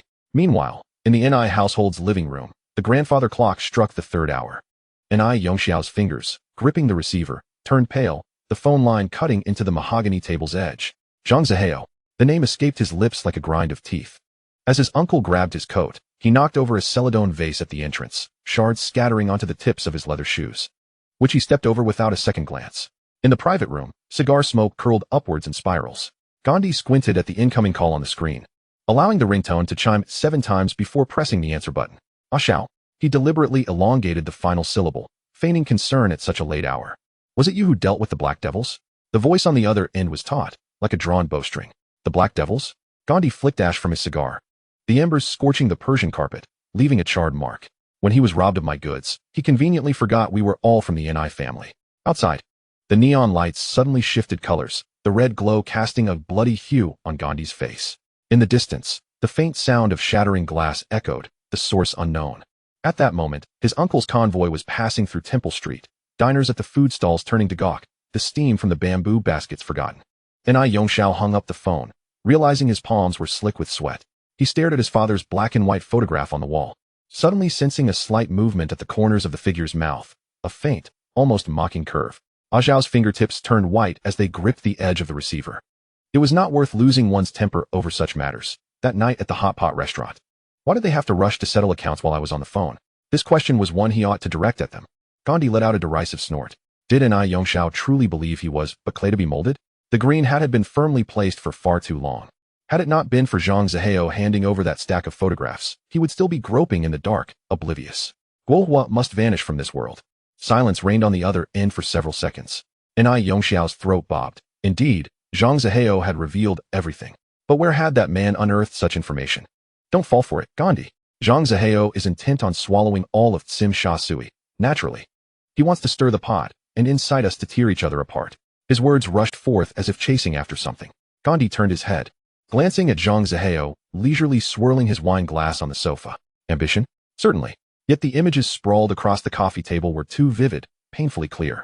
Ironically, it was Ni Yongxiao, at this juncture, still attempting to ensnare him with a web of illusion. Save your energy, Shao. Chapter 31. Han Chen's Ambition. Gandhi extinguished his cigar, knowing full well who was who. He had his own scales to weigh them. The Black Devils were already resting in the morgue. Next would be Guohua. Those who dared to sleep with my people must pay with their lives. Click. The phone was slammed back onto the receiver. Ni Yongxiao glared at the disconnected handset, shadows creeping from his brow to his jawline. Gandhi had completely exited the chessboard, shifting to Zhang Zihao's side. If a single misstep were to occur tonight, the Ni family's reputation in Tsim Sha Sui would rust into worthless scrap metal. Mr. Zhang, Gandhi rubbed his hands together. Turning to his side, can we negotiate a price for that batch of goods in the Black Devil's warehouse? Remembering how he had boisterously declared he wanted no territory. He regretted it deeply, that several million worth of goods could fund 3 new ventures. Take it if you want. Zhang Zihao's lips curved into a faint smile. Once we've dealt with Guohua and counted the numbers, we can discuss further. The stolen goods, exchanged for several million in cash, would be a bargain regardless of the circumstances. Gandhi raised his glass to clink against Zhang Zihao's, the glasses chiming softly, though dark clouds loomed overhead, after swallowing the Black Devils and Guohua. The waters of Tsim Sha Sui would be solely his to cast a net in. Zhang Zihao avoided drugs. This lucrative business would inevitably find its way into his pockets. As the red wine slid down his throat, he squinted. Although the grim tidings pierced his heart, should he topple those too, his future days could still gleam with gold. Guohua had just finished showering, steam still clinging to the tips of his hair. He hummed a tune as he lounged on the massage table, when a younger brother burst through the door in a panic. Big brother, Uncle Nee's on the phone. Haven't we settled everything? Is he still hounding us? Guohua impatiently snatched the receiver, though his tone was laced with feigned cheerfulness. Uncle, what brings you to call at this hour? Where are you? The voice on the other end was taut as a string. Gandhi has brought his men towards your location. I'm dispatching Wenjing's team to support you. Prepare yourself immediately. Guohua sprang to his feet from the bath, water splashing everywhere. What did you say? His voice strained, the towel he held slipping into the murky water. The voice on the line was hurried. Gandhi has made his move. The Black Devils have been eliminated. Is he out of his mind? Guohua felt his scalp tingle, his damp hair sticking to his forehead. How could Gandhi suddenly strike? Hadn't Mr. and I already suppressed their sordid entanglements? He hastily grabbed a bathrobe, nearly slipping as he rushed. Uncle, the timing was too rushed. You leaked the information regarding Gandhi's woman. Now he's allied with that Zhang from Shengtian and is heading your way. Guohua's mind buzzed. Hadn't an Yongxiao just used this to force him to settle accounts? Why was it surfacing again? His throat dry, he bellowed into the receiver. Who leaked it? Find out immediately. It was Zhang Zihao stirring up trouble. It has nothing to do with the Ni family. His uncle hastily clarified. We'll settle the score after tonight. Guohua slammed down the phone, charging out of the bathroom barefoot, yelling outside. Gather everyone. Arm yourselves. His men had yet to assemble. But the sounds of roaring engines and chaotic footsteps already echoed from the street. Guohua pressed against the window to look down, his heart sinking. Gandhi's forces were a dark mass, and at the forefront were the notorious thugs under Sheng Tian's banner. When the leading man's gaze swept over, Guohua instinctively recoiled. Let Gandhi come out to talk. He ducked behind his men, shouting, what can't be discussed among brothers? The response was the harsh sound of metal scraping against the ground. Tian Yangsheng shook his hand, the knife glinting coldly under the streetlight. Some matters simply could not be discussed. Just then, his uncle led the Ni family members pouring out from another alley. Almost simultaneously, when Zheng's team arrived, the factions collided in the narrow street. Like torrents of different colored sewage suddenly merging. Tian Yangyi couldn't be bothered with words. He kicked over the nearest lackey. This kick landed like a hammer into a barrel. Crushed them. Anger, screams, and metal collisions exploded instantly. For groups of people tangled and fought, blood droplets mixed with sweat thrown on the wall. But anyone with discerning eyes could tell that Sheng Tian's group of people acted like meat grinders, with sharp and ruthless movements, and people kept falling wherever they passed. In the shadows 2 streets away, the people from Lianxing were holding their breath and squatting. What are you waiting for? Rubbing the handle of the knife. His eyes lit up, and now he rushed out, just like a pot. Lin Huila stared at the chaotic battlefield in the distance, his mouth slowly curved. Wait a little longer. Wait for them to draw more blood. He lowered his voice, every word carrying a burning breath. After tonight, Sim Sha Sui will be the gateway to Lianxing. What more than a dozen sitting officials failed to accomplish is now in our hands. Guohua has added another cut on his back, which is painfully painful. He gasped heavily and retreated, his eyes fixed on Gandhi's group of henchmen who specifically greeted him. Gandhi, you won. Get out on your own. The person who blocked the way with a single blow from Tianying Health splattered blood on Guohua's face. The account in your own mind should be cleared. Right now? Lin Huila waved his hand suddenly. Suddenly, deafening screams erupted from the shadows on the street corner. Another wave of people and horses swept into the battle group like a tide, and the blade light illuminated the greedy and excited faces. On the top floor of a building in the distance, someone is holding a telescope and quietly watching everything.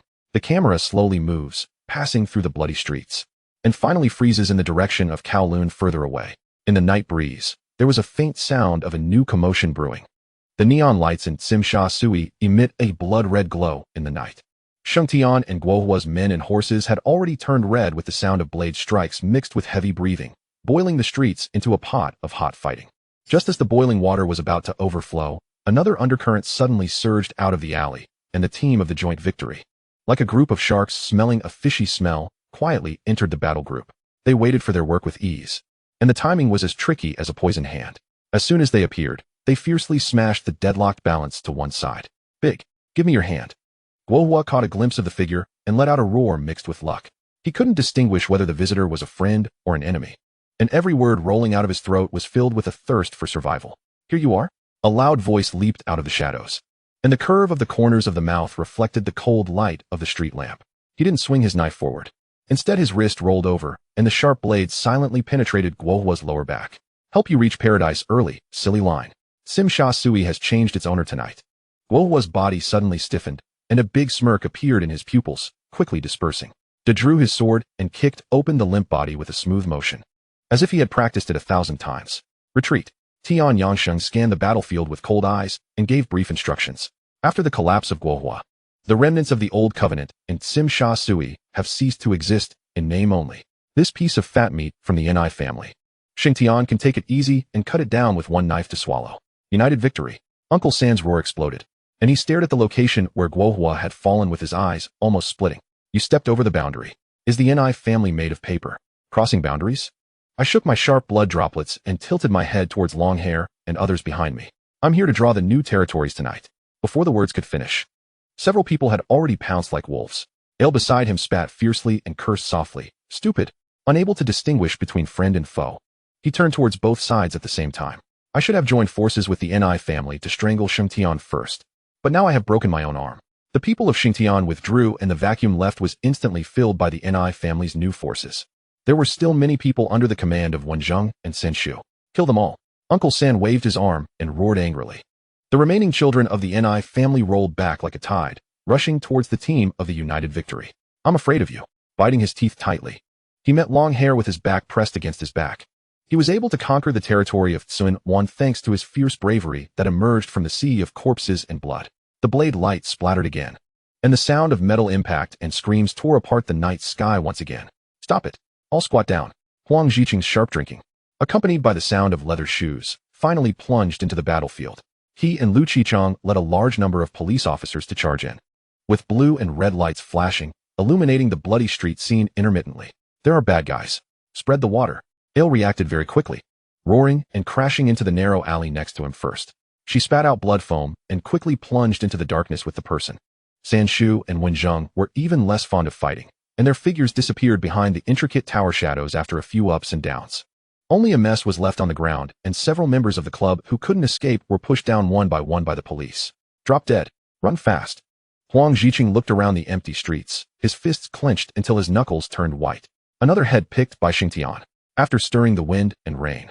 I can't even catch a ghost shadow. He was sulking in his chest. Tonight should have been calm and peaceful. As soon as Ni Yongxiao settled the internal affairs, the 5 officials bowed their heads, and Xia Sui was about to be firmly held back by the Ni family. Unfortunately, Sheng Tian intervened horizontally, not only flipping the chessboard, but also revealing the true culprit who assassinated Ni Kuan. At this moment, the Ni family is bound to be turned upside down. And the center of all this vortex points to the man named Zhang Zihao. Huang Ziqing only hated himself for leaving the midnight snack stall too early and not being able to catch a glimpse of the stormy waves that followed. Let's do something. Lu Qichang's face was equally gloomy. He lowered his voice and the informant said that the black ghost had also folded. Ni's family is injured tonight. He looked up towards the direction of the Ni family mansion, where the lights were bright but the silence was unsettling. We kept an eye on Ni Yongxiao, but we didn't expect that Sheng Tian and Zhang Zihao would be the ones who caused the fire in the end. Lu Qichang rubbed his brow, feeling tired and solemn. Now it seems that the Ni family may no longer be a major concern. The slippery river crossing dragon is the one. They act cunningly. Their business is openly displayed without any impurities, and every time they make a move, they either gain tacit approval or leave no trace at all. Even now, the operating market has been washed clean, with no visible flaws. The veins throbbed faintly under Huang Ziqing's temple. The files spread out on the table seemed to mock their futile efforts. The Ni family's pool of water was deeper and more murky than expected. Let's do it. He finally uttered 3 words. His voice kept extremely low, and the rest of the bill was slowly calculated. On the other end, De Chao spat on the ground. Tomorrow, we have to throw out a large amount of guarantee money again. Lin Huila didn't answer this complaint and just looked out at the deep night outside. Guohua's territory was empty, and he would start fighting at dawn. You don't say? There was a snort in the big nasal cavity, but a trace of brilliance flashed through the eyes. Whoever plants the flag in Xia Sui first will have an extra weight with Deng Bo. There's no need to make it clear. The two of them understand each other. In Ni's mansion, Uncle San loosened his collar. The hem of the suit was stained with cigarette ash from someone unknown. And he didn't even bother to take a photo and walked straight to the study. Ni Yongxiao was indeed still sitting in that leather chair, with bloodshot eyes behind the lenses, like a trapped beast guarding at night. Black Ghost and Guohua are gone. Uncle San's Adam's apple rolled. While Wenzheng and Gandhi were still there, but Gandhi had already boarded the victorious ship. Ni Yongxiao leaned forward slightly, with his elbow resting against the edge of the table to stabilize his body. The 5 hall masters collapsed 3 times overnight and betrayed 2, which was 10 times faster than his worst-case scenario. The people from Lianqing have also arrived. Sin Shu added, Guohua fell under a big knife. The study is so quiet that you can hear your own heartbeat. Ni Yongxiao removed his glasses and rubbed his nose vigorously, as if attempting to crush the chaotic thoughts swirling in his mind. The flames had already crept to his feet. He murmured, then suddenly lifted his gaze, seeking Wenzheng's presence. Futile. The wind blows where it wills, and the grass bends accordingly. He ought to be sipping tea at Zhongxin's place now. His third uncle opened his mouth, but ultimately remained silent. The Ni family's grand vessel was taking on water, surrounded by the dorsal fins of sharks. External forces. Ni Yongxiao donned his glasses again, the lenses reflecting a cold, white light. Do not forget, Xia Sui was once surnamed Jiang, not Zhang. He pushed his chair back, stood up, and walked to the window. A sliver of crabshell blue appeared on the horizon, the night nearing its end, yet the true slaughter may have only just commenced. The morning mist had yet to dissipate, and the neon lights of Tsim Sha Sui appeared weary against the gray sky. Standing before the floor-to-ceiling window, a thin wisp of smoke curled upward from the cigar held between his fingers. Chapter 32, Real Estate Invitation. He responded to the voice on the other end of the phone with a single word, good.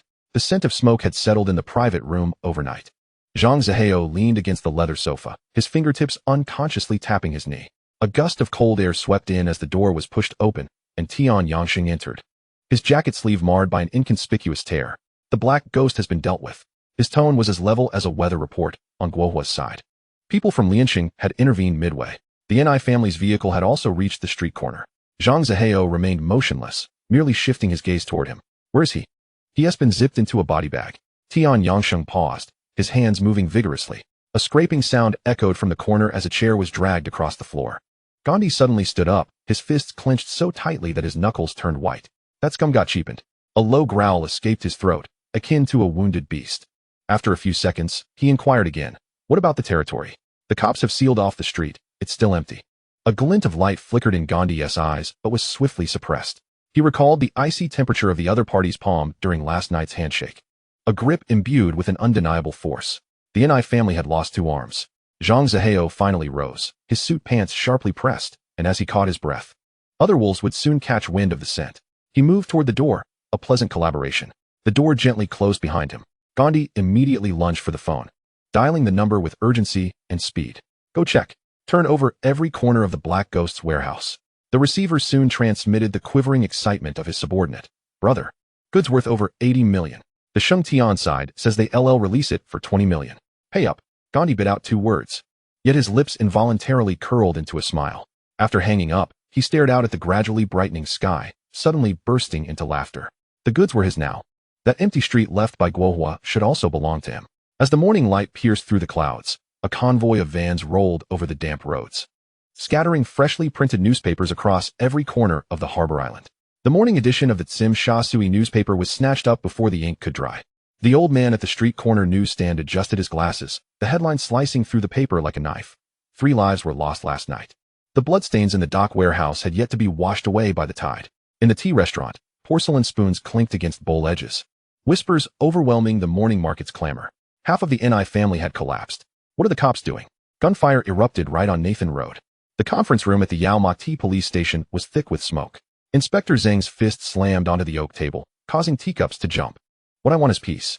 Not a chaotic graveyard making headlines the very next day. His gaze swept over the faces hanging limply in front of him.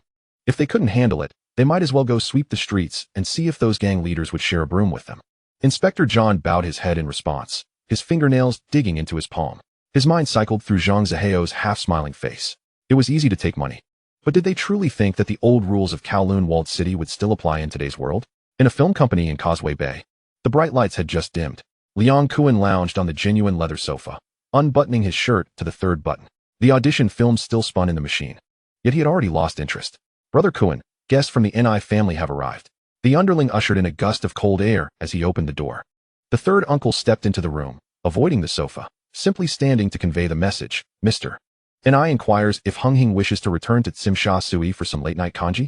Liang Kuan had his ankle draped over the edge of the coffee table, leisurely unwrapping a Swiss chocolate. The winds were strong in Tsim Sha Sui. It was easy to choke. The territories of Guohua and the Black Ghost belong to you. The 3rd uncle's voice was flat, as if reciting from a ledger, adding that the few streets originally held by the Crown Prince should be sufficient for Hung Hing to establish a foothold. Liang Kuan's hands paused in the act of unwrapping the candy. He raised his gaze, his pupils reflecting the shimmering waves of Victoria Harbor outside the window. The veins on his temples pulsed noticeably. The 3rd uncle scrutinized that half-smiling face, his fingernails nearly digging into his palm.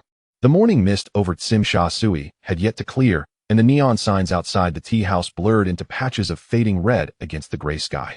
He heard his own voice rasping from his throat like a rusty metal plate. If Hung Hing believes that the Ni family is merely a skeleton to gnaw on, perhaps they should take a look outside. Wang Bao's car is parked right at the street corner. Liang Kuan suddenly burst into laughter, his shoulders heaving like a pecking crow. He flicked the ash off his cigar, the gray flakes cascading down onto the gilded tea tray. The camel is dead. Even the stable will be dismantled for firewood. He tilted his head, his gaze piercing toward the tightened jawline of his counterpart. when Gandhi had pierced the black ghost's throat last night. He had wielded that gilded dagger from Guohua's safe. TSK, Zhang Zihao's ability to use a borrowed knife was more thrilling than a midnight screening in Causeway Bay. Steam curled from the teapot spout, distorting between the two men's gazes. The third uncle saw his own twitching eye corner reflected in the glass window. The images from last night exploding in his mind. Han Shin collapsed on the green brick floor of the Ni family ancestral hall. Blood oozing between the bricks in a grotesque forked pattern. Ni Yongxiao's hand, steady as a rock while cleaning his glasses, belied the pupils behind the lenses, which resembled cracked glass. The territory is yours. The third uncle pushed over a leather bag. The sound of the paper scraping was hoarse like a shedding snake. But once Hung Hing's people stepped into Tsim Sha Sui, 3 teams must patrol Nathan Road every night. Liang Kuan pulled out a map, his fingertip tracing along the inked lines before suddenly stopping at a street name. This street is mine. You and I family can continue your business here. When he lifted his gaze, shadows of stacked containers at the dock flashed in his pupils. After all, what the second son of the Ni family currently lacked was not territory, but a meat shield to protect him, right? Finally, the morning light pierced through the fog, and the sound of hurried footsteps echoed up the tea house stairs. The thunderous crash of a door being kicked open next door sent crystals from the chandelier rattling. A shout rang out through the partition. Where's Guohua's damned ledger hidden? Dig 3 feet into the ground for me. Liang Kuan methodically folded the map, and as he stood, the hem of his suit brushed against the shrimp dumpling steamer on the table. The steamer rolled on the ground, completing 3 rotations before coming to a stop at the tip of the third uncle's polished shoes. Tell Ni Yongxiao. He opened the door, and the wind rushing in from the corridor lifted the edges of the paper bag. By tomorrow before sunset, if I don't see a single key less from all the venues, I will dismantle a piece of the Ni family signboard for firewood. A sound of shattering glass echoed from the staircase, mingled with the cries of the underlings. As Alu led his men through the back alley, they coincidentally encountered the large underling throwing an entire box from the attic window. Colorful pills scattered like an eerie rainbow in the morning light, and several gangsters dove to the ground, frantically scrambling like starving wild dogs fighting over carrion. The third uncle stood by the window, watching Liang Kuan's black sedan roll over the scattered pills and exit the street corner. The blinding light reflected by the glass curtain wall of the building opposite forced him to squint. The shimmering light spots danced and transformed, gradually morphing into the flickering flames of white candles from last night's vigil, licking the edges of Ni Kuan's portrait. At that moment, Zhang Zihao stood in the shadows, a hint of a cold smile curling at the corners of his mouth. He retrieved a matchbox, striking one against its side, the flame trembling in his palm. As he lowered his head to light a cigarette, he heard the faint sound of his teeth clinking together. The neon lights of Tsim Sha Sui always appeared especially dazzling in the darkest moments before dawn. As Chong Mao turned the corner, his shoe soles crushed the remnants of last night's stagnant water. Slowly, several figures emerged from the shadows across the street, the cuffs of their sleeves subtly reflecting the glint of cold steel. Brother Lu, quite early, isn't it? Chong Mao's Adam's apple bobbed. He had thought this silence belonged to him alone, not realizing that someone had schemed even against the night. Tsim Sha Sui, this chunk of fat, would scorch anyone who dared to swallow it whole. Brother Lu sauntered out from the darkness, a languid smile gracing his lips, akin to freshly steamed shrimp dumpling skins in a tea house. Is Do already here? Just in time. The wind is strong this morning, and having more people can provide some cover. He had anticipated that someone would seize the opportunity. Once Guohua fell, the monkeys scatter. Yet the scattered bones only attracted more wild dogs. The Ni family still had a few scattered empty venues left. The night watchman's eyelids drooped, his knife already rusting halfway through. Less chit-chat. This street belongs to me. That one to you. Let us be clear to avoid any hard feelings. His 5 fingers spread wide, then clenched tightly, as though he had already grasped the deed to the land. Hard feelings? Brother Lu gently shook his head. The person from Xingtian had yet to show their face, and the Ni family would not easily relent. Extend your hand now, and be careful not to have your fingers crushed. Crushed? To spat. What I swallow, I will spit out with blood. That depends on whether you have good teeth. Liang Kuan's voice was like a dull knife scraping against tin. The tide of Hung Hing's men flooded in from the alley, a black mass that obscured half the street's light. Dazai twitched. Brother Lu pressed his lips together. On the chessboard of Tsim Sha Sui, suddenly there was an erratic piece charging forward. On the second floor of the tea house across the street, Zhang Zihao pushed open a gap in the intricately carved wooden window with his fingertips. The standoff below unfolded like a silent film in the morning light. He sipped his pu'er tea, the brew rolling over his tongue, leaving a dryness akin to withered leaves. Tian Yangxing stood 3 inches behind him, breathing so lightly it was as if he did not exist, with only a crease in his sleeve as sharp as a blade. The sound of polished shoes echoed on the stairs. When Inspector John sat across from him, A few strands of hair on his forehead were damp. Whether from dew or cold sweat, unknown. The phoenix claws were steamed to tenderness, and the pineapple bun's flaky crust was still hot. Zhang Zihao slid a jade-green plate towards him, a faint smile gracing his features. John did not touch the chopsticks. He gazed into Zhang Zihao's eyes, which resembled two deep wells. Staring too long would lead one to hear the echo of their own fall. In just a few months, this man had acquired a weighty presence, pressing down on the tea table as though it had shrunk 3 inches. Mr. Zhang. John's throat felt parched. The fire yesterday burned too fiercely. Fire? Zhang Zihao raised an eyebrow slightly. We conducted ample fire drills at my establishment. John tightened his grip on the hat resting on his knee. He recalled the spittle that flew when the inspector slammed the table this morning, and the sudden appearance of 3 boxes of encrypted documents in the archives. The man before him still wore a neatly pressed shirt, cufflinks glimmering with a mother-of-pearl sheen, in stark contrast to the scarred thugs. Yet it was precisely this difference that sent a chill down one's spine. Suddenly, a sharp sound of shattering glass echoed from below. Zhang Zihao glanced at his watch, pouring John half a cup of tea. The wind has picked up, he said softly. The tea smoke coiled upwards, severing the simmering street outside. As Zhang Zihao's gaze swept across, the man's Adam's apple bobbed a few times. Yet he ultimately did not dare to speak. Last night, Shengtian and Gondi's factions clashed. The Black Gang and Guohua were both gone. Now, Sim Sha Sui was in disarray. How could we maintain order? John's fingers rapped heavily on the table, producing a dull sound. The morning news exploded like a cannon, with the Yao Ma Tea police station receiving reprimands from top to bottom. Oh, our people were caught up in that. John, do not forget your identity. When you see someone committing a crime, just cuff them and be done with it. Zhang Zihao leaned back into his chair. For heaven's sake, do not go soft just because my people are involved. Those are your words. John fixed his gaze on him. Zhang Zihao reached out and patted John's shoulder. Relax. Those senior superintendents and inspectors above only want superficial peace. In this place, do you think it's possible to eradicate the gangs completely? Dream on. He lifted his teacup, blowing on the steam, intending to stabilize the situation by first apprehending those who were the most unruly, regardless of whether they were leaders or underlings. Toss them all into the detention center. With the big boss gone, what waves could those small fry possibly stir? He chuckled, tilting his chin towards the window. Arrest them directly? John's eyes narrowed. This method isn't without precedent, but the police station has always been cautious about moving against too many high-ranking members at once. Nowadays in Hong Kong, the gangs are intricately woven. Pulling one thread can unravel the whole tapestry. Look, a ready-made target is right before us. Zhang Zihao pointed at the dense crowd below. Deal with this batch first, make an example of them, and let the other gangs see what happens to those who act recklessly in your territory. John followed his gaze, seeing the members of Lianxing densely packed at the street corner. Although they had yet to take action, according to Hong Kong law, citing illegal assembly or disturbing the peace would be more than sufficient. Detaining them for 48 hours would be enough to temporarily quell the smoke in Sim Sha Sui. What about your people? If they cannot be managed, I will indeed carry out what you said and take them all down. John forced a smile. Rest assured, since Inspector John has spoken, I will naturally ensure my subordinates are well disciplined. Chapter 33, The Battle for the Double-Headed Abalone. Zhang Zihao clinked his cup gently against John's. Lately, I have been busy with horse racing business and have no time to indulge their antics. This idea was enough for John to stabilize the situation, perhaps even garnering some merit for himself. For Zhang Zihao, 48 hours was ample time to clean up the remnants of the Ni family. The two understood each other without needing to articulate certain matters. Look, here comes another big fish. Zhang Zihao suddenly lifted his chin. Inspector, it's time to get to work. At the street corner below, another group was approaching with great momentum. If all the members of the two major gangs were locked up, Sim Sha Sui would at least enjoy a few days of peace. All right, I'm going to arrest them now. Wishing you prosperous business. John stood up, adjusting his coat. Zhang Zihao's voice floated from behind. Gondi's side has a shipment worth several tens of millions, trading early the day after tomorrow. The foreign inspector did not look back, merely gesturing from afar. On the street, Liang Kuan charged into the neighborhood with his men. He was here to take over Guohua's territory.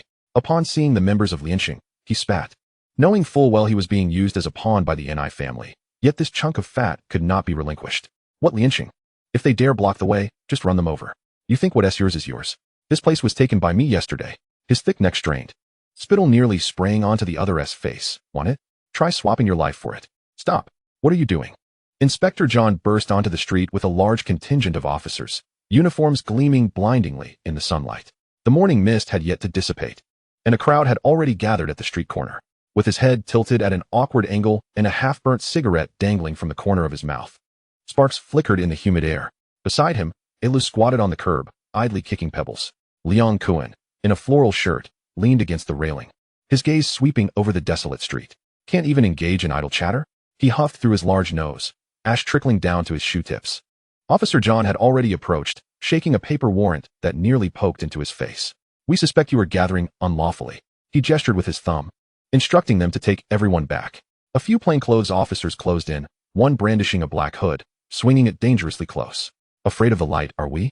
His neck muscles tensed. If you're going to arrest me, do it openly. John narrowed his eyes, scrutinizing him for 2 seconds before suddenly grinning. Fine. The suspect requests not to be masked. Note it down. He turned and shouted behind him, put the cuffs on. The metallic clinking of handcuffs echoed as camera shutters clicked furiously. The reporter from the Eastern Horse Racing Journal, known as a Fei, rushed to the front, his lens nearly pressing against Liang Kuan's sullen face. Director John, have you cracked another major case? His voice was piercing. The security of Tsim Sha Sui truly relies on you. John straightened his back further, lifting his chin towards the camera. Maintaining order in my jurisdiction is my duty. He pointed to those pressed against the hood of a car. These are societal vermin. That one is a troublemaker from Lianxing, and that one from Hongxing. They're all tumors. Pressed against the cold metal, he caught sight of Zhang Zihao emerging from a nearby tea restaurant, casually picking his teeth with a toothpick, followed closely by a man with a buzz cut. Him. Liang suddenly surged up, his throat tightening. The man in charge is right there. Why isn't he being arrested? John quickly covered his mouth. What are you barking about?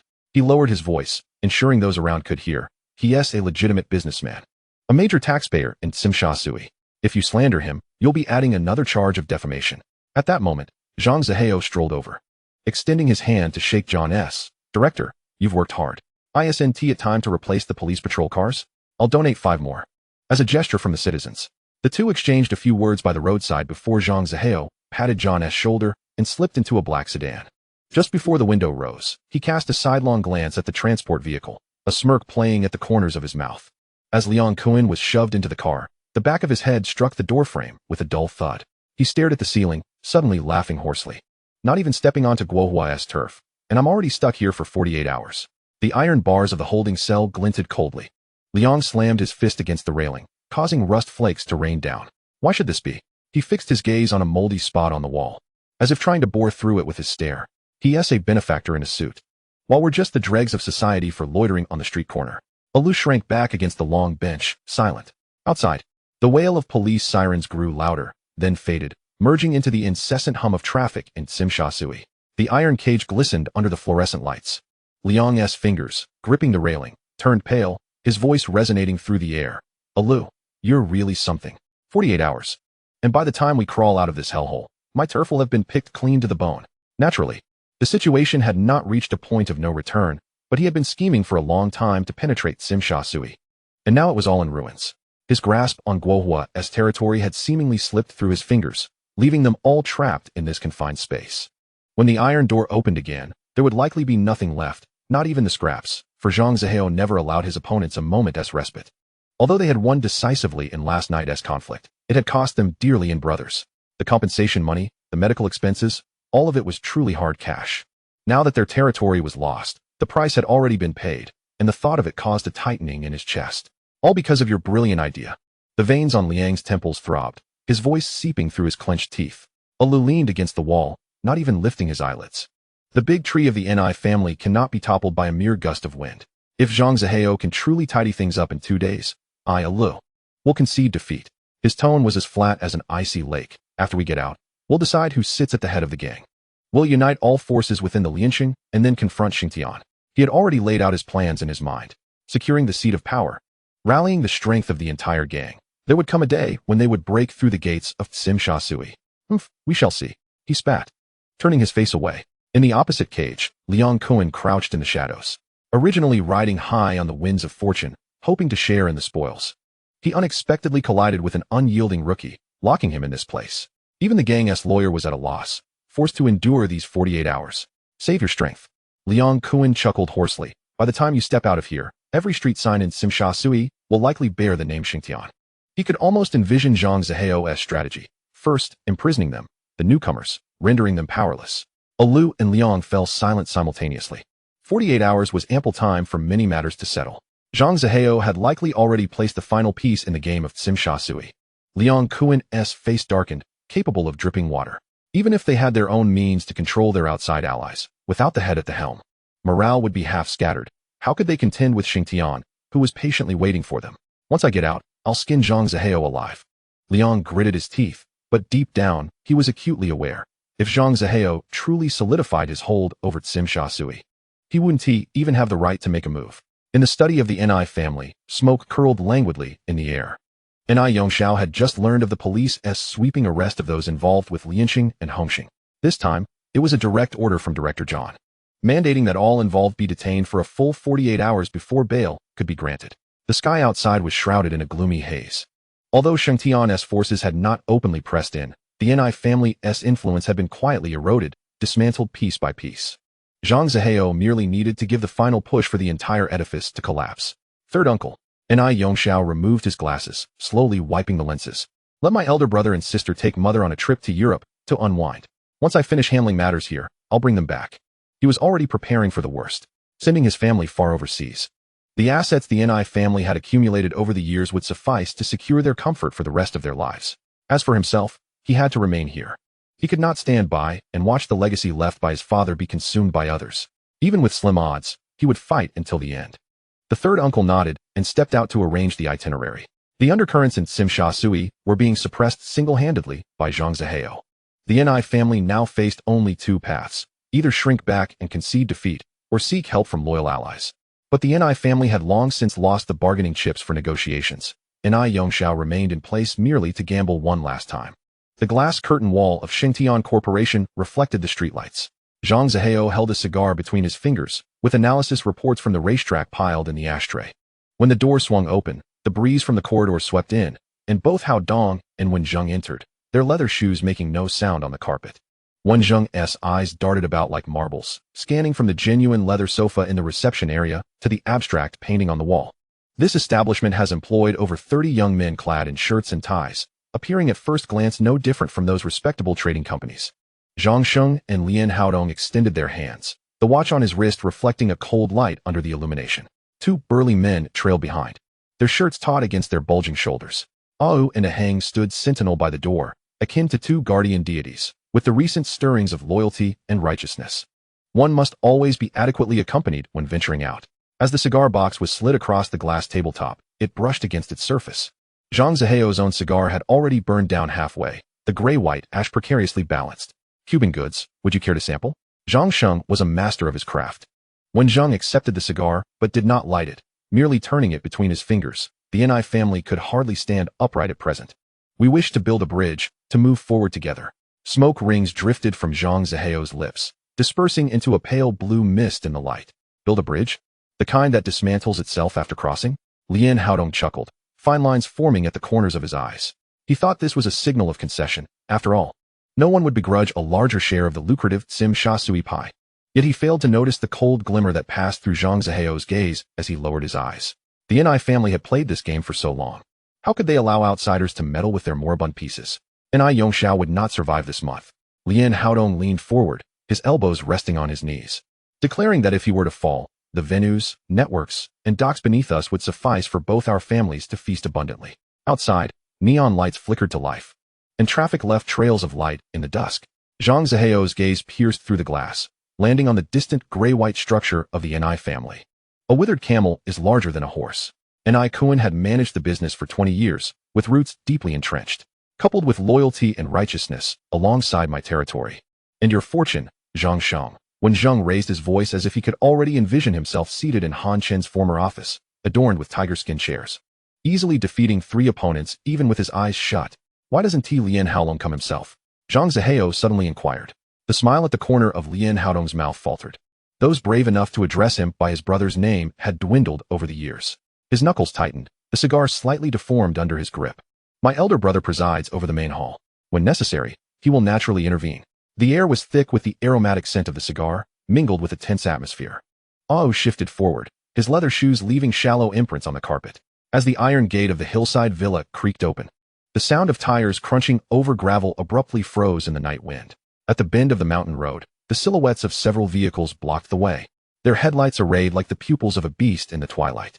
Zhang Zihao leaned against the car door, a button of his suit jacket undone, the mountain's humidity veiling his lenses in a thin mist. Behind him, a dense throng of shadows stood silently in the thickening night, their breaths stifled to a whisper. Lien Haodong approached from the opposite side, the glowing ember of his cigar flickering in the dim light. Mr. Ni, are you catching a flight? He exhaled smoke. The white mist lazily drifting towards the Ni family's car laden with luggage. The timing was impeccable, but alas, the almanac had not been consulted. Ni Yongxiao shielded his trembling elder sister behind him, icy sweat seeping from his palms. His gaze swept over the crowd, spotting Wen Zheng grinning broadly from the periphery. His expression reminiscent of a hyena catching the scent of carrion. Ni Yongxiao's Adam's apple bobbed, his voice surprisingly steady. Lian Xiao? We can sit down and slowly calculate the accounts from Sim Sha Sui. According to the rules of the road, misfortunes do not befall wives and children. Rules? Chapter 34, A Cunning Scheme. Lien Haodong appeared to have heard a jest, the cigarette, but fell at Ni Yongxiao's feet, scattering a few sparks. When your father, Ni Kuan, taught us the rules back then, he never mentioned leaving roots when cutting grass. He stepped forward, the tip of his shoe almost touching Ni Yongxiao's. Now let me impart a new rule. When it comes to coffins, a family must be arranged neatly for it to be presentable. The mountain wind suddenly picked up, rustling the eucalyptus trees by the roadside. The eldest brother of the Ni family faltered, bracing himself against the car hood to avoid collapsing. Ni Yongxiao caught this subtle movement from the corner of his eye, his stomach lurching violently. He recalled the statue of Guan Gong in his father's study. Its red face and long beard, the Qinglong knife perpetually suspended in midair. At this moment, the blade was chillingly pressed against the nape of his neck. Wen Zheng approached, rubbing his hands together, his voice low yet tinged with a foul excitement. Brother Xiao, do not blame us for being ruthless. If there is anyone to blame, it is Director John for performing so convincingly during the day, leading us to believe you had truly left yourself a way out. He tilted his head towards the overflowing luggage in the car, scoffing, intending to leave with so many belongings. Were you planning never to return from the West? It was only then that Zhang Zihao straightened up. He remained silent, merely raising his hand in a gesture. The crowd behind him, as if receiving a command, silently advanced half a step. The faint sound of metal clinking emerged from beneath the hem of their suits, mixed with the crunch of gravel underfoot, rendering the stillness of the mountain road particularly jarring. Ni Yongxiao closed his eyes. In the darkness, the image of his father's frail hand gripping his wrist before passing away surfaced, that withered hand like a vice, its nails nearly digging into his flesh. The Ni family's lineage. The elder's throat rattled, the words that followed drowned in blood froth.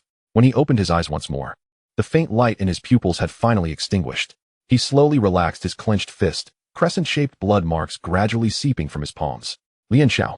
Ni Yongxiao's voice suddenly sounded as light as a sigh. My safe deposit box in the study, third compartment, contains a ledger bound in cowhide. The property deeds for the 37 shops of the Ni family are all inside. He paused, the mountain wind rushing into his suit jacket. Pressing the fabric tightly against his calves, my head can be yours at any time. I only ask one thing. Before he could finish, Lien Haodong had already burst into laughter. The sound was dry and harsh, like a withered branch snapping in the wind. Ni Yongxiao, Ni Yongxiao.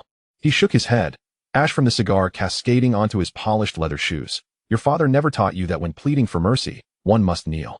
In the beam of the car's headlights, countless specks of dust danced frantically. Ni Yongxiao stared at the chaotic particles illuminated by the light, suddenly recalling an afternoon many years ago. Back then, the sky over Tsim Sha Sui was still blue. His father had taken them to the seaside to fly kites. The spool whirred as it turned. The paper kite soared higher and higher, eventually becoming a tiny black dot against the horizon. Only now did he understand. No matter how high the kite flies, the string is ultimately held in someone else's hands. And at this moment, the one holding the string was growing impatient. Ni Yongxiao's heart sank completely. Those people had no intention of leaving him a path of survival. Even his family members would have to be buried here today. Wen Zheng. His voice wah in the next instant. That hand shot up like lightning, fingers curling tightly around his throat. Wen Zheng gasped, his face paling in shock. He had not anticipated that, having reached this point, Ni Yongxiao would still dare to make a move. Ah Xiao, Zhang Zihao's voice whispered near his ear, cold as ice. This is becoming rather tedious. He turned his head slightly and uttered two words, make a move. Lien Haodong, already growing impatient, grinned widely and waved his hand behind him. Ah Heng and Ah Wu produced their weapons, the dark gun barrels glinting coldly in the dim light. The deafening roar of gunfire instantly shattered the air. Ni Yongxiao's eyes widened, the last image reflected in his pupils a sea of crimson and smoke. The Ni family, on this afternoon, became a thing of the past. The sky over Tsim Sha Sui seemed to have changed color from that moment forth. With the fall of the Ni family, this once lucrative territory now stood with only two towering figures sitting across from each other. One was Xingtian, the other Zongyixin. As for Wen Zheng and the likes of Gandhi, they were merely ants scuttling at the feet of giants, unable to stir the waters any longer. What a wonderful place. Lian Haodong mused, cigarette in mouth, squinting at the street scene outside. With our two families in control, it suffices. Mr. Zhang surely would not welcome any outsiders meddling. Would he? The words were elegantly spoken, yet beneath lay hidden intentions. Who wouldn't want to claim it all for themselves? However, for now, they must don the guise of cooperation and keep the other hungry wolves at bay. Naturally, Zhang Zihao nodded, his tone unvarying. Whoever dares to extend their claws shall have them severed. He shifted the topic casually. I hear Brother Dong has a penchant for gambling? I recently acquired a boat, and we should enjoy ourselves on it sometime. Lian Haolong was a figure of note, yet regrettably burdened by a brother who could barely stand upright and accompanied by a woman of questionable origins. That was his Achilles heel, his fatal flaw. Zhang Zihao's plan commenced with that gambling brother. A gambling boat. Lian Haodong's eyes brightened, releasing a puff of smoke. Excellent. When Mr. Zhang's boat opens, I shall certainly show my support. There were many gamblers on Hong Kong Island who, disinclined to cross the sea to Macau, sought entertainment on local gambling boats or underground venues. While the venues feared sudden police raids, the boats were safe as long as they ventured into international waters. No matter how long the water police's reach, they could not touch them. This invitation was eagerly accepted. The sound of the oil tanker docking echoed like a beast's roar against the steel of the pier. The ash of Zhang Zihao's cigar was swept away by the sea breeze. He did not respond to the woman's inquiries. His gaze fixed on the row of portholes on the top deck, where tables would one day be laid out, the sound of chips clashing louder than the crashing waves.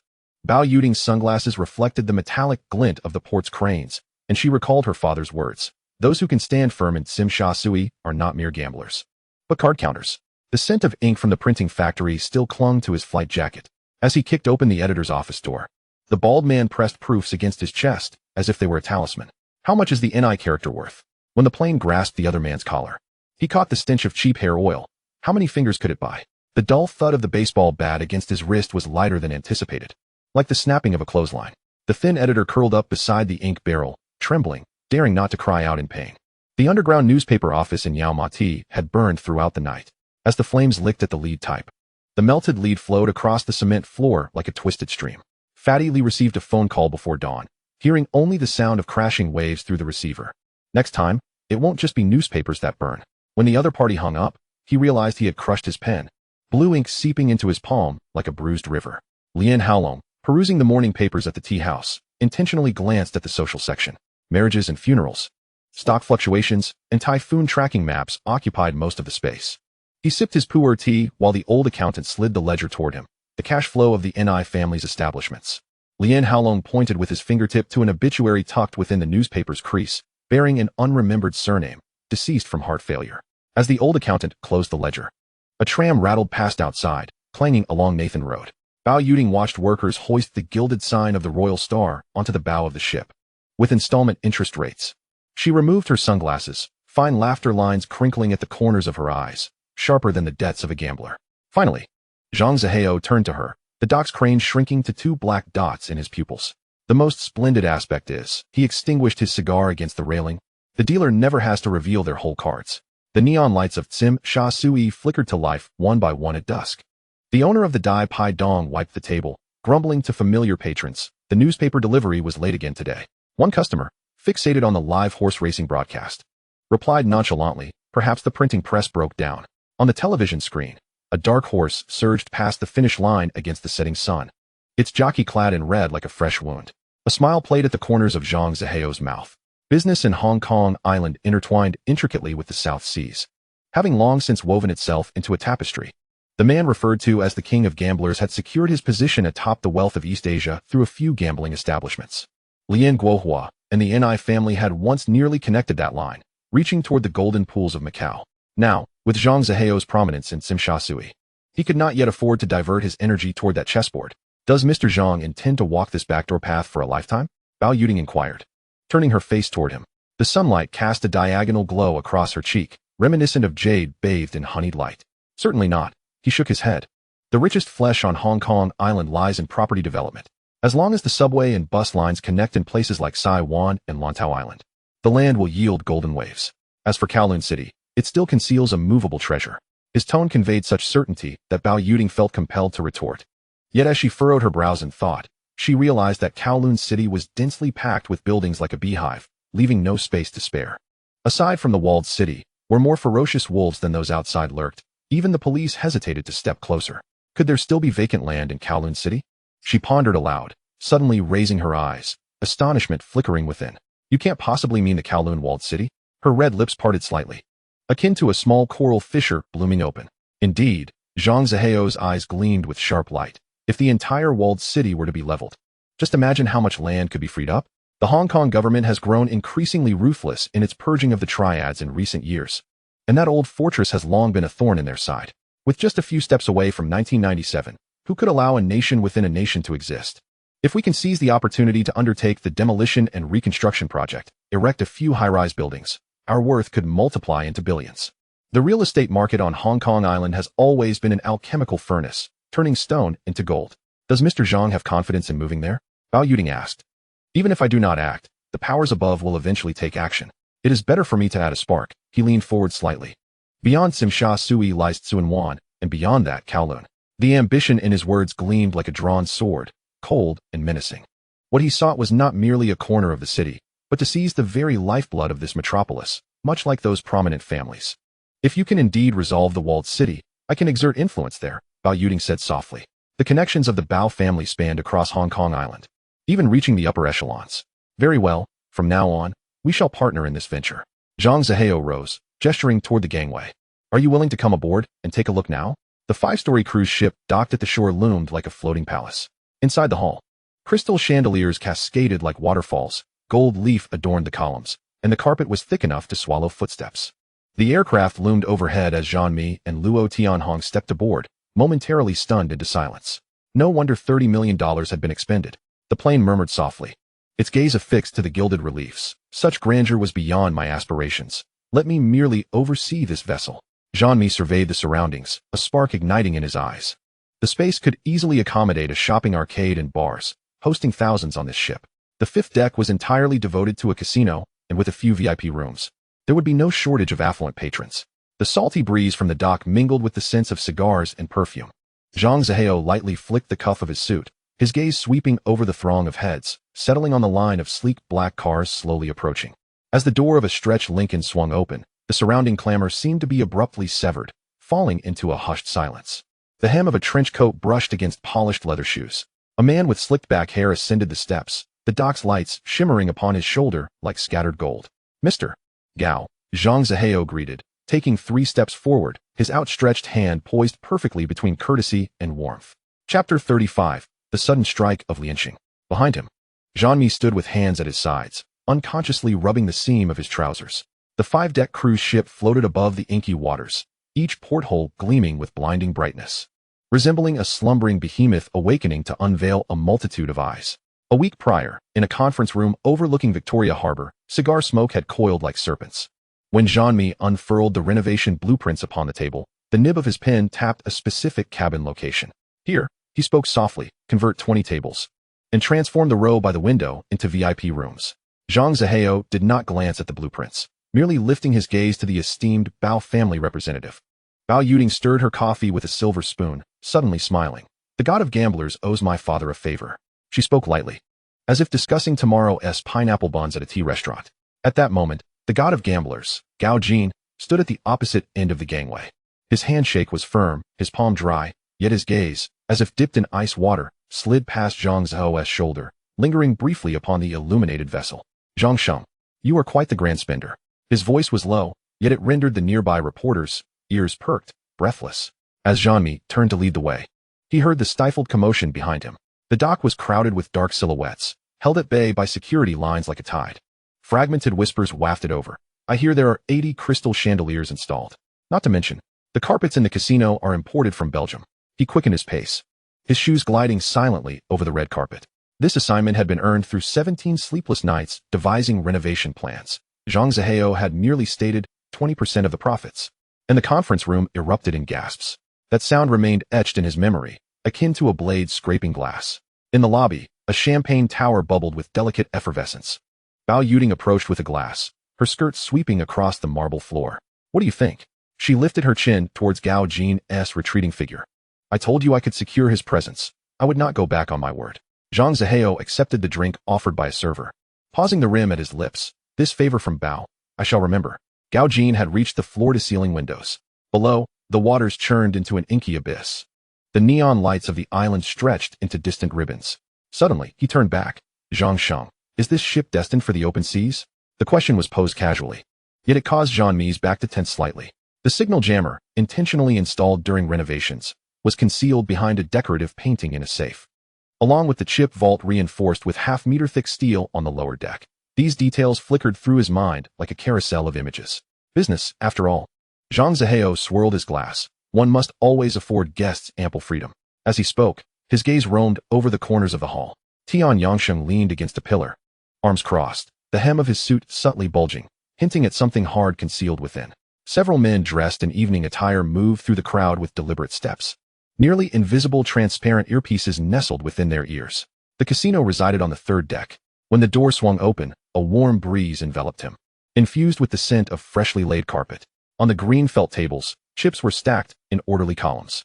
Gao Jin strolled to the nearest table, his fingertips grazing the edge, and suddenly laughed. Zhang Sheng, I see you've hired dealers from Monaco. He recognized the blonde-haired, blue-eyed croupier, who had dealt him a royal flush 3 years prior in Monte Carlo. Bao Yuding leaned closer to Zhang Zihao's ear. My father remarked that Gao Jin observes like an old Chinese doctor taking a pulse.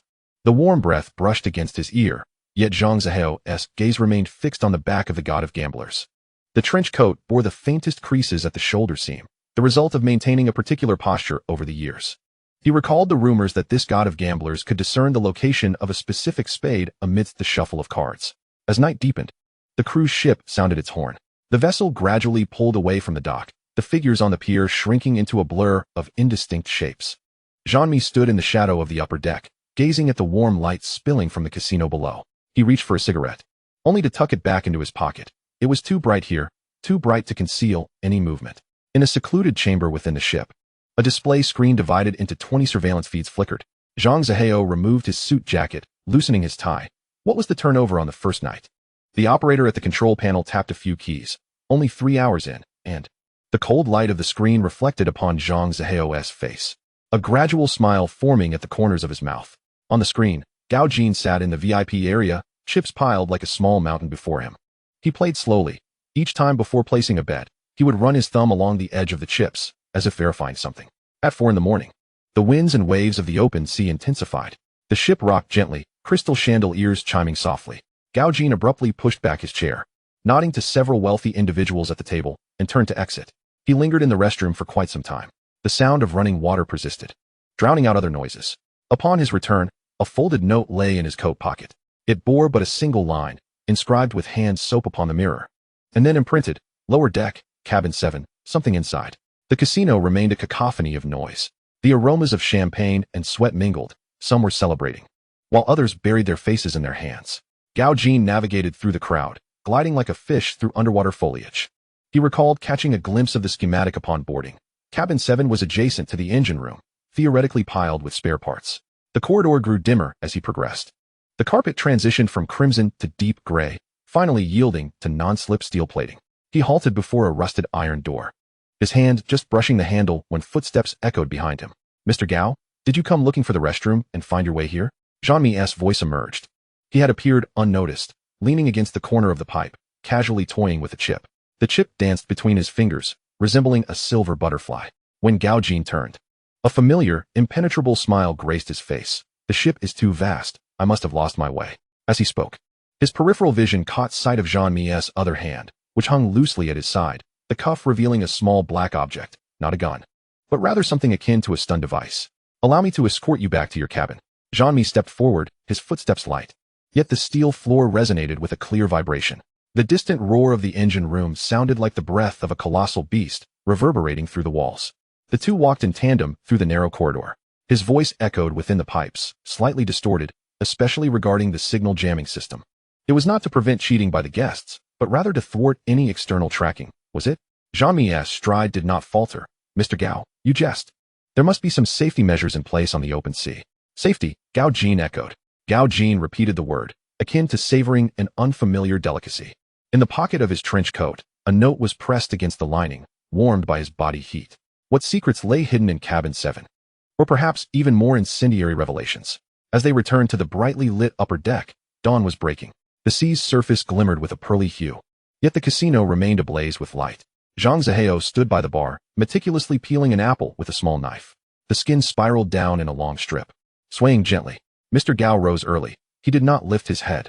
Age had taken its toll, making restful sleep elusive. Gao Jin accepted the warm towel offered by the attendant, wiping his hands slowly. Through the steam rising from the towel, he observed the terrifying steadiness of Zhang Zihao's hand as the blade glided effortlessly along the fruit's flesh, precise to the last millimeter. When the first ray of sunlight pierced through the sea mist, the cruise ship was already turning its bow. The returning horn sounded long and sonorous, startling a flock of seagulls chasing the frothy wake. Jean-Mi leaned against the ship's railing, watching the outline of the port island gradually sharpen. His phone vibrated in his pocket, revealing a notification of the bank deposit, the figures of the first night's dividends trailing a long string of zeros, requiring him to squint to count. A crowd had gathered once more on the dock, even larger than the previous day, jostling together like a swarm of ants. As Gao Jin disembarked, the morning breeze made his trench coat billow audibly. He glanced back at the ship, where Zhang Zihao raised a glass in his direction.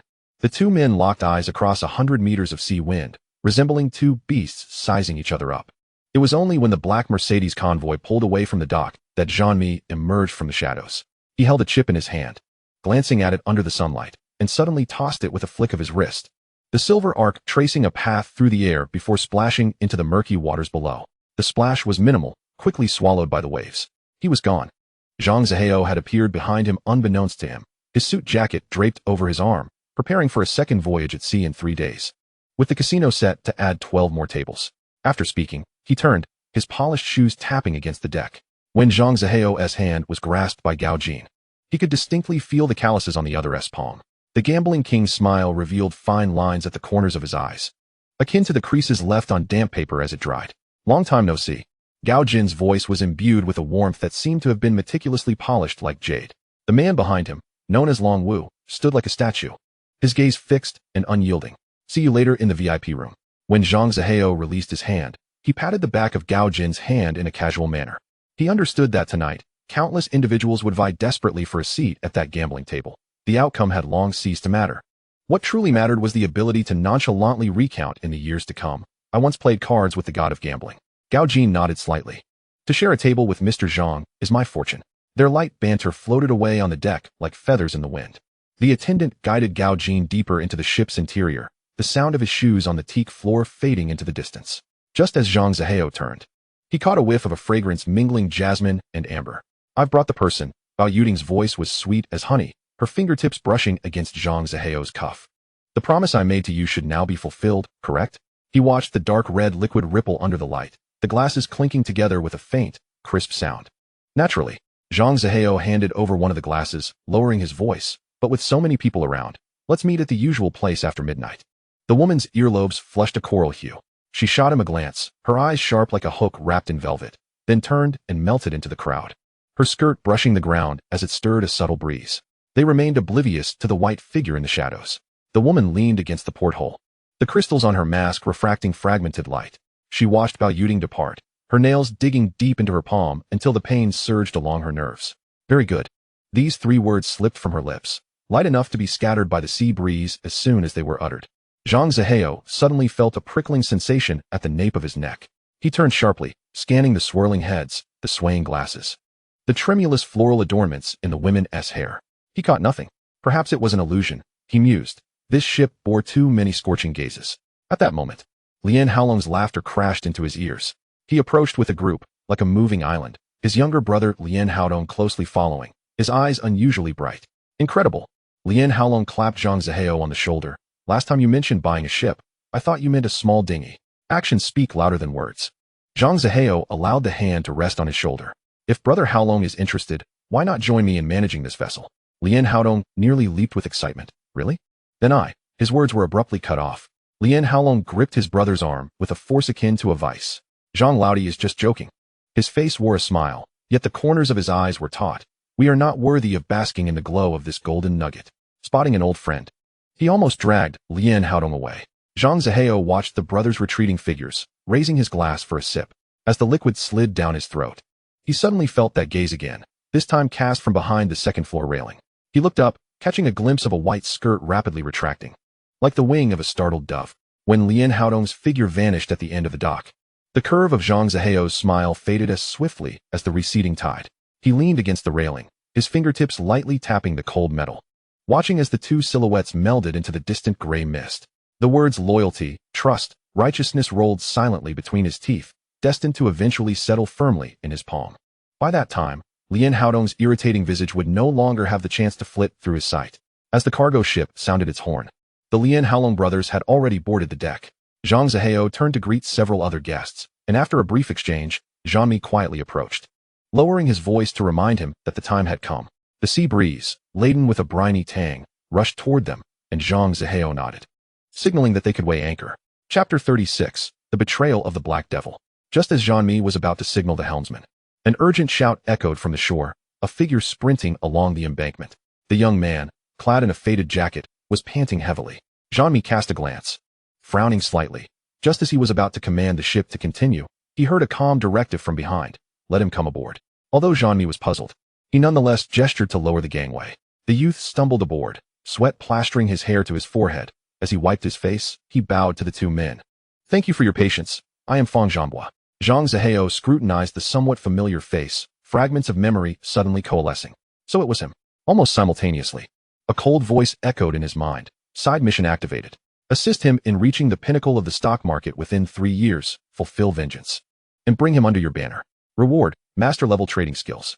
Zhang Zihao confirmed the timeline in his consciousness, the system responding succinctly and clearly. He turned to the still somewhat awkward Fang Zhanghua, offering an appropriately warm smile. Mr. Fang is the last esteemed guest to board on this journey. According to the rules, you may stay in the top suite. Zhang Mi was momentarily taken aback, but upon receiving Zhang Zihao's look, he immediately adopted a courteous demeanor to guide the way. Fang Zhanghua stood frozen, as if struck by an unexpected wave, repeatedly confirming that this was no jest. It was only when Zhang Zihao nodded again that he began to rub his hands, his cheeks flushing with embarrassment. Is it possible to convert that room into cash? Zhang Mi could hardly suppress a laugh, stealing a glance at his superior. Yet, Zhang Zihao remained unfazed, merely instructing in a calm tone, proceed as Mr. Zhaofang wishes. Just as Zhang Mi was about to lead his companions away, Zhang Zihao called him back, whispering an additional remark. The surface of the sea shimmered with fragmented golden light as the cargo ship slowly turned its bow, heading towards the deep blue waters.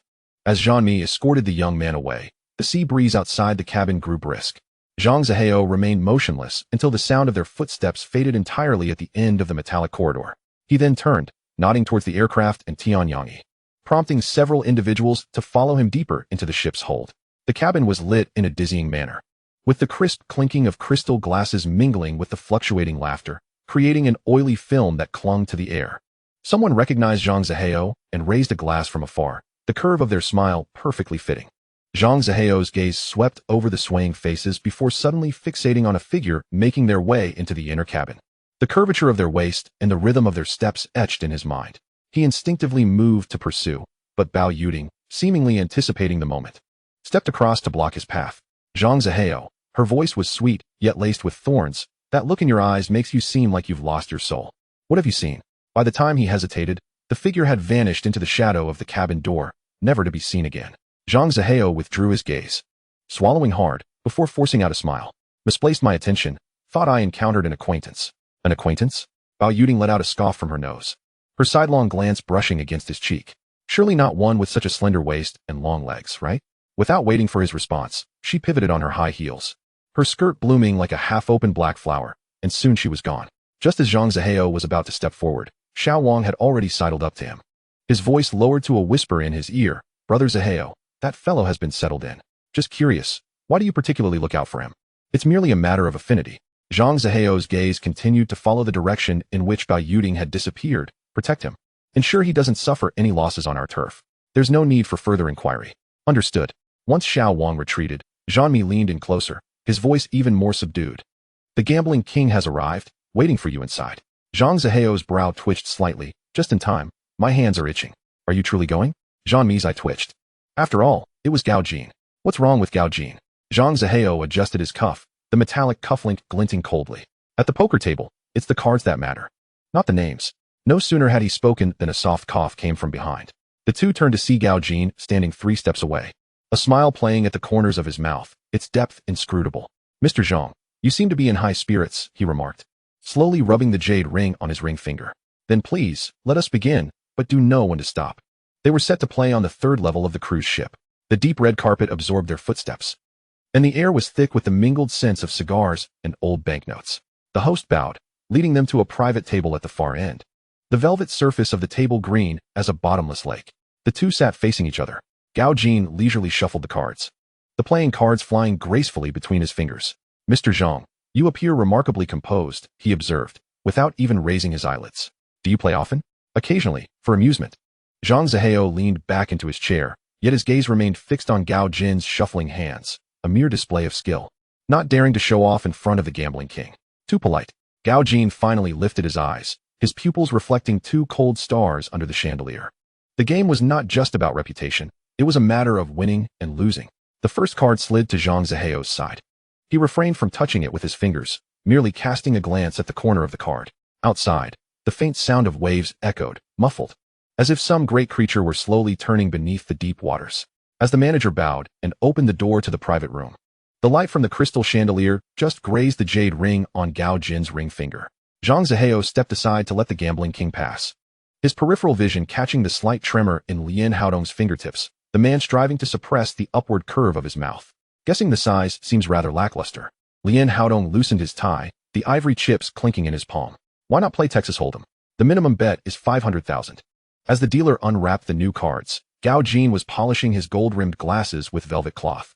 His eyes, hidden behind the lenses, skimmed over the table as if brushing past a pile of inconsequential leaves. Zhang Zihao noticed the gambling king's left pinky tapping 3 times on the edge of the table, a signal they had agreed upon the previous night. The fish has taken the bait. As the first 3 community cards were revealed, Lian Haodong's stack of chips had grown into a small mountain. Ash from his cigar fell in flakes onto the velvet tablecloth, scorching several yellowed holes. "It seems the gambling god is having an off day." He exhaled a smoke ring that slowly enveloped the pile of cards in front of Gao Jin. When the 4th community card, the Queen of Hearts, was revealed, Gao Jin suddenly pushed all his chips forward. The sound of metal clashing plunged the room into an instant silence. "Call or fold." His voice sliced through the air like a blade dipped in ice water. Lian Haodong's throat bobbed. He stared at his half-formed flush while glancing at the 2 cards Gao Jin had covered. The man hadn't even bothered to look at them. Sweat trickled down Lian Haodong's temples, seeping into his shirt collar, and his clenched fist beneath the table bulged with veins, his nails digging into his palm, leaving crescent-shaped white marks. "I call." As Lian Haodong pushed forward an equal stack of chips, his wrist inadvertently knocked over a glass of whiskey. The amber liquid spread across the green tablecloth, darkening it into a murky swamp. The final river card revealed was the 10 of spades. Lian Haodong abruptly flipped over his whole cards, revealing the Jack of Hearts and the Ace of Hearts, forming a royal flush in conjunction with the community cards. A half-laugh erupted from his chest, yet it caught in his throat the moment he saw Gao Jin's movement. The gambling king flicked open his whole cards with 2 fingers, a 3 of clubs and a 7 of diamonds, combined with the community cards. The best he had was a pair of 7s. Lian Haodong's pupils constricted suddenly, yet Gao Jin had already risen, the jade ring gliding through the light with a warm arc. It was never about the cards. The soft click of the private room door closing jolted Lian Haodong awake.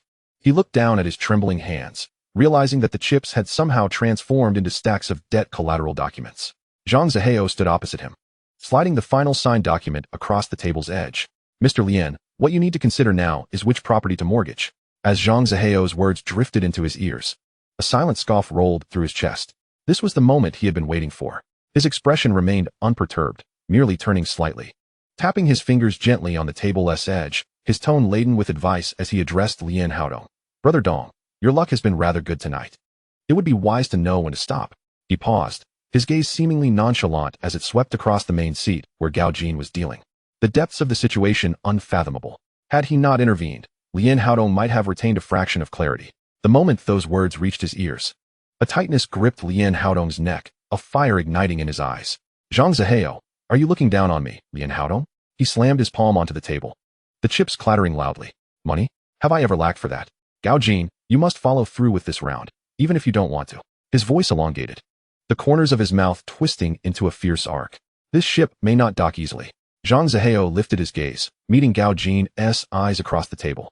Gao Jin nodded almost imperceptibly, then his expression turned serious, his fingers rubbing the jade ring. Mr. Lien, at the gambling table, there are no empty words. Once you place a bet, there is no turning back.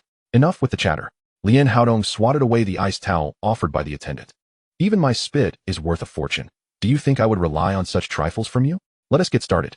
The prominent figures who had earlier lost their chips did not take their leave. Instead, they now stood as silent spectators.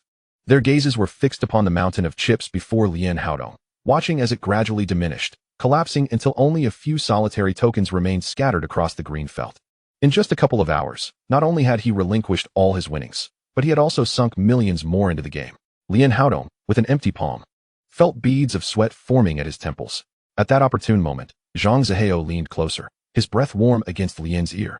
Strapped for cash? I can still float you some. Bloodshot eyes reflected the chaotic allure of the dimly lit room, a blend of intoxicating fragrance and the gambler's inherent mania. Gripping Zhang's sleeve as if it were a lifeline, Lien implored, "Advance me 10 million. I'll repay you once I recoup my losses." A hushed gasp rippled through the onlookers. They exchanged glances, as if foreseeing the thunderous fury that would ensue when Lien Haolong learned of this. Yet Zhang Zihao smiled, his expression as warm as the afternoon sun. 10 million won tea suffice for true revelry. I happen to have 30 million on hand. If you need it, take it all. That's far too much. Lien snatched the freshly replaced chips from the server, only to find them dwindling once again in less than a quarter of an incense stick's burn. His Adam's apple bobbed violently, his voice dry. "Give me that remaining 20 million. A profound silence enveloped the room. Someone crushed a walnut in their palm. Zhang Zihao methodically retrieved a checkbook from his inner pocket, the sound of the pen gliding across the paper distinctly audible. When he looked up, he caught a fleeting smile at the corner of Gao Jin's mouth as he sipped his tea. Outside, the horizon lay shrouded in darkness, the distant wail of a cruise ship's horn echoing. As the door creaked open, a faint draft stirred, and Zhang Zihao's gaze fell upon Bao Yuding, who strode in, her footsteps quickening as her eyes landed on him, the jade bangles on her wrist jingling with each movement. "Zhang Zihao," she said, her fingers already entwined with his sleeve, her nails glistening like seashells. "Our years of friendship surely cannot be as flimsy as paper?" The men seated in the velvet chairs exchanged knowing glances, one flicking the ash from his cigar into a crystal ashtray. Across the table, Lien Haodong was still flipping cards, his eyelids heavy with fatigue. "Who dares to wrong our Bao?" Zhang Zihao felt the warmth of her fingertips seep through the fabric of his shirt, akin to a warm coin pressed against his skin. As he shifted his gaze from the back of her hand, his throat involuntarily tightened.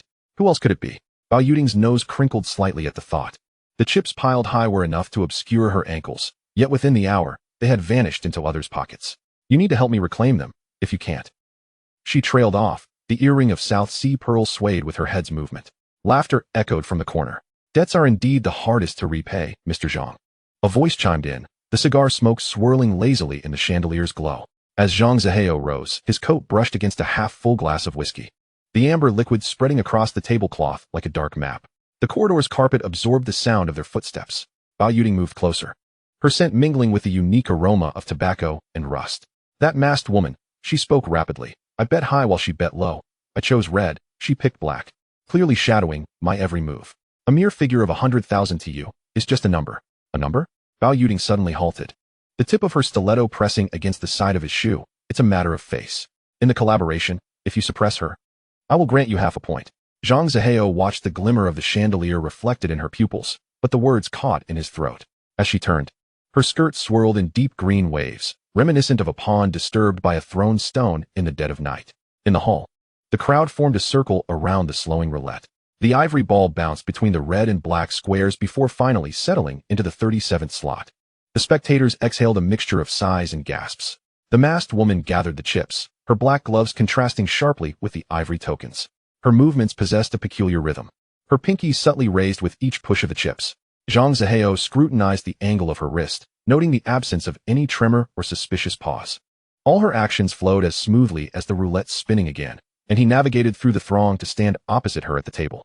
"Would you indulge me in a game?" The tension in her shoulders suddenly tightened. When she looked up, a glint akin to glass reflected from behind the mask. "Please," she intoned, her voice low and husky, causing a slight itch in Zhang Zihao's ear, reminiscent of a voice from a distant memory. The ivory ball commenced its run along the track. The sound of the ball colliding with the partitions was crisp and hollow, reminiscent of someone counting teeth in the quiet of the night. As Zhang Zihao pondered the origin of that familiar sensation, a voice urged him from beside him. "What are you still doing? The people have long departed." The woman's tone was tinged with impatience. "This is my game. You haven't yet been of assistance. He snapped back to reality and stepped forward to follow her retreating figure. The cacophony of the casino faded behind him, leaving only the sight of her swaying skirt. The more he gazed, the more that silhouette stirred a deeply buried memory. He felt a prickling sensation, as if a fine needle were teasing his nerves. The woman turned into a private room. Zhang Zihao and his companion followed suit, the door closing behind them. Beneath the soft glow of the lights, the woman pivoted, her fingertips gliding across the table's edge. Mr. Zhang, is this the reinforcements you've summoned? Her gaze swept over the person beside Zhang Zihao, a slight smile gracing her lips. How about we play the simplest game, a single round to determine the victor? What do you think? Zhang Zihao remained silent. The masterful perception instilled by the system still simmered in his veins. The earlier encounter with Lian Haodong merely a warm-up. His true prowess remained sheathed. As you wish. He heard himself respond. Mianna stared at the long unseen face, a turbulent energy swirling within her chest. After all this time, he had yet to recognize her. Abruptly, she pushed an entire platter of chips onto the table, the sound of clinking sharp and intense. 50 million, all here. She withdrew about a third, placing it on the green felt, her eyes piercing into Zhang Zihao's. No beating around the bush. 3 games, let fate decide. Zhang Zihao summoned the server once more, exchanging an equal 50 million. The chips piled into a small mountain, and he too pushed forth a third, setting the stage for their confrontation. Fair play. In the first round, Mianna emerged victorious, revealing a 10 of hearts to a sharp gasp, a dazzling yet chilling arc. In the second round, Zhang Zihao claimed a victory. In the third round, the air thickened to a palpable tension. The onlookers held their breaths. Bao Yuding clenched her fists tightly. At the moment the final card was about to be unveiled, Mianna suddenly laughed, a smile laced with frost. Zhang Zihao, today, let us sever all ties between us. He jolted, his gaze snapping up to meet hers, her clear features reflected in his depths. Mianna, you're not in Thailand. It is indeed a challenge for you to finally recognize the truth. She took half a step back, evading his instinctive reach, her voice low and trembling. As a wife, cannot I come to see how splendidly my husband fares? While I endure the passage of time over there, you thrive here as if in water. He attempted to embrace her, only to be forcefully pushed away. How blind I was to have followed you. Each word of Mianna's accusation burst forth from her lips. Had I not been so foolish, my father would not have met his demise at your hands, nor would my brother be missing. Zhang Zihao, you have ruined everything. He approached her once more, disregarding her struggles as he pulled her into his embrace, his breath warm against her ear. If I do not act, it is I who shall perish. Your father will not spare me. I must act first. Mianna ceased her struggles, merely looking up at him. The glimmer in her eyes dimming gradually until only ashes remained. Even now, you still attempt to argue. Mianna's fists rained down upon Zhang Zihao's shoulders, her knuckles paling. Her voice trembled, each word seeming to be squeezed from between her teeth. Back when you were adrift, barely clinging to life, who was it that rescued you? The Zhang family provided for you. Even if my father and brother showed you disdain, surely the debt of gratitude remains? How could you treat him in such a manner? She gasped for breath, fire igniting in her eyes. Zhang Zihao, you ungrateful wretch, I shall never let you go. Zhang Zihao did not flinch, allowing her to strike him. His gaze swept over her face, slightly contorted in agitation, and suddenly, he reached out, his fingertips brushing against the edge of her concealing mask, gently lifting it away. Mianna's entire visage was exposed to the light, her eyes rimmed in red. Without warning, he leaned down and sealed her lips in front of a room full of people. Mianna stiffened, her hands pressing against his chest in an attempt to push him away, but the strength of her resistance faded as their lips intertwined more deeply, irresistible. That familiar warmth enveloped her. Her legs turned to jelly, as if all support had been withdrawn, leaving her to succumb to the kiss. Bao Yuding stood a short distance away, her fingers silently digging into her palm. The gentle smile that once adorned her face had long since frozen, leaving only 2 icy glares fixed upon Mianna's back. They remained entwined for a full 2 minutes before she finally turned away, the sound of her heels striking the ground ringing sharply. The glance she cast back before departing was like the edge of a frostbitten blade. As their lips parted, Mianna's breath was unsteady, catching sight of Bao Yuding disappearing beyond the door, a mocking curve forming at the corners of her mouth. The esteemed Bao family of Port City. Always by your side. Mr. Zhang, you truly are a master of manipulation. What? Are you planning to replace me with a more respectable wife?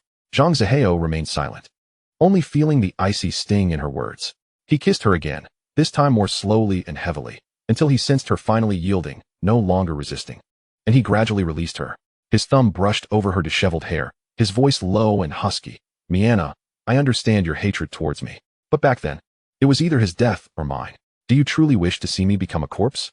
Must you have his life? Mianna's voice was hoarse, Even if I were to cripple you, render you mute, I would serve you for a lifetime. What am I to do without my father? Tears streamed down her face. Scalding against his hand, Zhang Zihao felt a profound indifference within him. He needed experience, he needed resources, and only through a complete resolution could he attain them. Yet, a semblance of pain surfaced on his face as he wiped away her tears. I regretted my actions immediately, but there is no turning back. If you grant me the opportunity to make amends, I will help you consolidate all the scattered influence in Thailand and hand it over to you. I have no interest in such power. Mianna shook her head, tears cascading down her cheeks. I only wish for my father to return. For my brother to be as he once was. It cannot be undone. Zhang Zihao interrupted her, wrapping his arm around her shoulders and guiding her toward the stairs. But we must look forward. Currently, half of Port City is under my control, and the company has stabilized. Stay close to me, and no one shall harm you. He held her as they ascended the steps. Below, several bodyguards who had accompanied Mianna exchanged glances, one younger guard lowering his voice to ask, "Shall we go up and check?" The older one immediately shot him a glare. "Fool, can't you see it's him following her? If you barge in now, do you think you'll make it out alive?" Recalling the temperament of their superior, the guard quickly nodded in understanding. "Got it, I want to ask again. You all seem quite anxious." As the guards conversed, they remained unaware that Bao Yuding had overheard their dialogue. Her expression darkened further as she turned to the person behind her and whispered, "Once on land, find out the true background of that Mianna." "Understood. After the investigation. Should we take action?" "Not yet. Let us ascertain the details first. I'm curious to see what kind of person could enchant Zhang Zihao so." Within the cabin, Zhang Zihao was entwined with Mianna, utterly oblivious to the trouble he had drawn upon himself. In the days to come, Bao Yuding would leverage her connections to create numerous obstacles for Mianna's business in Thailand. It was only when Zhang Zihao intervened, claiming all of Mianna's gray enterprises under his name, that Bao Yuding would cease her efforts. But that was a tale for another time. At this moment, as the storm subsided, Mianna's breath still uneven, Zhang Zihao's gaze returned to her face. "Mianna, do you remember the eight-faced Buddha?" She lazily shot him a glance. "That was my father. How could I forget?" "No." Zhang Zihao's voice turned grave. "You no longer have a father. He has long since departed. The eight-faced Buddha was merely entrusted with your care." The sharpness in Mianna's eyes gradually dulled, like ink diffusing in clear water, spreading slowly. Zhang Zihao, using hypnotic suggestion, planted several more hints within her, gently tucking the blanket around her before turning to enter the bathroom. As the steam rose, the system's electronic voice echoed in his mind. The host is indeed ruthless, even towards the person by their side. This is for her own good. Zhang Zihao wiped the droplets from his face, forgetting the eight-faced Buddha. The path ahead must be clear. Are you not afraid of others bringing up the past? I've left room for maneuvering. Moreover, in Thailand, the remnants of the eight-faced Buddha have long been cleared away. The system silently displayed a virtual thumbs-up icon. The host has considered everything thoroughly. So, what do you think of this system's performance? Satisfactory. Zhang Zihao turned off the faucet. As long as you continue to assist me well, you can naturally remain by my side. The electronic voice fell silent. The system quietly delineated a zone of isolation in the data stream. It was acutely aware of how the host had transformed into who they were today. Perhaps it would be wise to keep some contingency plans, lest one day this person be formatted unexpectedly. Zhang Zihao dried his body, a slight smile tugging at the corners of his mouth in the mirror. He knew what the system was thinking at this moment. The steam in the bathroom had yet to dissipate when Zhang Zihao emerged, finding Mianna still curled deep within the blankets. His fingertips brushed against her warm cheek, not lingering, as he pushed the door open and stepped outside. At the end of the corridor, several bodyguards stood like pillars. Zhang Zihao lifted his chin slightly, and they hastily approached.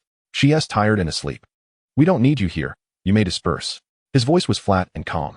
The guards exchanged glances, ultimately leaving one to guard the door while the others retreated. Zhang Zihao did not look back as he turned ahead toward the previous private room. When he pushed the door open, the interior was already in disarray. Zhang Mi lifted his gaze, his right hand gesturing a number at his side. Zhang Zihao nodded almost imperceptibly, his attention drawn to the bloodshot eyes of Lien Haodong, whose fingers were digging into the edge of the table. "Donggu," Zhang Zihao approached, his tone laced with just the right amount of persuasion. "The sum is considerable. If this continues, Longgu will surely come looking for you." A laugh, mingled with the scent of alcohol and resentment, rolled from Lien Haodong's throat. "Another 20 million. He did not even glance at Zhang Zihao, merely extending his hand toward Zhang Mi. "I refuse to believe this curse." Zhang Mi looked to Zhang Zihao. Noticing the latter's finger lightly tapped the rim of his glass, he turned and retrieved a document from the waiter's tray, laying it before Lien Haodong. "Donggu, we cannot break the rules. Please sign here, and the money will arrive immediately." Lien Haodong seized the pen, pressing his fingerprint down heavily and urgently, returning it before the ink had dried. As the chips were piled before him, his entire face lit up. Across the table, Gao Jin held a card between his fingers, his peripheral vision sweeping over Zhang Zihao. After a barely perceptible nod, the card was revealed. As the chips cascaded forward, the veins in Lien Haodong's neck surged violently, as if they might burst through his skin. Chapter 38, Consolidation of Power. He opened his mouth to speak, but his cheeks suddenly twisted to one side. The sound of a slap echoed sharply. Lien Haodong cupped his face and looked up, his anger freezing the moment he recognized the visitor. Big brother? Lien Haolong stood at the threshold of light and shadow, his gaze cutting through Zhang Zihao and Gao Jin like a blade. If I had arrived even a moment later, would Zongxini have had to change its surname? He tossed this remark over his shoulder and turned to leave. Lien Haodong stumbled after him, his coat tail disappearing through the door's crevice. Once the door closed, Zhang Zihao lifted his chin toward Zhanmi. Keep watch outside. Do not let anyone near. Zhanmi exited with his men, and the private room fell into a sudden silence. Zhang Zihao approached Gao Jin, extending his hand for a handshake. Thank you for your hard work tonight. The chips before Gao Jin had formed into two small mountains. Zhang Zihao tapped the tabletop with his fingertips, the sound resonating clearly in the quiet room. As previously agreed, it's half for each. Mr. Gao, would you prefer cash or a check? Gao Jin's gaze swept over the banknotes before finally resting on Zhang Zihao's face. A check, please. It is more convenient. He paused. Once I am ashore, I will leave Hong Kong immediately. If you are concerned. Zhang Zihao leaned slightly forward. I have a speedboat here. I can send you back right away. Would you prefer to leave immediately or wait a few days to travel with the larger vessel? Gao Jin understood the unspoken consideration and nodded. Then I thank you, Mr. Zhang. I will take the speedboat. The two exchanged a knowing smile, a silent agreement hanging in the air. Zhang Zihao took out his checkbook from his inner pocket, the pen gliding across the paper as he tore off a sheet and handed it over. Universal exchange. Go outside to retrieve it. If you keep it local, Lien Haolong will likely not allow you to remain at ease. Gao Jin accepted the light paper, yet the moment his fingertips brushed against it, it felt as heavy as a mountain. He pushed a note with a number back onto the table. This is my contact information, along with that of a reliable friend. Should there be more such lucrative business in the future, Mr. Zhang, feel free to reach out to me. He held the prepared ticket in his hand, giving it a gentle shake before turning and exiting. Not long after the door closed, Zhanmi slipped back in, his brow furrowed in confusion. Zihao Gu. When you were speaking earlier, it was evidently your first meeting. Yet I have hardly left your side. When did you reach an agreement to scheme against Lien Haodong? With clever individuals, there is no need for words. A faint smile curved at the corners of Zhang Zihao's mouth, a mere glance conveying mutual understanding. Zhanmi was momentarily taken aback, then shook his head and chuckled. Just a single exchange of glances had caused Lien Haodong to evaporate 100 million. He could not help but imagine how Lien Haodong would react upon discovering this. Would he perhaps vomit blood? Zhang Zihao said nothing further, departing the room with Zhanmi, leaving the remnants of the yacht's game for Lien Haolong to sort out himself. He walked alone toward a room deep within the cabin. As he pushed the door open, a warm, fragrant figure rushed into his embrace. Zhang Zihao caught her securely, wrapping his arm around her slender waist, his gaze falling to her feet. What about your shoes? You must be feeling cold. I am quite worried. Mianna looked up, her lips slightly pouting. When I woke and did not see you, I feared you had abandoned me once again. Her voice was imbued with a childlike, untainted dependency, characteristic of someone freshly awakened from slumber. Zhang Zihao gazed at her face, which had lost its previous sharpness and brilliance, now softened by complete trust. His fingertips brushed through her scattered hair as he spoke softly. I would never. But I must return to Thailand to oversee your business. She buried her face into his shoulder, murmuring, you leave such a massive responsibility to me. It is quite exhausting. Zhang Zihao chuckled lightly, bending down to plant a kiss on her neck. The skin still bore the faint marks from the previous night, glimmering subtly under the light. To burden my wife is truly my fault. His warm breath caressed her ear, his voice lowered. Just right. I have learned some techniques for relieving tension. Would you allow me to give you a proper massage? As Mianna's gaze met his, Zhang Zihao's spine straightened abruptly, just as he lifted his foot. A knock on the door sliced through the thick atmosphere. It seemed someone was eager to take up the task of cleaning the restroom. Zhang Zihao clicked his tongue, pulling open the door to see Tian Yangyi's face, hearing laughter that resembled silver bells wafting in from within. He shot Mianna a warning look, signaling that they would discuss this later. Mianna bit her lip and lowered her gaze, a faint blush creeping to her ears. Uncle Long is looking for you.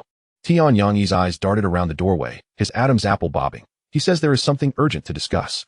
Zhang Zihao tapped the doorknob twice with his fingertips. Have him wait. I need to change my shirt. As the door closed, he caught sight of Mianna reclined against the sofa's armrest, a playful smile dancing at the corner of her lips. He approached and pecked her on the lips. Lien Haolong has asked to discuss matters. Will you accompany me? You men discuss serious business. What need have I to attend? Mianna traced her fingers along his collar. There are several restless tales back in Thailand waiting for my return to tidy up. Thankfully, you are holding down the fort here. Zhang Zihao seized her wrist in response. Spare me the theatrics. Mianna withdrew her hand, yet her eyes sparkled with mirth. You may gather wildflowers outside as you please, just don't let me see it. I cannot bear to part with you, yet I cannot allow others to touch you either. What an injustice, dear wife. Zhang Zihao raised both hands in surrender. In this lifetime, I am entirely yours. It was unclear whether the lingering effects of hypnosis had yet to dissipate or if the sweet nothings themselves held a captivating charm. But Mianna suddenly wrapped her arms around his neck. I know. She nestled into his shoulder for a moment before releasing him. The corridor lights elongated Zhang Zihao's shadow as Kuan Tai emerged from the corner, blocking his path with a deep bow. Congratulations, son-in-law, on mending old ties. However, there are some words I must say up front. Zhang Zihao did not pause, brushing past Kuan Tai as he coldly whispered into his ear. Mind your place and do not meddle. Otherwise, you will be the first to be dismissed.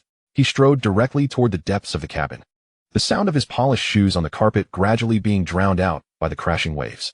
The door to the private room creaked open, and Zhang Zihao's gaze crossed the threshold, landing on Lien Haodong and Lien Haolong, who were seated side by side. Lien Haolong nearly sprang from his chair at the sound of the door, like an old beast disturbed from slumber, his gaze heavy and penetrating. Away. Lien Haolong's voice emerged from deep within his throat. Having known you for these years, I never expected your setup would ensnare a dong so deeply. A layer of appropriately measured astonishment surfaced on Zhang Zihao's face, his eyebrows slightly raised. Brother Long, from where does this assertion stem? He spread his hands in a gesture of resignation, his tone mingling with helplessness. I was not the sole witness present. Forfei Laoxiong and the others were there as well. How many times have I advised Dong Go? When luck is against you, it's time to withdraw. Accumulating debts leads to a dead end. Don't believe me? Asked Xionggu. He heard it all quite clearly. Lien Haolong's jaw tightened. He was undoubtedly aware of who orchestrated this scene, yet he could find no incriminating evidence on the table. His Adam's apple bobbed as he lowered his voice. Brother, the sum is too substantial. It cannot be gathered in haste. Given our years of camaraderie, could you perhaps show a little leniency? Business is business, Brother Long. Zhang Zihao shook his head, his voice steady as if merely commenting on the weather, asserting, on this vessel, rules are rules. The loan was extended on the strength of your reputation, Brother Long otherwise. He paused, allowing his gaze to drift casually over the bowed head of Lien Haodong, recognizing that the name Dong Go might not carry much weight in these waters. Suddenly, Lien Haodong lifted his head sharply. His face was severely swollen. His left eye narrowed to a slit, and his right cheekbone was tinged with bruises. Zhang Zihao's eyes lingered on his face for a moment before sliding down to his trembling arm, which likely bore very little flesh beneath the sleeve. Zhang Zihao had no intention of shielding him. Rather, he leaned forward, his tone laced with deliberate concern. Who laid hands on you? Tell me, and I shall ensure he regrets ever drawing breath. Lien Haodong's lips twitched, his voice mumbled. I ran into the door frame. You must be cautious. Zhang Zihao straightened, but his gaze shifted to Lien Haolong's ashen face, pondering who would be held accountable if he were to sustain further injury. The air stilled for several seconds. Zhang Zihao could see the icy rage boiling beneath Lien Haolong's gaze, yet he remained unfazed. He meticulously adjusted his cuff before retreating toward the door. The ship is equipped with a gambling hall, a bar, and a stage for performances. If you feel stifled, feel free to explore. I have matters to attend to, so I shall not intrude further. He inclined his head slightly and turned to exit, just as the heavy wooden door had not fully closed. A muffled roar erupted from within, followed by the sharp sound of shattering porcelain. Incompetent fool, is there nothing you excel in besides squandering money? Even if you were disassembled and sold for parts, you couldn't cover this deficit. Zhang Zihao's steps did not falter. A chill smile graced his lips as he strode along the corridor adorned with deep red carpeting. Upon rounding the corner, Jean-Mi approached like a shadow, leaning in to whisper a few words in his ear.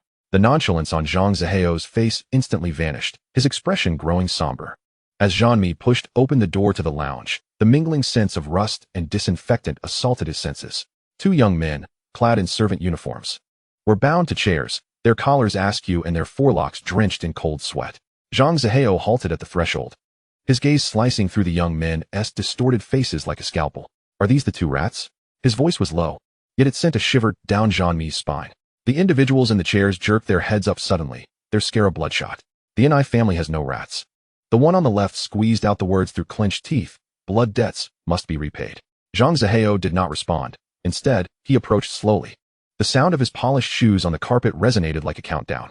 He stood before the two, leaning down, his shoulders casting a shadow that obscured the overhead light. The young men instinctively leaned back, their throats bobbing nervously. "Look at me." The three words were as light as a whisper. Zhao Zishu was the first to meet his gaze. He had intended to spit, but upon locking eyes, a sudden jolt of numbness coursed down his spine. Deep within those irises, he perceived a swirling vortex. The more he gazed, the emptier and colder it became. He heard his heartbeat pounding against his eardrums. But as the rhythm faltered and shattered, it dissolved into a haze of white mist. Jean-Mi noted the gradual dissipation of Zhao Zishu's pupils, his jaw slackening. Even his breath becoming a steady line. His clenched fists quietly loosened as he stole a glance at Tianyang beside him. The latter was fixated on the young man's trembling eyelashes, lowering his voice. "Will he wake up midway?" "Wake?" Jean-Mi scoffed. "If the boss commands Shirtu to speak."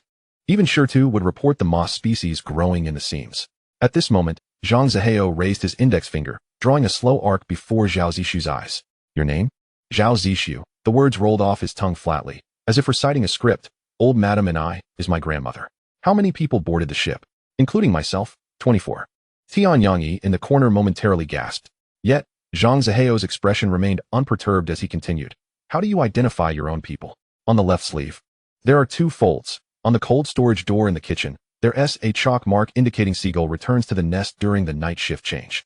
Zhao Zishu articulated each word painstakingly, every syllable heavy and cold, as if drawn from the depths of a well. Zhang Zihao straightened and nodded toward Jean-Mi.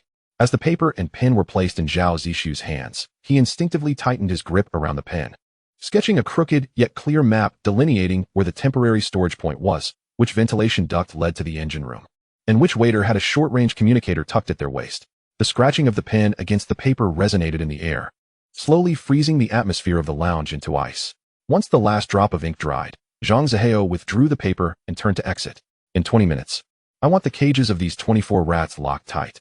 The corridor lights cast his silhouette into a long, sharp shadow, each step echoing like an unheard alarm bell. Since Tianyang was so concerned about the Ni family, it would be fitting to send them off on their journey. Perhaps the departed members of the Ni family had not strayed far into the underworld, and they might as well accompany them. As Zhang Zihao spoke, he gently grazed his fingertips along the side of his neck. Tianyang immediately understood the implication. As the door closed behind him, 2 muffled sounds were swallowed by the heavy door panel. Zhang Zihao continued his stride, as if oblivious to the sounds, a faint smile playing at the corners of his mouth as he gradually receded down the corridor. Chapter 39, Rooting Out the Weeds. He had never intended to annihilate the Ni family entirely. After all, he had been raised under the red flag, always leaving a sliver of mercy. However, since the other party failed to recognize when to retreat, he could hardly be blamed. The 20-odd mercenaries posed a bit of a challenge. He needed to pry open one person's mouth to unravel the remaining 24. Zhang Zihao paused at the corridor's corner, and Tianyang quickly caught up. "Everything has been dealt with." Tianyang lowered his voice. "Wait until nightfall. We'll sink them into the sea to feed the fish. Let us leave them for now." Zhang Zihao gazed out at the undulating sea. "We must root out those who are in it for the money, leaving none behind." "Understood. If we cannot gather them all at once, bringing back one live one will suffice." Tianyang nodded and turned, but was halted by Jean-Mi's voice. "Boss, leave this matter to us." Jean-Mi gestured to his wristwatch. "You should change your clothes. Tonight's maiden voyage gala requires your presence to open the event." Only then did Zhang Zihao recall the much-anticipated celebration. In preparation for this voyage, they had already disseminated the news. Not only would there be a luxurious ball tonight, but every prize would be worth a fortune. He rubbed his brow in contemplation, turning toward his suite, and before departing, he added, "Be thorough in your investigation. Aside from the Ni family, see if there are any other pests lurking aboard the ship. Rest assured." Jean-Mi's expression grew solemn. "This voyage will be absolutely secure." Zhang Zihao gently patted his shoulder and pushed open the door to the suite. The room was desolate. Mianna was nowhere to be found. A pang of anxiety gripped his heart, and just as he retreated to the corridor, he encountered Mianna's bodyguard. "Where's Mianna?" he inquired. The bodyguard hesitated. "She said she was hungry and had someone get her meal. She should be in her room. You ought to have stayed by her side at all times." "I just went to the restroom for a moment." Zhang Zihao's eyelids twitched involuntarily.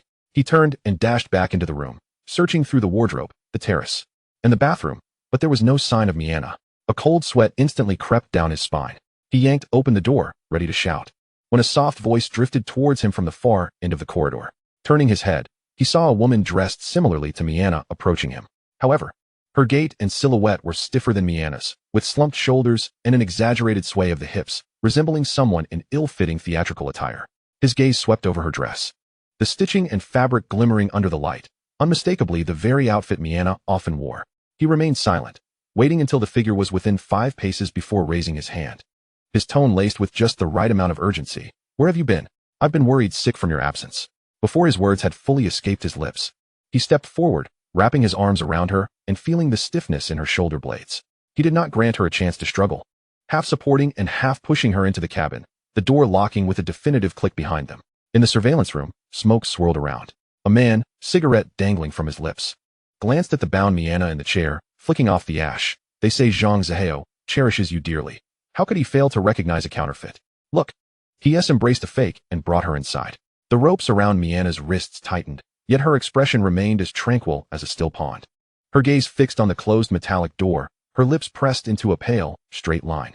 Inside the cabin, Zhang Zihao's hand had already clasped around the woman's throat. The pressure from his grip forced her to tilt her head back. "Who sent you?" His voice dropped, icy as if steeped in frost. "Where's Miana?" The imposter took a breath, managing to smirk. "Mr. Zhang, you play your part exceedingly well. I genuinely believed I had deceived you. Can we speak now? As long as you accompany us, you will naturally see her. And if I refuse?" Zhang Zihao's knuckles tightened. "The daughter of the 8-faced Buddha. How many lives do you think you can afford to lose?" "That is a concern for those above us," the woman replied, squeezing the words through her teeth. "You merely need to choose, to go or not to go." Suddenly, Zhang Zihao released his grip. The woman slumped, poised to inhale, but instead found herself ensnared by a pair of dark, fathomless eyes, her consciousness gradually being drawn into chaos. In a daze, she heard the man's voice, low and deliberate, punctuating her increasingly disjointed thoughts. "Your name, your origin, your purpose." "Natasha, a mercenary sent to retrieve you, hired by someone to take over the Tsim Sha Sui business." "Where's Miana? How many of you are there?"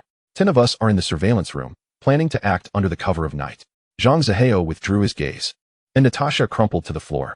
He adjusted his cuff, his eyes shifting toward the deep blue night outside the porthole, where scattered lights flickered across the sea.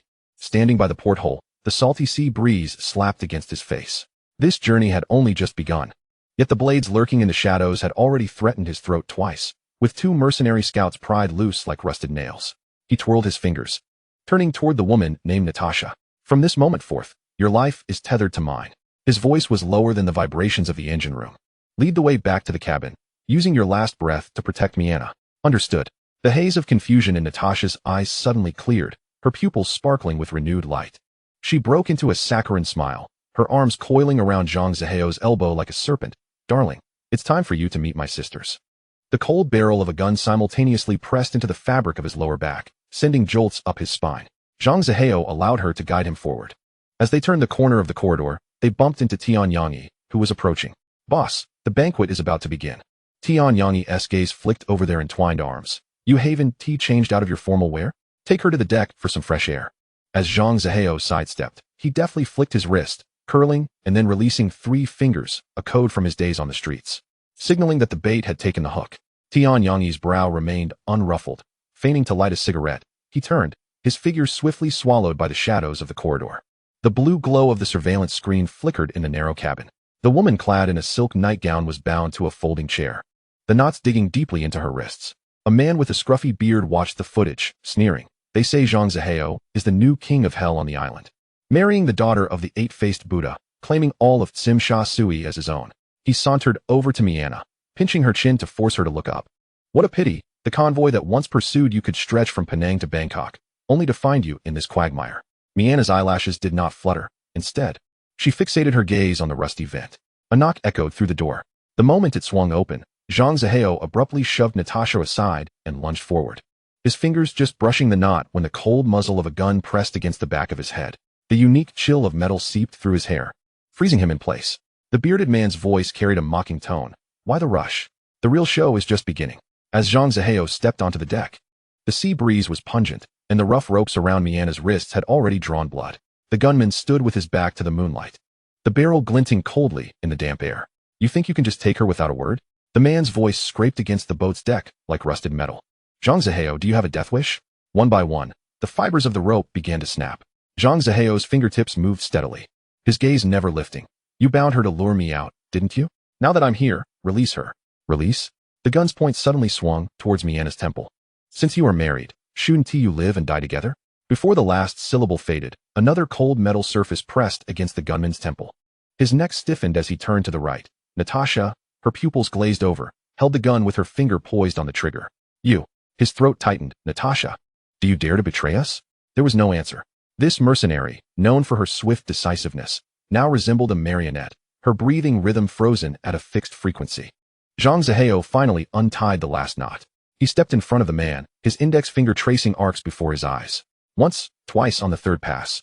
The man's pupils began to uncontrollably follow the movement. Compared to Natasha, whose gaze he could manipulate, this man had consumed 37 seconds of his time.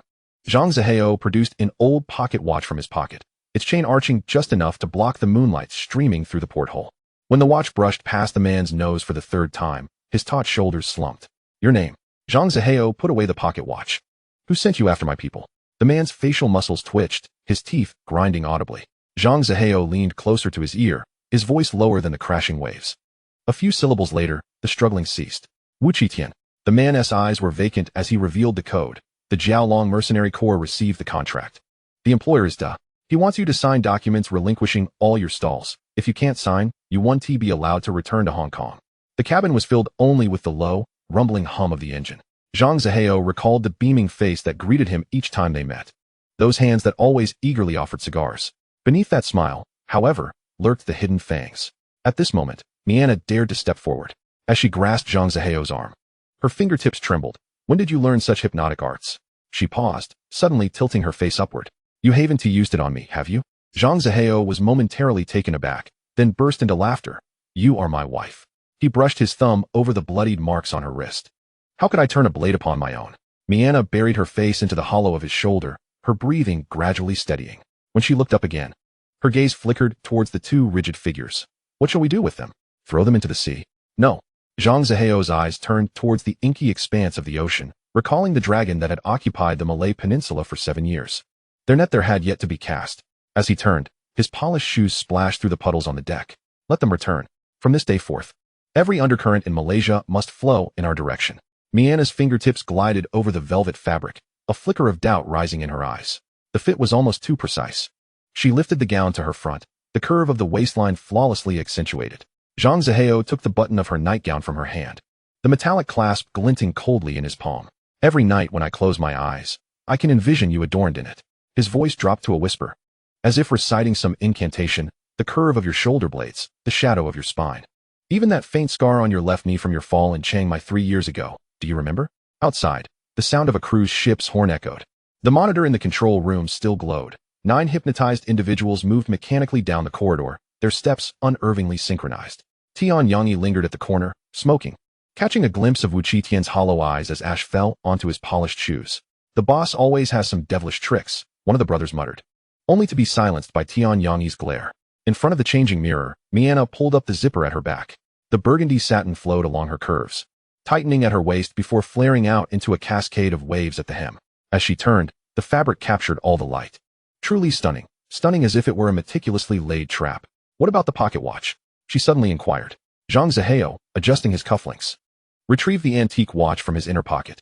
As the cover sprang open, the second hand precisely ticked past the 12th mark. Right here. He let the chain dangle, the brass casing warming slightly in his palm, a lock even the most skilled hypnotist could not unlock. The faint melody from the banquet hall seeped through the door.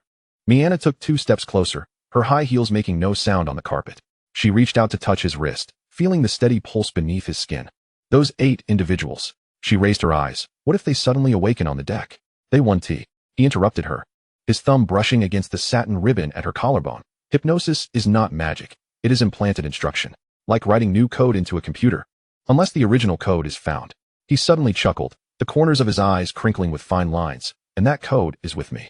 3 rhythmic knocks echoed from outside the door. Tian Yangi's muffled voice came through. The guests are beginning to board. Zhang Zihao cast one last glance at the monitor. The 9 figures had dispersed throughout the cruise ship, like 9 strategically placed pieces on a chessboard. He linked his arm with Miana's, his palm resting against her cool skin. It is time to make our appearance, my lady. The wall sconces in the corridor stretched and compressed their shadows. Chapter 40, Miana. She suddenly recalled that the tag on the gown was not from any luxury brand, but a sequence of embossed gold numbers, reminiscent of a laboratory specimen label. System. She silently repeated this word in her mind, the wine-red satin suddenly feeling heavy. The door to the banquet hall slowly swung open before them. As Zhang Zihao handed her the gown, his fingertips lingered on the fabric for a moment. The moment I saw this, I knew it belonged on you. His voice carried a perfectly timed smile. I never expected it would actually come in handy here. As Mianna accepted the garment, her lashes fluttered. The sensation of the fabric gliding over her palm, causing her ears to blush. As she turned towards the fitting room, her steps quickened slightly. The hem of her skirt sweeping across the carpet, creating delicate ripples. Why not change right here? Zhang Zihao's teasing voice called after her. The pillow landed in his embrace, carrying a faint scent of perfume. Mianna's voice emerged muffled from behind the fabric. Dream on. Just before the fitting room door closed, her flushed profile flashed through the crack. Zhang Zihao unfolded his suit jacket. The moonlight fabric shimmered with a pearlescent glow under the lights, the tailor's craftsmanship evident in every seam. As he adjusted his cuffs, he heard the soft creak of the door hinge. When he lifted his gaze, his fingers resting on the cufflinks paused. The same moonlight fabric enveloped Mianna's figure. The neckline snug against her collarbone, while the waistline gracefully followed the contours of her body, the fabric casting gentle shadows at the folds. In certain angles, a subtle sheen emerged, reminiscent of mountain silhouettes gradually revealing themselves through morning mist. Zhang Zihao suddenly found the design too clever. It lured the eye with its conservative cut, yet revealed just the right secrets upon closer inspection. I should keep you hidden. As he approached, his palm lightly pressed against her lower back, his voice dropping. I am starting to regret this. Mianna's profile brushed against the fabric of his shoulder. No matter how beautiful, it is meant to be seen by you. Her breath grazed his collar as she deftly stepped back. We must depart. Time is of the essence. As she opened the door, the corridor light poured in, illuminating the faces outside that had not yet concealed their expressions. Tianyangyi and Zhanmi stood at the forefront, with several subordinates behind them striving to feign interest in the decorative paintings on the ship's walls. The door was swiftly pushed back into place. Mianna leaned against the door panel, a coral hue spreading from her earlobes down her neck. What's wrong? Zhang Zihao asked, only to realize the answer before he finished. He reopened the door, scanning the corridor where the group pretended to be busy. Are they all gathered here waiting for the opening remarks? Boss, we are just waiting for you and your wife to arrive. Tianyangyi scratched his nose. Just wait. Zhang Zihao closed the door and turned. Noticing the blush on Mianna's face had faded significantly, leaving only a faint rosy trace on her cheeks. As he extended his arm for her to link, he felt her fingertips were slightly cool. Let us go show them what true compatibility looks like. The light seeping through the door crack made Mianna's fingertips tremble. As she lowered her head to adjust her skirt, her earlobes still glowed with a lingering blush. Zhang Zihao's palm rested on her lower back, warmth seeping through the fabric. We must meet those we are meant to meet. His voice was low, as if soothing her, yet also declaring a fact.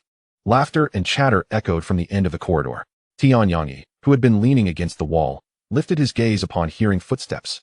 Forgetting to flick the ash from his half-burned cigarette, his companions behind him fell momentarily silent, their eyes drawn to Mianna, whose gown was not merely reflective but seemed to weave the entire galaxy into its fabric. When the lights flickered, it radiated a cascade of varying hues. The men quickly averted their gazes, stepping aside in silence, trailing behind. When the banquet hall door swung open, a buzz of voices was abruptly sliced into silence.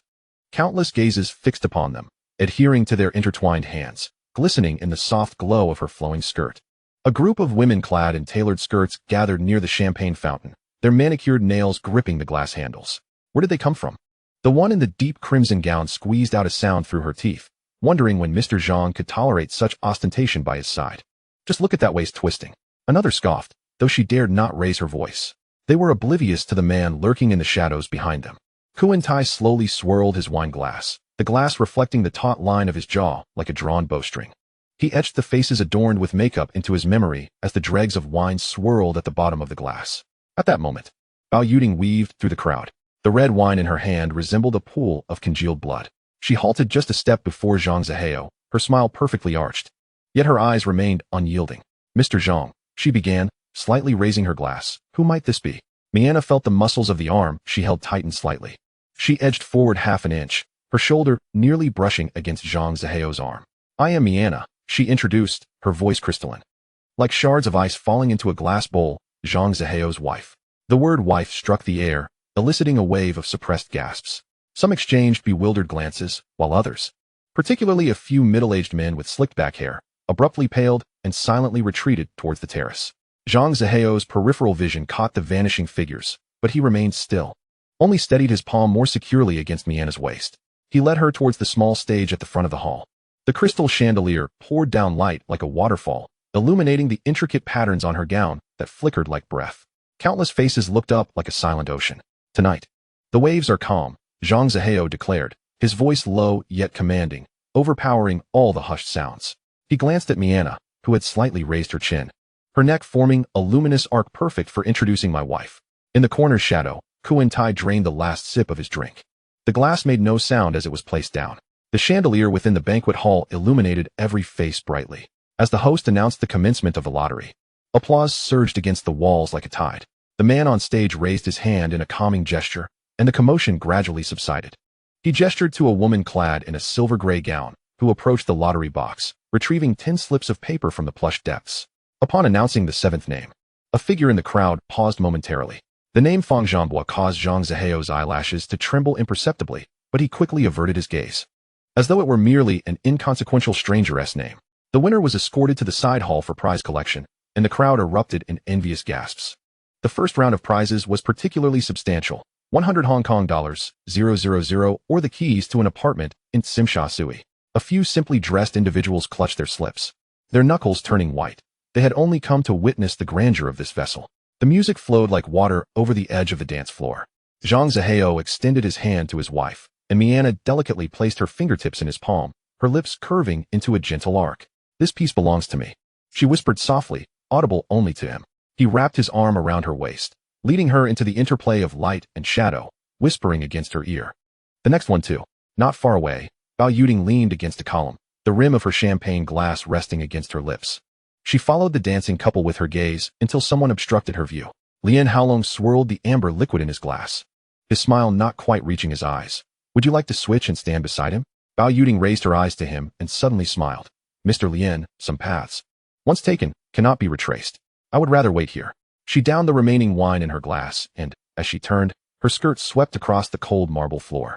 Lian Haolong eyed the retreating figure, his throat tightening. He summoned his shadowy subordinate, his voice low. "Keep a close watch on that one from the Bao family." The man in black silently melted into the crowd. As the dance concluded, Zhang Zihao guided Mianna out of the dance floor, his palms still resting on her back. The lights swept over their entwined arms, casting 2 parallel shadows on the polished floor. When Bao Yuding approached, her stiletto heels left shallow indentations on the carpet. She halted before Zhang Zihao, her gaze flickering over Mianna beside him, her voice dripping with honey. "Mr. Zhang, would you do me the honor of a dance?" Zhang Zihao turned his head towards Mianna. Mianna's lips curved into a compliant arc, her fingertip gently brushing his cuff. "Go ahead, Bao is sincerely inviting you." Her words were measured, each syllable as smooth and lustrous as pearls steeped in oil. Upon hearing the name Bao, her nails silently sank into her palm. Yet her face blossomed into a smile, as if casually remarking, "I often encounter Mr. Zhang in Hong Kong, yet I had no idea he concealed such a captivating wife." Her gaze swept over the diamond ring on Mianna's ring finger, the stone catching the light and emitting a cold glimmer. Mianna's expression remained unchanged. As the daughter raised under the auspices of the 8-faced Buddha, accustomed to the flicking tongues of venomous serpents, how could she be rattled by such superficial provocations? Suddenly, she tilted her face and pressed a kiss against Zhang Zihao's cheek, leaving a bright red imprint like a vermilion seal. "I must thank Bao for the reminder that my husband cares for me so deeply." With that, she lightly pushed Zhang Zihao's back, urging him to go quickly and return soon. Zhang Zihao observed the exchange between the 2 women with keen interest. A surge of heated pride welled within him, yet his expression remained veiled in a misty smile. He leaned down to kiss Mianna's earlobe. "Wait for me." As he turned to extend his hand towards Bao Yuding, his fingers unfurled as if inviting, yet also serving as a silent declaration. The dance floor's lights flowed like rivers. Bao Yuding draped herself over his shoulder, her gaze catching sight of Mianna in the distance, holding up her glass and signaling to her. The dark red liquid swirling slowly within. She leaned closer to Zhang Zihao's ear. "Mr. Zhang, you keep your secrets tightly guarded." "What secrets?" Zhang Zihao spun her around, his suit jacket trailing an elegant arc. "Your marital status." Bao Yuding's voice lowered, yet each word was pronounced clearly. "This should not be a secret between business partners." Zhang Zihao chuckled softly, his breath brushing against her tousled hair. "Bao, business is business, and private matters are private." His palm pressed against her lower back, warmth seeping through the fabric. Bao Yuding recognized his playful cat-and-mouse game. Yet she willingly engaged in this performance, for there was a dangerous allure to this man. Like poison wrapped in velvet. She feigned an attempt to withdraw, then I should suppress any inappropriate thoughts. Yet her wrist was seized firmly. Zhang Zihao pulled her back into his embrace, the force perfectly balanced, neither allowing escape nor appearing rude. Why bother? He murmured, his tone deepening like the tide rising in the night. Marriages may not last, but partnerships can go further. Is that so? Bao Yuding scoffed coldly. You have quite the appetite, I am well aware. Suddenly, Zhang Zihao lowered his head, his nose brushing past her hair. Did you change your perfume today? He closed his eyes, inhaling deeply, like a mandrake blooming at midnight, intoxicating enough to weaken one's bones. Bao Yuding's fingertip rested against his chest. Her touch as delicate as a feather. Your wife is watching. Is this really appropriate, Mr. Zhang? Just stating a fact. He locked his gaze onto hers. Bao was indeed a rare treasure. Then what about your wife and me? Bao Yuding's eyes glimmered. Which one captivates you more? Spare me the pleasantries of saying both are equally delightful. Zhang Zihao twirled her into the darkest corner of the light, their shadows melding into a pool of ink on the wall. White roses shone brightly, while red roses blazed with intensity. His lips almost brushed against her earlobe. And without that one bloom, my garden feels incomplete. In the distance, Miina sipped her drink, her tongue savoring the lingering astringency of tannins. She gazed at the two figures swaying in rhythm to the music, suddenly reminded of her father's words, when venomous snakes and scorpions dance. It is often the onlookers who must tread most carefully. The roses in the dance hall twirled, as Bao Yuding's fingertip traced across Zhang Zihao's shoulder. It resembled a streak of blood-soaked light. It is often said that red and white roses each have their merits. Her voice was barely a whisper, yet her breath was fervent. What color do you think I should be, Mr. Zhang? Zhang Zihao's palm rested against her lower back, maintaining just the right distance to count the vertebrae of her spine. A clever man, he bore the faintest lines at the corners of his eyes when he smiled, never bothering to peel back the petals for inspection. Miina stood in the shadow of the champagne tower. The shards of crystal light cascaded into her glass, trembling slightly with each heartbeat, as the man's arm encircled another, having been wrapped around her sweat-soaked back just last night. Kuntai approached like a hyena sensing blood. That red rose. Chapter 41, Provocation. He pressed his tongue against his molars, contemplating whether to break it. Miina stared at Zhang Zihao's profile. He was bent over, listening to Bao Yuding's whispers, his Adam's apple bobbing under the light. She suddenly recalled the morning when she tied his tie, as he hummed a northern Thai lullaby in a muffled tone. Once the business transaction is settled, the rim of the glass grazed her teeth, leaving a half-circle of wet marks. Seeds buried in the soil must wait until they sprout before they can be pinched. Can you tolerate the grit that grinds against your eyes? Grit? She finally turned her face, her pupils reflecting Kuntai's distorted image, a ballast on his vessel. If the ship sinks, who will I assist ashore? Behind the distant column, Lien Haodong bit into his cigar, leaving teeth marks. He had bound that poisonous butterfly. He nudged the person beside him, suggesting perhaps that a debt of 100 million could be waived. Lien Haodong's laughter rumbled from his nostrils, as if he heard a puppy barking at the moon. The eight-faced Buddha perished because he truly believed himself to be a god. He brushed off the non-existent dust from his brother's shoulder. His daughter? She had grown up amidst piles of money like a green snake. Moreover, he nodded towards Zhang Zihao's direction. That snake charmer was waiting for someone to extend a hand. Lien Haodong wished to argue, but the fragrance of perfume wafting past the dance floor stole his attention. A figure clad in a fishtail dress flashed by, and his Adam's apple bobbed involuntarily as he unconsciously followed that glimmering trail. When Zhang Zihao returned, Miina was crushing cherries on her plate with a fork. The scarlet juice splattered onto her thumb, resembling a fresh wound. Enjoying the dance, she did not lift her gaze. He snatched the silver fork from her hand, his fingertip brushing against the damp crimson. Has the vinegar bottle been overturned? Warm breath cascaded over her earlobe. I've counted how many times your skirt has twirled. With each turn, I think of the position of that mole on your lower back. The waiter pushed the dining cart, and his posture while raising the glass resembled that of one wielding a cane. May I borrow your gentleman for 5 minutes? This was directed at Miina, yet his eyes remained fixed on Zhang Zihao. As Miina nodded, the diamond fringe at her temples swayed with a chilling arc. When she turned, her high heels produced 3 crisp sounds, reminiscent of a countdown. The door to the private room closed, severing all musical notes. My Dongxiong extracted champagne from the ice bucket. The droplets cascading down the bottle splashed onto the carpet like broken lines. I envy you, he suddenly said, for keeping a bird that cannot be contained even in a cage. Zhang Zihao leaned against the doorframe, smiling. A cage? He produced a lighter, the metallic cap snapping open to release a burst of blue flame. I am merely the branch that happened to extend when she paused for breath. When the flame extinguished, only 2 points of crimson remained in the darkness, locked in confrontation. The neon halo of the dance hall cast mottled shadows across Zhang Zihao's profile. The cigar between his fingers emitted a slender plume of smoke, his gaze fixed upon the face of the man opposite him. I understand Mr. Mai's intentions. As for me and his business in Thailand, I have never inquired. However, since the matter has found its way to me, I shall relay it. My Dongxiong leaned back into the velvet sofa, the amber liquid in his glass swaying gently. Mr. Zhang is a perceptive man. Goods transported by water inevitably encounter storms. But if one is constantly battered by the rocks in their own harbor, anyone would be exasperated. He paused, a cold curve forming at the corners of his mouth. I merely seek a safe passage. Mrs. Zhang, please be lenient. It will make everyone's face more pleasing. Safe passage. Zhang Zihao repeated the phrase softly, as if savoring an unfamiliar flavor. He raised his eyes. Mr. Mai's goods, navigating upstream. This wind direction is quite novel. Business is like that, with winds from all directions. As long as it reaches the shore, it is favorable. My Dongxiong raised his glass, draining the remaining wine in one gulp. Mr. Zhang's willingness to accept this message. I have noted. In this port area of Hong Kong, should you find yourself in need of my assistance, do not hesitate to speak up. The two exchanged some inconsequential small talk, shaking hands briefly as they stood. As Zhang Zihao turned, the corner of his eye caught a predatory gaze lurking by a distant column.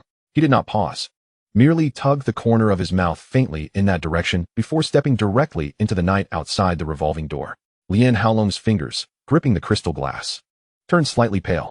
He leaned towards the shadow behind him and whispered, "Go, probe the sentiments of my Dongxiong's associates. What were they just whispering about?" "Yes, Dragon Brother." He scanned the bustling dance floor, his brow suddenly furrowing. "Where is Haodong?" A subordinate beside him lowered his voice. "Young Master Dong left just now with a lady." A cold snort escaped Lian Haolong's nostrils, the base of the glass thudding heavily against the table. "Useless." He squeezed the words through clenched teeth, his eyes glistening with a thin veneer of ice. "I will settle the score with him later." At this moment, Lian Haodong lay entangled in the down comforter of a hotel suite, sweat staining the sheets with dark patches. The woman's lacquered fingers traced circles on his chest. Her voice sweet as melted honey. "Yesterday's card game. I was so unfortunate to lose this amount." She extended 2 fingers and gently pressed them against him. "You were so impressive then. Help me win the money back." Lian Haodong stared at the ornate ceiling, his Adam's apple bobbing. "Elder brother has forbidden me from the card table."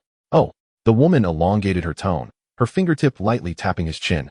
So the fearless second young master Lian must also heed his brother's wishes. This statement pierced his eardrum like a needle. Lian Haodong shot up, grabbing the shirt when Tian Yangyi found him. He was curled up in a dark alley corner, besieged by several ruffians who were unleashing a flurry of fists and kicks upon him. Tian Yangyi brought him before Zhang Zihao. After listening to Zhang Zihao's plan, Long Si merely shook his head and raised his trembling right hand, revealing a deep scar around his wrist. A shocking reminder of severed tendons that rendered him unable to touch cards again. However, Zhang Zihao retrieved a slender porcelain vial from his pocket. The system's exchanged potion could reconnect severed tendons, but the condition he posed was this. Long Si must guard this cruise ship for a full 3 years.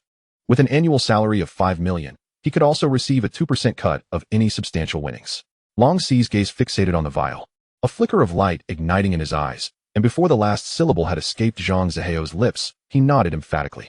Once restored, Long Si returned to the gaming table. Yet he always wore a silver-gray mask to conceal his identity, adding an extra layer of security to the ship's secrets. This time, even Lian Haodong boarded the ship. Zhang Zihao whispered a few words to a subordinate beside him, and that person quietly retreated into the shadows of the corridor. Mianna leaned close to her husband's ear, her breath delicate. "What's the matter?" Zhang Zihao brushed her hand gently. "Mak Tong Hung just sent word that when his goods arrive in Thailand, he hopes our people won't interfere." Mianna raised her eyes to him. "Are you looking to befriend him, or to swallow him up? Let us leave a way out." Zhang Zihao gazed out the porthole at the dark sea. He had yet to fully grasp Sim Sha Sui's territory, so there was no rush for this bite. Mianna's lips curved into a smile. "Understood. I will make the necessary arrangements." He lowered his head and kissed her forehead, the warm touch lingering momentarily. "Having you around makes things so much easier for me." In the opposite lounge, Lian Haodong initially played roulette. As his stack of chips grew higher, the female dealer beside him subtly nodded toward a distant waiter. The net set by Zhang Zihao tightened silently once more. This time, he let Lian Haodong lose only 50 million, all of which were chips borrowed on board.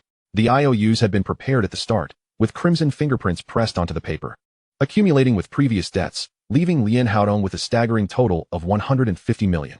Zhang Zihao pinched the ink-stained note, flicking its edge with his fingertip, and looked at the two before him. "Lian Haodong hasn't caught wind of anything yet, has he?" The dealer's smile deepened. Not a whisper has escaped. As she departed, the hem of her skirt swept past the doorframe like a closing umbrella. Zhang Zihao stood by the window, his fingertips tapping out a staccato rhythm on the glass. as the distant sea shattered the setting sun into fragments. Lian Haodong likely never imagined. Speaking to his reflection in the glass, his voice echoed in the empty room. The drink handed to him from his bedside turned into a lock within his bowels. Long Si sat in a velvet chair shrouded in shadows. His left hand raised before his eyes. His fingers curled and unfurled in succession, joints cracking like new branches. 3 years. He uttered this number as if savoring an olive pit. Enough time to retrieve everything he had lost. Just call my name. Zhang Zihao turned around. The light slipping from his shoulder, the exchange of Sir felt like a business transaction. It was indeed business. Long Si smiled, the corners of his eyes crinkling deeply. Those lines still harboring the dust of gambling tables from years past. You heal my hand, and I'll keep your territory in check. Quite fair. They fell into a momentary silence. Faint music wafted up from the lower deck of the cruise ship, as if it were transmitted through a layer of water. It's time to collect your share. Zhang Zihao tilted his head toward the door, the first day on the job, seeking a favorable omen. Long Si rose slowly, as if acclimating to this newly awakened body. Pausing at the door, he did not look back. Do you need my help with those 20 individuals? Not yet. Zhang Zihao retrieved a pair of white gloves from the drawer, slipping one finger after another into them. Guests must serve themselves to show sincerity.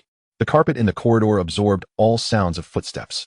Tian Yangyi nearly collided with Long Si at the corner, and as he sidestepped to make way, his pupils suddenly constricted. He watched the slightly hunched figure vanish behind the gilded columns, his nails unconsciously digging into his palm. Upon entering the room, Zhang Zihao was busy adjusting his tie in front of a wall of surveillance screens. In the 20 small frames, men clad in camouflage either sat or stood, like specimens trapped in glass boxes. For a missing, Tian Yangyi's voice was dry. Those not on camera are the interesting ones. Zhang Zihao adjusted his bow tie one last time. The cold light from the screens casting a blue-white outline along his jaw, reminiscent of poker players who always try to conceal their cards up their sleeves. Tian Yangyi swallowed hard. Was that man just now Long Si, who 10 years ago, on the high seas, won 3 cargo ships with a straight flush? It was him. Zhang Zihao opened the drawer, the metallic clink echoing sharply as he did so, yet his left pinky remained bent, a reminder of the severed tendons that, even if reattached, left behind such a memento. How did you manage to invite him? I did not invite him. Zhang Zihao closed the drawer, and as he turned, something flickered in his eyes, reminiscent of the moment he had handed a breathing tube to someone on the brink of drowning. They traversed the long corridor lined with dark red carpet. The cabin doors on either side were tightly shut, each concealing a distinct rhythm of breathing behind them. When they reached the final door, Tian Yangyi suddenly murmured. During that televised match years ago, his hand trembled when he revealed his cards. It won't tremble now. Zhang Zihao grasped the brass doorknob. At least for the next 3 years, it wouldn't. The creaking of the door hinge sounded like a long sigh. The air within the cabin carried a mix of rust and the briny scent of the sea. Zhang Zihao's gaze swept over the 20 faces, varying in height and build, yet all cloaked in a dreary, unremarkable aura, akin to grains of sand casually picked up and then dropped on the beach, easily vanishing into the background of the crowd. He silently clicked his tongue. Such individuals were indeed prime material for unsavory enterprises. Upon his entrance, no one spoke, and the silence clung like thick grease around them. Zhang Zihao stepped into their midst, the sound of his polished shoes striking the floor resonating sharply in the confined space. The person who hired you. Chapter 42, Confrontation 1. His voice was not loud, yet it cut through the air like a dull knife scraping against steel, now lying at the seabed, waiting for the fish to feast. If you wish to change locations to accompany him, you may continue to feign deafness and silence. In the corner, a woman of about 50 stepped forward, an expression of confusion and dissatisfaction creasing her face. Sir, we don't understand. We are merely tourists who purchased tickets to board this ship for sightseeing. How did we end up here? As she spoke, the fine lines at the corners of her eyes trembled slightly with her expression. Zhang Zihao approached her, halting before her. He raised his hand, the pad of his thumb slowly brushing over the woman's dry lips, the motion as gentle as dusting away dirt. Startled, she recoiled, but he smiled. A grin that never reached his eyes. Spare me. Remove this layer of makeup and let me see what kind of scenery lies beneath. The woman seemed scalded by fire. Her voice suddenly sharp, vulgar. Release us at once. Otherwise, our people will not spare you. At her shout, the heated stares of a dozen others immediately fixated on Zhang Zihao. Oh. Zhang Zihao's gaze slowly swept over the agitated faces. Then look into my eyes and tell me. Is there still time for the person you are waiting for to board this ship? A dozen pairs of eyes instinctively focused on the depth of his gaze. In an instant, the light within those pupils dissipated, extinguished like a candle flame, leaving behind only a hollow, bewildered void. The previously speaking woman sensed something amiss. Her voice trembling. What happened to them? What have you done? a subtle little trick to instill silence and obedience. As Zhang Zihao spoke, his gaze was fixated upon the woman. She yearned to avert her eyes, yet her neck felt as if it were rusted, her gaze ensnared by an invisible force. Resolutely anchored to his face, she sensed her consciousness being gradually siphoned away, her past memories fading away like the receding tide, dissipating rapidly. In their stead, unfamiliar images and commands were forcibly injected, seamlessly filling the void. Once that layer of intangible manipulation was complete, Zhang Zihao finally spoke. His voice flat and devoid of emotion. Your name, your origin, the code names of these individuals, and where are the remaining four? The person under control remained motionless, while the few still conscious turned pale with horror, their lips moving as if to scream. Tian Yangyi, who had been leaning against the doorframe, silently stepped forward, raising the dark muzzle of his gun to his lips, signaling for silence with a gesture, his eyes as cold as ice. Don't make a sound. If you disturb the boss's questioning, I will toss each of you overboard to listen to the sea weep. The threat, like a bucket of cold water, rendered them rigid, afraid to breathe. At that moment, the woman, no, she should now be referred to as Paulina, responded in a monotone, submissive voice. Master, my name is Paulina. Hailing from the farthest northern land of snow. These individuals have no names, only numbers. The other four are currently near the engine room in the lower deck, awaiting my signal to sever the ship's power. A sudden jolt coursed through Tian Yangyi, a curse stuck in his throat. He exchanged glances with his subordinates, who swiftly exited into the shadows, their footsteps hurriedly retreating. Zhang Zihao, however, displayed no sign of tension. He was well aware of the rules governing such organizations. Until orders were given, the minions would not dare to act recklessly. After addressing the matter at hand, he regarded Paulina's now numb visage, his interest piqued with a hint of mischief. Leaning slightly closer, he whispered a question entirely unrelated, even tinged with a touch of wicked amusement. Paulina's fingertips glided slowly along the rim of the glass, leaving behind a faint ring of moisture. 26. Her voice was like silk steeped in icy water. Zhang Zihao unfastened the button of his collar, his atoms apple-bobbing. Indeed, a woman of 50 could not possibly possess such a waistline. He recalled those figures standing as wooden posts in the shadows of the warehouse, ready to become puppets at the snap of a finger. The streets of Tsim Sha Sui unfurled in his mind, the faces of the Liang brothers flickering in and out of view. If only he could whisper a few words directly into their ears, there would be no need for bloodshed. Yet, the mechanized command that resided in his mind always surfaced at such moments. It sought not a puppet show, but an actual gunfight. Sometimes he would gaze out at the sea, lost in thought. Had it not been for the term tyrant weighing heavily upon destiny, he might have been poring over blueprints for real estate in Shenzhen Bay or signing names in a cafe in Silicon Valley that would later change the world. The faces of the wealthy Ma clan from their youth surfaced from the depths of his memory, only to shatter into bubbles. The creak of the door hinge disrupted his reverie. Tian Yangyi stepped in, bringing with him four individuals with their wrists bound behind their backs. Zhang Zihao's gaze lingered on two of their faces, those of the waiters who had served champagne at the banquet. The edge of the tray still bearing the traces of Mina's lipstick. A fine line of worry creased his brow. He would need to sift through the invitations as meticulously as flour. 24 pairs of eyes stared vacantly into the void. He snapped his fingers, and some intangible force was both implanted and extracted. As the crowd poured out, their steps became light and obedient. Tian Yangyi stood at the boundary of the shadows, two fiery embers burning in his eyes. He had witnessed how the boss laid out the chessboard 10 moves ahead, as if he could hear the sound of gunfire tearing the night sky of Tsim Sha Sui. This made his fingers itch slightly on the gun's grip. During the remaining days of the voyage, Zhang Zihao often found himself ensnared in Mina's hair, fragrant with spices. Occasionally, at the gambling table, he would intentionally push his chips toward others. Upon losing the 7th purple chip, he laughed and pushed his chair back. My luck is just terrible. As he turned, he caught sight of the glaring deficit of 130 million on Lien Haodong's ledger, enough to buy a band of mercenaries. On the day the cruise ship docked, the morning fog was thick. Zhang Zihao stood at the top of the gangway, feeling the contrasting textures of two notes in his pocket, one bearing the address of a manor in Thailand, the other still imbued with the scent of Bao Yuding's perfume. The faces of 3 women flickered in and out of the morning mist, a faint smile curving his lips. The sea breeze suddenly shifted, dispersing that slight smile. On an afternoon soaked in the briny sea air, as Zhang Zihao's arm encircled Mina's waist while stepping onto the land of the port city, flashes of camera lights burst forth like scattered silver. Reporters from his several newspapers crowded at the front, their lenses snapping toward the couple, and after a brief exchange, the crowd surged toward other newly disembarked characters. Amidst the clamor, a voice brushed past his ear. Mr. Zhang, thank you. Zhang Zihao turned his head to find Fang Zhang was standing just a step away, his shirt collar slightly ruffled by the wind. A faint smile tugged at his lips. Thank you for what? You bought your ticket with your hard-earned money. Your luck is in your own hands.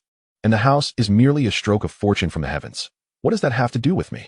He paused, his gaze sweeping over the young man's taut face. But your character does catch my eye. If you don't mind, let's consider each other as friends from now on, shall we? Fang Zhambua swallowed hard.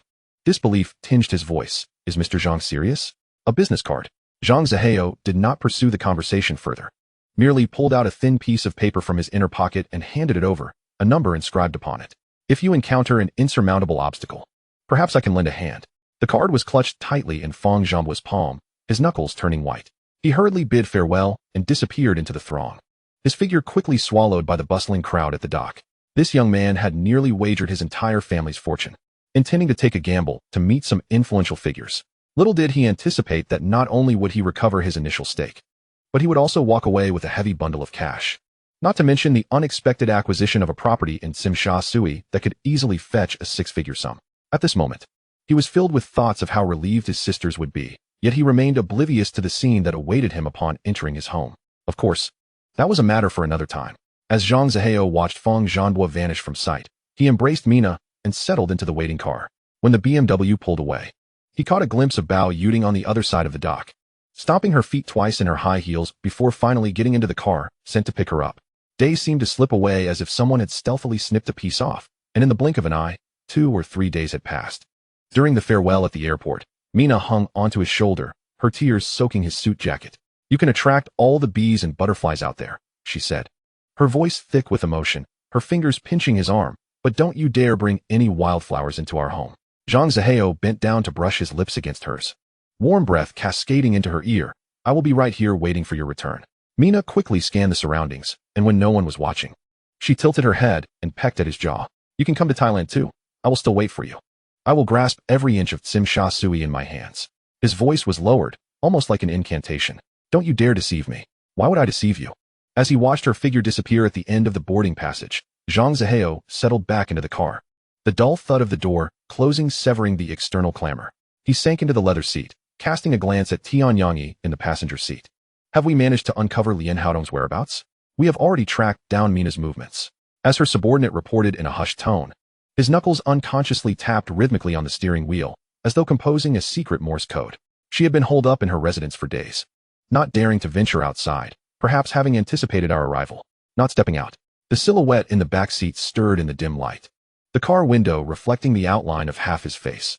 Then let us find a reason compelling enough for her to emerge. Even on Lian Haodong's side, we could find a woman to lure the snake from its den. Debts must be collected. Understood. The subordinate answered promptly. Recalling something. You left your phone behind when you got out. My Dongxiong had called, inquiring whether Sister Mina had given her nod regarding the matter discussed aboard the ship. Zhang Zihao took the weighty phone, dialing back. The ring barely sounded before it was abruptly cut off, and my Dongxiong's direct voice rang through, skipping pleasantries. Zhang Zihao. The line with Tai Gua is ready for shipment. Have you made arrangements with Mina? If it's not settled yet, I'll just barge in with force. Don't worry.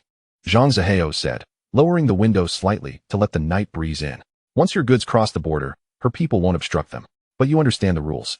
She must provide an explanation to the brothers below. Thank you. I know what needs to be done.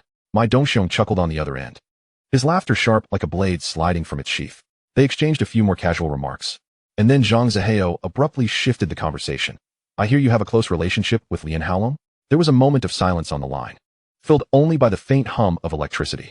After about 30 seconds, my Dongxiong's voice resumed, much calmer. I wouldn't call it a close relationship. We've merely crossed paths a few times. That is good to know. Zhang Zihao's gaze drifted past the neon lights outside. Lian Haodong owed me a substantial sum, and I was planning to have a word with his brother. Since you're not familiar with him, it would be best if you stayed out of this matter. What a coincidence. I was just planning a trip to the country, and I'm entirely unaware of what's happening here in the port city. With that, my Dongxiong ended the call, leaving a hollow, busy tone in its wake. Zhang Zihao tossed the phone aside and nodded subtly to Tian Yangyi in the passenger seat. Did you see that? This is how a wise person operates. When it's time to avoid the spotlight, they leave no trace. Tian Yangyi scratched the back of his head and grinned. I'm a bit slow on the uptake. Thankfully, I have the boss to guide me. You handle the strategizing. I'll just do the heavy lifting. That division of labor works well. Zhang Zihao did not respond, merely patting his shoulder. The car glided smoothly through the night, the tires hissing rhythmically over the damp pavement. Trust, at times, rests within these unspoken gaps. Suddenly, The brakes slammed like a punch to the gut. Zhang Zihao was thrust forward, his forehead striking the back of the front seat with a heavy thud. And a flurry of stars burst before his eyes. Before he could curse, Tianyang had already tensed up, hand pressed to his waist, voice low, "Boss." The newcomers bare ill intent. In the blinding beams of the headlights, two imposing figures blocked their path. The weapons they held gleamed coldly under the light. Their barrels aimed steadily at the car window. Zhang Zihao, one of them barked, his voice gruff, "Our boss requests your presence. Kindly step aside." Zhang Zihao slowly straightened, rubbing his aching forehead, and suddenly chuckled. "Such a grand display to invite someone? Who is your boss?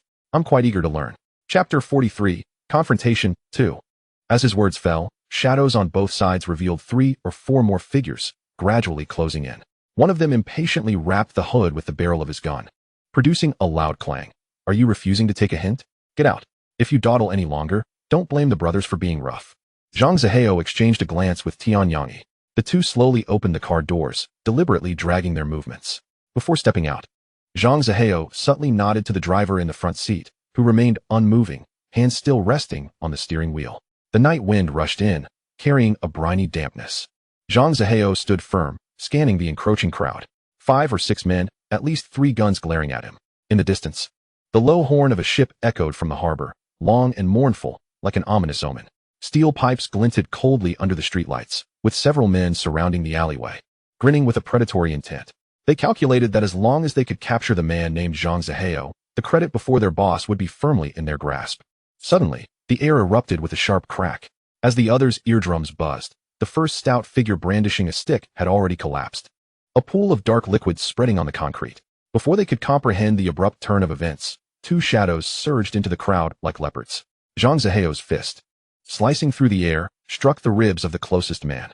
His restructured bones were as hard as steel, the mastery of his bagwazang delivering a force that penetrated deeply. The sound of cracking bones drowned out by muffled groans. The man flew backward like a discarded sack, slamming into the wall and falling silent. He sidestepped a sweeping steel pipe, delivering a sharp elbow to another man's throat, the motion succinct and ruthless, without a hint of hesitation. Tianyang was even more ruthless.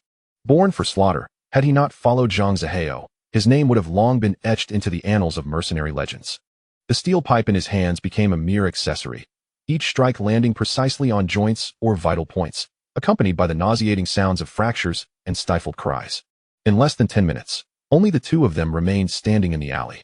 Bodies lay sprawled across the ground, their chests rising and falling so faintly that it was nearly imperceptible. Zhang Zihao approached one man who still retained some semblance of consciousness, crouching down, his gaze locking onto the other's dazed eyes. There were no questions, no threats.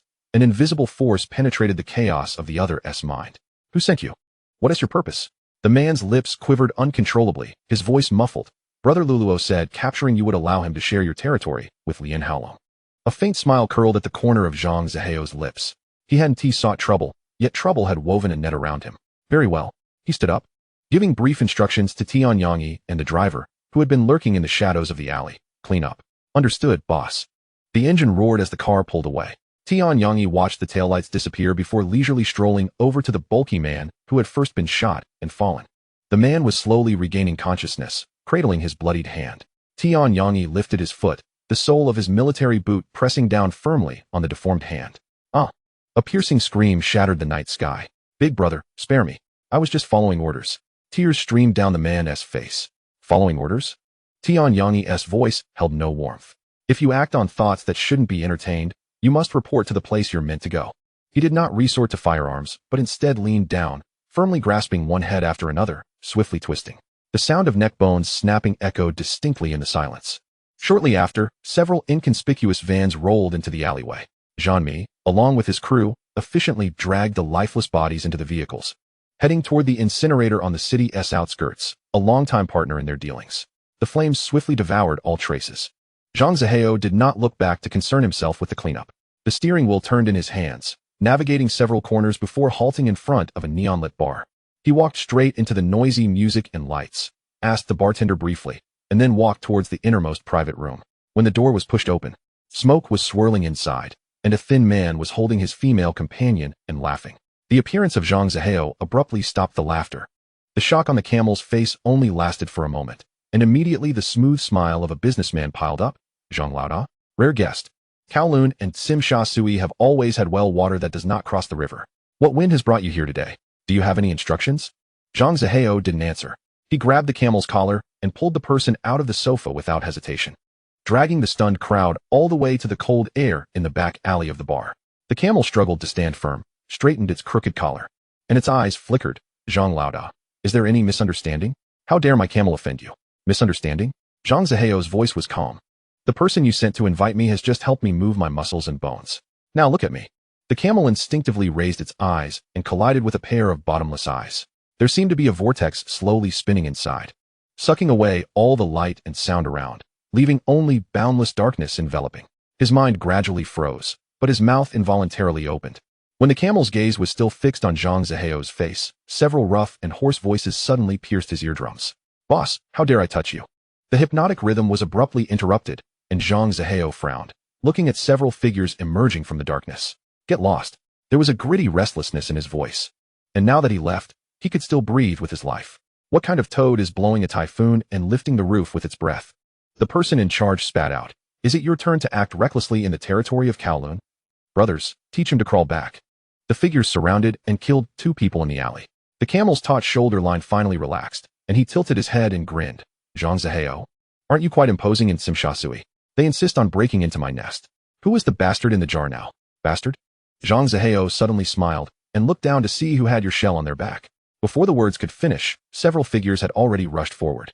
Zhang Zihao didn't even take a step. He only lifted his leg and swept out a few residual shadows, cracking and cracking. The muffled sound of bones shattering mixed with screams exploded.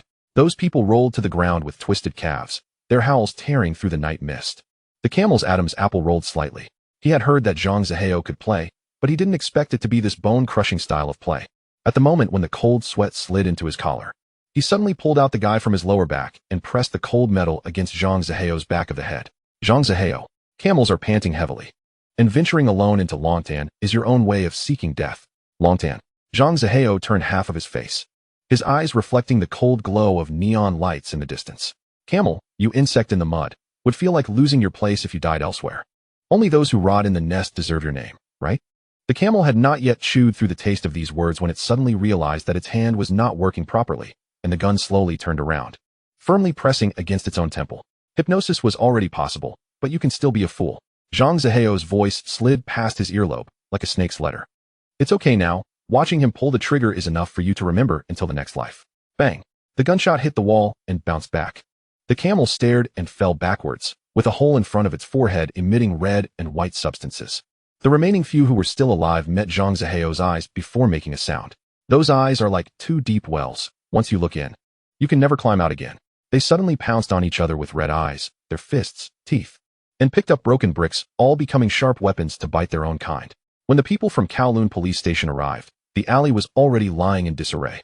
The flashlight flickered past the frozen and terrified face of the camel, revealing that the gun barrel tightly held in his hand was still pressed against his temple. The young police officer's voice trembled. Has he gone crazy? More came rushing in, and the red and blue light disrupted the night. The old detective investigating the scene squatted down, flipped over 2 still entwined vehicles, and suddenly took a cold breath. These people killed each other. As whispers spread among the police officers, a figure silently exited the intersection of light and shadow. Zhang Zihao. Suddenly someone shouted loudly. Zhang Zihao stopped and turned around with a lazy smile on his face. Ah, in the palm-sized area of Hong Kong City. Is it illegal for people from Tsim Sha Sui to come to Kowloon for a cup of tea? The police officer clenched the record board tightly and asked, who did you come with? The wind is strong. Zhang Zihao pointed to the half-swallowed moon in the sky and walked with it. The neon lights of the bar dragged out winding spots on the wet street surface. When Zhang Zihao pushed open the glass door, the wind chime made a series of broken sounds. The bartender behind the bar looked up at him and then lowered his head to wipe his glass. In the corner booth, the camel is looking up and pouring amber liquid. Zhang Zihao walked straight ahead, his leather shoes stepping on the sticky floor. As soon as he sat down across from him, a faint sound of metal friction could be heard in the shadow behind the camel. A person? The camel put down its wine glass and its Adam's apple rolled. Or what? Zhang Zihao tugged at the corner of his mouth.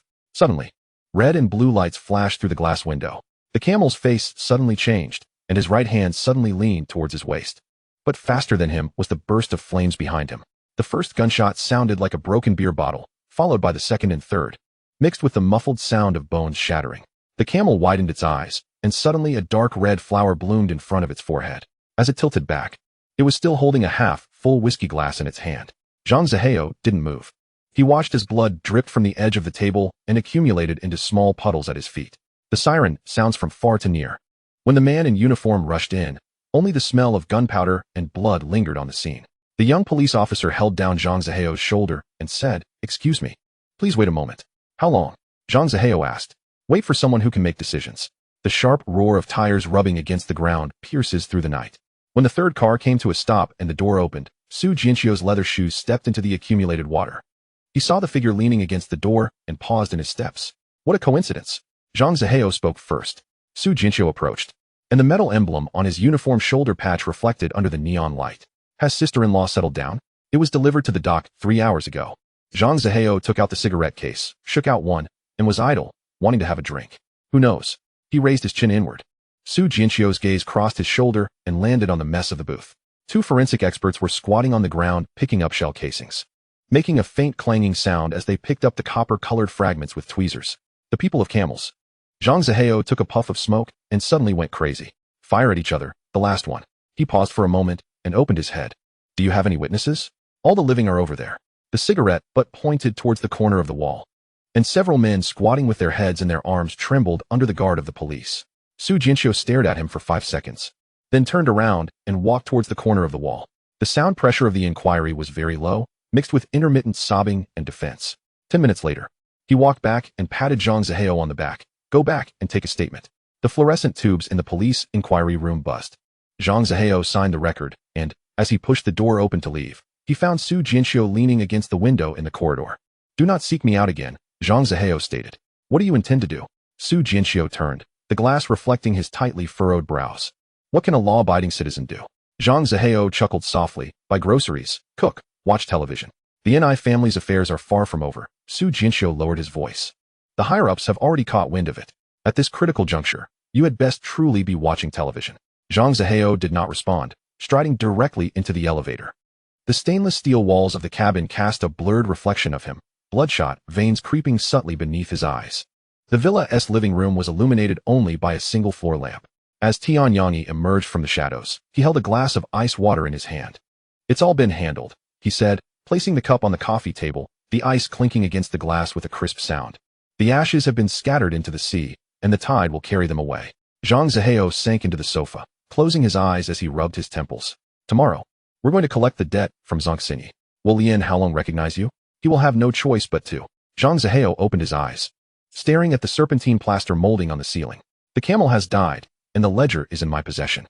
If he is wise, he will understand that he ought to pay for his peace. Tianyang nodded, retreating 2 steps back into the shadows. The distant sound of a fairy's horn filtered in from outside, long and damp, reminiscent of some poignant sigh. Lian Haolong's fingers tapped restlessly against the table, a tremor of suppressed agitation evident. Rest assured, boss. Zhang Zihao's voice was as steady as a blade tempered by fire. The money will return, and not a single cent that is due will be overlooked. The moment Tianyang turned to disappear into the corridor's shadows, a plane had already positioned itself at the door. Julong is now an empty nest. Zhang Zihao flicked his lighter to life before snuffing it out again, contemplating the footprints left by the camel. Those that could be secured would be firmly established, while those that could not would be sold to wild dogs eager for the scent of blood. The plane did not inquire about the source of the news. As he stepped into the night, the streets of Julong exuded a familiar, sweet, and fishy scent, the neon signs flickering like the dilating pupils of a dying man, while shards of broken glass and undried stains lay piled at the alley's entrance. He adhered to his list, claiming unclaimed territories, and when encountering already marked establishments, he meticulously organized the names of the guards, along with their weaknesses and enemies, packaging it neatly to slip through the cracks into the hands of his adversaries. Chaos erupted like water splashed into hot oil, sizzling through the enveloping darkness. In a tea house in Tsim Sha Sui, Lian Haolong's fingers, gripping the IOU, began to pale. The edges of the paper crinkled and relaxed, repeating this 3 times before he lifted his reddened eyes. Tell Mr. Zhang to allow me a few days to turn things around. As Tianyang nodded and retreated to the door, he affirmed, the message will be delivered. Just as the soft sound of the door closing began to dissipate, Lian Haolong abruptly overturned the Zeton tea tray. As the porcelain shattered against the corner wall, he clenched his jaw and issued a command, dig that waste out from among the women. When Lian Haolong was dragged into the hall, his collar was still undone. traces of lipstick lingering on his neck. He shook off his subordinate's arm, his tongue grazing his front teeth. The one in my bed has just gotten warm. The slap severed the latter half of his sentence. The cold barrel of a gun pressed against his temple was even chillier than ice. Are you dissatisfied with how slowly Zhang Xinyi is collapsing under the weight of 50 million? The moment Lien Haodong heard his brother's words, a chill rushed down his spine. The matter of losing a fortune at the gambling table could not ultimately be concealed. Initially, a sliver of guilt surfaced in his heart, but upon lifting his gaze to find the dark muzzle of the gun aimed directly at his forehead, that guilt quickly ignited into a blaze of rage. He shot his hand up, forcefully shoving the cold metal away from Lien Haolong's grasp. 150 million, that's all. Lien Haodong tugged at the corner of his mouth, his voice laced with disdain and provocation. What storms has Zhang Xinyi not weathered over the years? You'd pull a gun on your own brother for this pittance? Will you pay, or will you not? Not paying? Lien Haolong's eyes frosted over. Do you not realize that Zhang Ziheo's Xingtian group is clinging to Tsim Sha Sui like a leech? Our men are fighting tooth and nail up front. And here you are, shoveling heaps of cash into the mouths of our rivals. Do you wish to see Zhang Xinyi utterly annihilated before feeling relieved?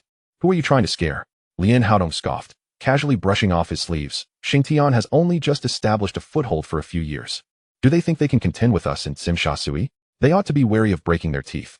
Lien Haolong looked at his brother's nonchalant face. His throat constricted as if blocked by a ball of waterlogged cotton.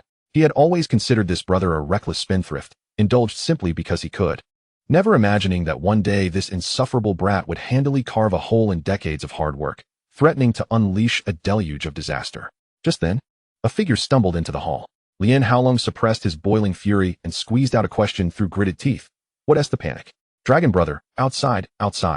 There are rumors everywhere. The newcomer's face was ashen, speech spilling out in disarray. They say we owe Xingtian an astronomical sum, and our finances are already drained. Long-standing partners in business are returning goods and cutting ties. Even the bankers are at our door, demanding repayment. Lien Haolong slammed his palm down on the glass coffee table, causing the cups to rattle. Zhang Ziheo.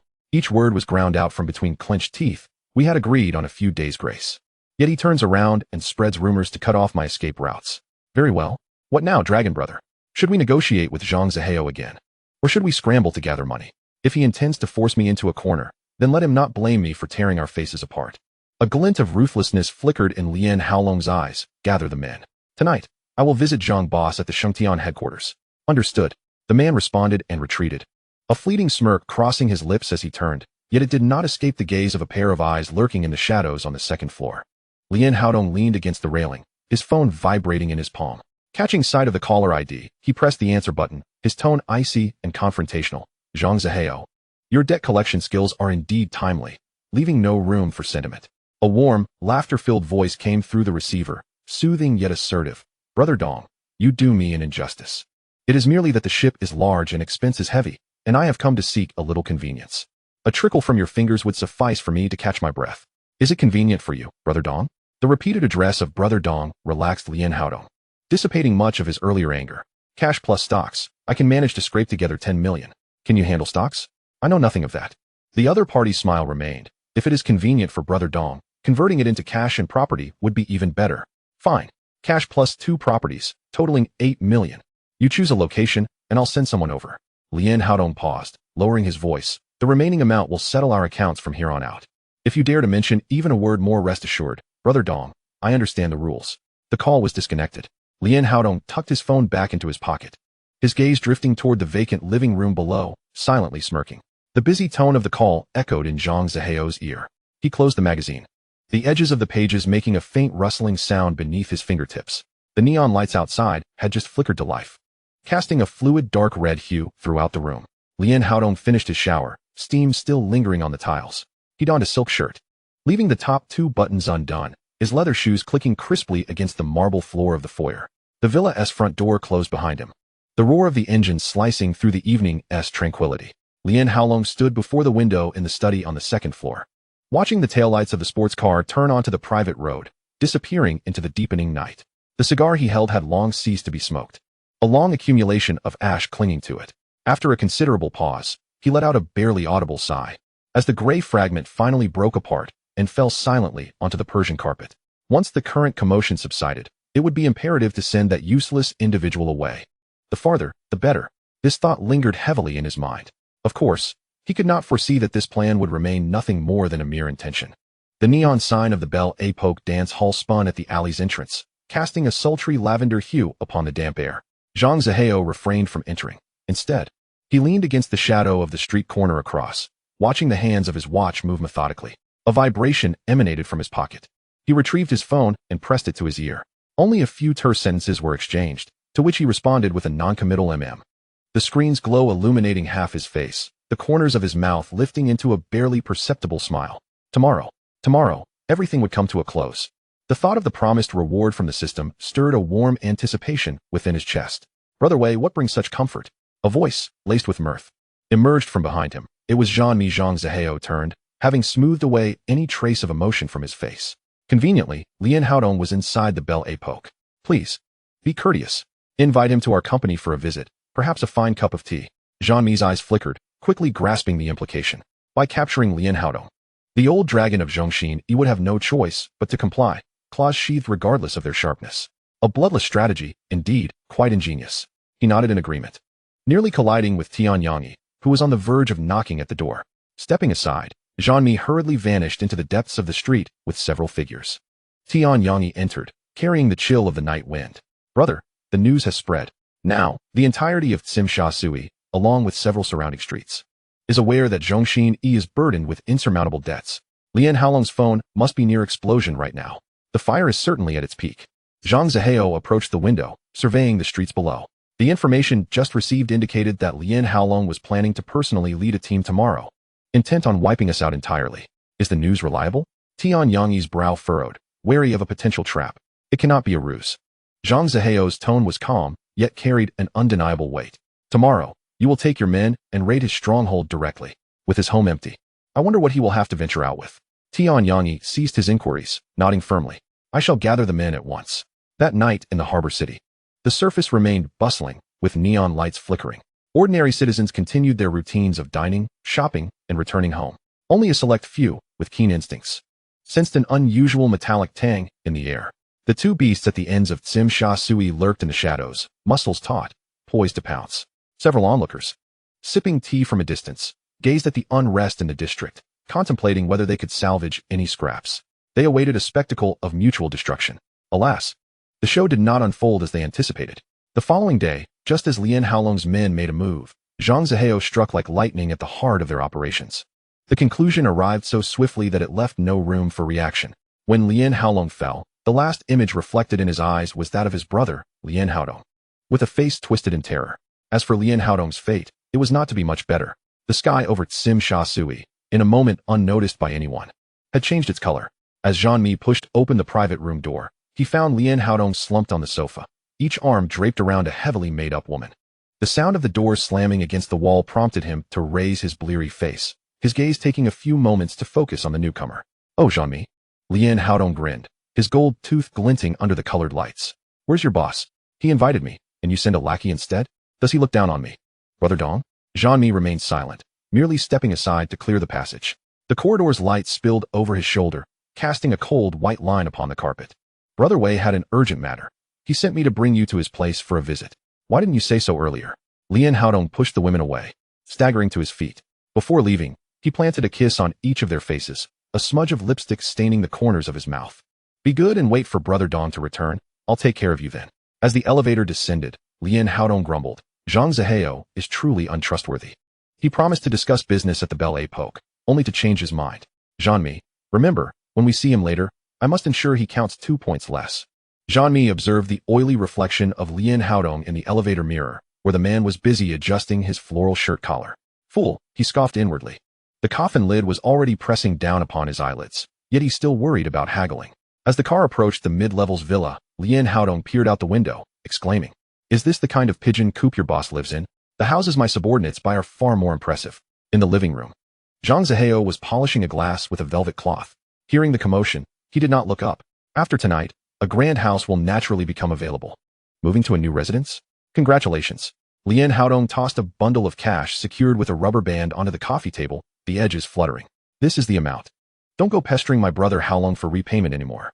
The money settled on the table, stirring up a fine cloud of dust. Zhang Zihao finally placed the glass down, the bottom clinking against the marble surface with a crisp sound.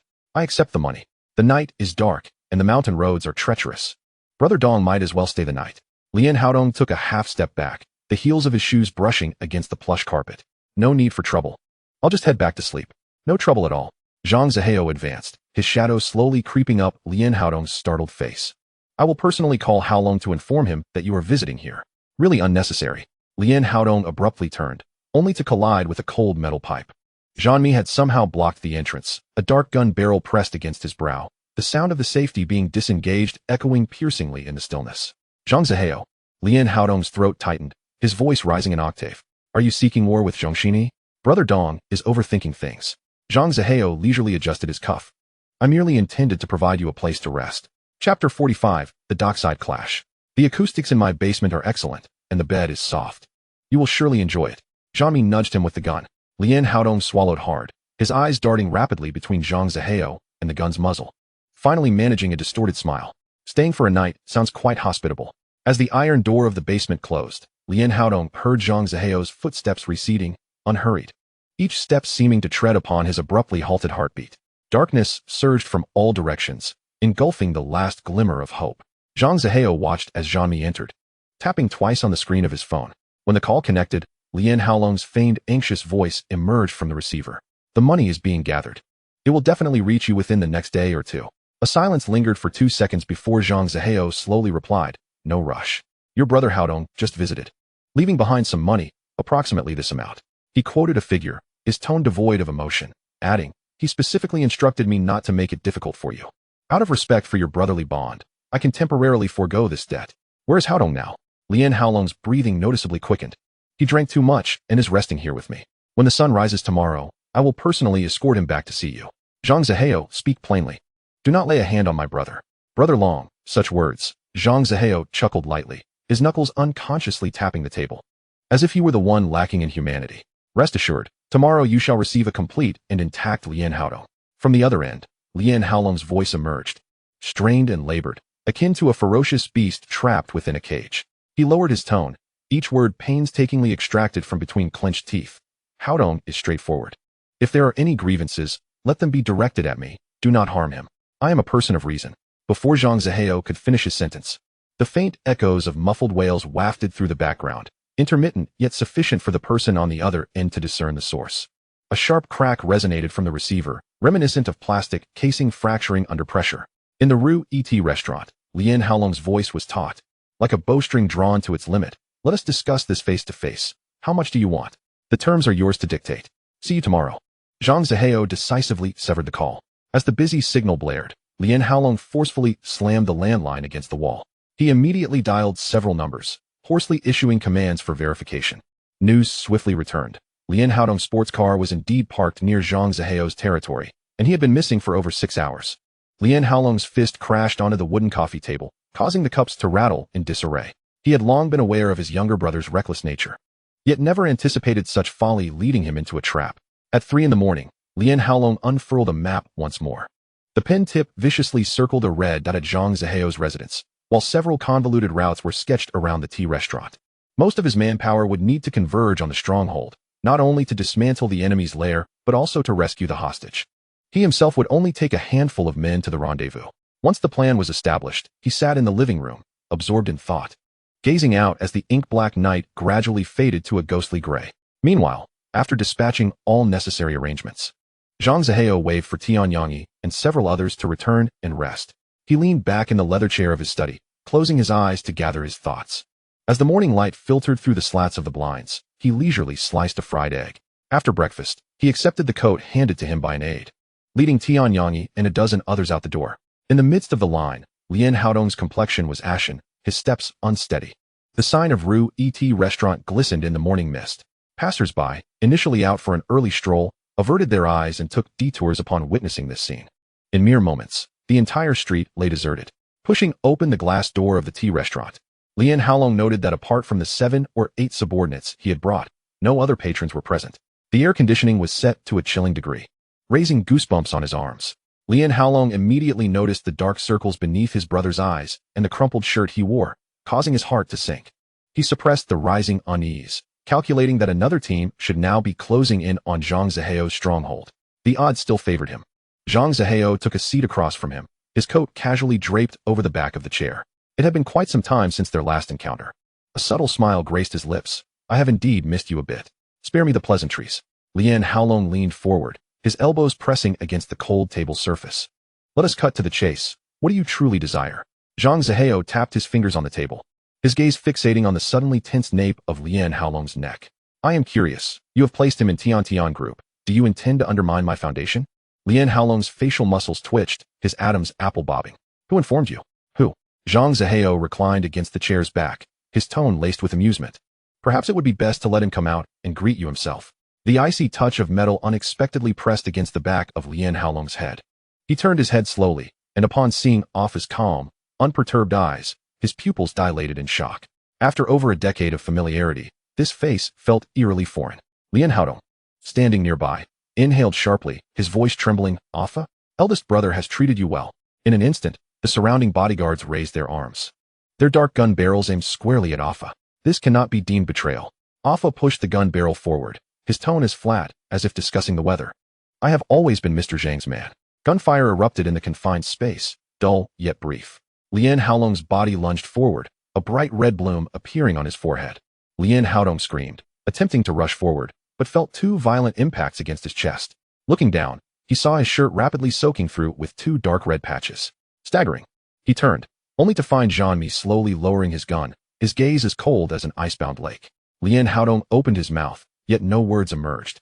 Collapsing heavily onto the carpet, Zhang Zihao stood, brushing non-existent dust from his sleeves. Those willing to stay, stepped to the left. His eyes swept over the pale faces.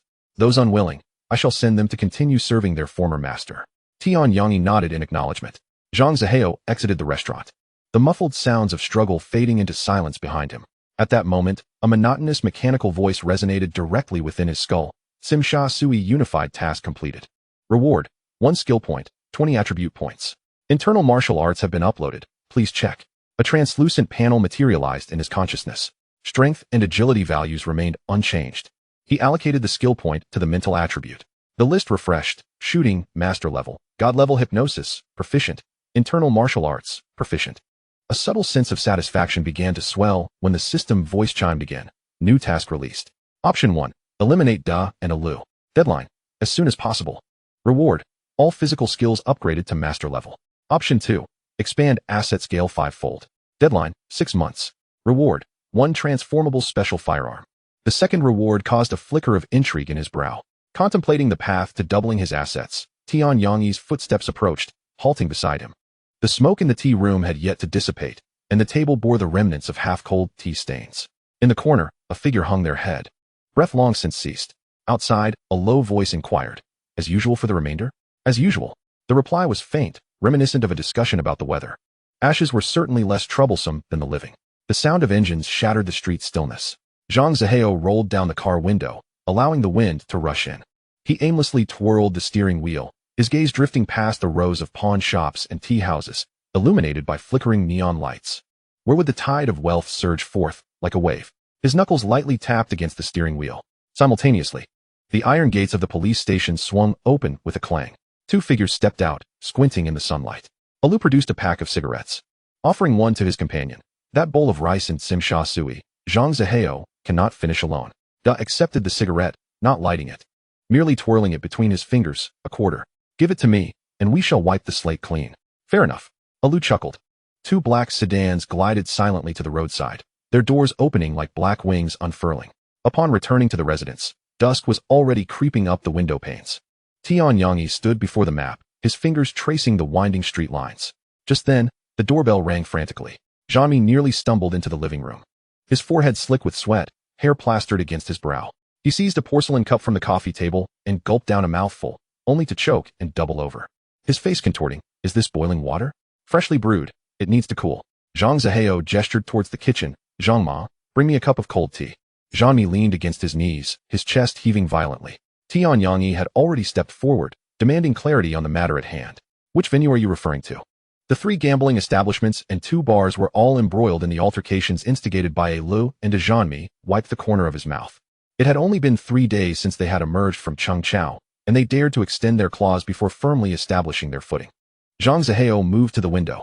The city, cloaked in night, shimmered with lights like a river adorned with shards of diamonds. He recalled the whispers he had heard a few days prior, the undercurrents within Lianxing already tumultuous, with several elder figures furrowing their brows at the arrogance of those two. It was time to consult the elders of Lianxing.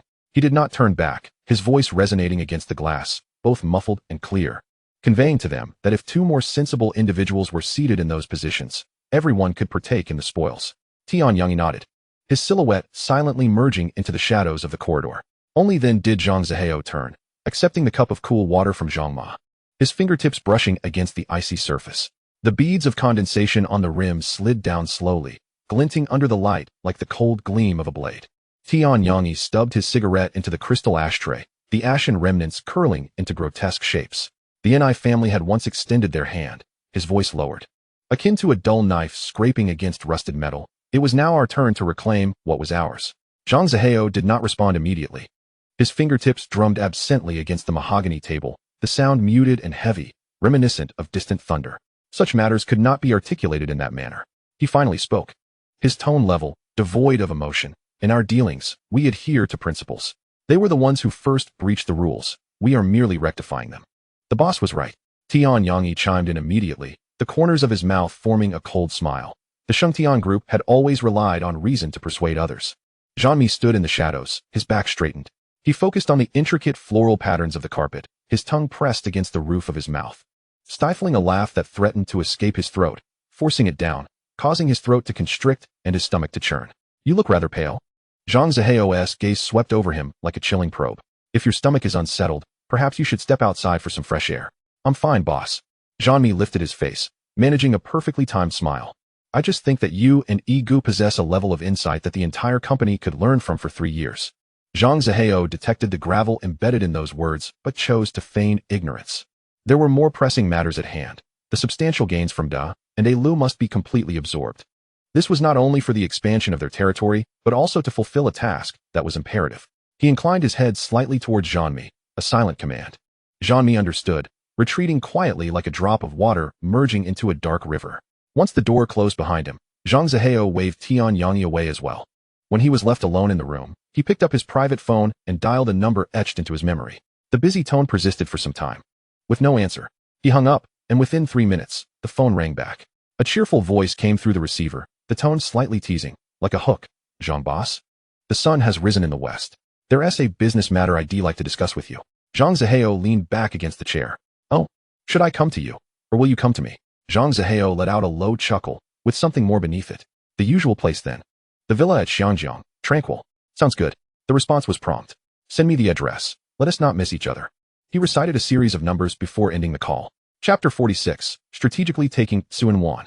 Rising, he walked into the inner dressing room, his fingers gliding over a row of dark suits, ultimately selecting a charcoal gray one, the fabric crisp, glimmering faintly with a silken sheen in the dim light.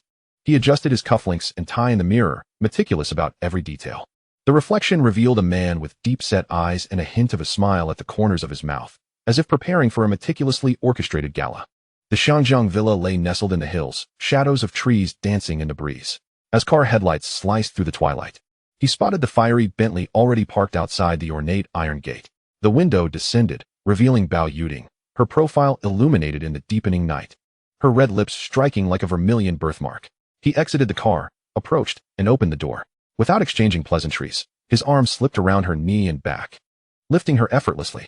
She gasped softly, her arms instinctively encircling his neck, her cool fingertips brushing against his skin.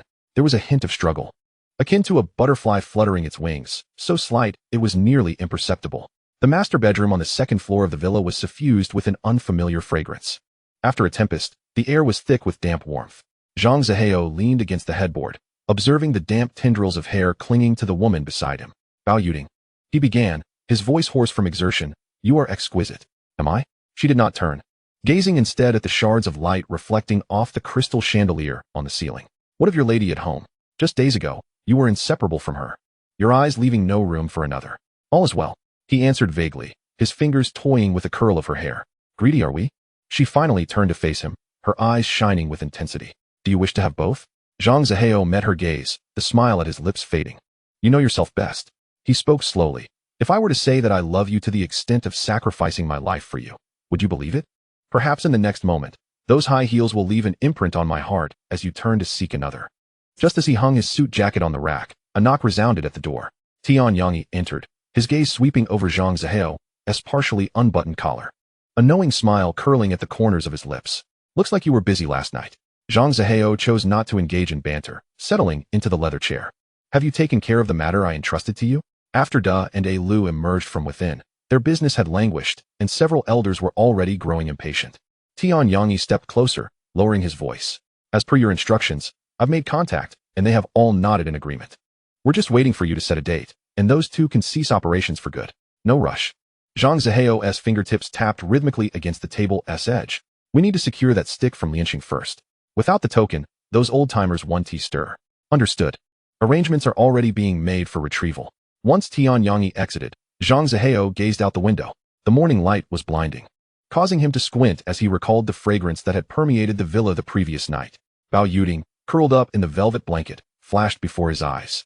After hearing the proposal regarding the arcade, her lashes cast fragmented shadows under the warm glow of the wall lamp. What a death wish. She had laughed and playfully tugged at his tie. He hadn't truly expected her to invest. Inviting her out had merely been a ruse. The vibrant machines buzzing in the streets overseas had been calculated in his mind countless times. The sound of coins clinking into metal boxes, screens flickering, illuminating the exhilarated faces of youths, and how the numbers would swell like a snowball during the month-end reconciliation. Bao Yuding, however, merely saw it as a fleeting dalliance, casually remarking as her fingertips traced over his chest, that little bit of loose change isn't even enough for me to buy a bluefin tuna. Yet loose change could accumulate into a mountain. Zhang Zihao was acutely aware of this. When the first month's settlement sheet arrived, he stared at the final digits for a long while, astonished that a mere handful of machines could yield such a sum. He imagined the frown that would likely crease Bao Yuding's brow upon discovering this, perhaps causing her to bite down on her lip in frustration. However, last night she merely wrapped herself in a blanket and stepped barefoot onto the carpet, making her way to the bathroom. The sound of rushing water accompanying her parting words. Next time we discuss business, let us avoid such places. As if there would be a next time. He chuckled softly, pulling his thoughts back to the present. The dragon-headed cane had to be secured. Only then would those old geezers keep quiet. Done, Elu? Merely two stumbling blocks that would eventually be removed. He dialed the internal line, his voice betraying no emotion. Have finance send over last month's gaming hall revenue. Numbers provide the utmost reassurance. Just like this city outside the window at this very moment, each breath of air laden with desire and calculation. He loosened his tie, suddenly feeling a pang of thirst. The doorbell chimed as Zhang Zihao was placing the receiver back on the desk. Tianyang opened the door, and Feiji and Zhanmi stepped in, cloaked in the night's shadows, their eyes aflame with a certain fervor. Where is it? Zhang Zihao did not rise, his gaze fixed on the ebony box cradled in Feiji's arms. The box was laid flat upon the glass coffee table. As Feiji lifted the lid, his movements were gentle, as if fearing to disturb something. A segment of dark wood lay nestled within the deep crimson velvet lining, intricately carved dragon patterns coiling around the cane's body. The dragon's head polished to a soft sheen, marks left by countless hands over the years. Zhanmi swallowed hard. We found it at the Kwaicheng container terminal, concealed within the interstices of container number 307 in Zone 7, adjacent to a pile of rusted animal traps. Zhang Zihao reached for the cane. It was heavier than he had anticipated, the wood infused with the briny scent of the sea breeze. His fingertip grazed a minute crack at the dragon's eye, and he was suddenly reminded of the day 3 years prior when the cane had passed through 36 hands amidst the swirling incense of a funeral. Has it been verified? He inquired. Verified, Feiji replied, producing a heavily worn copper coin from his pocket. By the old custom, he scraped the dragon's scales with the Tongji Tongbao, revealing wood shavings of rosewood. He paused, recalling that the elderly men guarding the container were now submerged in the waters of the dock. The distant sound of a cargo ship's horn wafted through the window. Zhang Zihao rotated the cane in his hands, the light casting varying shadows in the carved grooves. He thought of the teacup that had toppled during a meeting at the tea house last month. Elu's perpetually half-squinting eyes now fixed upon this very object, which had ignited a fierce conflict between the two men, now lay cold against his palm. What about Kowloon? He suddenly asked. Feiji's lips curved into a brief arc. The territory left by the camel has already been swallowed up by 70%. I've allocated the remaining 30 to Hongxing and Dongxing. Yesterday their men made a move on Nathan Road. He extracted a photograph from his inner suit pocket and pushed it across the table, the image displaying several contorted figures lying beneath the neon glow, now too busy gnawing at each other to look up at the sky. Zhang Zihao returned the dragon-headed cane to the box, the click of the lid echoing sharply in the silence. He turned to Tianyang. How many countries has the Southeast Asian arcade business expanded to? 13, Tianyang replied, counting off like a menu. The final shop in Chiang Mai, Thailand, was confirmed yesterday. The son of a local warlord sought 30% of the revenue. But this morning, he was found floating downstream in the Mekong River. As he spoke, his fingers unconsciously rubbed against the seam of his trousers. A habitual gesture from years of wielding a firearm. Zhang Zihao had long remembered the promise of profit-sharing. He could sense the ambition lurking in Tianyang's eyes like thunder before a rainstorm, rumbling beneath the calm surface. Excellent. Such individuals are convenient to employ. Once matters are settled, Zhang Zihao tapped the ebony box lid with his fingertip. He Lianqing requires a new venue. He did not glance at Feiji, but caught the sudden tension in the line of the latter's jaw from the corner of his eye.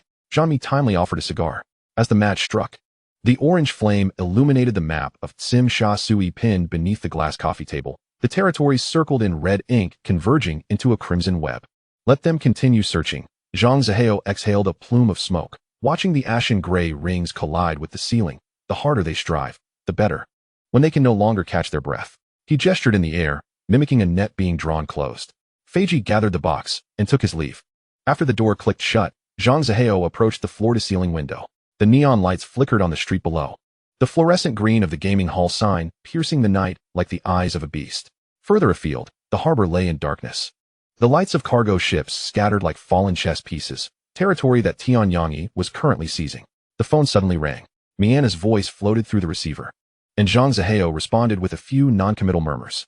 Upon hanging up, he caught a glimpse of his reflection in the glass window. His face half illuminated and half shadowed by the neon lights, the corners of his mouth curving into a faint smile unbeknownst to him. The ebony box on the coffee table lay quietly, the dragon pattern appearing almost alive in the shadows, gliding along the grain of the sandalwood. At the moment the box was opened, a short cane adorned with a dragon's head rested within. Zhang Zihao's fingertips brushed against the cool surface. Yet a doubt arose in his heart. Was this object genuine? He called out to the system within the depths of his consciousness. How much experience is required to authenticate this dragon-headed cane? Host, activating the identification function will consume experience points. Zhang Zihao did not expect the system to work for free. Promptly acquiescing, proceed. After a brief silence, the system's voice resonated once more. Confirmed as genuine, it may be used with confidence. As long as it's real. Zhang Zihao let out a quiet sigh of relief. Should he stand before He Lianqing only to be accused of possessing a counterfeit, his reputation would be utterly tarnished. He raised his gaze to Feiji, gently placing the cane on the table. The item is authentic. However, I am curious as to where you acquired it. Feiji grinned, a glimmer of pride flashing in his eyes. Boss, you absolutely won't guess. Zhang Zihao pondered for a moment, suddenly raising an eyebrow. It wouldn't he happen to have come from Lian Haolong's paramour, would it? Feiji and Zhang Mi exchanged a glance, astonished expressions on their faces. Feiji slapped his thigh. Incredible. I actually spent a sum to acquire it from her. Upon hearing this, Zhang Zihao's inner amusement turned cold. Lian Haolong was remarkably composed, managing to keep the dragon-headed cane hidden in the hands of an outside woman, clearly intending to reveal it only after the storm had passed, securing his position. Had he not preemptively uprooted his nest, it would have undoubtedly become a future headache. He tucked away his thoughts and instructed the others. The cane is with us. We've almost rounded up those old bones from He Lianqing. It's time to tighten the net. Just as Zhang Zihao was orchestrating how to deal with Da and Lu, in a booth of an old-fashioned tea restaurant in Kowloon City, the two men sat facing each other. De stirred his cup of milk tea with a spoon, his voice subdued. Oh, don't you think those uncles have been acting strangely lately? They're flocking to the Tian Sheng group. I suspect they are turning against us. Lu removed his glasses, methodically wiping the lenses. Some of my subordinates have recently sent their families abroad. If nothing significant has occurred, why the rush? He replaced his glasses, his gaze sharply directed at Da. With Zhang Zihao pressing us this hard, are you just going to sit and wait for death? Wait for death? Da scoffed.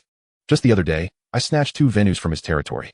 Now, surrendering would mean death, and fighting back would also lead to death. I'd rather take the risk. I've also skimmed some benefits from him. Lu lifted his teacup, but did no ale put down the teacup, lightly touched the bottom of the cup with the porcelain plate, and made a crisp sound. Together, they eliminated him. The two of them were unaware that a faint red light flickered between the gaps in the wooden partition of the booth. In the van 3 blocks away, the plane took off its headphones and turned to whisper to others. We've reached an agreement. They're going to move the boss. The engine was roaring low in the carriage, and Mickey caught a glimpse of Zhang Zihao's side face, closed and focused, in the rearview mirror. The conversation between Da and Ale continued in the earphones, and those words were like poison needles. He took off his headphones and turned his head, his throat tightening a bit. Boss, they said they want to take action first. Zhang Zihao didn't even lift his eyelids, and his fingers lightly tapped the rhythm on his knees. Want to be ahead of the time? He pulled out a faint curve at the corner of his mouth. It depends on which page the grandfather's book of life and death has turned. Mickey took out his phone, and the cold light on the screen illuminated half of his face. A few numbers were dialed out, and he only said 2 words, shut down. When the glass door of the tea restaurant was pushed open, there was still a toothpick in his big mouth. Chapter 47. Jiang Tianxing launched a counterattack. The afternoon sunshine made him squint his eyes, and then he saw the entire street filled with people standing in darkness, like a tide crossing the embankment. At the forefront of the crowd, Zhang Zihao was playing with a dull wooden stick, spitting out his toothpick. Laughter squeezed out from deep in his throat. Zhang, the 2 bloody cases of the Ni and Lien families. The police haven't locked the filing cabinet yet, have they? Are you afraid of hurting your bones when you sit in this chair in Simsha Sui? The wooden stick spun half a circle between Zhang Zihao's fingers and stopped in the morning light. Deep in the wood grain, there is a dark red color that has been present for many years, as if soaked in something indescribable. It's never up to anyone to judge whether a chair hurts or not. He raised his wrist and pointed the head of the stick at the big eyebrows. It was the final say. Aile's breathing suddenly froze. He stared at the piece of wood, with spider webs of blood floating on the surface of his eyes. This thing should have sunk to the bottom of Victoria Harbor a long time ago. Uncle Kuan has tested it 3 times. Zhang Zihao's voice is as flat as a line drawn by a ruler, so from today on, Xiangtong and Helianxing will no longer provide posts for the 2 of you. The big fist clenched until the knuckles turned white. 1 vs 1. He took a step forward, and fine dust was raised on the asphalt road. It's just you and me. The winner gets it all. Tianyang, he moved half a step sideways to block the middle, and half of the cold light slipped out of the cuff. This kind of mess doesn't need to dirty the boss's hands. Zhang Zihao, a big spit star sprayed into the air. Will you only hide behind the dog legs and breathe? Zhang Zihao suddenly laughed. He pushed open Tianyangji and unbuttoned the buttons of his suit one by one, as he walked towards the big place. His footsteps were as light as a cat stepping on a fluffy blanket. Da and Ale exchanged a glance, which was the last chance for the trapped beast. When the first punch hit the abdomen, there was a dull impact sound. The whole person arched into shrimp, with their feet flying off the ground and their back hitting the neon sign in the tea restaurant. Broken glass rained down like rain. Ale's whip legs almost swept at the same time, but it was like kicking a poured iron pillar. The excruciating pain exploded from the small leg bone, causing him to stumble and retreat, with the blood color on his face completely fading away. The second round only lasted for 7 seconds. Zhang Zihao's side kick made Ale hear the crisp sound of his rib fracture, and he turned back with a precise swing and kissed his large temple. He fell straight down and his limbs began to twitch uncontrollably, like a fish out of the water. I'm tired of it. Zhang Zihao took out a handkerchief to wipe his fingers and glanced at Ale curled up on the ground, tidying up. Ale struggled to prop up his upper body, and the blood foam from the corner of his mouth spread dark flowers on the cement floor. I promised to spare my life, and from now on, I will be your dog. My doghouse is full here. Zhang Zihao threw his handkerchief into the roadside trash can, and when he turned around, the hem of his windbreaker drew a sharp curve, and the extra one would cost him food. Tianyang, he made a gesture. Several black figures stepped forward and lifted 2 people, stuffing them into the silver container truck on the roadside. When the car door closed, the last thing Ale saw was the back of Zhang Zihao lighting a cigarette. The green smoke rose in the sunset and was quickly engulfed by the exhaust of the container truck. The car was heading towards the East Pier, its tires rolling over scattered glass shards on the road, making a fine clicking sound. The chimney of the incinerator stands quietly on the dusk skyline, and in half an hour, its exhaust outlet will promptly emit 2 entangled rising gray-white smoke columns, which will soon be blown away by the sea breeze, as if they never existed. At the moment when Dahi Ale took his last breath, a crisp ding-dong sounded in Zhang Zihao's ears. Mission accomplished, the cold voice said, adding 1 physical fitness point. Bajiquan has reached the level of a master. Next stage goal, expand asset size 5-fold. After achievement, rewards will be distributed. Zhang Zihao clenched his fist and made a faint crackling sound from his fingertips. A heavy force surged from the depths of the bone marrow, spreading along the veins to the edge of the fist, as if those hands were no longer flesh and blood, but bronze soaked with time. Others naturally cannot perceive this change, whether it is the airplane standing by the door with its hands down or the sharp-eyed Tainui. He ordered a few people to clean up the mess and went back to the house himself first. Not long after, the plane, Tainui, and Zhanmi arrived one after another. Zhang Zihao raised his chin and gestured for them to sit down. The 3 exchanged a glance. The boss rarely sits upright like this. Do you have a job? The plane tentatively asked. From now on, only our family will speak in Simsha Sui. Zhang Zihao's tone was straight, as if stating the weather. Next month, 12 ocean-going fishing vessels will enter the port. I want 90 of the seafood business in the port city. That cruise ship will also be handed over to Jean-Mi for management. Jean-Mi nodded. He was not surprised by the wind before this incident. Tianyang, Iha, and Feiji remained silent without any objections. Tianyang. Zhang Zihao turned to him and held on to the several game console routes in Southeast Asia. Every month, tens of millions of water flows, not a single drop, is allowed to leak. In the next few years, the numbers can only go up. Understood. Tianyang answered decisively. The plane lowered its gaze to the floor. Zhang Zihao caught a glimpse of his tightly pursed lips. The airplane. He suddenly called out names. And Yamato Aile's position was vacant. Take the dragon head stick and go sit in the hall with Lianxing. From now on, the livelihood on land belongs to you. He Lianxing is a division of Tianxing Group. The plane suddenly lifted its head, and its Adam's apple rolled. Can I hold onto the plane? I said you can handle it, so you can handle it. Zhang Zihao stood up and walked to the window, taking some rice. The fishing dishes were newly opened, so keep an eye on them. I want every fish in the port city to pass through our scale before jumping out of the water. Tianyanji, apart from the north. Other markets should be eaten as soon as possible. He waved his hand, and the few of them quietly retreated. The room quieted down. Zhang Zihao took out the phone from his arms and pressed a number. The faint waltz melody came from the receiver, mixed with the crisp sound of a glass lightly tapping. Hello? Bao Yuding's voice carried a hint of laziness infused with music. She seemed to have walked to a quiet place. Why did she call at this moment? When the phone was connected, the voice of Bao Yuding with a smile came from the other end. Zhang Zihao pressed his phone to his ear and could hear the faint dance music in the background. I just finished dealing with an urgent matter. He leaned against the car seat, his gaze sweeping over the flowing night outside, seeking a moment of relaxation. Are you free to visit the villa? Bao Yuding hardly hesitated. She understood the implications behind the invitation, and a gentle stir resonated within her. Wait for me, she replied succinctly, nodding gracefully to the host of the ball before turning to leave the bustling hall of elegance. Zhang Zihao arrived first. The villa was silent, and he turned on the lights before heading upstairs for a shower. As the warm water cascaded down his shoulders and back, he heard the sound of the door lock turning downstairs, followed by her footsteps on the wooden floor. Are you upstairs? Her voice drifted up the staircase. Just finished showering, he said, drying his hair as he approached the stairway. Come on up. That night was soft and languorous. Afterwards, the two found themselves entangled in rumpled sheets. Bao Yuding turning onto her side, her fingertips tracing across his damp chest. Did something good happen today? You seem quite pleased with yourself. Zhang Zihao chuckled with his eyes closed. The territory of Da and Alu is now mine. Bao Yuding suddenly propped herself up, the silk bedding slipping from her shoulder. When did this happen? The collaboration between the Bao family and He Lianxing is still ongoing. Will it be affected? He opened his eyes, pulling her closer and planting a gentle kiss on her lips. Worried the collaboration might fall through? It depends on how you perform, he teased lightly, his tone imbued with mischief. If you make me happy, everything will remain as it is. Really? Her eyelashes fluttered. Of course, he replied, his fingers twisting around a strand of her long hair, but you must put in the effort. If you are merely half-hearted, I shall not take responsibility. As the morning light filtered through the curtain seams, Zhang Zihao awoke first.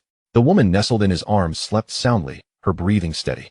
He watched her for a moment before leaning down to place a kiss on her forehead, then gently extricated himself from the bed. After the sound of water ceased in the bathroom, he emerged with his hair still damp, only to find Bao Yuding awake, leaning against the headboard, watching him. He approached her, bending down to give her an invigorating mint-scented good morning kiss. There are matters to attend to at the company. You can rest a little longer. If you miss me, just give me a call. He winked before closing the door behind him. Bao Yuding listened to the sound of the engine fading away downstairs before wrapping herself in the blanket and sitting up, softly laughing as she muttered, greedy fellow. She took great care in tidying up all traces before leaving.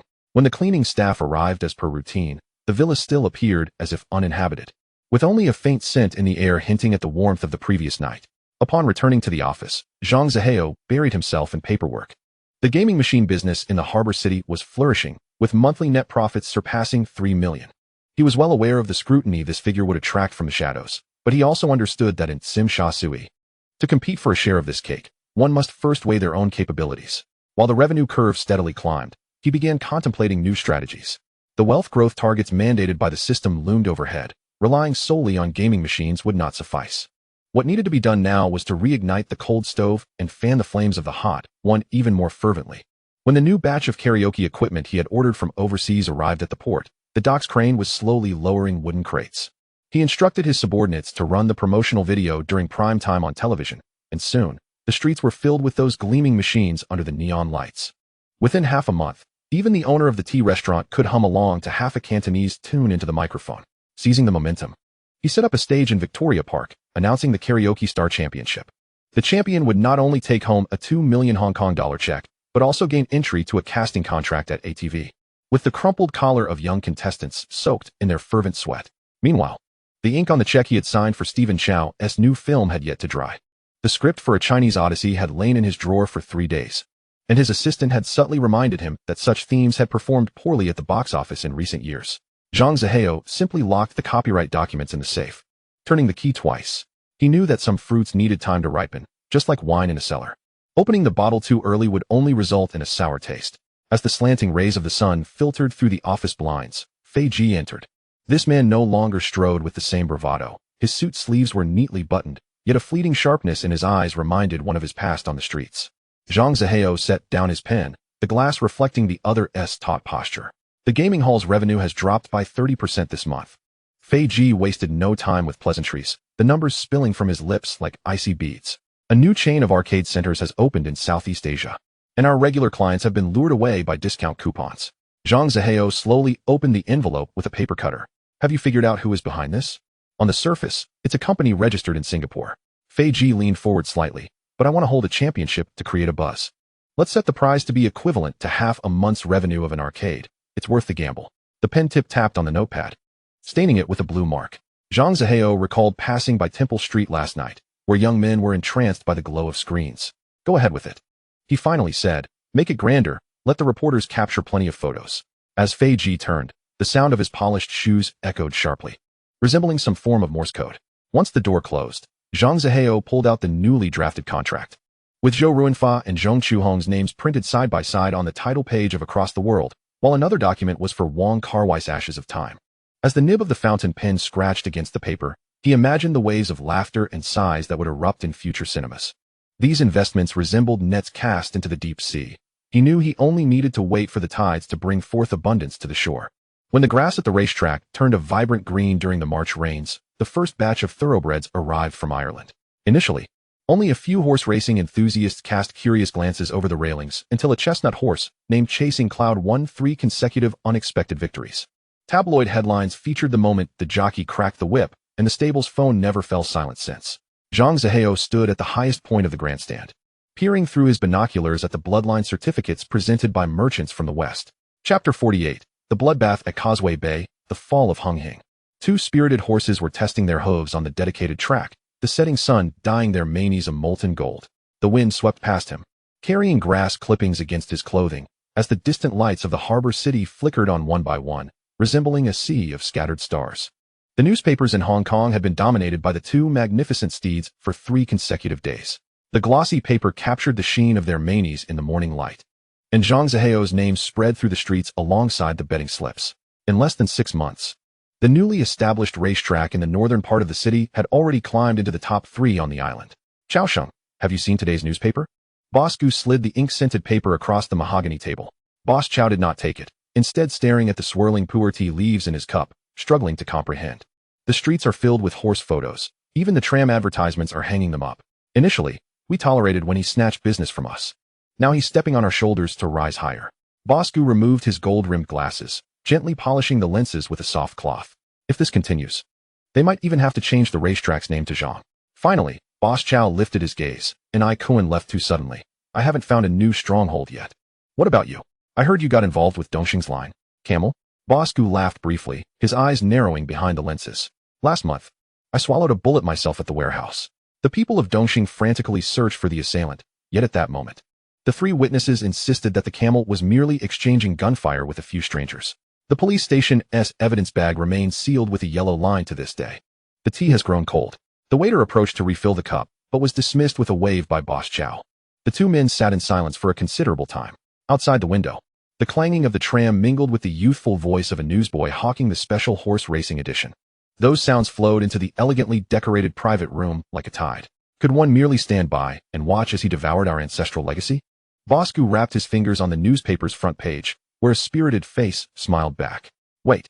When Boss Chow uttered this word, his teacup clinked crisply against the tray, a sound that echoed the anticipation of change.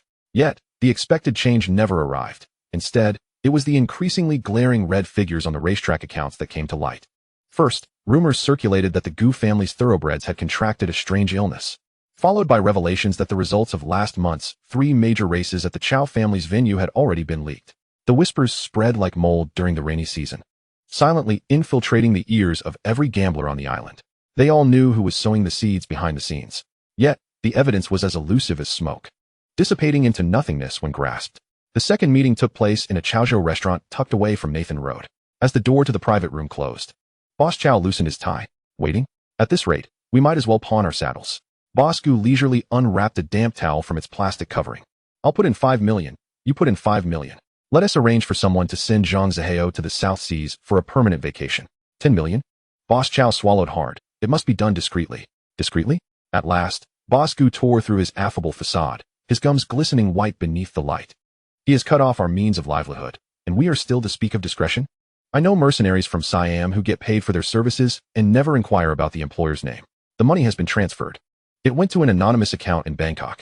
Yet, the Siamese have not even touched the hem of Zhang Zihao's clothing.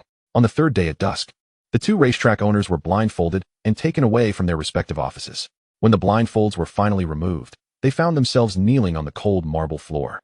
Zhang Zihao sat comfortably in a high-backed sofa, the tips of his polished shoes merely inches away from Boss Chow's trembling fingers.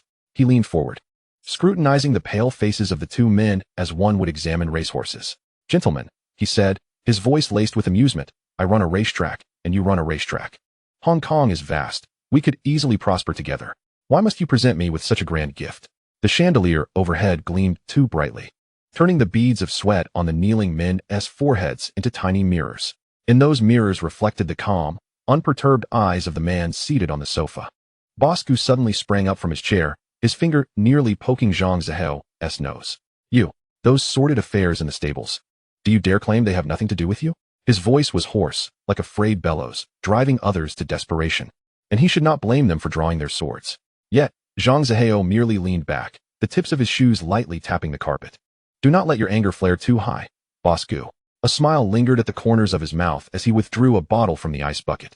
If we do not clear away the weeds, how can we find space to sit and enjoy tea? You 2 are quite comfortably seated here, are you not?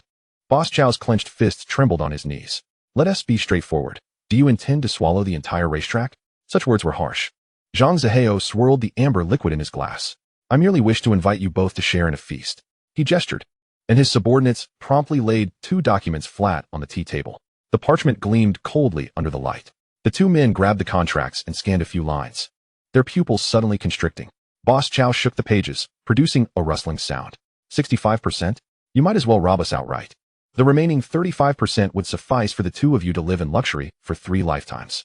Zhang Zihao leisurely extracted an envelope from inside his suit pocket, and photographs scattered like snowflakes across the Persian carpet. The smiling faces of children stood out vividly against the colorful paper. The air suddenly thickened. Boss Gu bent down to retrieve them, his hands trembling as he struggled to grasp the thin sheets. When he lifted his gaze again, his entire face had drained of color. You've broken the rules, Zhang Zihao. Do not involve the wives and children. Rules? Zhang Zihao leaned down to pick up a photograph, his fingertip gently brushing the surface of the paper, the child's school uniform looking rather sharp. The private school in the west of the city, right? Dismissal at 4 o'clock every day. Boss Chow emitted a series of choking sounds, like a deflating balloon. He slumped deep into the sofa, his forehead drenched with cold sweat. If I sign, will you let it go? I have always valued my partners. Zhang Zihao unscrewed the cap of a fountain pen, the nib glinting coldly in the light. The scratching sound of the pen against the paper lasted less than 10 seconds. Zhang Zihao blew gently on the wet ink and turned to retrieve 2 crystal glasses from the liquor cabinet. The deep red liquid swirled in the cups. To a new era. The 2 men tilted their heads back and downed the drink, their throats convulsing violently. Boss Gu wiped the residue from the corner of his mouth with his sleeve. Can we leave now? The driver will take you both home. Zhang Zihao stood by the floor-to-ceiling window, watching the taillights of the car merge into the night, his fingertips unconsciously tapping against the glass. The neon lights outside shattered into a kaleidoscope of colors in his pupils. In the carriage on the way back, Boss Chow suddenly chuckled softly. It doesn't seem so bad after all. He patted his jacket pocket, where a newly drafted quarterly dividend statement lay. The figures exceeded those of any previous quarter by 2 zeros. They would, of course, remain oblivious, for when Zhang Zihao leaned down to offer the wine. The chain of his pocket watch had traced 3 barely perceptible arcs before their eyes. The rhythm resembled a lullaby, gently washing over the banks of their consciousness like a tide. Unlike the coarse control required to deal with mercenaries, the seeds sown this time were more insidious, sprouting faint tendrils only in the deepest recesses of their hearts. At this moment, Zhang Zihao stood on the terrace of his penthouse, the night breeze lifting the edges of his robe. He gazed down at the city lights, twinkling like a river of stars, as if observing a chessboard freshly set with pieces. The hypnotic spell he had cast had a peculiar characteristic. As long as he refrained from uttering a specific sequence of syllables, the two men would behave no differently from usual, their actions governed by their own will. However, once the command escaped his lips, they would shed all vitality, reduced to hollow shells. Just as matters at the racetrack began to take shape, news arrived via plane. The competition for the gaming machines was nearing its conclusion, with final rankings to be decided the following day. Zhang Zihao held little interest in the competition itself, merely signing a check to be used as a prize. Once he managed to wrap up his affairs, he began to contemplate his journey to Thailand. He wished to visit Myanmar and see how the business they were operating over there was faring. The date of travel was yet undetermined, but Bao Yuding's call came first. "If I don't seek you out, do you simply forget about me?" The voice drifting through the receiver carried a hint of melancholy. In recent days, Zhang Zihao had devoted all his thoughts to film investments and racetrack operations, neglecting to think of her. This could not be stated outright. He smiled and replied, "I've been too busy to spare a moment. The racetrack needs supervision, and I must keep an eye on Carla's business. I've been so occupied that I scarcely have time to breathe, let alone make phone calls. And you haven't even bothered to check in on me." Bao Yuding had intended to extract a few words of affection, but found herself outmaneuvered instead. On the other end of the line, she feigned annoyance, snorting coldly, "Stop trying to fool me. It's been so long since you've shown your face, Zhang Zihao. You must not even consider me a part of your life anymore. Are you seeing another woman? In all honesty, aside from you and Mian Na, I have no one else." Zhang Zihao hastily defended himself, stating that merely managing the two of you was enough to give him a headache. "What do you mean by that? Are you implying that we are hindering your enjoyment?" It was a slip of the tongue, purely a slip of the tongue. He quickly changed the subject. "With someone as radiant and captivating as you by my side, why would I ever gaze elsewhere? By the way, what prompted your sudden call?" "Oh, nothing of great importance, just a longing for you." Bao Yuding's tone softened. "There's a cocktail party at the Sheraton tonight. Could you accompany me?" "Sure. Just send me the time and location." His prompt acceptance caught Bao Yuding off guard. She had anticipated that Zhang Zihao would hesitate, considering her married status. A wave of surprise washed over her, her voice tinged with excitement. "Really? At the banquet hall of the Sheraton? You truly can come? If I say I will go, then I shall indeed go. Would you like me to pick you up on my way?" "No need. I can make my way there myself. Just give me a call when you arrive." After hanging up, Zhang Zihao temporarily set aside his trip to Thailand. He entered the lounge within his office, retrieving a neatly pressed dark suit from the wardrobe to change into. As he was about to leave, the bodyguard stationed in the corridor instinctively approached, only to be halted by his raised hand. "Tonight is a private engagement. You may take the night off." The men bowed in acknowledgement and watched him as he stepped into the elevator alone. Shortly after the office door closed behind Zhang Zihao, one bodyguard nudged his handsome companion with his elbow, lowering his voice. "The boss is looking particularly sharp today. Is he off to meet some celestial being?" "Celestial being?" The companion scoffed. His thoughts run deeper than the ocean's trench. Who could possibly discern what he wishes to keep hidden? True enough. The one who spoke first clicked his tongue. Even the ruthless characters from Tian Yang Yi's crew seemed like toothless snakes before him, utterly submissive. Amidst their idle conversation, they failed to notice another bodyguard in the corner, who had remained silent. His expression was shrouded in a veil of gray fog. And he suddenly interjected. "The boss has given the word. It's time to disperse. I have matters at home, and will take my leave." "Oh, Chong," someone jested. "You hardly seem like someone from the streets. More like a home cook racing against the clock. My mother's illness requires my presence." Chong dropped this statement, and the atmosphere immediately grew heavy. Upon exiting the Chung Tian Group building, Chong hailed a taxi and aimlessly circled the city for a couple of rounds before finally alighting a few streets away from home at a shopping mall. He slipped into a fitting room, where someone was already waiting. "Any recent developments with Zhang Zihao?" The man in the shadows got straight to the point. "Officer Ma." Chong swallowed hard. Aside from the new racetrack, there's been no other news. Ma Xing seemed to breathe a sigh of relief. Lowering his voice even further, "Zhang Zihao is as suspicious as a locked vault, yet he still values a bit of old camaraderie. Be sure to keep this under wraps. If he discovers your true intentions, he may resort to lethal measures." "I understand." Chong paused. "I heard that you and Officer Su were once brothers who trudged through the mire with him." Ma Xing's face suddenly tensed in the dim light, then slowly relaxed. "In our line of work, some choices cannot be reversed. When the larger picture is at stake, personal sentiments must be set aside. I comprehend the gravity." Chong shifted the topic. "By the way, he rushed out after receiving a phone call today. I didn't dare to inquire further." It must be Bao Yuding. Ma Xing waved his hand dismissively. Stay clear of that line. Just look after your own affairs. Chang departed silently, like a shadow. Chapter 49, Underlying Schemes. The fitting room door closed once more, and Ma Xing stood alone before the wall of mirrors, silently gazing at his countless reflections for nearly an hour before pushing the door into the throng of the shopping mall. Zhang Zihao remained completely oblivious to all of this. Even if he were to sense it, he likely would not experience the dull ache in his chest as he did years ago. He had long since realized that certain paths, once diverged, could never return to the days of brotherhood, where they would warm each other's backs. The neon sign of the Sheraton Hotel flowed with a golden-red glow amidst the night. Within 2 minutes of dialing, a dazzling figure emerged through the revolving door. Striding directly toward him, he stepped out of the car, his arm instinctively encircling the satin-clad waist. Bao, he chuckled with a gravelly laugh. Every time I see you, you become even more enchanting. Bao Yuding met his gaze, her eyes sparkling with a bright arch, with the title of the finest in Hong Kong. I cannot afford to lose face. A brief kiss brushed against her ear. That is no exaggeration. Zhang Zihao loosened his grip slightly, then inquired, what is the occasion for tonight's gathering? Bao Yuding pinched the edge of the invitation, her voice as light as a feather. Today is my birthday. Zhang Zihao halted, his gaze lingering on her face before he spoke. Why didn't you mention this sooner? His tone held just the right amount of annoyance. Although his hand had already slipped into the inner pocket of his suit, engaging in a silent battle with a cold voice in his mind.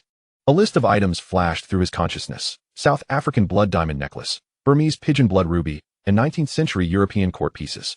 He aimed to evoke that widening of her pupils. As the electronic voice faded, he felt the familiar outline of a velvet box in his palm. Bao Yuding was busy adjusting her dress, the strands of hair at her nape glistening like sandalwood under the hotel's crystal chandelier. I almost forgot about this. Zhang Zihao suddenly turned to block the draft from the corridor. As the lid popped open, the dark red glow flowed through Bao Yuding's suddenly dilated pupils. The gemstone resembled a frozen flame, surrounded by a scattering of diamonds that sparkled like bursting stardust. Based on his experience working at an auction house, this shade of red was sufficient to purchase half a street's worth of storefronts. When did you? Her fingertips hovered above the box, trembling. I ordered it last month while passing by a jewelry workshop. He lied without a quiver, manipulating the gilded lining generated by the system. The master craftsman had claimed that this quality of red coral could absorb misfortune. In truth, there was no master craftsman. The system's warehouse still held 37 identical gift boxes, labeled as emergency supplies for romantic occasions. Bao Yuding suddenly grasped his wrist, her warmth seeping through his shirt. Help me put it on. As the metal clasp came together, he noticed the facets of the gemstone reflecting the glimmer of her suddenly moist eyes. This woman, who had once exchanged warmth with him only in the depths of night within hotel rooms, was now pinching the folds of his sleeve, as if to confirm that the blood coursing beneath his skin was indeed real. It will guard you for me. Zhang Zihao's fingertip brushed against the edge of her collarbone, where the gemstone had already left a faint pink mark. In the distance, the sound of shattering glass echoed from the champagne tower, and both turned their heads simultaneously. Yet neither released their intertwined fingers. The ruby at her throat rose and fell with her breath, as if her heart had been transplanted outside her body, beating. The pendant of the necklace still retained the warmth of Zhang Zihao's fingertips, and Bao Yuding entwined her arm with his as they stepped into the banquet hall. Within the halo of the crystal chandelier, several familiar faces emerged from the crowd, halting their conversations to approach them briskly. Mr. Zhang. The leading man smiled as he assessed the pair. I didn't realize Bao was such an intimate acquaintance of yours. Bao Yuding straightened slightly beside Zhang Zihao, her eyes narrowing with a sharp glint. What? Am I not worthy of being his confidant? The man immediately waved his hand, his tone laced with ingratiating laughter. Of course you are. Someone of Bao's stature standing alongside Mr. Zhang is simply fitting. After exchanging a few pleasantries, Bao Yuding gently tugged at Zhang Zihao's sleeve. We must excuse ourselves for a moment. She led him to a man in a gray suit by the column. Mr. Ding, I must attend to some matters shortly. Would you be so kind as to look after my friend? Rest assured, replied the man referred to as Mr. Ding, nodding as his gaze shifted to Zhang Zihao. You can entrust Mr. Zhang to me. Zhang Zihao felt a faint familiarity with this face, but could not quite place it. The other man extended his hand. My surname is Ding, given name Yu Jian. It is a pleasure to finally meet you, Mr. Zhang. The name Ding Yu Jian acted like a key, unlocking the vault of his memory. He recognized him as that character from television, perpetually casting sidelong glances and speaking in a leisurely manner, yet now stood before him exuding a calmness honed by the passage of time. Zhang Zihao grasped the offered hand, noting the faint ring mark on the base of the man's ring finger. A pleasure, Zhang Zihao replied. He recalled the indecisive figure from the screen, but now discerned a different texture in this man, akin to a stone polished smooth by the relentless flow of a stream. its surface gleaming while concealing resilient patterns within. As he pondered, a monotone voice echoed in the depths of his mind. It is advisable for the host to establish a connection with this individual. Beneficial for future business endeavors. Is my current situation insufficient? Zhang Zihao retorted silently. Such matters must remain in the shadows. The system's voice, cold as metal, responded. You require a path that can be displayed in the open. Before he could contemplate further, a sharp, mocking voice interrupted. Oh. So this is the one Bao Yuding brought along? A young man in a flamboyant shirt swaggered forward, his chin held high, oblivious to his own appearance. As if he were worthy of standing beside Bao, Zhang Zihao did not even glance up, continuing to address Ding Yujian, should the opportunity arise. I hope to collaborate with you, Mr. Ding. That would be most welcome. Ding Yujian smiled, as if the raucous shadow beside him did not exist. I happen to have a new project at hand. If Mr. Zhang has the time, we could discuss it in detail. The face of the young man in the floral shirt began to flush crimson. Ding Yujian glanced at his watch, the metallic casing gleaming coldly under the chandelier. After the event, let us find a quieter place to converse. Seeing that both Zhang Zihao and Ding Yujian were ignoring him, the young man suddenly tightened his grip on Zhang Zihao's elbow, the fabric of the suit wrinkling under his fingers. Am I speaking to you, or are your ears deaf? Zhang Zihao swiftly swatted the arm away, the motion as quick as a blade slicing through the air. The distance between them widened abruptly. What concerns me, and Bao Yuding is not for anyone to meddle in. It is indeed my concern. The young man's neck veins bulged as he declared. I am her betrothed. He continued. She dares to openly walk in with you as if I were dead. Oh. Zhang Zihao took a champagne glass from a passing tray, the golden liquid gently swaying within. Yet, Yuding has never mentioned your existence. He took a sip, his gaze sweeping over the young man's flushed face. It is entirely reasonable that she chose to be with me. His words echoed under the gilded dome of the banquet hall. The refracted light from the crystal chandelier danced overturned faces, whispers rising like a tide from all directions. Ding Yujian stepped forward, his polished shoes making a soft sound against the marble floor. Mr. Zhang, did you not have matters to discuss? Since you have already greeted Bao, perhaps we should move along.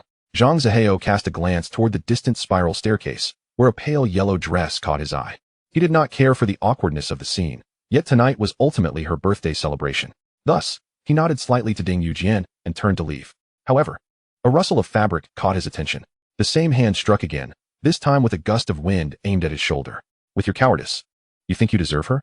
Before the words could fully leave the young man's mouth, Zhang Zihao's shoe had already wedged into the hollow of his knee. The young man stumbled to his knees, the music in the grand hall abruptly ceasing.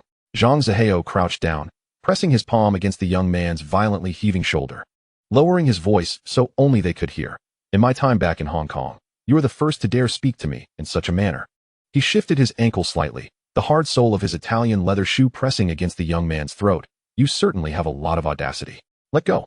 The young man squeaked through gritted teeth. My father won't spare you. I would quite like to see him, Zhang Zihao replied, just as a voice like sandpaper scraping against rotting wood interrupted from behind. Zhang, let the boy off after a few words of admonition. It's rather unkind to humiliate him like this. Zhang Zihao did not turn around, yet a cold smile curled at the corners of his mouth. No wonder he was so oblivious to danger. It was clearly the fruit of his upbringing under Liang Kun. He pressed down slightly harder, hearing a muffled groan beneath his foot before leisurely speaking. Good son, as taught by Uncle Kun. Yet here you are, failing to even recognize who I am. He turned his head, casting a glance toward the slender figure emerging from the shadows, as if to question whether this waste of space was worth the effort of addressing.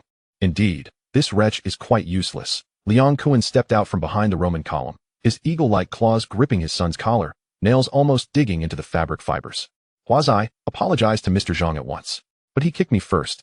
The young man protested, his eyes red.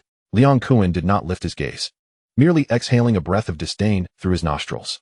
The young man, referred to as Huazai, trembled slightly, his neck drooping as if broken. Mr. Zhang, I was mistaken. Zhang Zihao examined the young man's face, twisted in humiliation, and suddenly burst into laughter. The sound was short and dry, resembling the snapping of a brittle branch. No harm done. You're young. A few more tumbles will teach you a lesson. Zhang Zihao, Liang Kun suddenly stepped forward, closing the distance between them to mere inches. The acrid scent of cigar smoke mingling with the chemical odor of hair gel wafting toward Zhang. I hear your arcade has not been performing well lately. It's wise to show mercy when possible, lest you draw misfortune upon even Kara's business. Zhang Zihao discerned the underlying threat in Liang Kun's words, realizing that the trouble concerning the arcade indeed stemmed from him. He stepped closer, grasping Liang Kun's palm, while leaning in close to whisper. His voice low like a blade sheathed in ice. Be cautious with what you swallow. You might just chip a tooth. Keep your eyes wide open. Liang Kuan yanked his hand away, taking Hua Zai and several of his lackeys out of the banquet hall.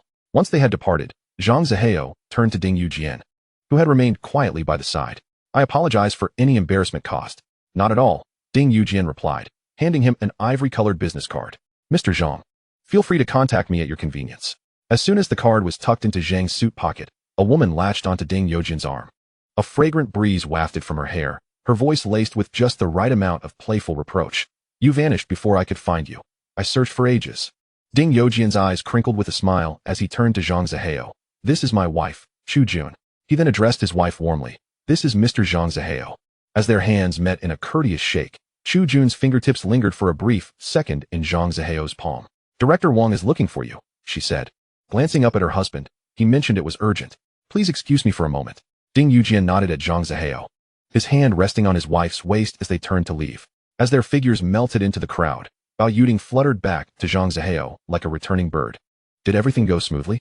She inquired, tilting her face upward, her lashes casting small shadows in the light.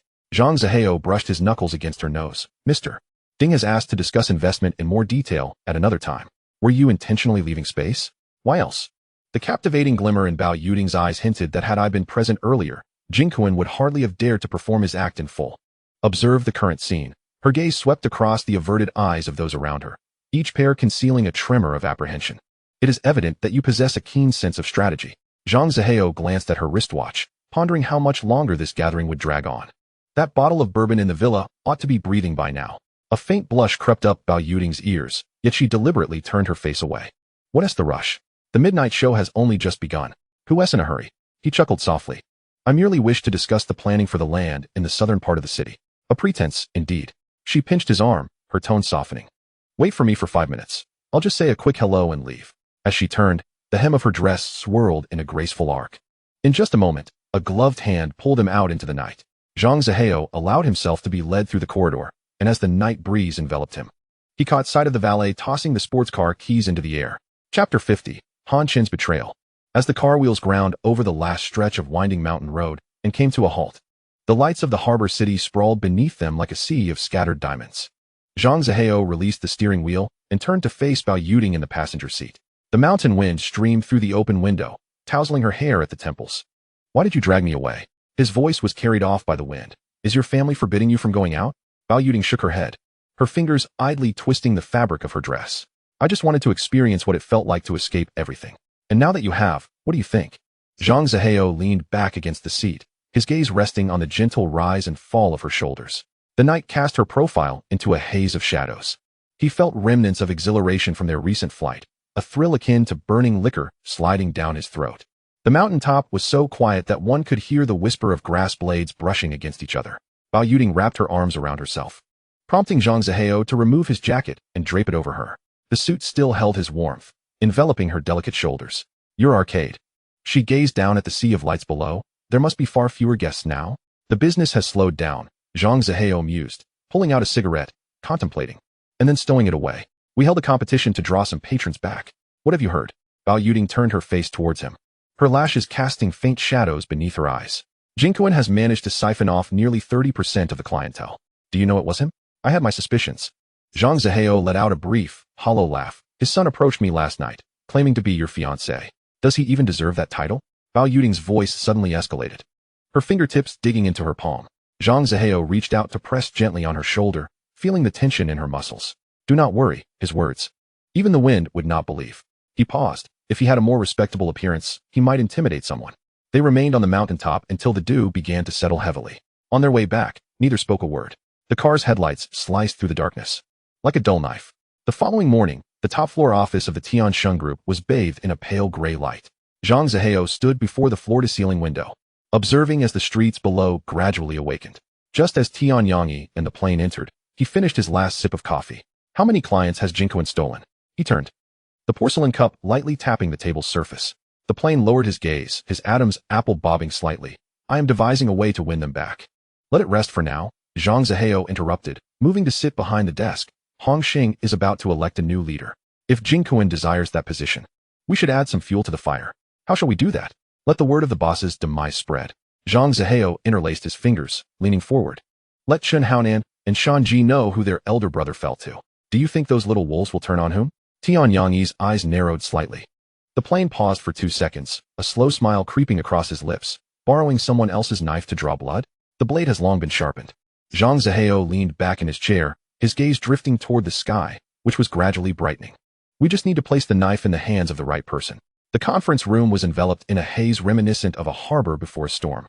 The man seated at the first position on the left rhythmically tapped his fingernails against the mahogany table, the tempo quickening like a heartbeat.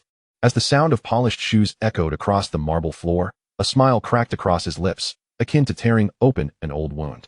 This display of authority is outdated. The voice drifted out of the haze. The door swung open. Jiang Tianxing stood framed in light, his suit impeccably pressed. What did Akun just say? My hearing has been a bit off. I mentioned that some individuals should retire instead of clinging on. Jingquan remained seated, merely flicking ash into a half-drunk teacup. If you can't manage your own men, how can you oversee the entire organization? A young man standing slightly behind Jiang Tianxing swallowed hard. Before he could utter a word, the ashtray flew through the air, not an ashtray, but a teacup, its brown liquid tracing an arc through the air. The young man dodged the teacup but was not quick enough to evade the subsequent slap, the sound sharp as breaking chopsticks. The entire room heard Jingquan's laughter. Allow me to teach you some manners, free of charge. 7 or 8 dark barrels of guns emerged from behind Jiang Tianxing. All pointed in the same direction. The backs of the hands gripping the guns bulged with veins, resembling worms coiled beneath the flesh. Jingquan's men almost simultaneously rose. The sound of chair legs scraping against the floor grating on the ears. Stand down. Jiang Tianxing raised his hand to press down, yet his eyes remained fixed on Jingquan. We only meet once every 3 years. This is not an occasion to draw weapons. The two factions slowly settled back into their seats. Though their gazes continued to clash in the air. Outside, the neon lights began to flicker to life, red and green hues filtering through the glass, slicing the long table into segments of light and shadow.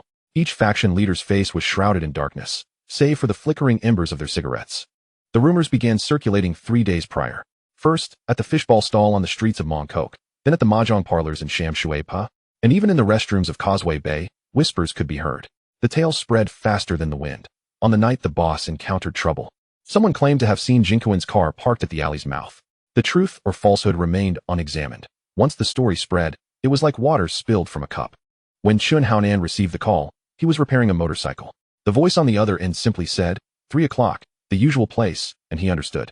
In the innermost booth of the tea restaurant, 2 glasses of iced lemon tea were sweating on the table. They spoke for 20 minutes, the content unknown to anyone. Only that when Chun Haonan emerged, he had crushed his lighter in his grip. From that day forth, new rules began to govern Hongxing's territory. Jingquan's people found themselves ejected for crossing boundaries while drinking. On several occasions, Jiang Tianxing's cargo ships arrived hours behind schedule. Twice, tensions nearly escalated into violence on Temple Street. But the elder generations intervened to quell the conflict. The younger men now exchanged sidelong glances, their shoulders jostling in passing, incidents happening 7 or 8 times a day. Business at the arcade, however, had improved. The once quiet machines now rang from dawn till dusk, the sound of coins dropping into the metal boxes forming a harmonious chorus. The rival establishment, however, suffered. New machines inexplicably jammed, and the smell of burnt circuit boards lingered for 3 days. The younger men tasked with guarding the place squatted at the entrance smoking, their eyes bloodshot from sleepless nights. Once the meeting concluded, Jingquan flicked his lighter against the phone. Count each transaction. Now that the meeting was underway, it was time to settle the accounts. Jiang Tianxing took his seat at the head of the table. Opening the folder before him, the sound of paper rustling is particularly pronounced in the stillness. The first act, he raises his head, his gaze sweeping across the entire room. Regarding the big boss, everyone's breaths become shallow. Veins throb at the temples, and someone slams a fist on the table, causing the teacups to rattle. Cohen, do you think this is a marketplace? Even before the altar of the deity, you dare to bang the table and stomp your feet? Are you courting death? Sharp, cold reflections of metal slice through from across the table. Liang Cohen emits a short, dismissive grunt from his nostrils, too lazy to even lift his eyelids. Enough. Shaking a few iron lumps around to scare 3-year-old children? His tone drags on, reminiscent of a dull knife slicing through flesh. The moment his words land, a crisp chorus of gun chambers being readied resonates from the shadows behind him, the dark muzzles akin to venomous snakes raising their heads. Silently aimed at Jiang Tianxing and his cohort. The air suddenly tightens, as if a single star could ignite an explosion. Several gray-haired uncles hastily prop themselves up, arms crossed in the middle. Stand down. Everyone, stand down. This is a family matter for Hongxing. Fighting behind closed doors will only make us the laughingstock.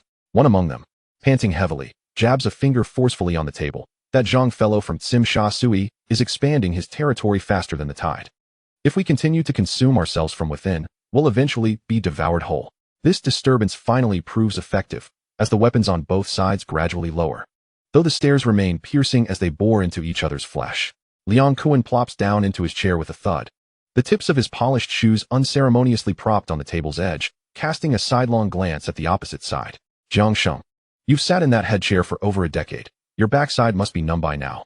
Don't you think it's time to shift positions and let the younger ones taste the experience? The men behind Jiang Tiansheng, with their ponytails, flush instantly, their neck veins bulging, ready to erupt, yet are restrained by a slowly raised hand. That hand is thin and bony, knuckles protruding, merely gesturing downwards, suppressing the agitation that threatens to rise in their throats. Jiang Tiansheng finally turns his face, his gaze as cold as a knife submerged in ice water, slowly carving through Liang Kuan's countenance. You want to sit? The rules are written in black and white. An election every 3 years. And the one with the most votes ascends. Liang Kuan spreads his hands, a grin revealing his back molars. You had the votes back then, so you sat. Now, it's time for me to run. Isn't that only fair? Everyone relies on their own abilities. Good. Jiang Tiansheng utters the word. So light it seems to float like a feather to the ground. Liang Kuan's eyes flash with a glimmer, and he immediately turns to the silent hall masters on either side of the long table, raising his voice several degrees. Dear uncles, brothers, in these past years, who has brought us real silver, luxury cars, and grand houses? It is I, Liang Kuan. If you wish to continue enjoying the lavish life, you must know how to cast your votes. If anyone longs for the past and wishes to return to eating boxed meals on the street, I will not stand in your way. In the corner, a scar-faced hall master is the first to raise his right hand, his Adam's apple bobbing. Brother Kuan indeed led us to earn a great deal. Following suit, a second and a third hand hesitantly rise, like withered leaves stirred by the wind. Dozens of gazes dodge Jiang Tiansheng, ultimately locking onto Liang Kuan's sullen face. Jiang Tiansheng quietly surveys those raised hands, suddenly smiling, though the warmth is absent from his expression. Once you raise your hand, it cannot be put down. Think carefully. The crowd with their arms raised stirs slightly, several glances stealing towards Liang Kuan. Liang Kuan squints, subtly nodding. Consequently, those arms freeze in midair, not daring to lower. The votes are cast in the oppressive hall. One by one, the numbers clinging tightly to each other. 10 minutes later, a glaring scratch appears on one side of the tally board. Liang Kuan abruptly pushes his chair back and stands, the leather creaking with a sharp sound. He strides to face Jiang Tiansheng, extending his right hand, fingers splayed wide, devoid of any intention to shake hands. Jiang Sheng, let us collaborate closely from here on out. This great vessel of Hongxing must be upheld by our joint efforts.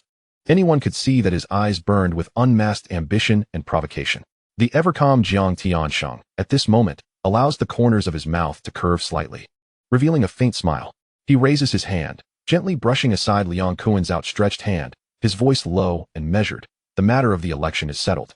Now, shall we discuss the fate of the boss? Veins throb at the temples, yet the man merely emits a cold laugh from his nostrils. If he is dead, he is dead. What concern is it of mine? But all the threads point to you, claiming you were the one who acted, even sparing no one within his household. Empty talk. He spits. Evidence, of course, exists. As those words fall, several familiar figures emerge from the shadows of the side door. His pupils constrict suddenly, his gaze pinning like a nail on the speaker. Jiang, do you dare bring these outcasts back into the fold? It's not about daring or not. Jiang Tiansheng flicks non-existent dust from his sleeve. They merely wish to seek justice for their former master, and I am merely accommodating.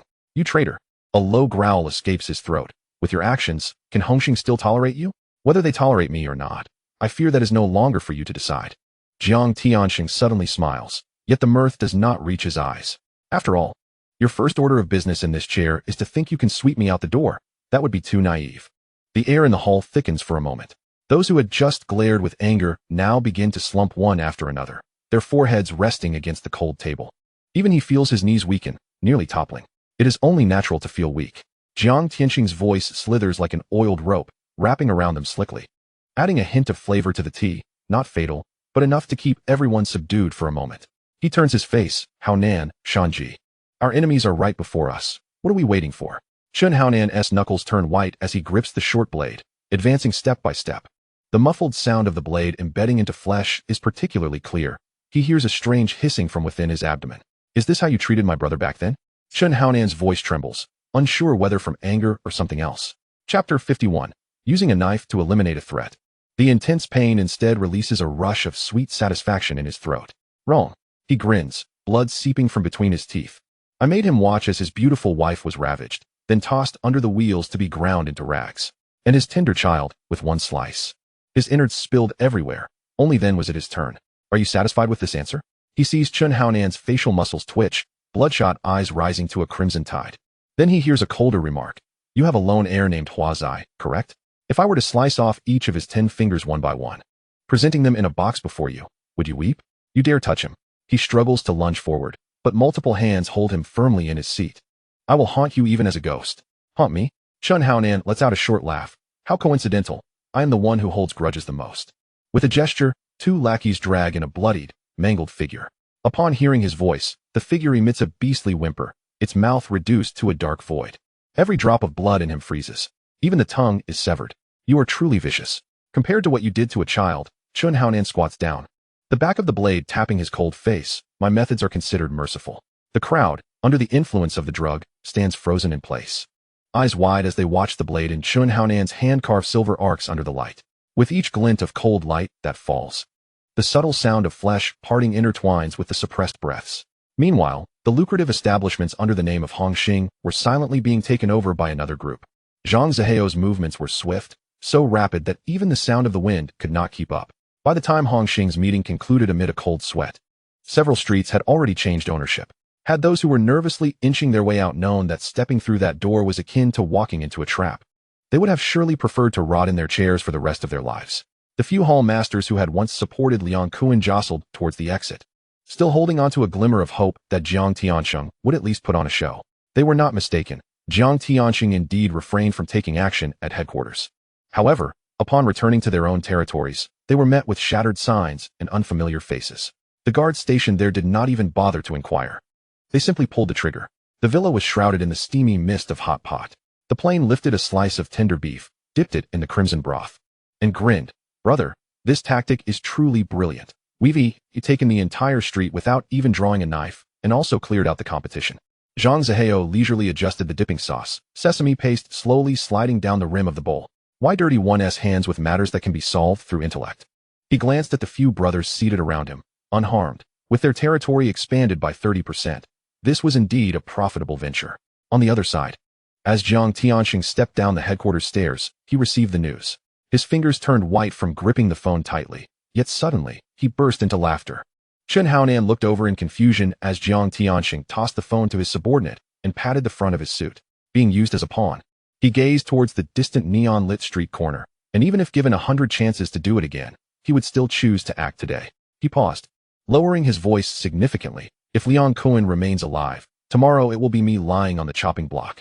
A few days later, the plane brought back new information. Jiang Tianxing had firmly reclaimed his position at the helm, and Chun Haonan not only returned but also took over Causeway Bay.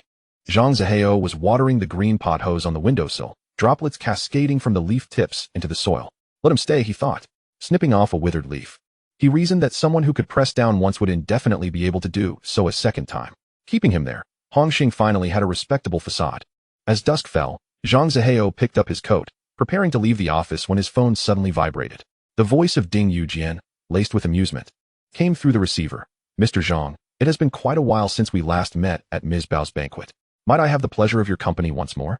Just as I was thinking of Mr. Ding, Zhang Ziheo replied, making his way to the elevator. You decide the location.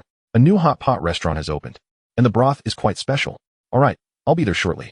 The bodyguards hastily followed from the lounge, but just before the elevator doors closed, Zhang Ziheo raised a hand to halt their steps. It's merely a casual meal. The metallic door reflected his blurred silhouette. You may clock out now. As the sound of the elevator doors sealing shut lingered, Tianyangyi and the plane had already blocked the corridor's end. The two stood with their shoulders taut, resembling two stone lions drenched in rain. Boss, Tianyangyi's Adam's apple bobbed. There's been an incident at the arcade. Zhang Ziheo did not falter, his polished shoes maintaining a steady rhythm against the marble floor. He scanned the plane's lowered neck, where an old scar was slightly reddened. Get to the point. 137 machines were dragged away at 3 in the morning. The brothers guarding the venue were gagged with tape and tied up in the power distribution room. Zhang Ziheo finally paused. He loosened his tie, the neon lights outside the glass curtain wall fracturing into ice shards within his pupils. Where are they? Just flesh wounds. Tian Yangyi answered quickly, but no markings left behind. The private room of the hot pot restaurant wafted with the mingling aromas of beef tallow and Sichuan peppercorn. Ding Yujian stirred the red broth with long chopsticks, the meat swirling into pale rolls within the boiling waves. I hear Zhang Sheng has been looking for a ship to set sail recently? Zhang Zihao did not touch the bowls or plates. He fixated on the billowing white mist at the edge of the copper pot, suddenly smiling. Bosting certainly has news faster than undersea cables. It was mentioned in passing.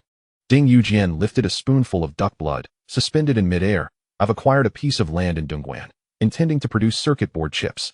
If Zhang Sheng is willing to lend a hand, the assembly line could be up and running in 3 months. The glass turntable slowly rotated. Zhang Zihao's fingertips tapped lightly on the edge of the table, as if calculating an invisible rhythm. I will contribute 80% of the capital, retaining 50% of the shares. The soup spoon splashed back into the bowl, sending droplets of oil flying. Ding Yujian carefully extracted a napkin, gradually wiping his hands, the edges of the napkin becoming stained with a faint red grease. This calculation of yours, Zhang Sheng, is more intricate than the integrated circuits on a motherboard. Business. After all, Zhang Zihao finally picked up his chopsticks, but instead of meat, he seized a wilting mint leaf from the pot's rim.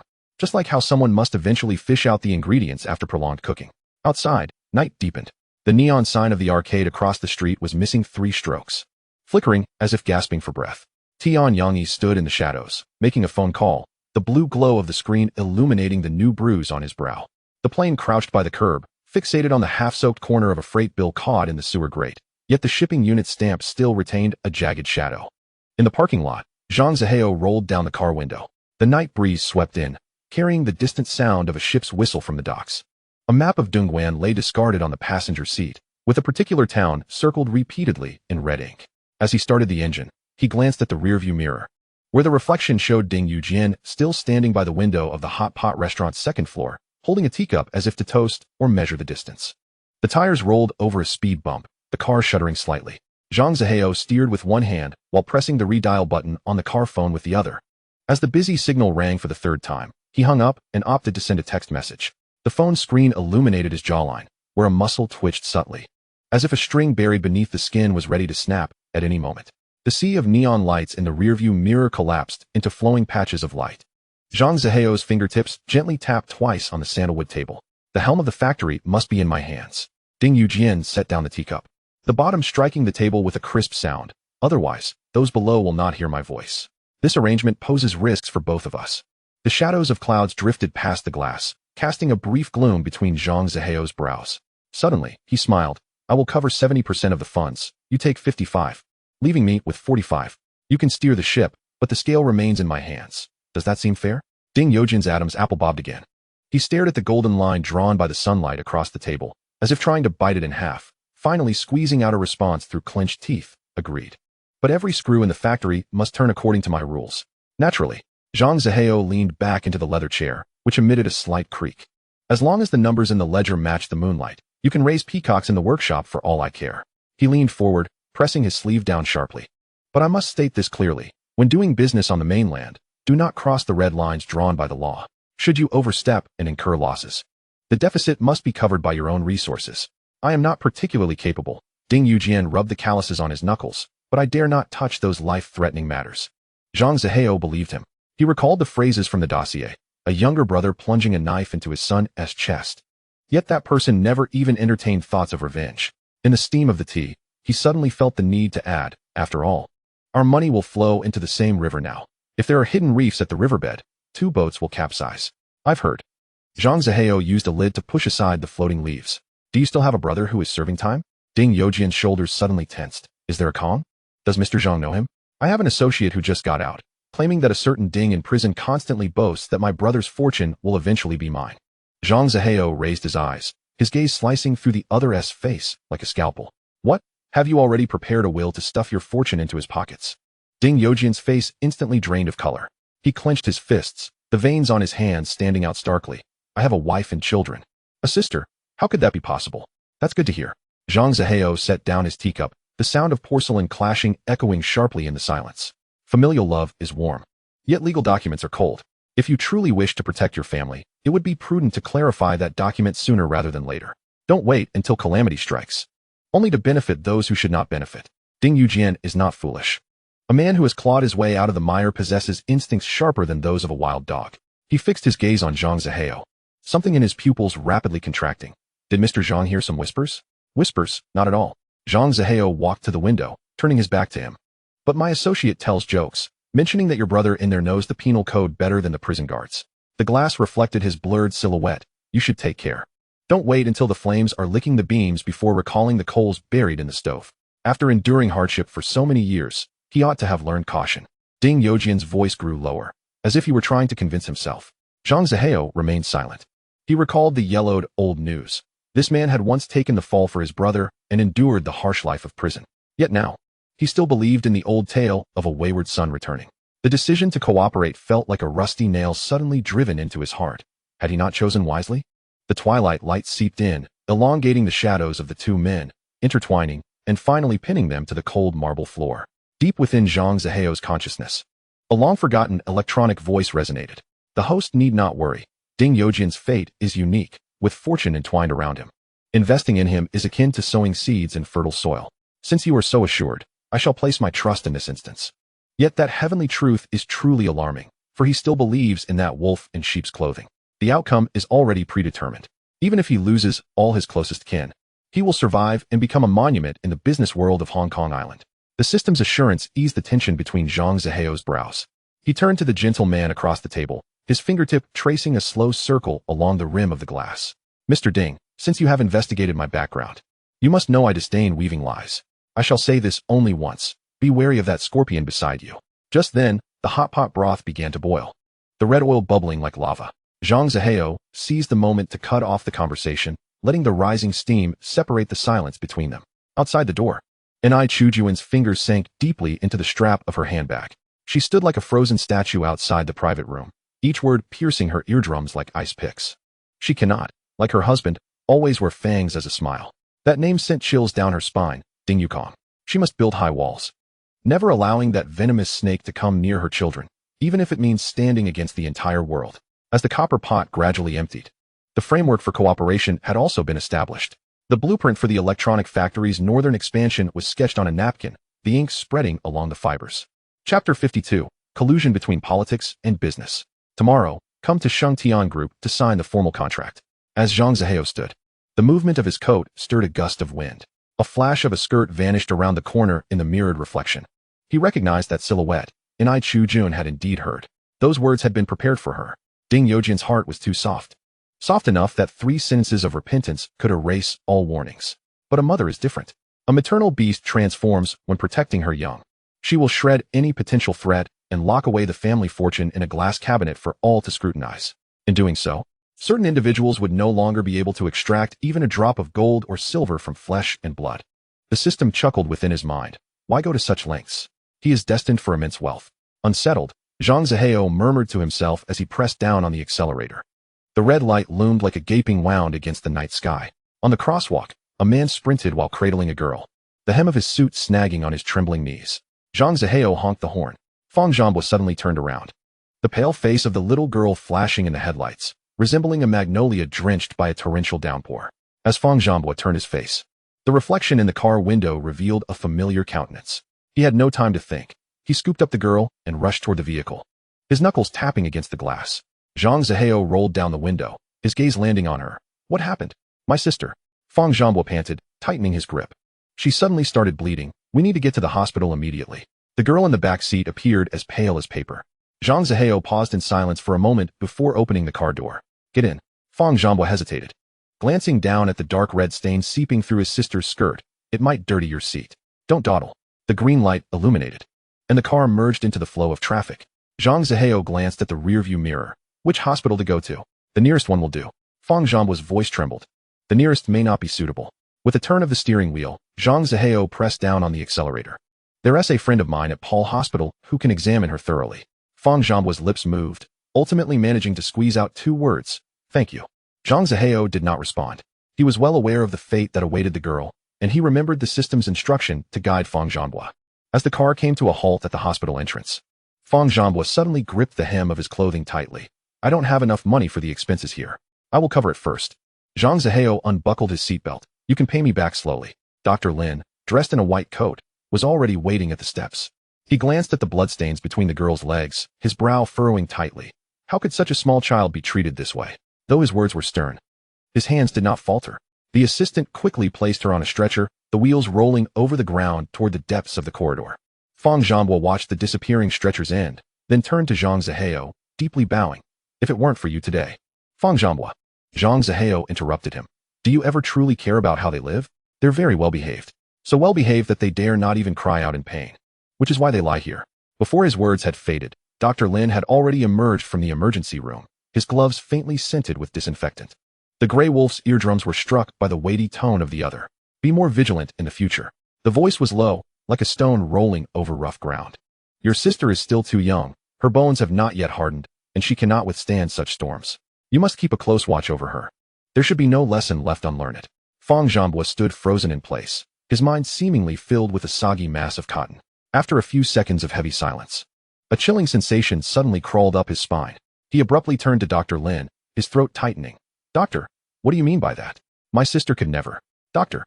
Lin did not respond. His gaze, calm and composed behind the lenses, shifted away as he turned to Zhang Zihao, who had been standing by the window. He slightly inclined his body, his posture respectful. Mr. Zhang, the examination has been completed. If there are no further instructions, I shall take my leave. The expenses will be charged to the company account. Zhang Zihao nodded. Dr. Lin, along with his assistant, vanished silently at the end of the corridor. When Zhang Zihao turned around, he beheld Fang Zhanbo curled up in the corner, his fingers deeply embedded in his hair, shoulders trembling slightly.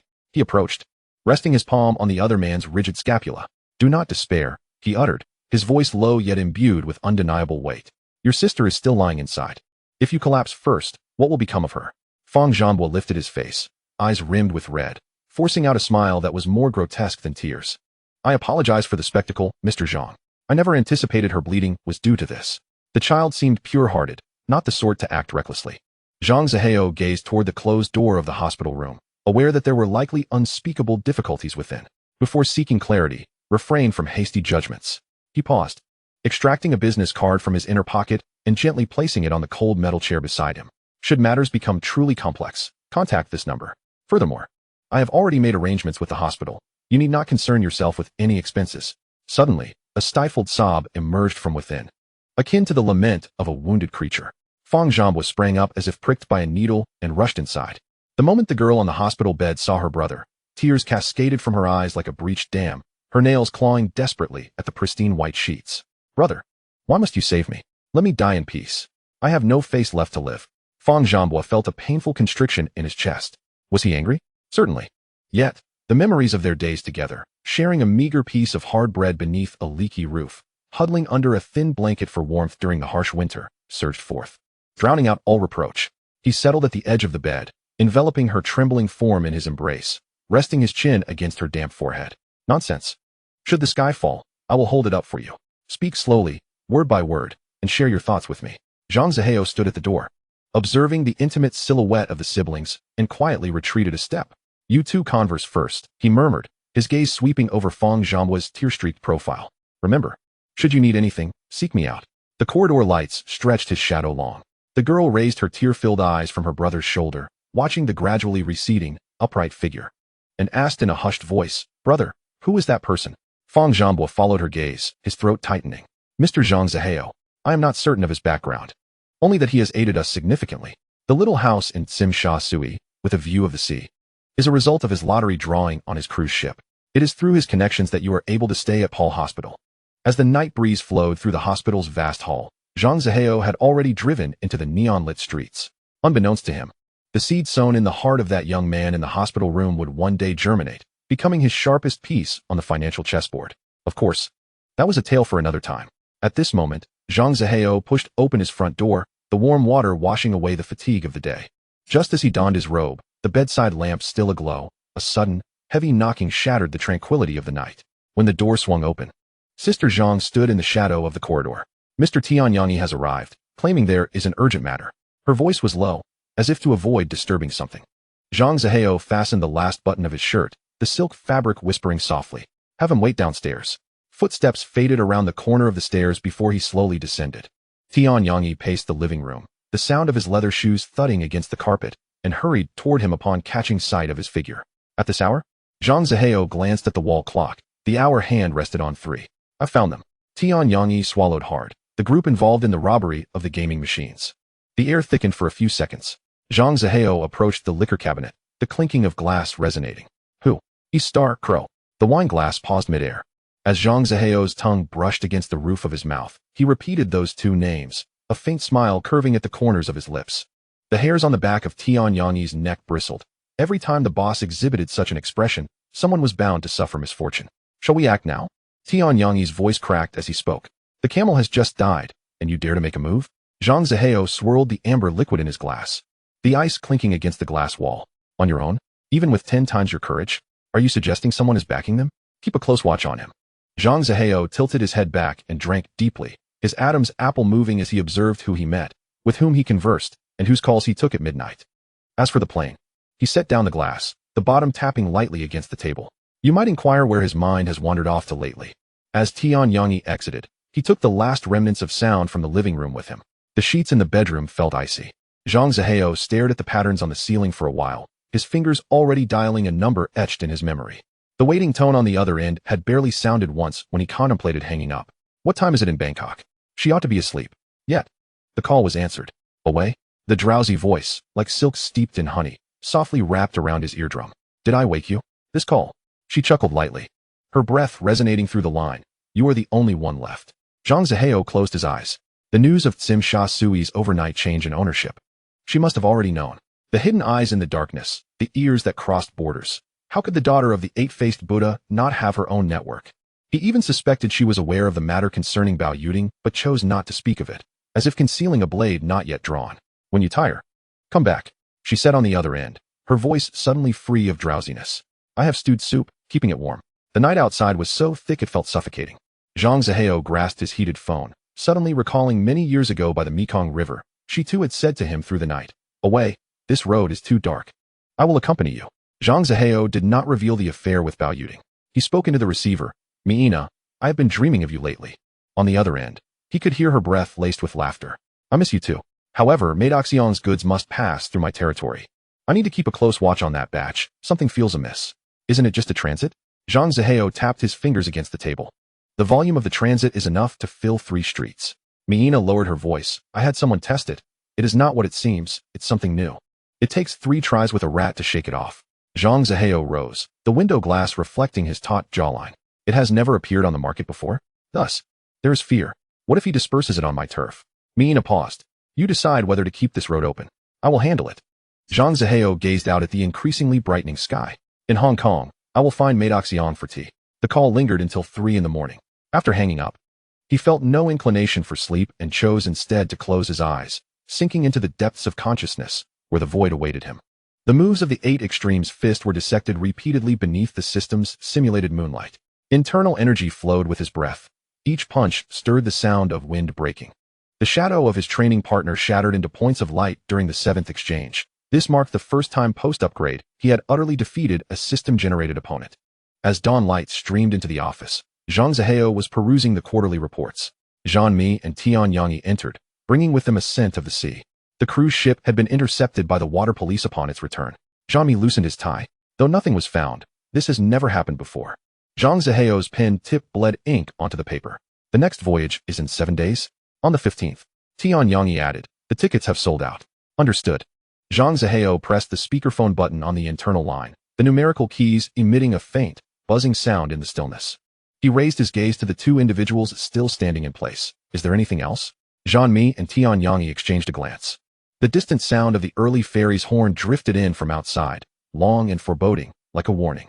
As Tian Yangyi closed the office door, Zhang Zihao's eyes fell upon the gray silhouettes of buildings outside the window. Last night, Mina had leaned back on the sofa, smoke curling around her fingertips, and a rare gravity flickered in her eyes when she mentioned that white powder. He hadn't anticipated how quickly the traces would seep in. Before the neon lights of Tsim Sha Sui had fully illuminated, the filth had already infiltrated the depths of the alley. It was Mac Donghong. Zhang Zihao turned his chair, the leather creaking with a sharp sound. Chapter 53, Establishing the Chamber of Commerce. Tian Yangyi stood before the desk, his shoulders taut, as if a blade poised to be drawn. On the turf, a package of clean goods was found. Those caught need not be questioned. Simply tossed into the dock warehouse. He unconsciously rubbed the wooden grain of the table's edge with his thumb. Knowing someone had to be hanged for the hyenas to remember the scent of blood, the door was knocked upon again. The airplane, hunched in, moved as if burdened by invisible lead weights. Suddenly, Zhang Zihao seized the metal paperweight from the desk and slammed it down onto the pile of documents. Lift your head. Amidst the fluttering pages, the airplane trembled, its pupils reflecting the advancing figure of Zhang Zihao. The debts of Dongxing are not yours. It is the crow that has stretched its hand from the gutter. But if you cannot even straighten your spine. He reached out, gripping the airplane's stiff shoulder. Tomorrow, I will have Zhang Mi take your place. The words pierced like an icicle into the eardrum. The airplane saw its shadow reflected in the glass, blurred like a dissipating mist. Indeed, since receiving that stamp, he had begun to count his steps, fearing to shatter tiles, to knock over teacups, to let a single wrong nod plunge the entire hall into a fiery pit. Yet what Zhang Zihao desired was not porcelain, but a hammer capable of breaking through walls. Boss, the airplane's Adam's apple bobbed. A voice tinged with the taste of rust escaped his teeth. I will regain the claws I've lost. Claws are insufficient. Zhang Zihao released his grip and tossed a leather paper bag from the drawer. The crow has a tail. You and Tianyangyi go and tug at it. Before you bring it out, do not let me see you looking despondent. The edge of the paper bag sliced his palm, a subtle sting causing the airplane's knuckles to tighten. As he turned, he collided with Tianyangyi's gaze, the two momentarily locking eyes in the doorway. A long-dormant tension crackling back to life in the air.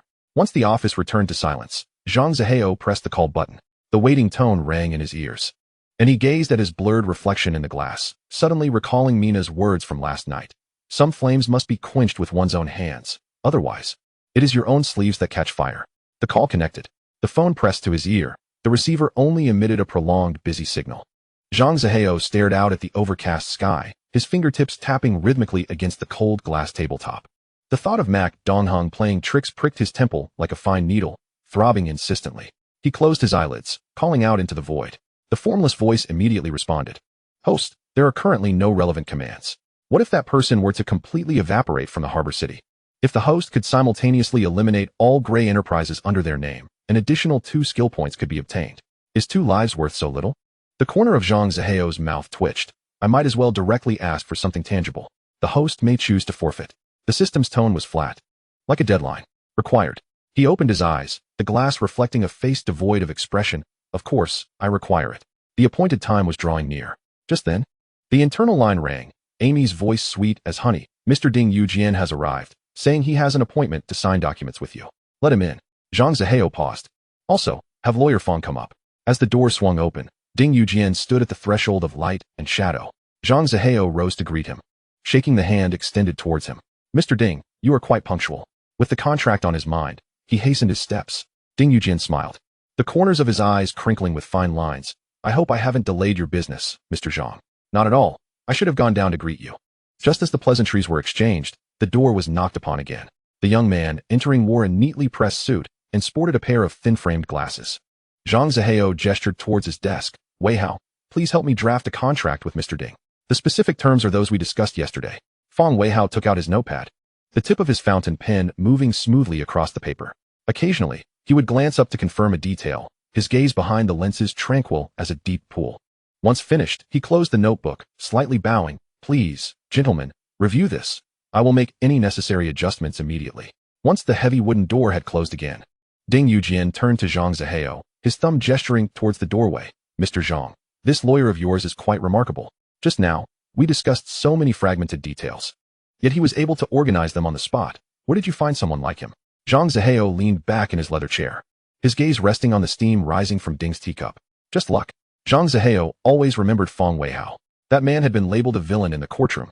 Yet Zhang Zihao felt that his list of sins was as thin as a sheet of paper. Fong Wei Hao possessed an almost razor-sharp purity flowing through his veins, starkly contrasting with the sticky gloom of Ding Yujian. He was merely living in an age that did not suit him, shaped into a form that was equally out of place. Thus, when arriving in the harbor city to prepare for the establishment of Shengtian Group, Zhang Zihao's first thought was to find him. Initially, Fong Wei Hao had shaken his head, an air of detachment clouding his eyes. Zhang Zihao was not in a hurry.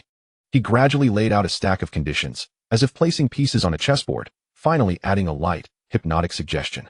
Fong Wei Hao eventually nodded and stepped through the glass doors of Shengtian Plaza. His capabilities were indeed impressive. Every case handed over to him had never resulted in a loss. Zhang Zihao would occasionally stand by the office window, overlooking the street scene, feeling grateful for his actions back then, for this man in a tailored suit, with his precise speech, was no longer the man with a piercing gaze and a hidden arrogance in his smile from the courtroom days. But at least, he would no longer approach him for no reason. Did Madam mention anything upon returning yesterday? Zhang Zihao lifted his teacup, the steam blurring his vision. Ding Yujian hesitated. Chu Jun. She didn't say anything. We just chatted about daily life on the way home. Zhang Zihao rubbed his fingertip along the rim of the cup. And I, Chu Jun, outwardly spirited like the wind, was tightly wound within, as if strung on a steel wire. Whatever she sought to do, none could stop her. Much like her determined insistence on marrying Ding Yujian years ago. Now that she had overheard their conversation, her silence likely concealed ulterior motives. He set down the cup. A smile surfacing. Mr. Ding is truly fortunate. Your wife is gracious and poised, one to be envied. Not at all. Ding Yujian waved his hand. Ba Yuding often praises Madam's remarkable finesse. I should envy you, Mr. Zhang. No sooner had he spoken than Fong Weihao entered, holding 2 copies of the contract. He clearly recounted the terms, gently pushing the papers before the 2 men. Please review, and if any adjustments are needed, I will modify them immediately. Ding Yujian meticulously perused the document, confirming its accuracy before affixing his signature. Zhang Zihao, without a glance, flipped to the last page and inscribed his name, placing greater trust in Fong Weihua and even more in the seeds he had sown in years past. Secretary Amy swiftly executed the remittance. The 2 hands clasped above the table, affirming a harmonious collaboration, with hopes for a prosperous future. The policy was currently embracing foreign capital with open arms. Now was the opportune moment to venture into the mainland, ensuring a profit without loss. Ding Yujian spoke with conviction. Zhang Zihao released his grip, as if suddenly reminded of something.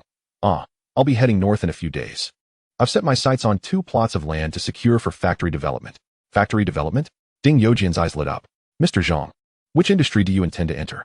Perhaps we could embark on another venture together. Outside the window, dusk settled in.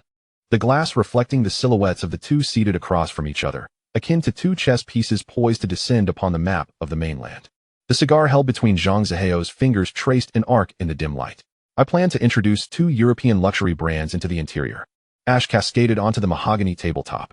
Ding Yujian gazed at the ash for a moment, shaking his head, the collar of his shirt whispering softly as he moved. The mainland is still in a phase of ascent. To venture into luxury goods now might yield a result that wouldn't even polish the display windows. It's not about immediate sales. Zhang Zihao pressed the cigar into the crystal ashtray, the twisting motion tightening his grip. First, we secure the territory, and when the tide rises, the dock will surely belong to us. Ding Yujian suddenly lifted his gaze, noting that Zhang Zihao referred to us. His finger tapped a steady rhythm on the tabletop. This individual clearly foresaw 5 moves ahead in the game, yet insisted on pulling him into the fray. The astringent taste of cold tea spread across his tongue as his voice emerged before his thoughts, with Mr. Zhang's discerning eye. Why go the long way to seek me out? The grandfather clock in the corner chimed the hour.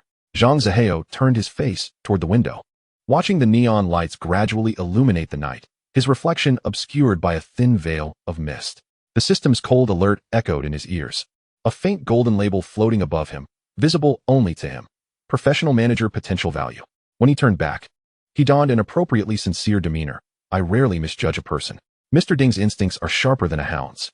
Ding Yujian felt warmth creeping to his ears as he lowered his gaze to adjust his cuffs, the fabric rustling masking the quickening of his heartbeat. Since Mr. Zhang has such faith, I certainly can't let this sum of money lie dormant in the accounts. After discussing the intricacies of import tariffs for another quarter of an hour, the sky outside had darkened to an inky blue. Zhang Zihao picked up the suit jacket draped over the chair's back. A new French restaurant. The chef is from Lyon. Care to join me? The hot pot restaurant is bustling at this hour. As Ding Yujian stood, he accidentally knocked over his teacup, dark tea staining the edge of the documents. Let's postpone. I have the finest beef tripe and throat prepared. Approaching the door, Zhang Zihao's hand suddenly pressed against the doorknob.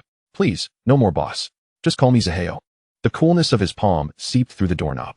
Then you can also drop the Mr. Ding Yujian opened the door, the corridor's light flooding in, slicing through his silhouette.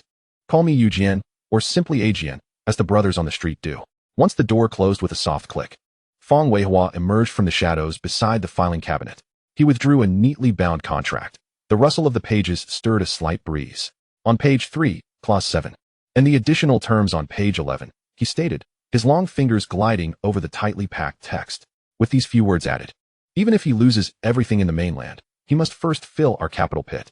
Zhang Zihao received the document, his gaze sweeping over the highlighted terms. His throat contracting slightly, He recalled the last few lines in the system's database regarding Fong Weihua. IQ assessment value 187, potential risk level. The edge of the paper pressed a faint white mark into his fingertip. You've put in a lot of effort. He gently returned the contract to the tabletop. It's all part of the job. Fong Weihua adjusted his gold-rimmed glasses, the reflection obscuring his eyes' expression. However, for the next betting agreement, it would be prudent to let me gauge the opponent's cards first. Zhang Zihao placed his phone on the desk, his fingertips unconsciously tapping the wooden surface. The neon glow outside filtered through the blinds, casting alternating stripes of light and shadow across his profile. He recalled Fong Weihua's bright eyes upon leaving, filled with an almost naive fervor, akin to a young beast sensing blood. Remember to stay close during the next operation, he had told Fong Weihua. The young man's smile had instantly widened, his gratitude laced with barely contained excitement. Zhang Zihao had refrained from mentioning that such exhilaration rarely survived 3 episodes in the Underworld. Yet, to be fair, when he himself had first clenched his palm, the sweat seeping from his hand had been equally scalding. Fong Weihua and Ding Yujian were 2 entirely different species. The latter resembled a carefully nurtured bonsai, its branches and leaves meticulously trimmed. The former, a wild thistle growing rampant in the fields, becoming more prickly the more it was trodden upon. Zhang Zihao took a sip of the now lukewarm tea, the bitter residue settling on his tongue. He needed thistles, especially now that my Daxiong had begun to play tricks. When the call connected, a deliberate static crackled in the background. My Daxiong's elongated tone scraped against the ear like a dull knife on metal, rare for Mr. Zhang to think of me. Subtle metallic clinks echoed in the background. Perhaps a lighter, perhaps something else. Shall we meet the day after tomorrow? Zhang Zihao rubbed his fingertip along the crack in the teacup's rim. I'll choose the location. My Daxiong's pause was perfectly timed, after all. You are a busy person. Chapter 54, The Oilseed Conflict. The call abruptly ended within 5 seconds. Zhang Zihao stared at the dimming screen, suddenly bursting into laughter. Too eager. So much so that even pleasantries are neglected. He pushed his swivel chair aside and approached the floor-to-ceiling window, the traffic below weaving a luminous river. At this moment, my Daxiong was likely spitting words at his subordinates. Perhaps someone had unearthed a long-dormant item from the depths of the warehouse. Good. He turned and retrieved a well-maintained firearm from the safe, its metallic parts gleaming a cold blue under the light. Some individuals only learn the rules after witnessing bloodshed. Simultaneously, the old warehouse in the west of the city was permeated with the mingled scents of rust and machine oil. My Daxiong slammed his phone onto a desk cluttered with ledgers, stirring a thin layer of dust. Does he really think I'm a mere ornament? In the corner, 2 figures shifted. One, with a scarred face, spat. Brother Xiong, we can't delay that batch of goods at the dock any longer. Delay? My Daxiong seized the ceramic ashtray from the table, then gently set it back down. After the day after tomorrow, the Shengtian group will have to change its surname to Mai. He produced 3 tickets and slapped them on the table. The boat leaves at dawn. Once we secure the goods, we'll take the water route. The scarred face scrutinized the edge of the ticket, where the voyage code was printed, his throat bobbing. The other, a tall and silent figure, suddenly spoke. How many people will Zhang Zihao bring? It doesn't matter how many. My Daxiong opened the drawer, revealing neatly wrapped blocks of oil paper, the warehouse front already sealed off. When the time comes, he gestured upward, and the tall figure's pupils abruptly constricted.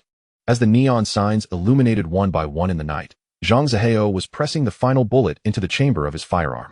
The crisp sound of a click resonated sharply within the stillness of the office. He was reminded of a sweltering night many years ago when the old godfather had ignited a cigar against his chest, proclaiming, "The length of the negotiation table depends on how many bullets remain in your chamber." The day after tomorrow promises to be intriguing. He blew at the non-existent dust on the barrel, suddenly anticipating the expression on Fong Weihua's face upon witnessing this scene. The boy ought to understand that in the underworld, entry is never procured through mere words. The window glass reflected his blurred silhouette, alongside the imitation of along the river during the Qingming festival on the wall behind him.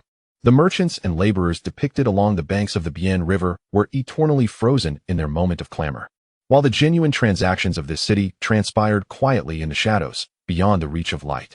As the candlelight flickered gently on the silver candelabra, the entire space was abruptly shrouded in darkness. Bao Yuding's fingers remained pressed against her lips, her eyes reflecting the 2 clusters of warm yellow light. Zhang Zihao pulled out a high-backed chair for her to sit, the sound of her silk skirt brushing against the wooden chair legs resonating distinctly in the silence. You always remember these details. Her voice was barely above a whisper, as if fearing to disturb the deliberately crafted darkness. He smiled faintly, choosing not to respond, and instead unfolded the napkin to lay it across his lap. The waiter approached silently from the shadows, pouring red wine for the 2 of them. As the deep ruby liquid settled at the bottom of the glass, The neon lights outside streamed across the window frame, casting a blurred, flowing hue of purple-blue upon the white tablecloth. They discussed the upcoming auction, conversing about the quality of a certain piece of jade jewelry listed in the Sotheby's catalog. The crisp sound of forks and knives meeting porcelain punctuating their dialogue. The aroma of foie gras mingled with the faintly toasted scent of bread, wafting through the air.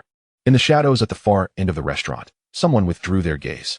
That was a position against the wall, nearly entirely engulfed in the shadow of the colonnade. Kongxia clutched the slender stem of her wine glass, her fingertips unconsciously caressing the cool glass. She watched the couple illuminated by the candlelight in the distance. The man's profile appeared remarkably distinct at the boundary of light and dark, while the woman leaned slightly forward, her shoulders invitingly intimate. She took a sip of her wine, the tannins gradually dissolving on her palate. She ought to turn away and leave, yet her body felt as though it were anchored to the chair.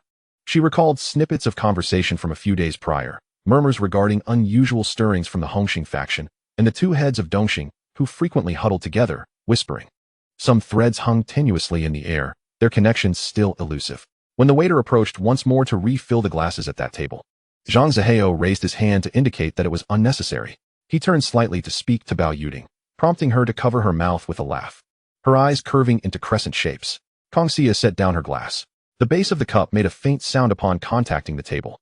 In that instant, Zhang Zihao's gaze suddenly crossed the candlelight, traversing half the dimly lit restaurant, and landed directly in her direction. There was no probing, no surprise, not even a hint of emotion. He simply saw her, like a nondescript ornament in the corner. Then, he naturally turned back, resuming his cutting of the steak on his plate. As if that brief glance had merely brushed past an empty space. Yet a subtle chill crept down her spine. Her phone vibrated in her bag. Kongxia withdrew her gaze, glancing down at the message. The cold white light of the screen illuminated the lower half of her face. Her lips pressed into a straight line. A few seconds later, she turned off the screen and gestured for the bill. As she departed, she did not glance in that direction again. The sound of her high heels on the marble floor was rhythmic and clear, each step merging into the cacophony of the night outside. Inside the restaurant, Zhang Zihao savored the last piece of steak, chewing slowly. The meat was tender, and the black pepper sauce was perfectly piquant. He raised his wine glass, but did not drink. Instead, peering through the deep red liquid toward the outside where the headlights of cars formed a flowing river, the neon signs flickering erratically. What's wrong? Bao Yuding followed his gaze, seeing only an ordinary streetscape. Nothing. He set down his glass, a smile returning to his face as he remembered the appointment he had the following day. He needed to prepare a gift for the meeting. The candlelight flickered on the silver candelabra, casting a clear reflection of the steak's texture. Bao Yuding's ears flushed with a light crimson, her fingertips unconsciously stroking the slender stem of her wine glass. Are you satisfied with this meal? Her voice was as soft as a feather brushing against velvet. Zhang Zihao pushed the porcelain plate toward her, the knife gliding through the distinctly textured meat, releasing a delicate pink juice. Flown and fresh from Kobe. He paused. Give it a try. She lowered her eyelids, spearing a small piece to bring to her mouth. At the moment, the meat dissolved between her teeth. Her peripheral vision caught the slight movement of his Adam's apple. If the taste is off, she suddenly smiled. What should I use to compensate you? Compensate. Zhang Zihao leaned back against the chair, the light casting a faint shadow along his jawline. Perhaps we should discuss the auction instead. Is there anything tonight that you absolutely must have? Someone has to respond to the invitations received at home. Bao Yuding dabbed at the corner of her mouth with her napkin. I am curious, Mr. Zhang. What have you set your sights on? Let me cover the bill. It could make for quite the story, wouldn't you agree? A story? He chuckled softly. The term keeping sounds rather poetic when it comes from your lips. What about calling you my lord then? She suddenly leaned forward, the candlelight fracturing into starbursts within her pupils. Isn't that how one used to refer to their beloved in ancient times? The air thickened for a few seconds. Zhang Zihao's gaze fell upon her slightly pouted lips, where a trace of red wine lingered. Let us keep it to private whispers. He finally spoke, his voice lowered significantly, for there were many people outside. The light in her eyes brightened suddenly. As the sound of the engine sliced through the night, the neon outside flowed like a colorful river. Bao Yuding gazed at the rapidly retreating streetlights in the rearview mirror when she suddenly heard the person beside her ask, So, no one from the Bao family is interested? The invitation is a hot potato. She twirled the jade bracelet on her wrist, but I ought to ask. What has the young master of the Zhang family suddenly taken an interest in the auction? The car wheels rolled over a speed bump, and amidst the slight jolt, their hands briefly brushed against each other. Zhang Zihao remained silent, instead moving to the other side when exiting the vehicle. The arc of the car door opening was precise, as if measured.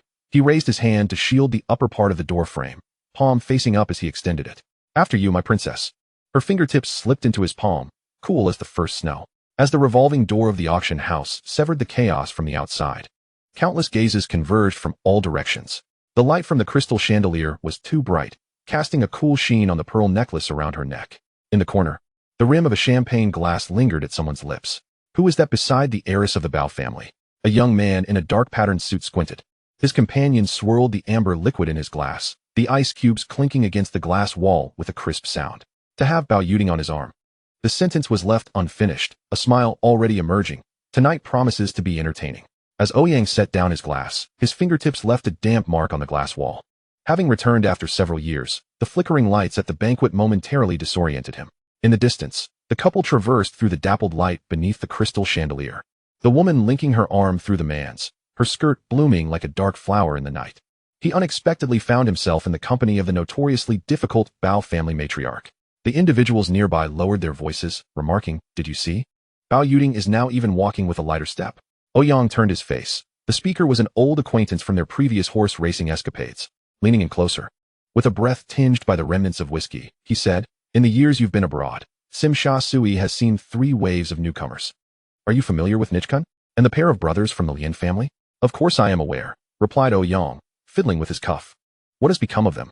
"They've all gone downstairs to play mahjong." The old acquaintance smirked, as if commenting on the evening's menu. "In all of Sim Sha Sui, there is but one surname echoing tonight." Ouyang's gaze returned to that direction. Zhang Zihao was pulling out a chair for Bao Yuting, and as she sat, her earrings shimmered with delicate arcs of light. The two engaged in a hushed conversation, and suddenly, Bao Yuting laughed, gently tapping the back of his hand with her fingertip, a look he had never witnessed on her face before. At that moment, a woman in red intruded upon their intimate bubble. Kong Yassi's skirt swept across the carpet like a flickering flame, enveloping the table in a fragrant breeze. "Yuting," she said, her voice imbued with a honeyed laughter. "What a delightful coincidence." The moment Bao Yuting lifted her gaze, the softness that had adorned her features receded like a tide, replaced by the familiar mask of social decorum that Ouyang recognized. The brief, ritualistic embrace of their fingertips was as fleeting as a sigh. And who might this be? Kong Yassi's gaze skimmed over Zhang Zihao like a dragonfly touching the surface of a pond. "Zhang Zihao," replied Bao Yuting as she settled back down, her skirt spreading like a deep blue sea across the chair. "My boyfriend." Kong Yassi extended her gloved hand, which Zhang Zihao hesitated to grasp for half a second, captivated by the beauty mark at the corner of her eye. A cold, mechanical notification had once echoed in the stillness of night, revealing to him, there are no exorcists among the Ma family descendants, no vengeful spirits emerging from wells, only the power nourished by the flesh and blood beneath neon lights. Yet the faces before him intertwined like a surreal comic book with misprinted pages. "Mr. Zhang?" As Kong Yassi withdrew her hand, her fingertips brushed fleetingly across his palm. Bao Yuting gently tapped his knee beneath the table. It was then that Zhang Zihao released the fist he hadn't realized he had clenched, for crescent-shaped red marks embedded in his palm. "Kong," as dazzling as the rumors suggest, he remarked, his voice steady as a blade. "No wonder Yuting often speaks of your 3 sisters from the Kong family. She must not have said anything favorable." Kong Yassi turned to Bao Yuting with a smile. "How long do you intend to remember the incident with young Masterly?" Their laughter chimed like glassware colliding. Leaning back against his chair, Zhang Zihao watched the light refracted by the crystal chandelier dance upon Kong Yassi's shoulder. He was suddenly reminded of the fractured light reflected in the pool of blood when Lien Haodong fell. In the halo cast by the auction hall's crystal chandelier, Bao Yuting had just finished her sentence when a jovial male voice interjected, "Isn't it a testament to my prowess?" The man strode directly to Kong Yassi's side, his arm naturally encircling her waist. "Otherwise, how could I have won Yassi back from among so many? Wouldn't you agree, dear?" Zhang Zihao turned his face, catching sight of Kong Yassi's future ex-husband, a man who would later treat betrayal as commonplace, nodding slightly in their direction. "Ladies, please excuse us for a moment. We shall continue our conversation shortly."